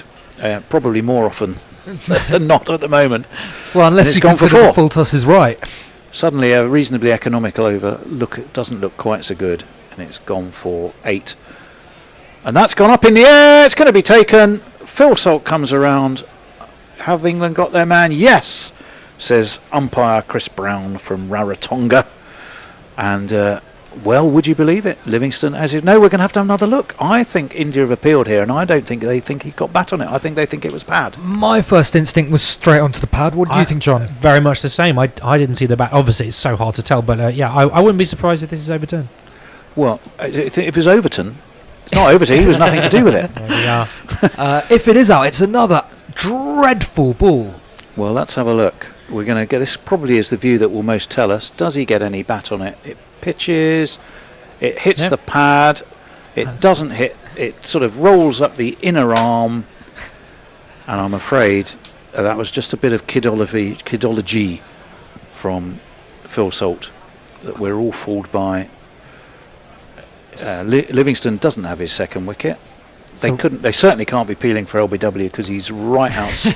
He's outside leg. Well, it's a really poor decision, isn't it? Whenever he's given. And Chris Brown, mate, he's obviously been attending the Joel Wilson school of umpiring decision making, because that was an absolute horror story. Pitched outside leg in any way. So LBW not in the equation. We can be absolutely certain there was no inside edge, and Chris Brown's trying to explain. Well, frankly, I'm trying to remember the name of the referee who gave the ghost goal for Reading against Everton.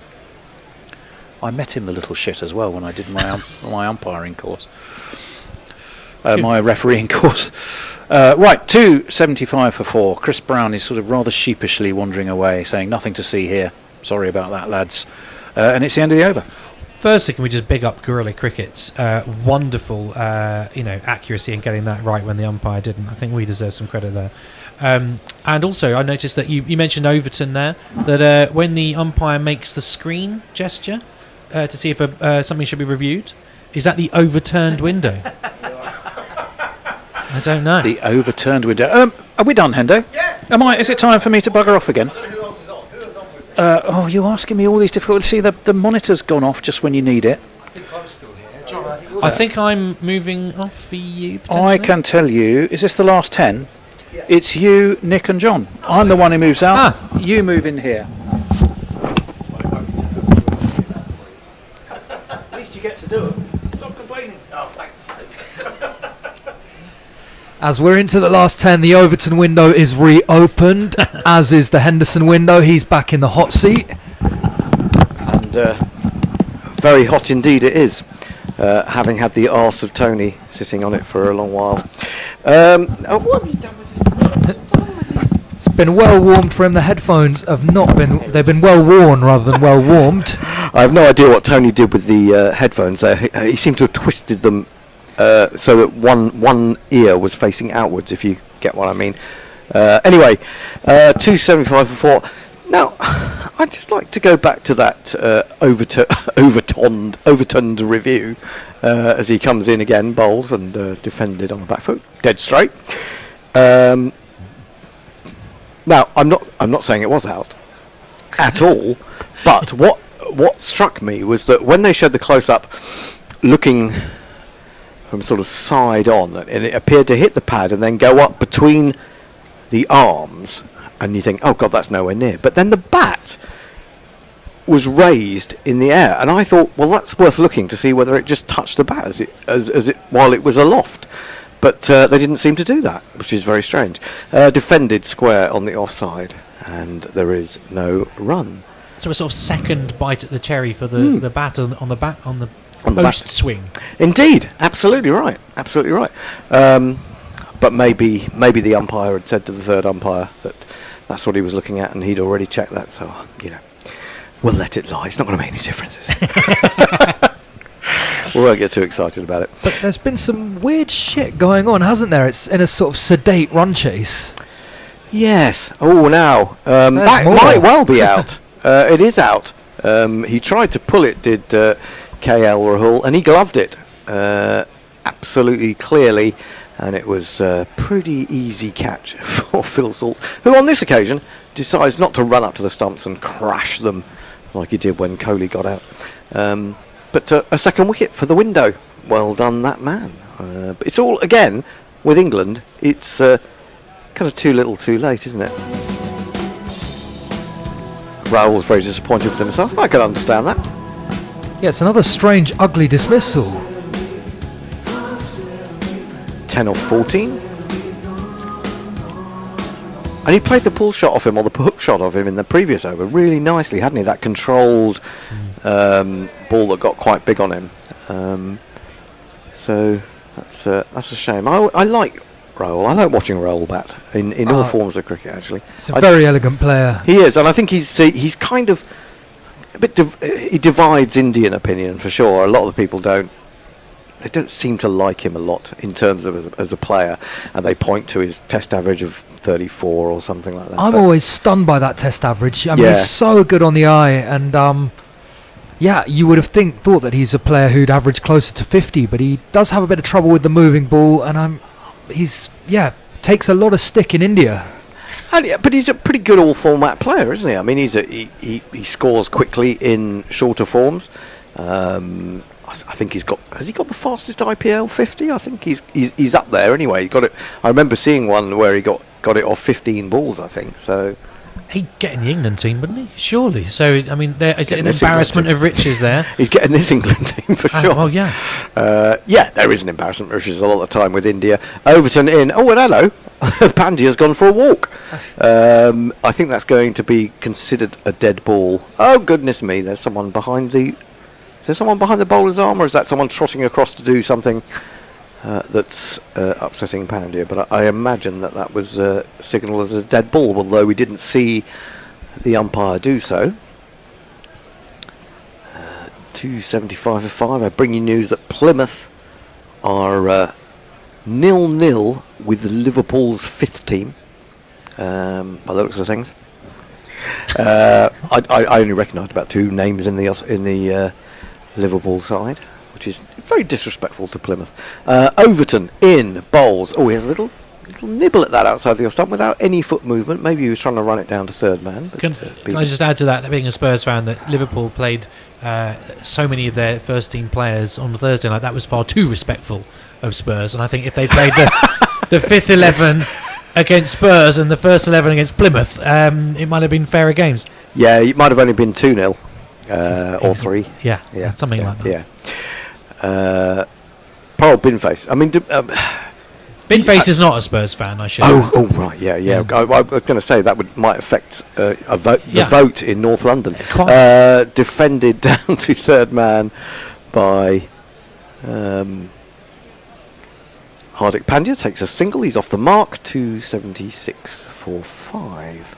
1 run and a wicket. Overton 5 overs, 2 for 27. Those figures look pretty good in the context of what has gone on out there.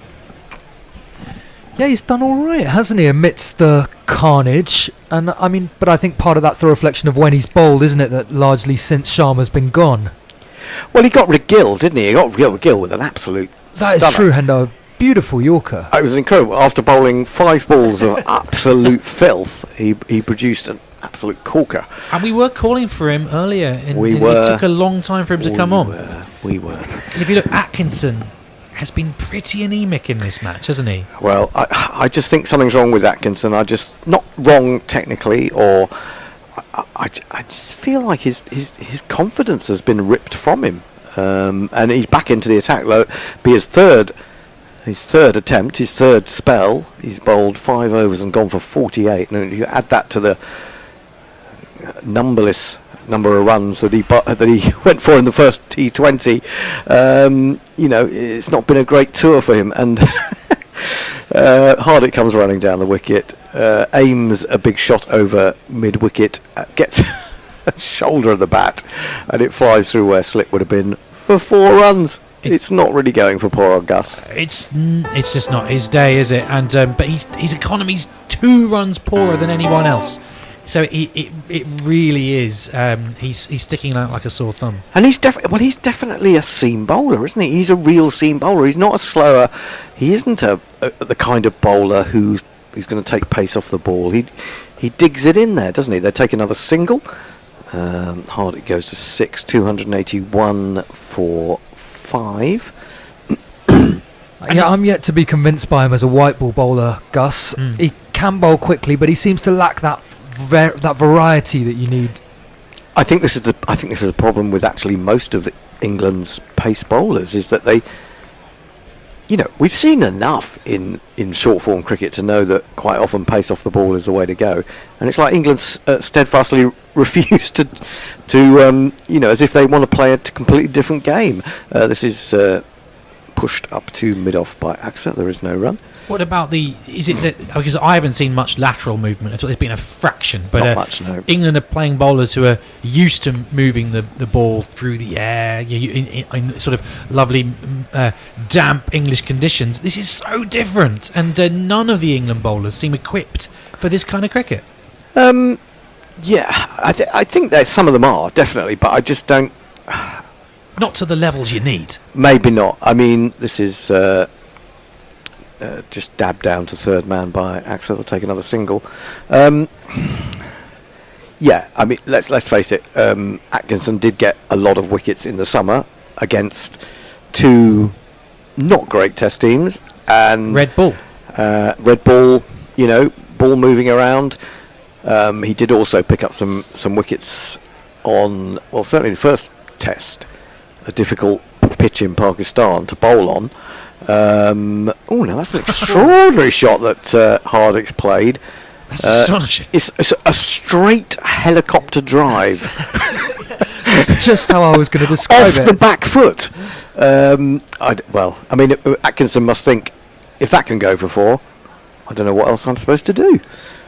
That's extraordinary innovation, isn't it, really? Dhoni's watching somewhere smiling. It's like he's brandished it like a lightsaber. Yeah, I know, absolutely. You must know about. You must have had some experience with lightsabers. Yes, although for copyright reasons we call them photon epes, just to make that absolutely clear. Epes. Good point. Atkinson in again, short smashed. Oh, could be caught.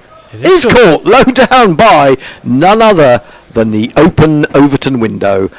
His big wings opened up. fell low into his enormous hands, and India are 286 for 6. And this is where you say, if only England had got 25 or 30 more. Anyway, he's gone, and goodness me, hang on, Atkinson has got a wicket. Lordy, I'm going to have to play Sting again.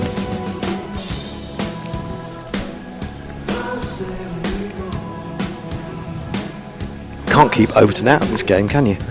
He's everywhere. He is everywhere, literally everywhere. Clone him and Ducket and we'd have a real team. He is Schrodinger's Overton.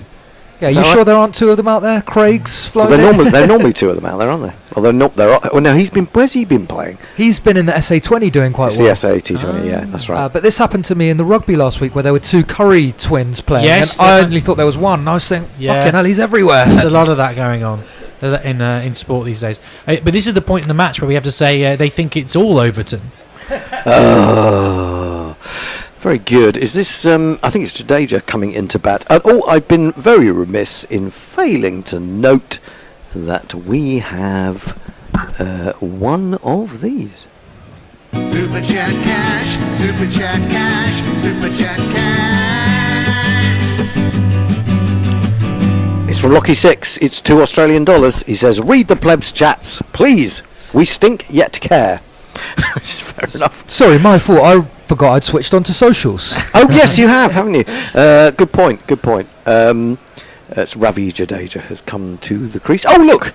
Oh, there's nothing like saying, Joe Root, have a bowl with 19 runs needed. The game absolutely gone, and we've got Will Reynolds saying, Binface a Spurs fan, dear God, no, we're all thinking it. No, he's not. No, John is. Yeah, no, Binface very much not. Binface supports your team. That's what we like to hear. That's very subtle. I like that. So 19 required. Root to bowl to two left-handers out there now, Jadeja and Axar. They're just hoping that he could get a couple of balls to turn. Maybe they've got to bring a slip in. Surely they have. Root is round the wicket with his slingy action, and this is turned to short fine leg. They've got a single. Wood looks most displeased with life as he threw that in. It's nicely taken by Salt, and he whipped off the bails, but they were comfortably home. And I've got to read this one out from Leah. Corden does Ducket is a gay porn I definitely won't pirate. I think we're all on the same page there. Very much so. Corden does Ducket. Root again. This time to Jadeja, and Jadeja eases that one up through mid-on. They jog the single. Was it Manny who was one of our commentators? It doesn't come in that often, unfortunately, because he's a brilliant commentator. Always used to call that kind of single an agreed single. So it's like the bowler's kind of letting them have a single as long as they don't take any more.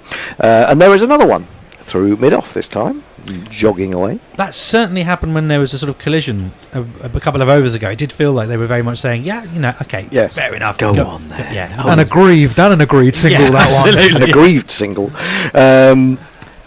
In comes Root again. Bowles gives this one a little bit more air, and it's steered past a diving mid-wicket who's trying to get straight enough to get in the way of that one, but can't.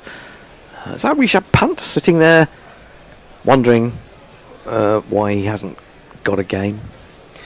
It's extraordinary, isn't it, Rishabh Pant? The innovation of Rishabh Pant is considered surplus to requirements at the moment in this team. Good cut shot from Axar Patel. There's no one back there at deep backward point, and that is 4 runs, and we're almost done and dusted.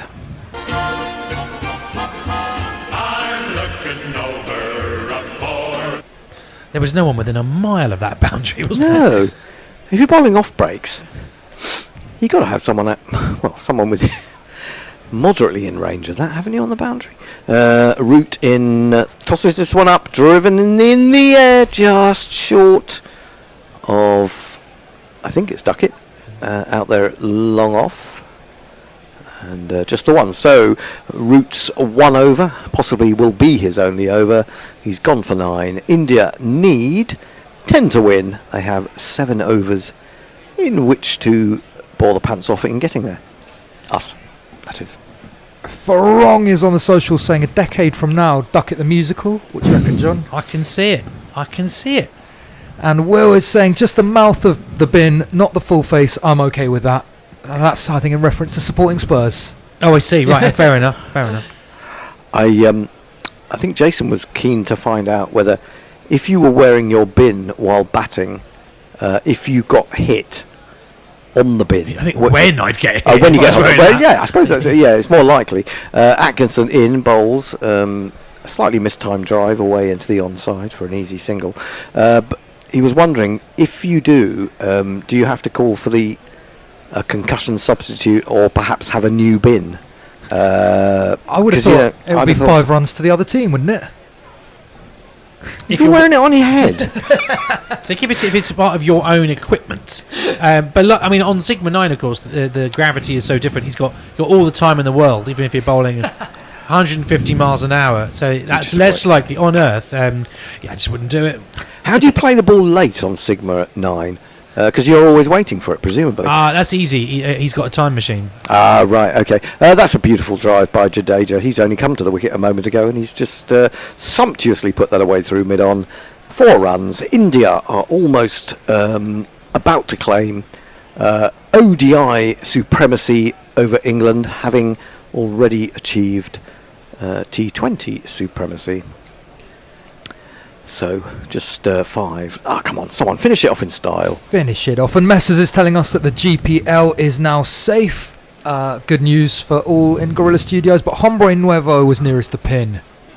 Left alone outside the off-stump. Short back of a length ball, I suppose you'd say. 300 came up with that boundary. 300 for 6. And we're going to look back on Rohit Sharma smashing or creaming England to all parts.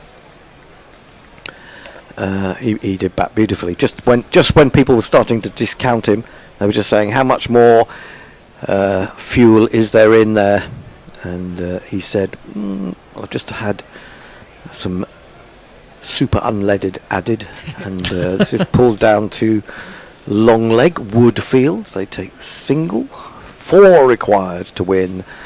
India will take an unassailable 2-0 lead. England are going to go to the Champions Trophy as rank outsiders, aren't they? Yeah, and feeling pretty demoralised. I don't think that the aim of this tour was to send them. No, this is supposed to be warm-up so that you feel good about yourselves going to the Champions Trophy. Well, India will feel quite good about themselves. Oh, was he edged that one? I thought for a moment he played a funny little shot, a little dab, and could easily have got a little... cross-batted edge through to the keeper. They picked the wrong team for a gentle warm-up tour. Come on, this is silly. If that's what they thought they were going to get, I think this is just. It obviously was in the schedule, but this is showing England for where they are really, and you can't shy away from it. Maybe it's a good thing. Well, they certainly won't be complacent going into the Champions Trophy. Well, if they are, then there's something very wrong. Smacked and. Poor old Jadeja has to duck that one at the non-striker's end. Oh, and now they're going to get an overthrow. And now Phil Salt has got so angry. They're all getting angry. They're all throwing from all angles at the stumps. No one's been run out. Luckily, no overthrows apart from the original one have resulted. And India at the end of the 44th are 302 for 6. What on earth is going on out there? We don't have anything new on the socials. I think that everyone might have left us because this is looking to be a foregone conclusion now, isn't it? Yeah, they're home and host. On which note, I should just say, we said this off air, as a Spurs fan, this is where Bazball starts to resemble Ange Ball. In that, is it all just a load of bollocks? The thing is, I think I actually like Ange better than I like Baz. There's something about Baz's sort of attempt to look laid back the whole time that really irritates me. Maybe that's because he's very good at things, generally speaking. Root will continue. He'll get a second over. Well, he probably won't get a full over. Slip is in. Oh, he's bowled him a bouncer. He's bowled him a spinning bouncer. He's fended that away out to deep square. Is that the lesser spotted Rayan Ahmed out there? It certainly is. The man who just never gets a game. We're going to look at this hilarious hurling at stumps from all angles. I think there was just anger in that from England, wasn't there? From they didn't really want to run anyone out. They just wanted to have a bit of a strop. Root in. How round arm? That is so round armed. It's almost underarm, and it's also a wide down the leg side. To bring the scores level. What a way to do it. Yeah, 1 to win, and just under 6 overs in which to get it. This should be it. It will be. No, they keep us on tenterhooks just for a little bit longer. Jadeja eases it up to mid-on. But very soon there will be celebrations in Cuttack. And in fact, right now, because coming down the wicket, Jadeja then flashes that through the covers, through extra cover, in fact, for 4 runs. He finishes 7 not out. Axar Patel has again played a pretty good hand, 41 of 43. And India have gone to their target with 33 balls to spare. And India win by 4 wickets again. I don't know what else to do. Say about that. The fireworks are going off. It's quite a nice show. They only seem to have one form of firework, which is red. So a little bit of lack of variety in the fireworks, but there was no lack of variety in the Indian performance. Really, really good performance from Jadeja in particular with the ball. Brilliant from him. And then we saw Rohit Sharma. We saw a bit of Shubman Gill, who batted really well as well. That opening partnership put India well on the way. England fell 30 short of what would have been a competitive score. And I don't know what to say. We sat here most of the day, haven't we? Or certainly most of the England bowling performance, and said, the tactics are all wrong. The tactics are just not. It's almost as if there's a complete. It's almost as if you've got 11 people into a dressing room and just said go out there, and they've never met before. There is no tactic apart from with the bat trying to smash the ball, and with the ball, there's no intelligence, is there? There's no variety. Well, I'll tell you what really bears that out is to have this unusual break with the floodlight failure. You would think that in India already they already had 100 odd for no loss, I think, at that point. Yeah. And so you'd think that is a golden opportunity for the coach to get the team together, say what you're doing is not working, try this. And they came back out after 40 odd minutes, and it was just the same. Yeah. And that says to me there is a lack of clear thinking at all levels in the England structure at the moment. Yeah, well, I don't know. I mean, you feel like England cricket is going into another dark era. They don't seem to be learning or getting better through this tour. No. It's the same story over and over again. An inability to play spin, a failure to try and adapt, and just gun barrel fast bowling with no nuance. That's it. They are lacking nuance. There is exciting news though for underdog fans. Yes. Which is that Plymouth Argyle are 1-0 up against Liverpool's 9th 11. Hey, brilliant stuff. Brilliant stuff. The Argyle. Come on, the Argyle. That'll be funny. But I suppose Liverpool have got their sights on maybe bigger things this season. Anyway, that's it, really. We've had fun. England haven't. India have. Have you had fun? I've enjoyed myself, Hendo. Excellent. And you got a lie-in. And I got a lie-in. It's a very good Sunday. And, of course, we've had the bin himself. Oh, well, thank you very much for having me. It's been an absolute treat. Apart from the England performance, India have treated us to some great batting and bowling. And it's been a lovely spin it with you and the listeners. It's been great to have you. And, of course, actually, what makes it so good is that when England are bad, it's almost funny. And so, we can indulge our gallows humour and dad puns and various things like that. I'm not suggesting you have got dad puns. Tony's the dad pun king. Deadpan or dad pun? Deadpan? I don't know. Anyway, brilliant to have you along. Hopefully you will be back. I'd love to. Absolutely. We will definitely. In fact, we won't ask you whether you want to come back. We will just come and kidnap you when we need you. I wondered what the basement was in this place. I'm terrified. Oh, we did have a commentator. We had Zoob. We used to have a bloke called Zoob, and that was his real name. That was his surname, and he was a lovely bloke during the sofa days, and they lived. I think him and his wife lived at Virginia Woolf's old house, and he was a very good musician, and we used to joke about that he had a sort of string quartet held captive in his basement. So yeah, that sort of thing can happen as by way of a bit of going off on a bit of a tangent. I didn't even know the GPL was open today because there was so much chaos this morning. But it's safe. It's safe. I don't know how many pounds were in it. Do you know what the GPL is? I don't. I'm all ears. The GPL is the Guerrilla Prediction League, which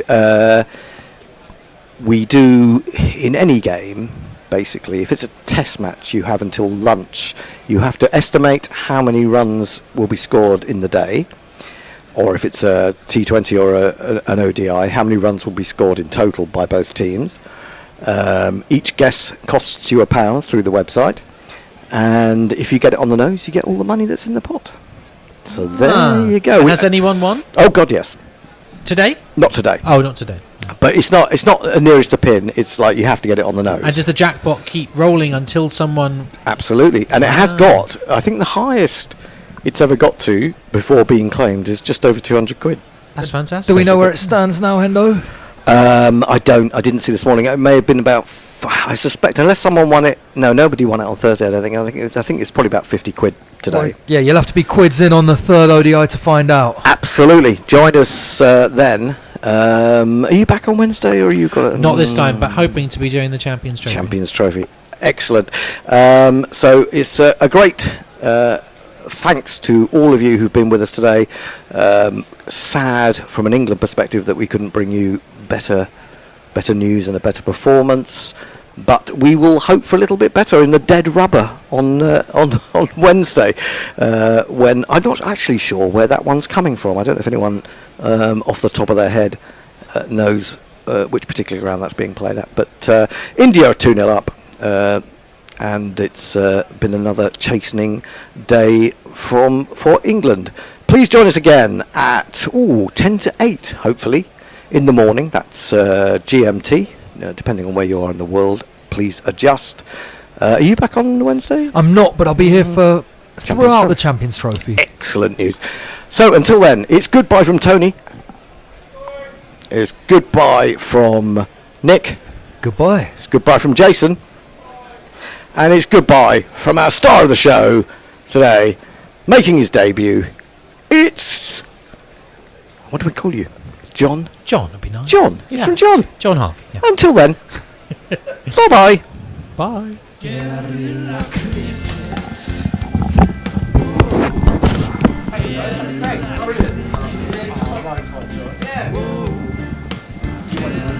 Take guard, man the barricades, patrol the cover boundary. At last the time has come, this is a cricketing emergency. Hear this call to arms for every cricket revolutionary. Take up your bats and stumps for the test match insurgency. First they tried to silence us, but we would not be silenced. They threatened us with lies, so we threatened them with violence. Che Guevara, Sangakkara, Joseph Stalin, Douglas Jardine, Robespierre, Darrell Hare, Vladimir Lenin, O'Brien Kevin, guerrilla cricket. It's not about the winning, it's about how many rules you break. Even in cricket commentary, this is the best advice to